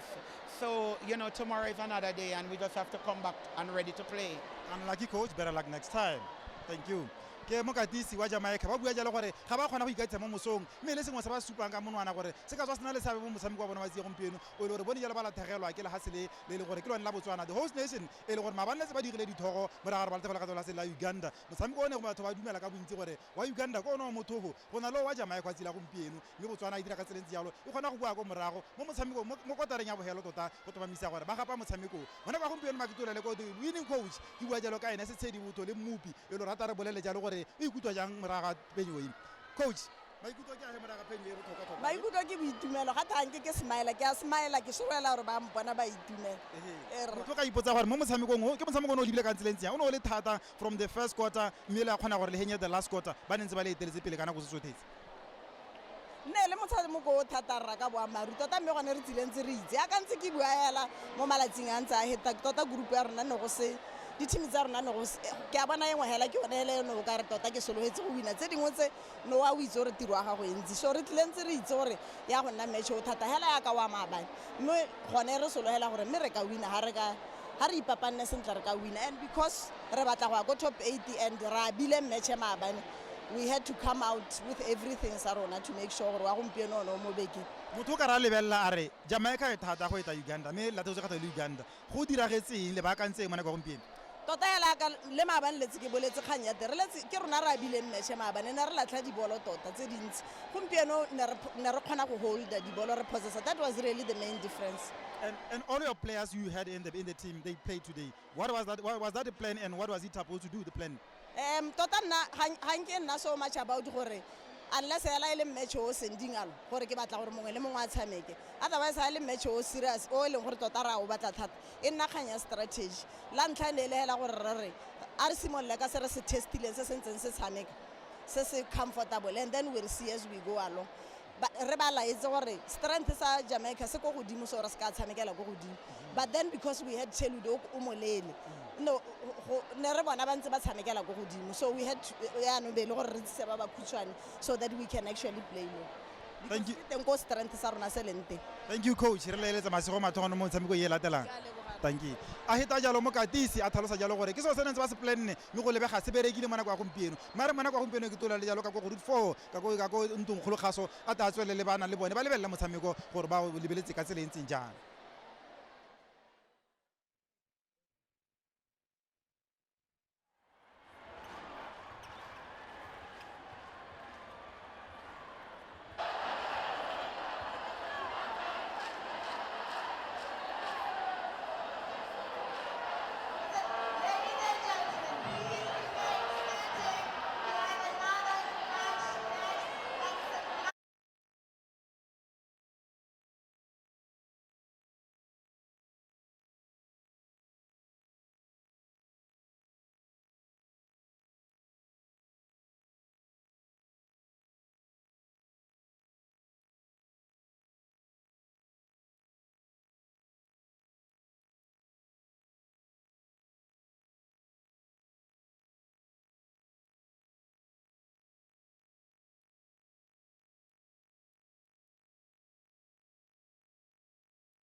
Hello and welcome back. This is day 4, game 6 of the Netball World Youth Cup. We're all still recovering here in the arena after an amazing game of Jamaica versus Botswana, where Botswana came back to win the game by 2 goals. So everybody has been very excited and we're just recovering from that. We're now going to game 6 of the day, which is Fiji versus Grenada. Fiji are coming off the back of 2 strong wins, and Grenada are still looking for their first win of the tournament at this Netball World Youth Cup in Gaborone. Kelly, what is it you think that's making Fiji such a strong team so far this tournament? They're so strong throughout all of the court, from attack all the way to defence. And definitely Kawatoka at the back as the captain has turned over a lot of ball for Fiji, and I think she's their key player that we need to look out for today. Our umpires today are Yubi Ling and Janet Edding, and we have a reserve umpire of Elisna Varberg.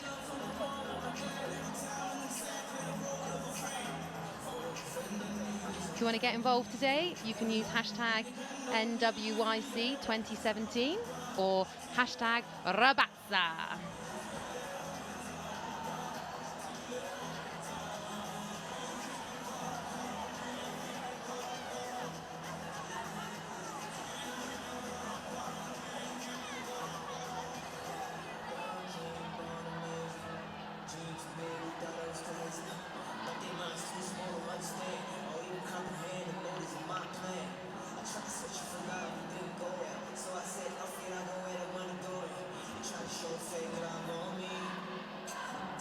As we wait for our teams to take the call, announce our starting lineup. Our starting Fiji team today: at goal shooter is Kusivakula, goal attack Tabui, wing attack Wakene Bete, centre Moi, wing defence Sawana, goal defence Sorbi, and goalkeeper Kahatoka.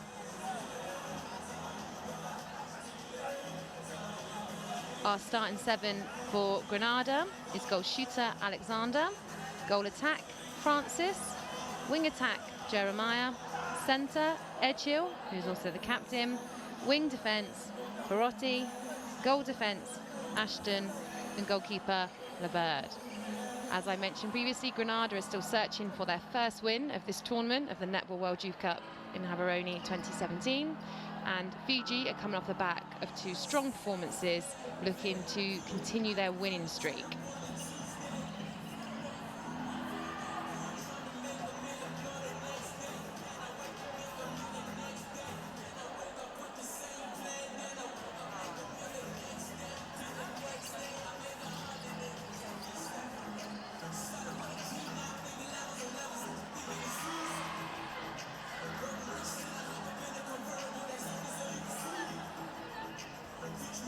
Fiji's looking very relaxed there, talking to their coach, Peter Sinati. Final preparations before they take the court.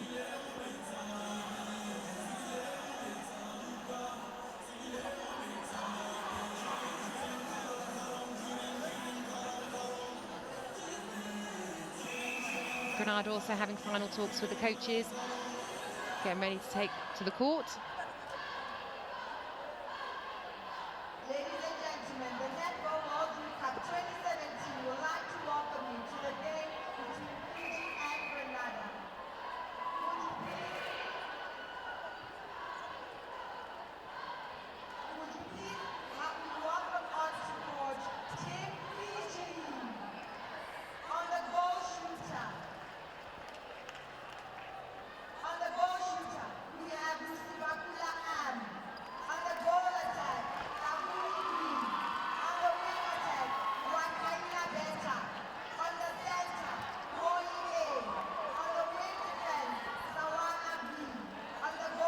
Our teams prepared to take the court in our final game on day 4 of the Netball World Youth Cup Gaborone.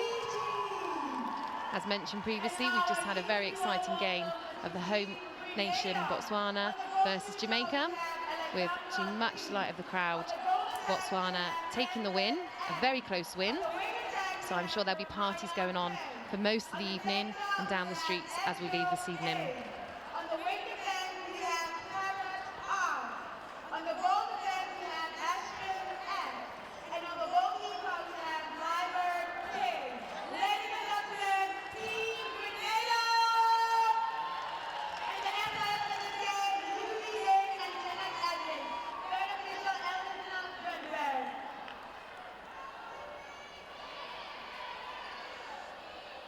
Fiji with the first centre.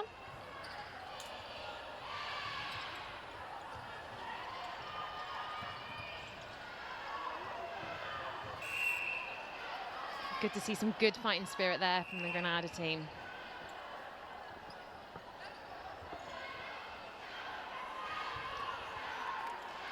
Lovely feed in there from Wakanabiti through to Rusivakula.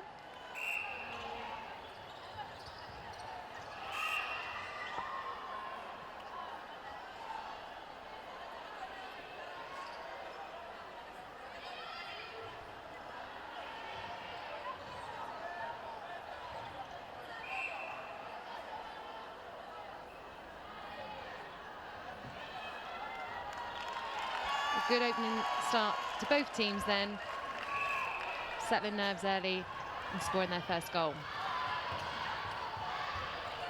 Lovely vision there from the goal shooter through to the goal attack, Tavui.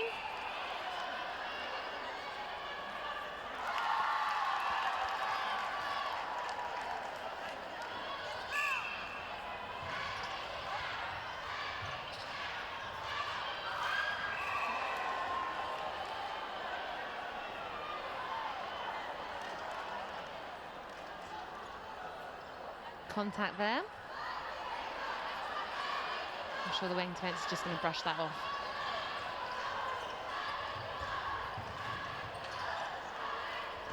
Strong dynamic play through the court there for Fiji. Finding Rusakavula easily, who nails the shot.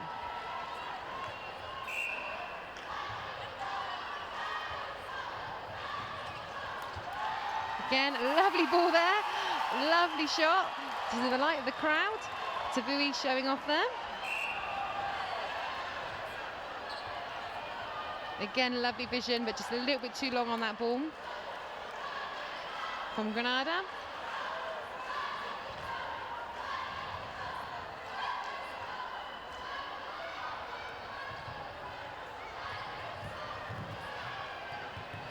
Both teams have opened their campaign well and are moving the ball really nicely through court.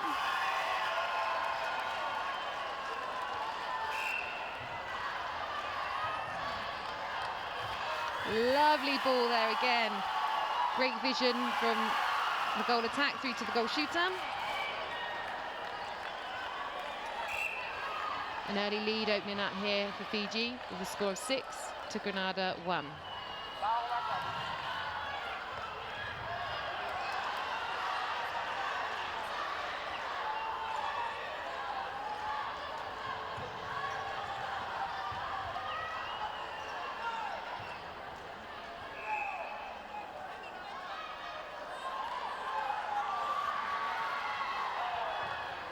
Oh, close miss there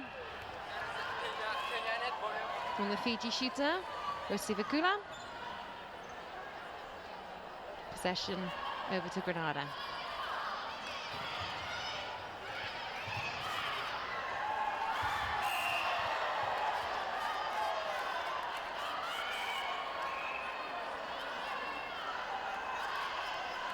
I think the shooter might have been a bit too close to the post there, but she finds her penalty spot and scores. Crowd are definitely still enjoying themselves after the win we had in the game before, and it's great that so many of them have stayed to give an atmosphere to this final game of day 4 of the Netball World Youth Cup in Gaborone.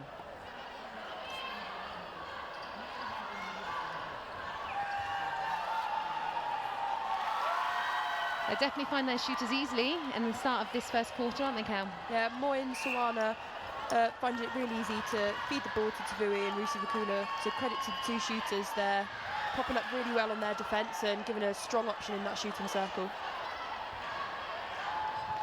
Again for Grenada, a ball over the goal line, a bit too far. They need to play the ball round, wouldn't you say, Cal, and play it more towards the top of the circle to feed it in? Top of the circle is the prime position for any centre wing attack to feed the ball into the shooters.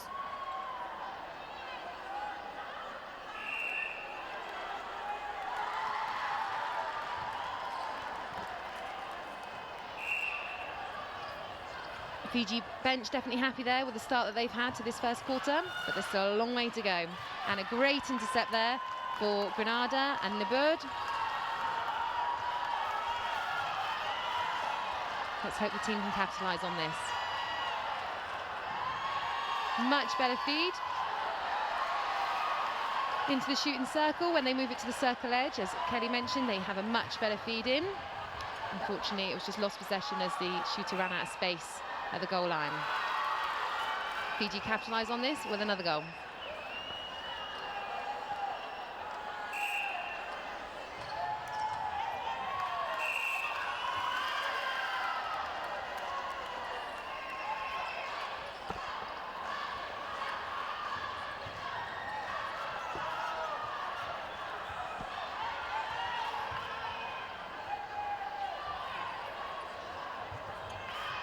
Fiji aren't afraid to pass it back, to reset and move back forward to allow the shooters to get into better positions, using the supporting edge of Moi well to gain distance. And again, another shot from Fiji. The score so far is Fiji 11, Grenada 1.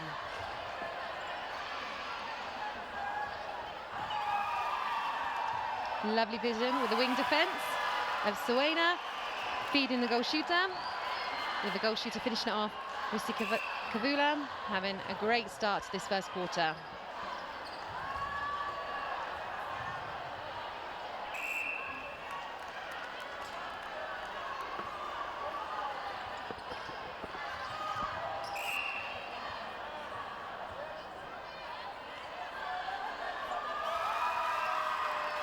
Again, another goal for Fiji.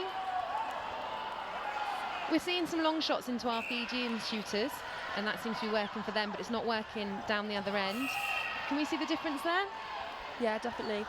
Especially with Tavui out at goal attack. She's 192 centimetres, so the tallest player on the court for both sides. So her strength in there, her rebounds, obviously closer to the post as well, so it's easier for her to get those shots in.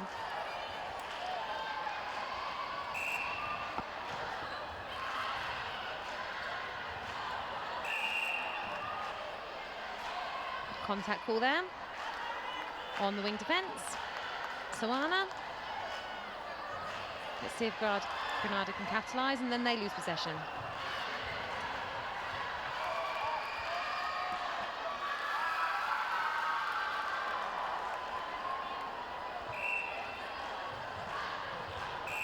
Definitely not the start that Grenada would have wanted to open up their campaign today, but there's still a long way to go for them to turn some of this around.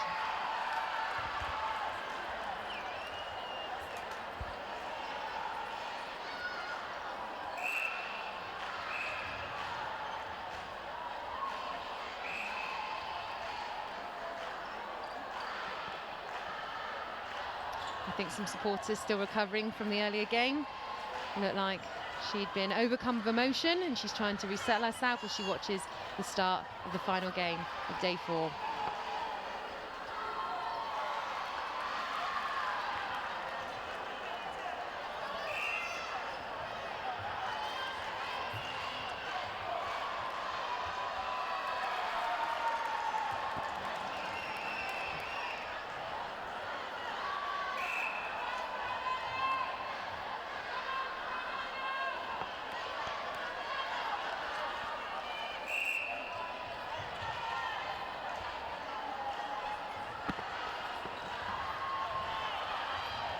Oh, unlucky there. I thought they were going to get it through to the shooters. But again, some great defending from Fiji with Kahatoka and Sorbi. Lovely feed there. And we get our second goal of the quarter for Grenada. Great shot by Alexander. She's only 16 as well, so it's great for her to get this exposure at this level at such a young age. And a great interception from the back as well, with the goalkeeper Lebird. Definitely Grenada is still fighting through this quarter.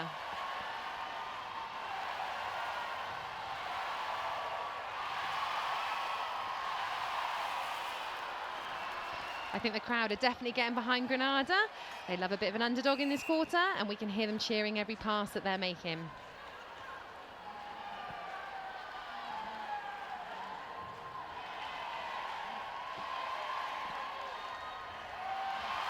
Lovely ball through. And another goal to the delight of the crowd.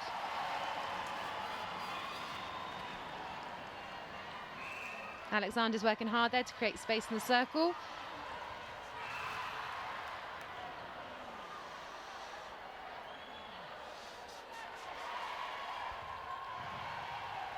Grenada shooting and attacking definitely seem to have settled a little bit more so far towards the end of this quarter.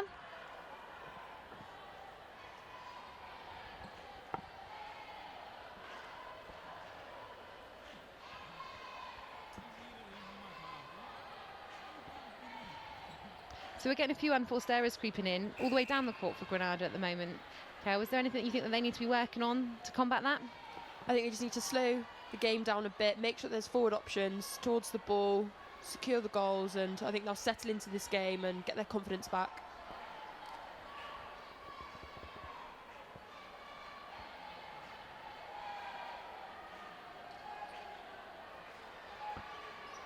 Just a timeout here while we wait for the shoelaces to be done up, and we're back underway.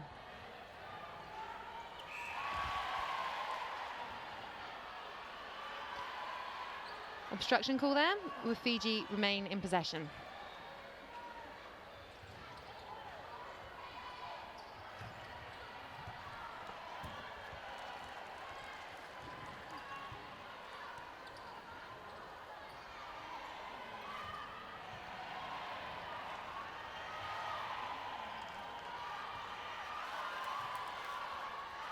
Again, the crowd showing some good support to this team, which is lovely to see.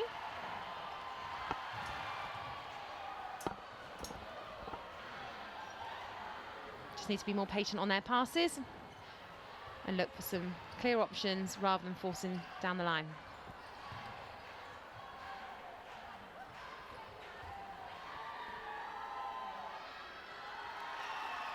Fiji working well on the attack as well on the defence. Sees them go out to a lead of 19 against Grenada's 3.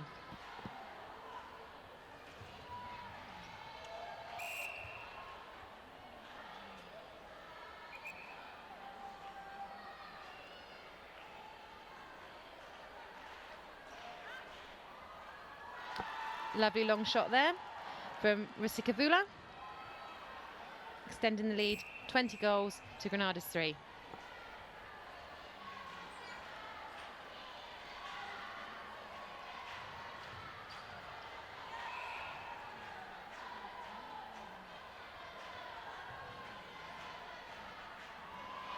Lovely feed to the goal attack. A miss, but a great rebound, resulting in a goal for Francis for Grenada, taking their score to 4.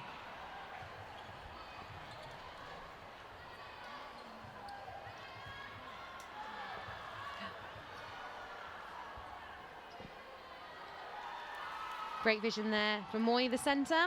The shooters are definitely working hard to lose their defenders to allow the longer balls in.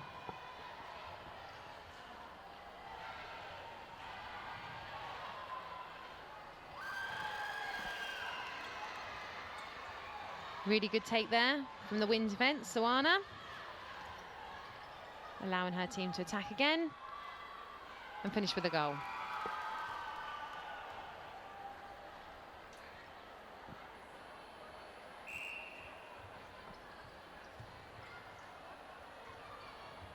Last minute or so of this first quarter.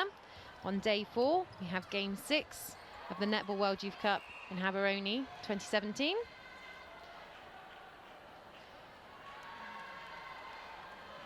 Please post your messages. Use the hashtag NWIC2017 or hashtag A Ba Tsaa.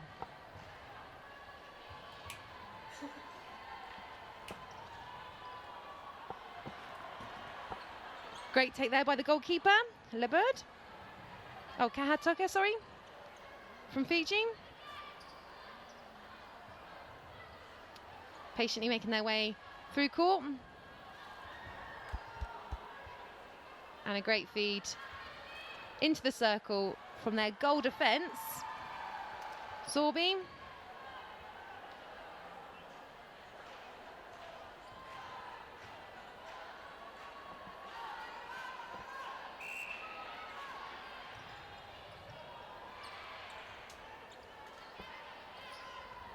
Again, another long feed, but this time it was well read by the goalkeeper, Labird, giving Grenada possession.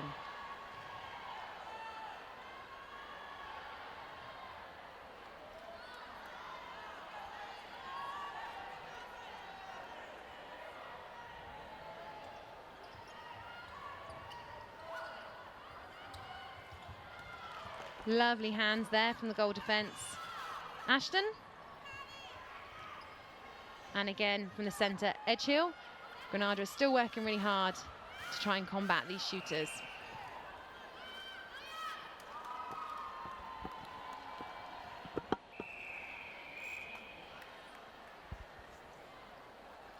And that is the end of the first quarter of Grenada versus Fiji. We have a final score of 25 to Fiji and 4 goals to Grenada. We'll leave you for a few minutes, and when we come back, we'll be starting the second quarter, game 6, on day 4 of the Netball World Youth Cup in Gaborone.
you join us on day 4, game 6 of the Netball World Youth Cup in Gaborone, Botswana.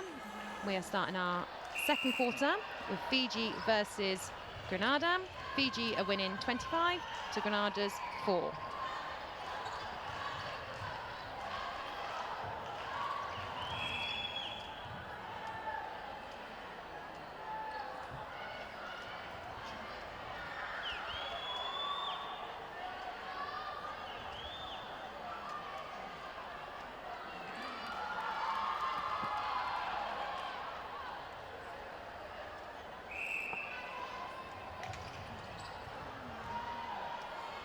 A loose ball there by Fiji centre. Grenada have possession. I'm sure the crowd are willing them to take it through and score a goal.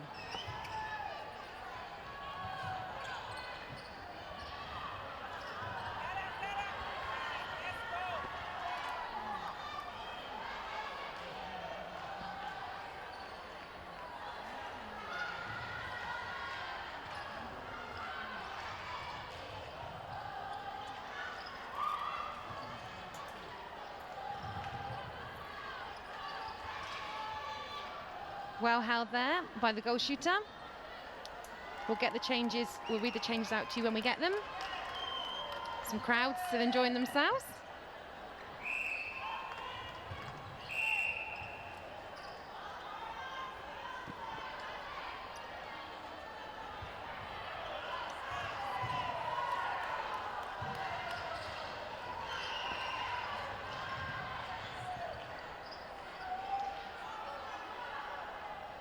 A dominant display from Fiji so far as we go into the second quarter.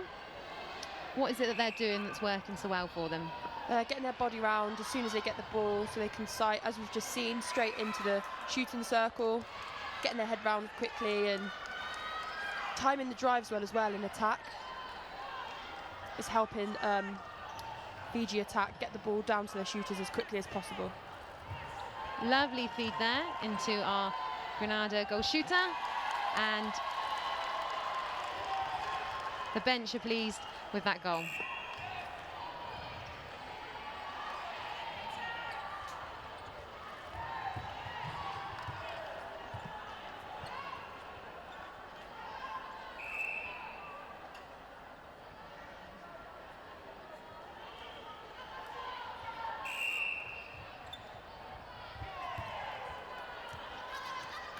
Again, Grenada, we've seen twice now, are using the long ball from just early in the goal third to the shooter. It's worked on one occasion, it hasn't on the other. Do you think that maybe if they continue to work it to the circle edge, they'll be more successful? Yeah, definitely.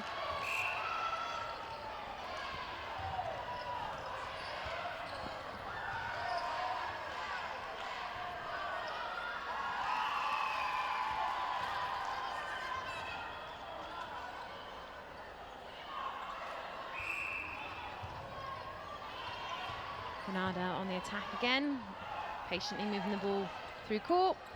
Long ball in, unfortunately intercepted by the goalkeeper from Fiji. I think Alexander in there for Grenada needs some more strength and maybe switch it up a bit because she's holding front, but that overhead ball, it keeps coming into her. So she needs to try and switch up what she's doing in that attacking position so she can be more successful.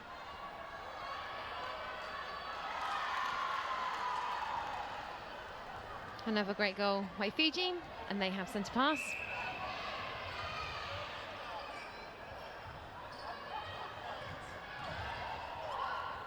Some great movement by the shooters, allowing long balls into players as they lose their defenders. And again, a lovely finish there by the goal attack.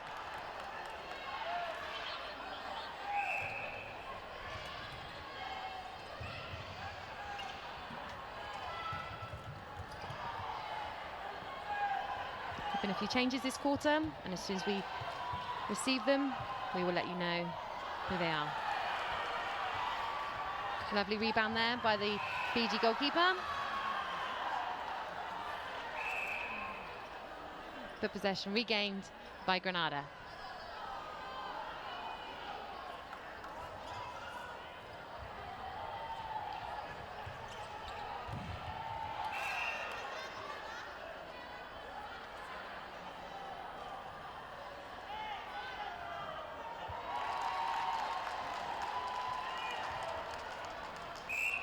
Great shot there from Grenada.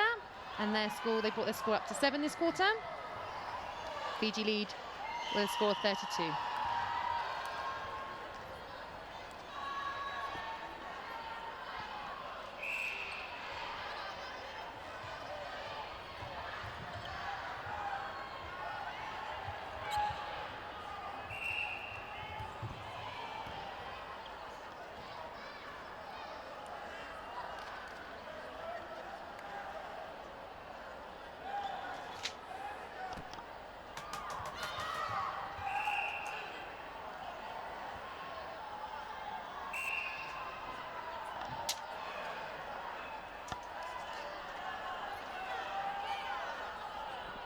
Lovely shot there for Grenada goal shooter.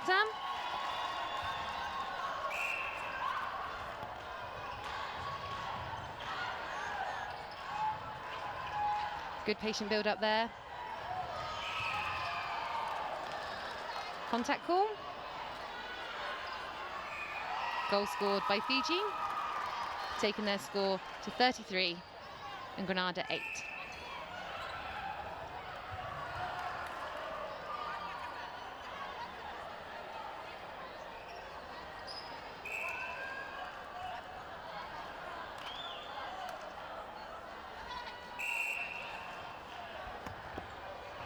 So to confirm the changes for Fiji, Wakwa comes on at goal attack, and a positional change for Tavui. She moves from goal attack to wing attack.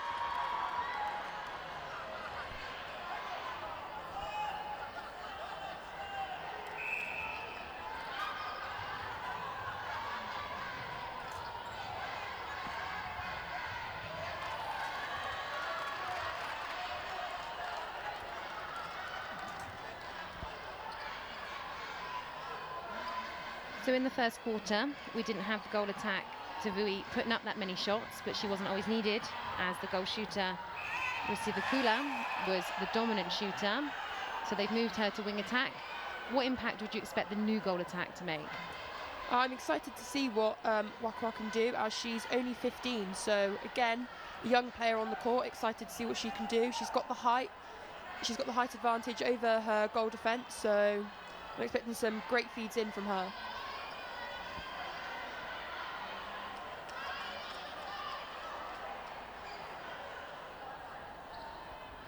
Caution given to Tavui at the wing attack.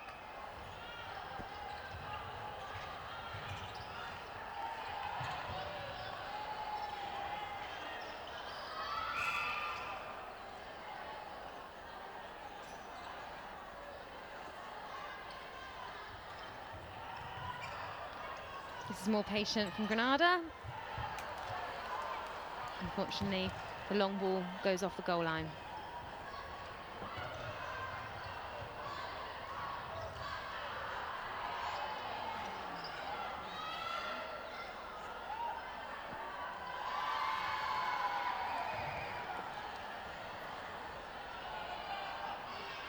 Crowd is still behind this game. It's lovely to see so many of them stay behind after the event that we've just had of Botswana versus Jamaica, where Botswana came back to beat Jamaica in the final minutes of the game.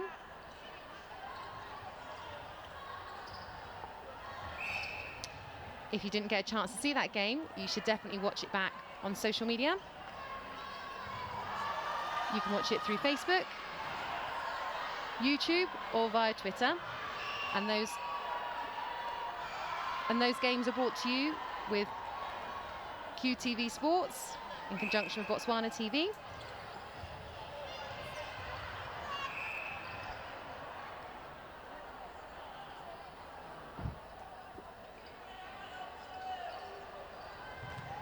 Remember, if you want to follow us, use the hashtag NWIC2017 or hashtag A Ba Tsaa.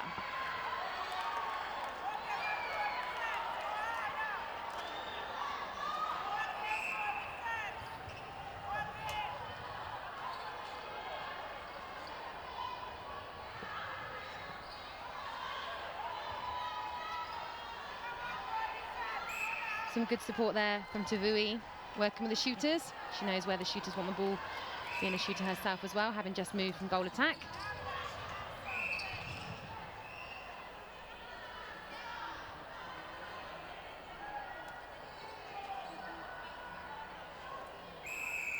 It's great to see so many in our crowd today, both young and old.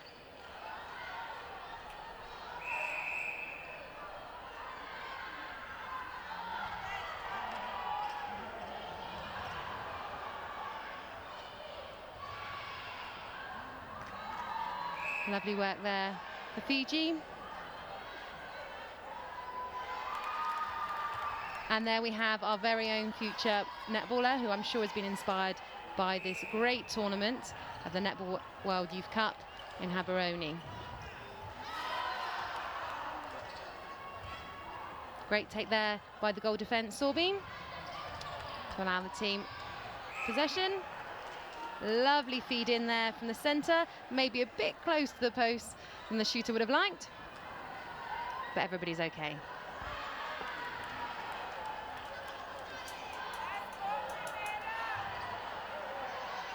Dominant half so far for Fiji, with a few unforced errors creeping into the Grenada game.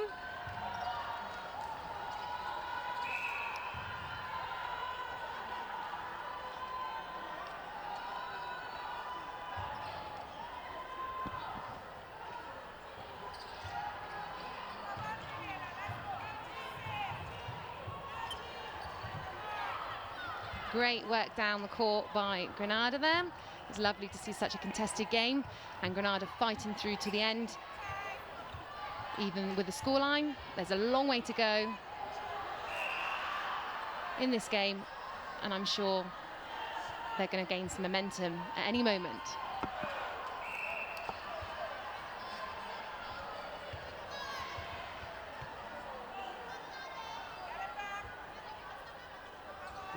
So as we approach half-time, what do we think the advice that would be given from the coaches to both teams moving into the second half? I think the Grenada coaches will be looking to get some more turnovers and cut down on those unforced errors that they're making, and to secure some more goals to get them on the scoreboard again. I think the Fijian coaches will be saying that they just need to keep playing their own game. I think they need to cut out their unforced errors as well, because although the score's 41-8, they're still making quite a few unforced errors, so their coach will be definitely looking to cut those out and capitalise on this lead that they have at the moment. Especially if Fiji want to move on into the playoff rounds and obviously get as high as they can. I think they need to be able to cut out, as you said, Cal, some of those unforced errors and allow them to play. As you can see here, they have some moments of brilliance and then they lose concentration. So it'll be good to see them. Coaches would want them to see them pushing ahead and moving forward into the second half.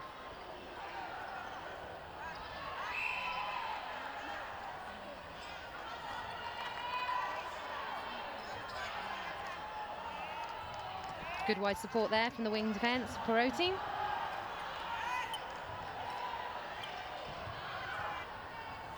Good build-up play here from Grenada. Goal attack. Francis working hard in support. Through to Alexander and a goal. Crowd are very happy with that. Subs are keeping warm.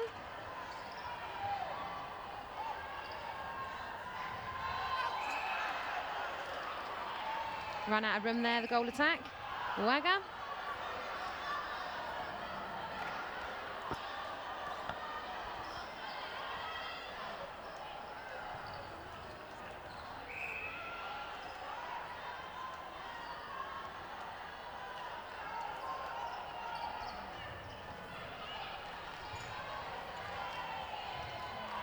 Again, Grenada working hard through the court, supporting the play as well, through to the shooter.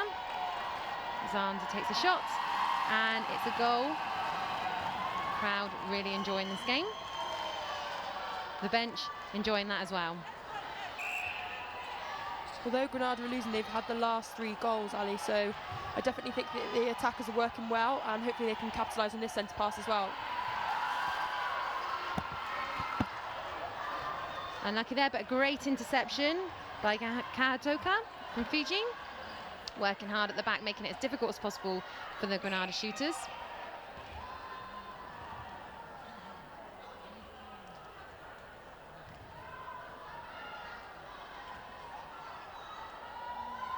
Ooh, long shot missed there, but a great rebound. Rusivakula working hard passes the ball to Wagger, who finishes it off.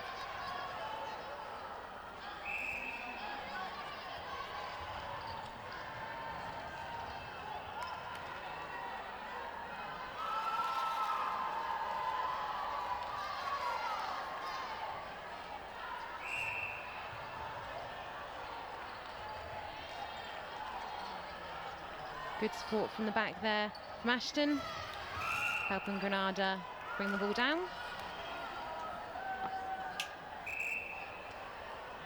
Unfortunately, a contact call there, giving possession back to Fiji. Quick hands there, but Francis wasn't quite ready. Timeout called here as the wing defence from Grenada goes off injured. Perotti.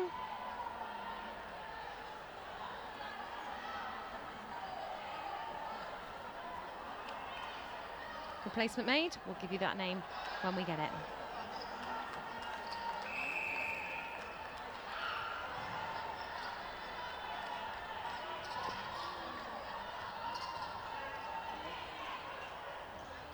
Bird and Ashton working well here, helping bring the ball up with the wing defence.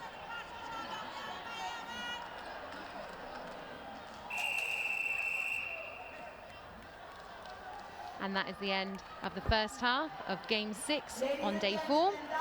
We have a final score for the first half of Fiji 43, Grenada 10.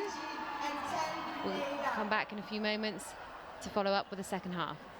This is the Netball World Youth Cup 2017. Hashtag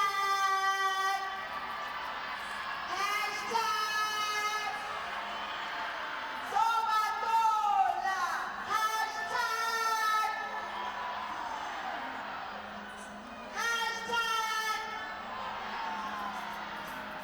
Ladies and gentlemen, we've got young girls here who want to show some skill. These young girls are netball players and they love the game. Say hi, Nana. Hi. Say hi. Hi. Say hi. Hi. Say hi. Hashtag A Ba Tsaa. Hashtag Imatuna.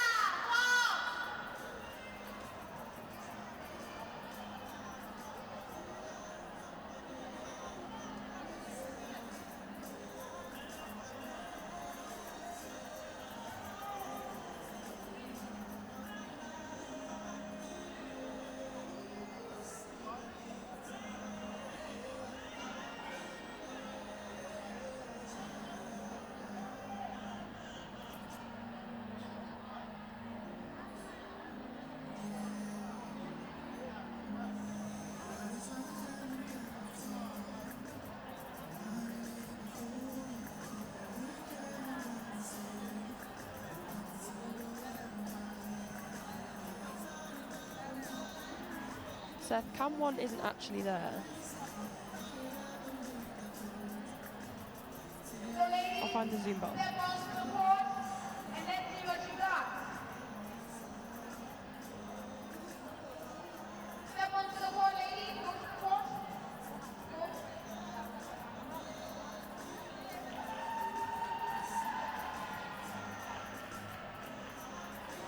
Ladies and gentlemen, give it up for the girls. We're going to show us a bit of a display of netball. They're actually netball players themselves, and they're here to support one of these teams. And I'm guessing they're supporting Team Fiji. I just found the Zoom button, so I zoomed in for you. Okay, why don't you ladies go?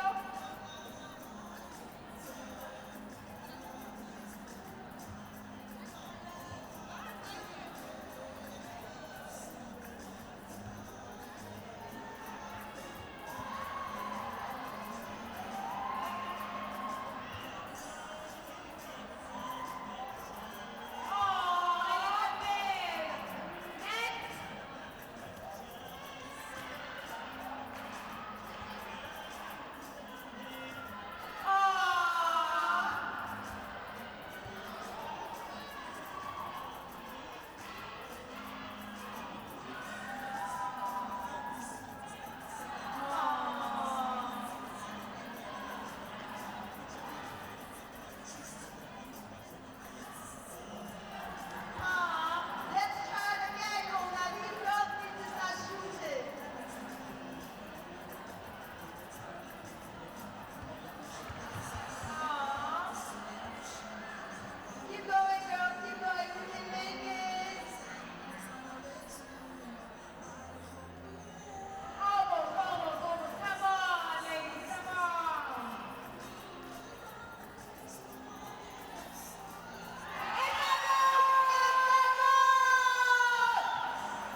Hello and welcome back to the second half of Game 6 on Day 4 of the Netball World Youth Cup in Gaborone.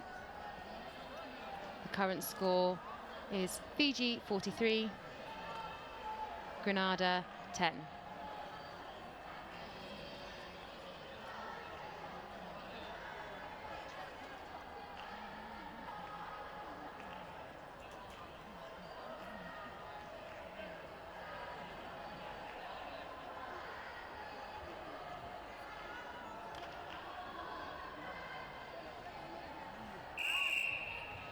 First sentence to Fiji.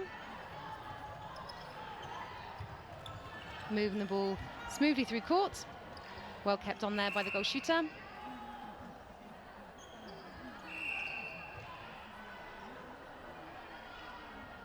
We'll get any changes to you from the half time as soon as we can. Great shot there from the goal attack.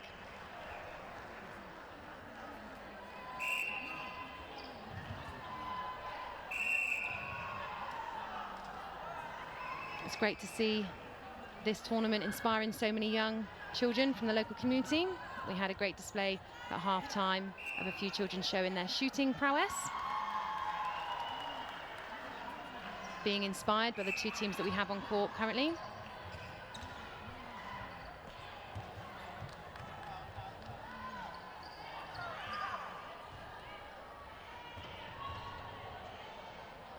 Remember, you can stay in touch with the hashtag NWIC 2017 and hashtag A Ba Tsaa.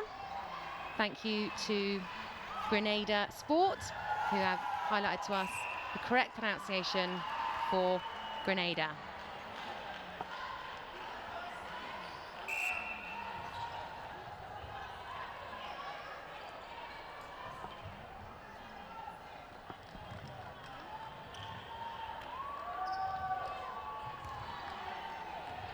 Patient build up there from Grenada. Unfortunately, they couldn't find the shooter.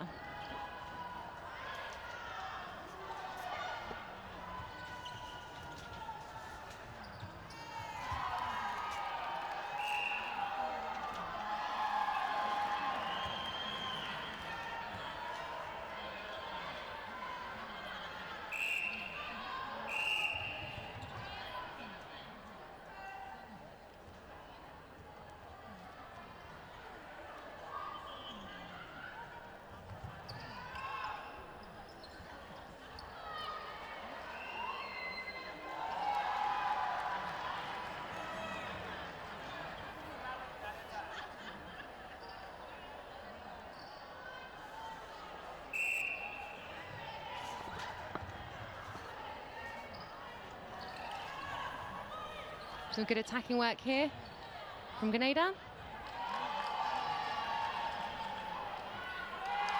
And a great shot there from the new shooter on court, Muriel Ross.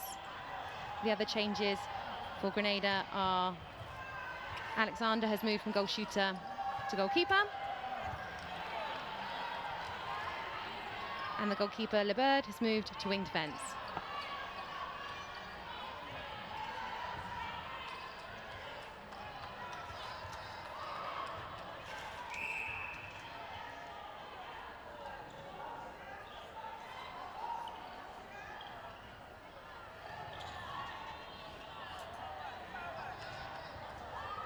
Again, a lovely feed in.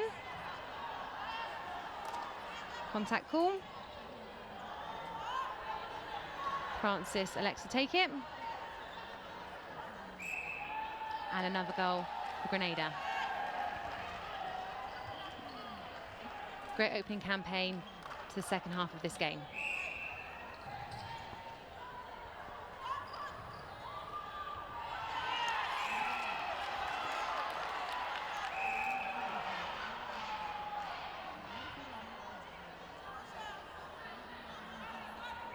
Again, a lovely feed into the goal shooter, just not allowing them space, causing a contact call.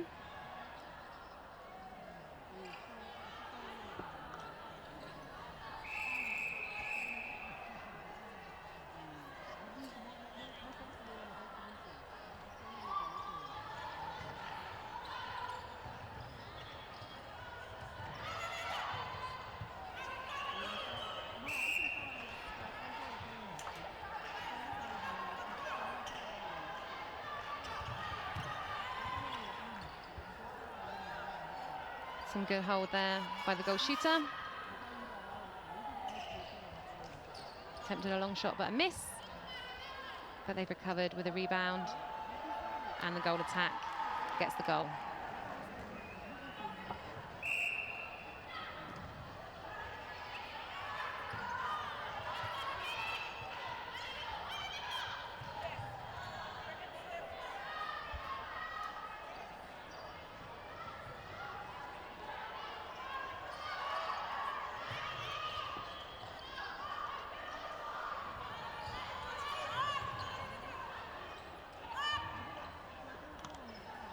So the changes for Fiji is Wakwanadrola on at wing defence and Toribao coming on at wing attack.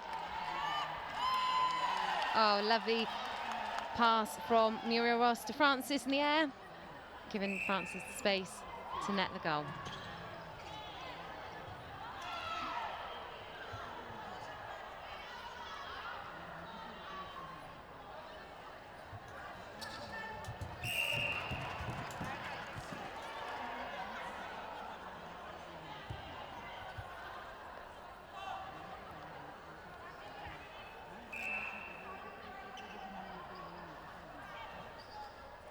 Good screen there from the goal shooter, allowing the goal attack to have the space. Waka scoring the goal.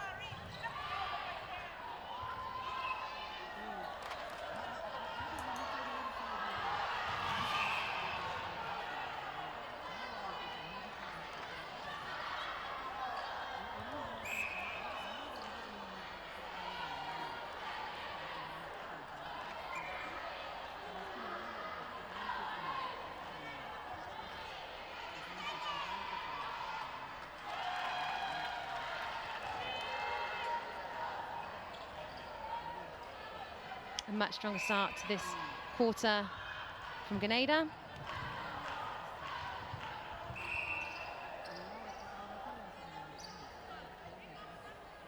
Good work there by Rasif Akula, who's moved from goal shooter to goal attack.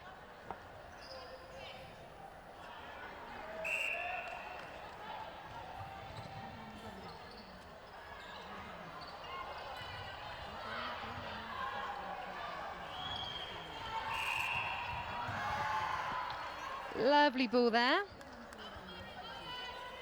Call back for the obstruction.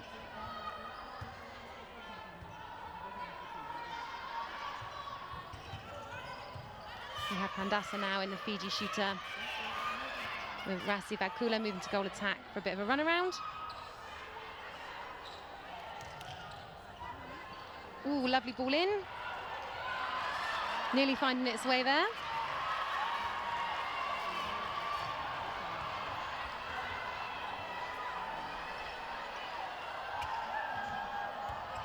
Pandasa with a miss there.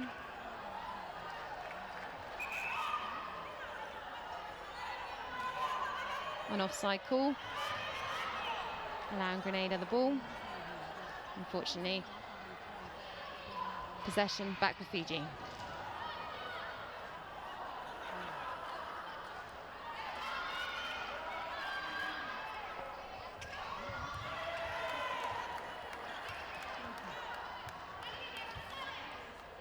A few unforced errors creeping in at the start of the second half of this game 6.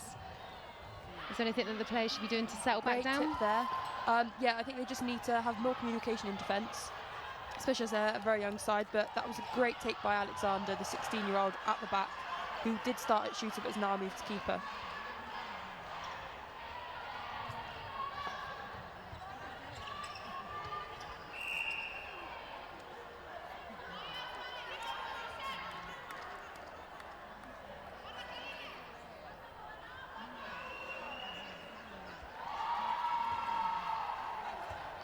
As we mentioned earlier, lots of young children being inspired by this netball being held in the Netball World Youth Cup in Haberung.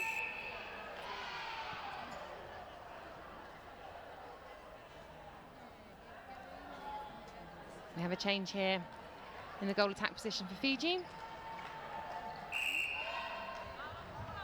Again, when we have these names, we'll bring them to you.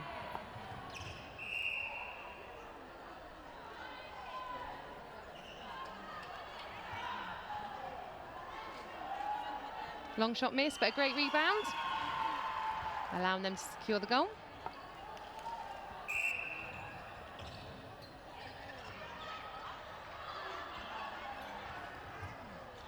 Grenada continuing to work hard. Again, forcing the ball into the shooter. This time, not making it quite there.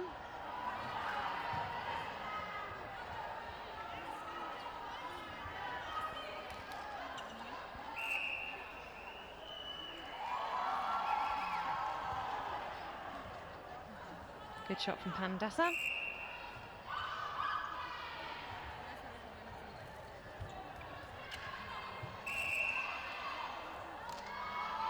No goal. Contact. Grenada's ball.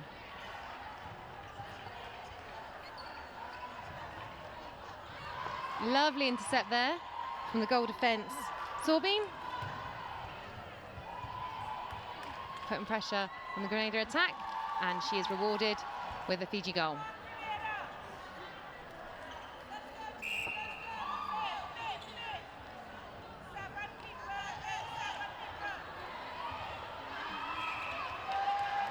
Again, a long ball in to the shooter, Muriel Ross.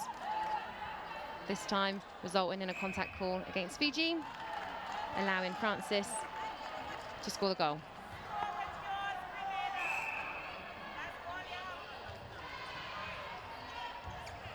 Kelly, we saw the Grenada bench moments ago, not looking too pleased with the score right now. Is there anything that you think they could do, or that they should be thinking of, or changes moving into the final quarter?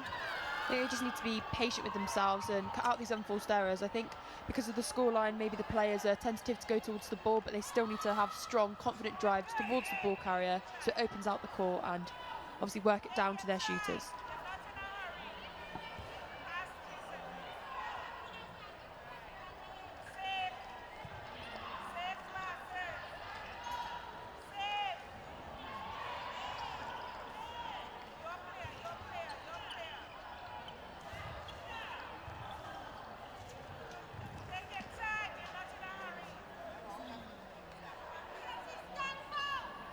Our earlier change of the goal attack position is Waka coming back on.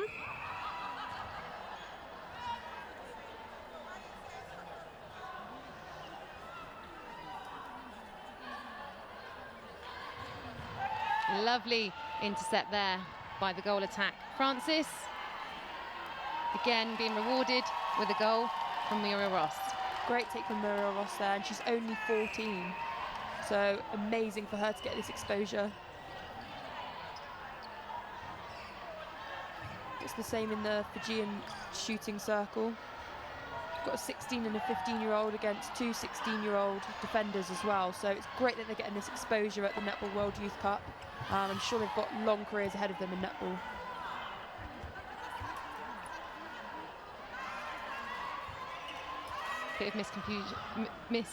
Bit of confusion, sorry, in the shooting circle there for Fiji. Nice, they've through the legs, straight back to the centre.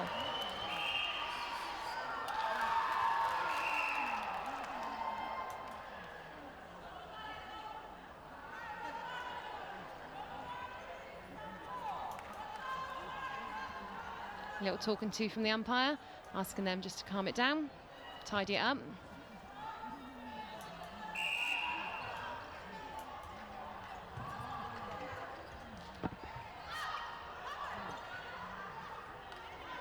Good support around the circle edge there for Fiji.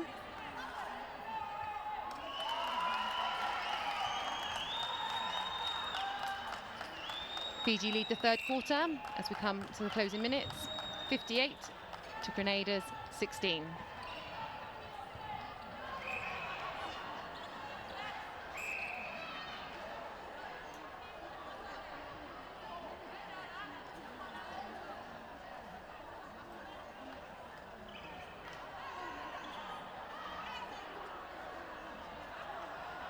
Another goal for Grenada. Brings their score to 17, a much better quarter as we start the second half. And I'm sure the bench will be pleased with that, although I'm sure there's more they would like to do within this game.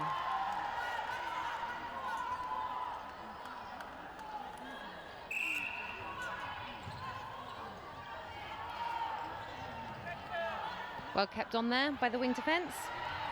Liberd. Unfortunately, they lose possession, and Fiji are on the attack again. Lovely ball. Precision pass over the goal defence to Waka. And again, they're awarded with a goal.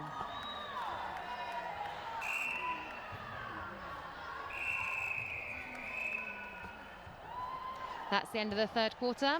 On day 4, game 6, we have Fiji with a score of 60, Grenada with a score of 17.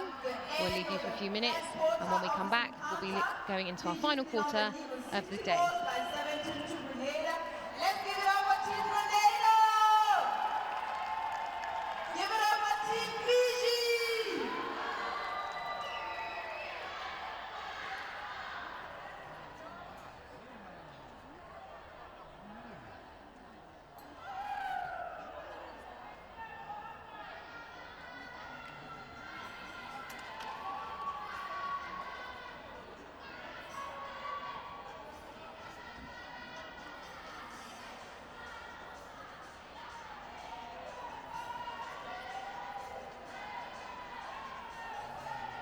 Ladies and gentlemen, I would like to take this opportunity to recognize the sponsors who made this tournament possible.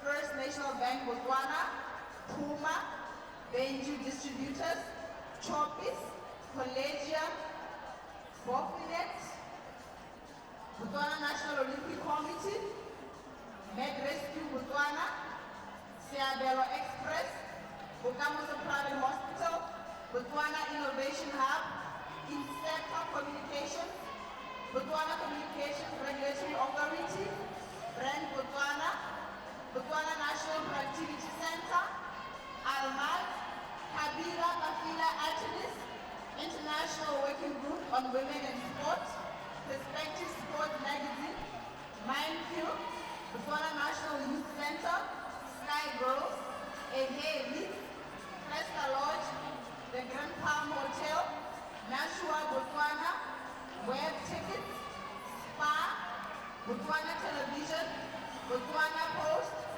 Mascot, University of Botswana, Botswana National Sport Commission, Ministry of Youth Empowerment, Sport and Culture Development, the Government of Botswana.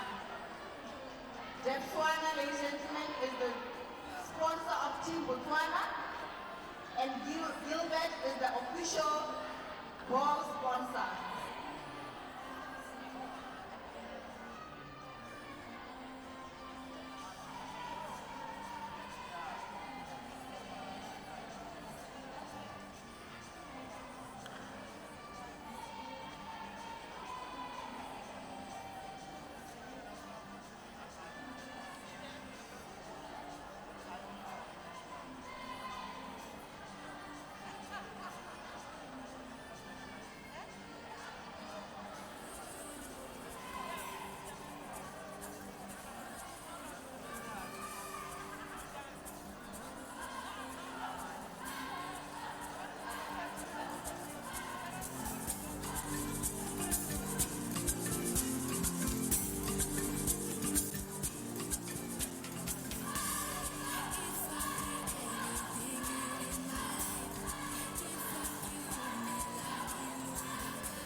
We move into our final quarter of day 4, game 6 of the Netball World Youth Cup in Gaborone. We have Fiji with a score of 60, playing Grenada with a score of 17.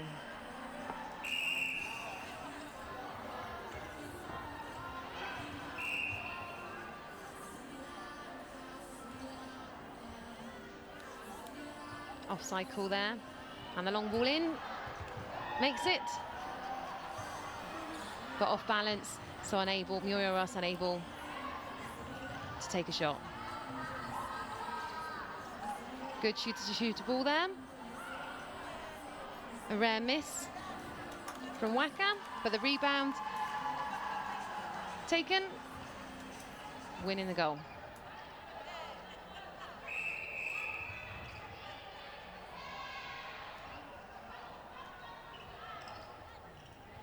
Lovely feed there to the goal shooter on the move. A Ba Tsaa working the circle area well there.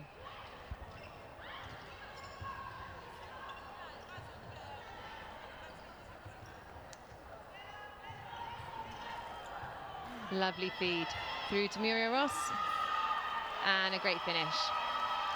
Amazing to see the youngster playing so well.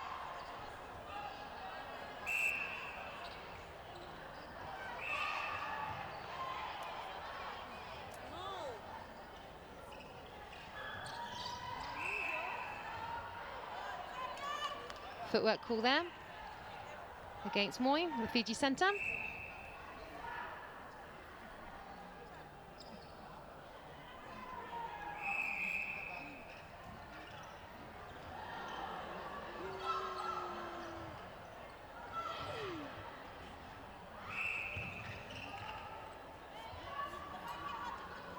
Again, Fiji in possession.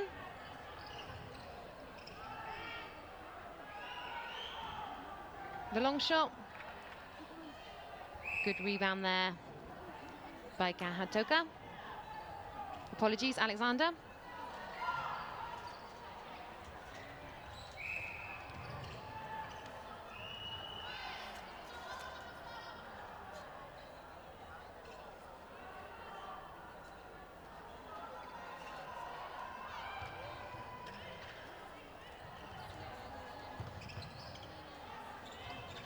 Good patient build-up here from Grenada. Unfortunately, the intercept taken by Fiji. Fiji with a long shot, and it's a goal. So the changes for Grenada this quarter. Barotti comes back on in her starting position of wing defence. The Bird is a positional change to goal defence. And Scott makes her debut in this game at centre.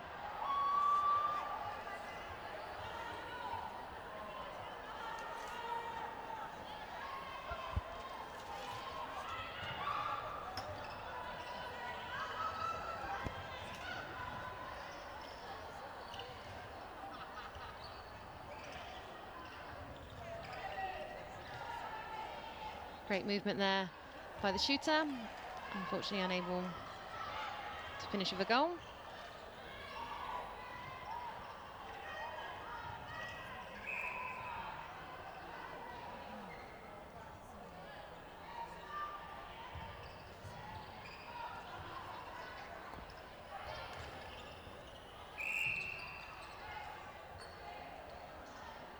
It's been a nice clean game so far.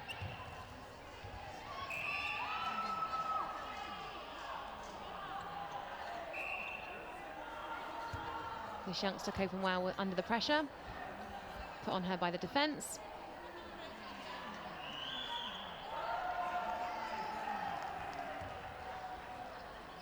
France is scoring the goal for Grenada.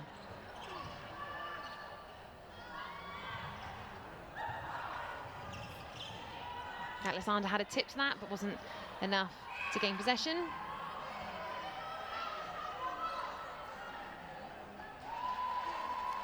So the changes for Fiji. Sorby moves from goalkeeper to goal defence and switches with Kahatoka, who goes to goalkeeper. Gallo comes on at wing defence, and Wakwena Betty comes on at centre.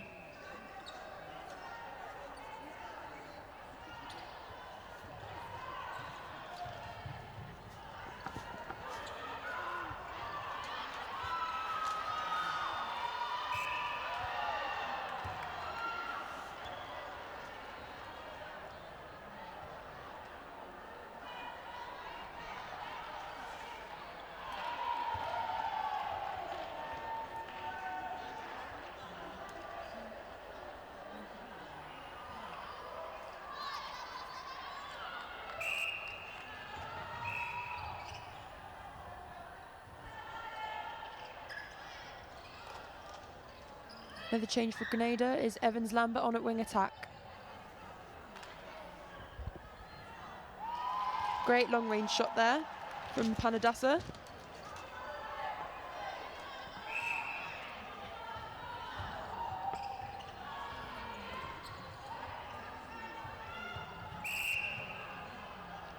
Grenada has started this final quarter stronger with the current quarter score of 5-4 to Fiji. That takes the quarter score to 5-all. So some good work here for Grenada. Again, an opportunity to push ahead in this quarter. Great take there from the wing defence.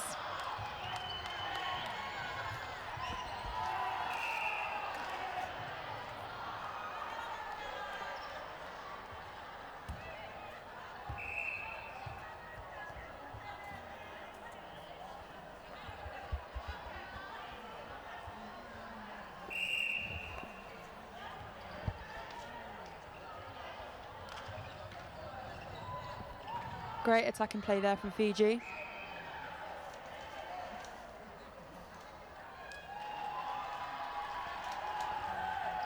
The bench appreciate that one. Are enjoying watching their team play.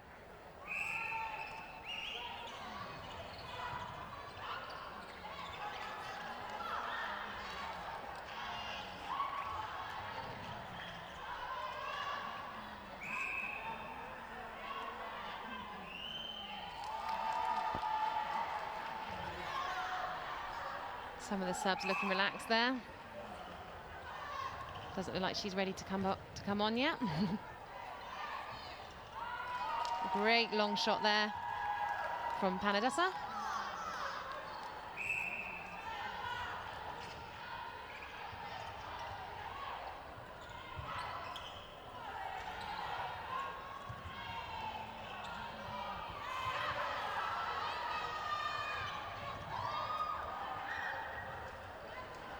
So the long feed into our young Grenada shooter isn't always working. What is it that she can do to help maybe position slightly better to stop the goalkeeper from getting those tips on those balls? I think we may need to see some more movement from her. And as well as that, if the feeders on the outside, centre wing attack and goal attack, if we just work it a bit closer to circle edge and then hold that front position so it's an easier ball in rather than trying to throw the ball over so she has to contest with Sorby and Kawatoka.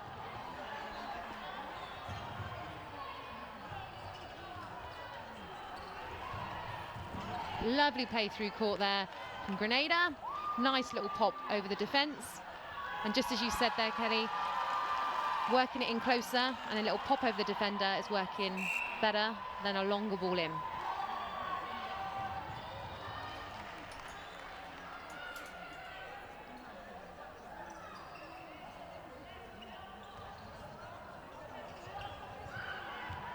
Lovely precision feed there. And a 3-second call on Muriel Ross stops her from taking a shot. Lovely quick work through court for Fiji. Unfortunately not rewarded with a goal. And a contact ball goes to Grenada. So Grenada scored 4 goals in the first quarter, 6 in the second and 7 in the third. So they're increasing their attempts and their goals each quarter. So they're already on 5 this quarter. So hopefully they'll be able to take that past 7.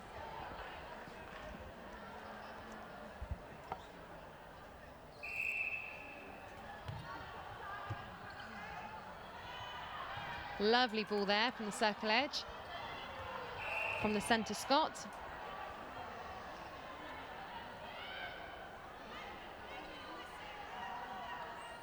Offside call moves the ball further back. Unfortunately, the ball over the top was intercepted by Sorby.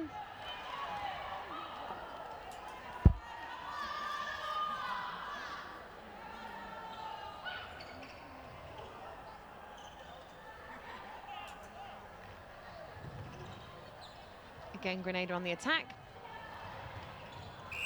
working their way through the centre court well with some good combinations of Scott and Jeremiah,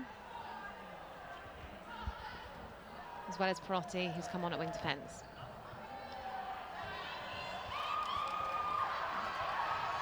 Ball not quite had enough length on it to get to Muriel Scott, but Grenada get possession back and are back on the attack.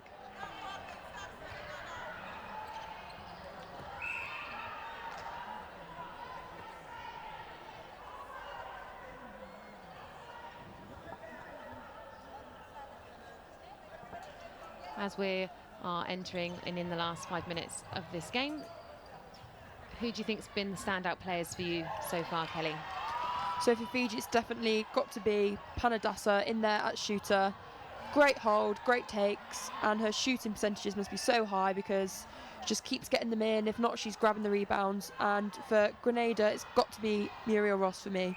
At only 14, she's going to have a great future ahead of her. She's got good strength in there. Obviously, a bit of a lack of experience at that age, but I'm sure with the experience of this Netball World Youth Cup, she's definitely going to grow as a player. I agree, definitely one for the future as we move forward.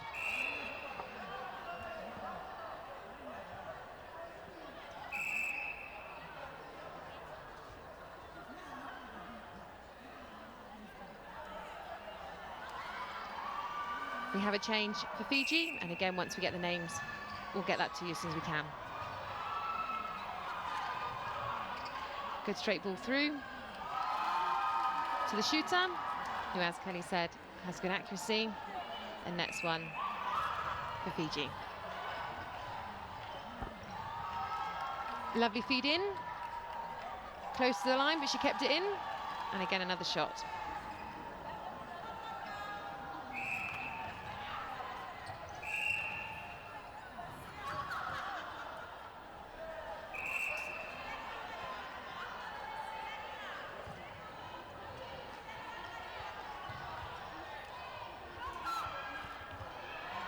Lovely ball there to Muriel Ross. Keeps her cool, gets another good shot.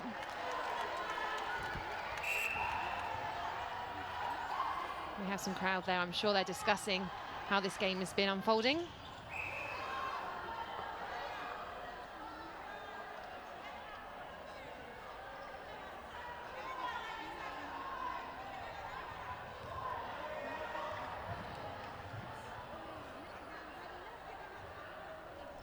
A few errors creeping in maybe in the latter stages of this game as the players start to tire, but still some lovely feeds through to both shooters at both ends. Credit to the centre court players.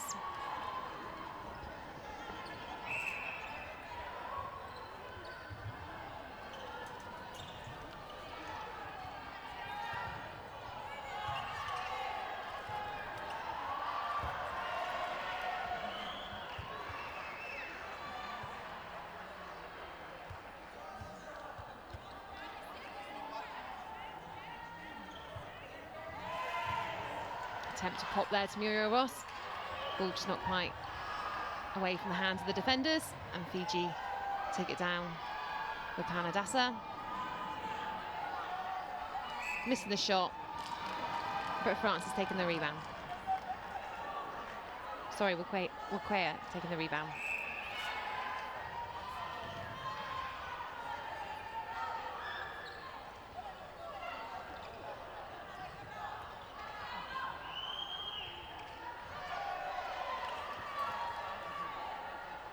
Great hold there from Waka, and a goal. Takes Fiji's score to 74. Grenada 23.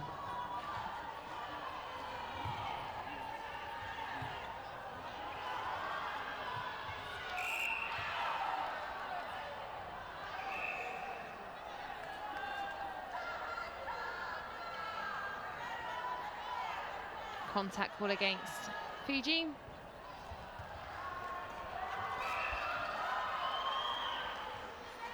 And again, a contact call from Grenada. Fiji in possession.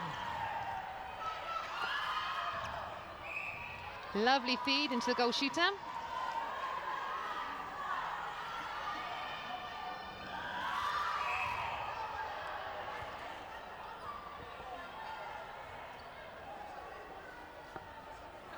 Last few seconds of the final game of day 4. Both teams fighting till the end, which is great to see.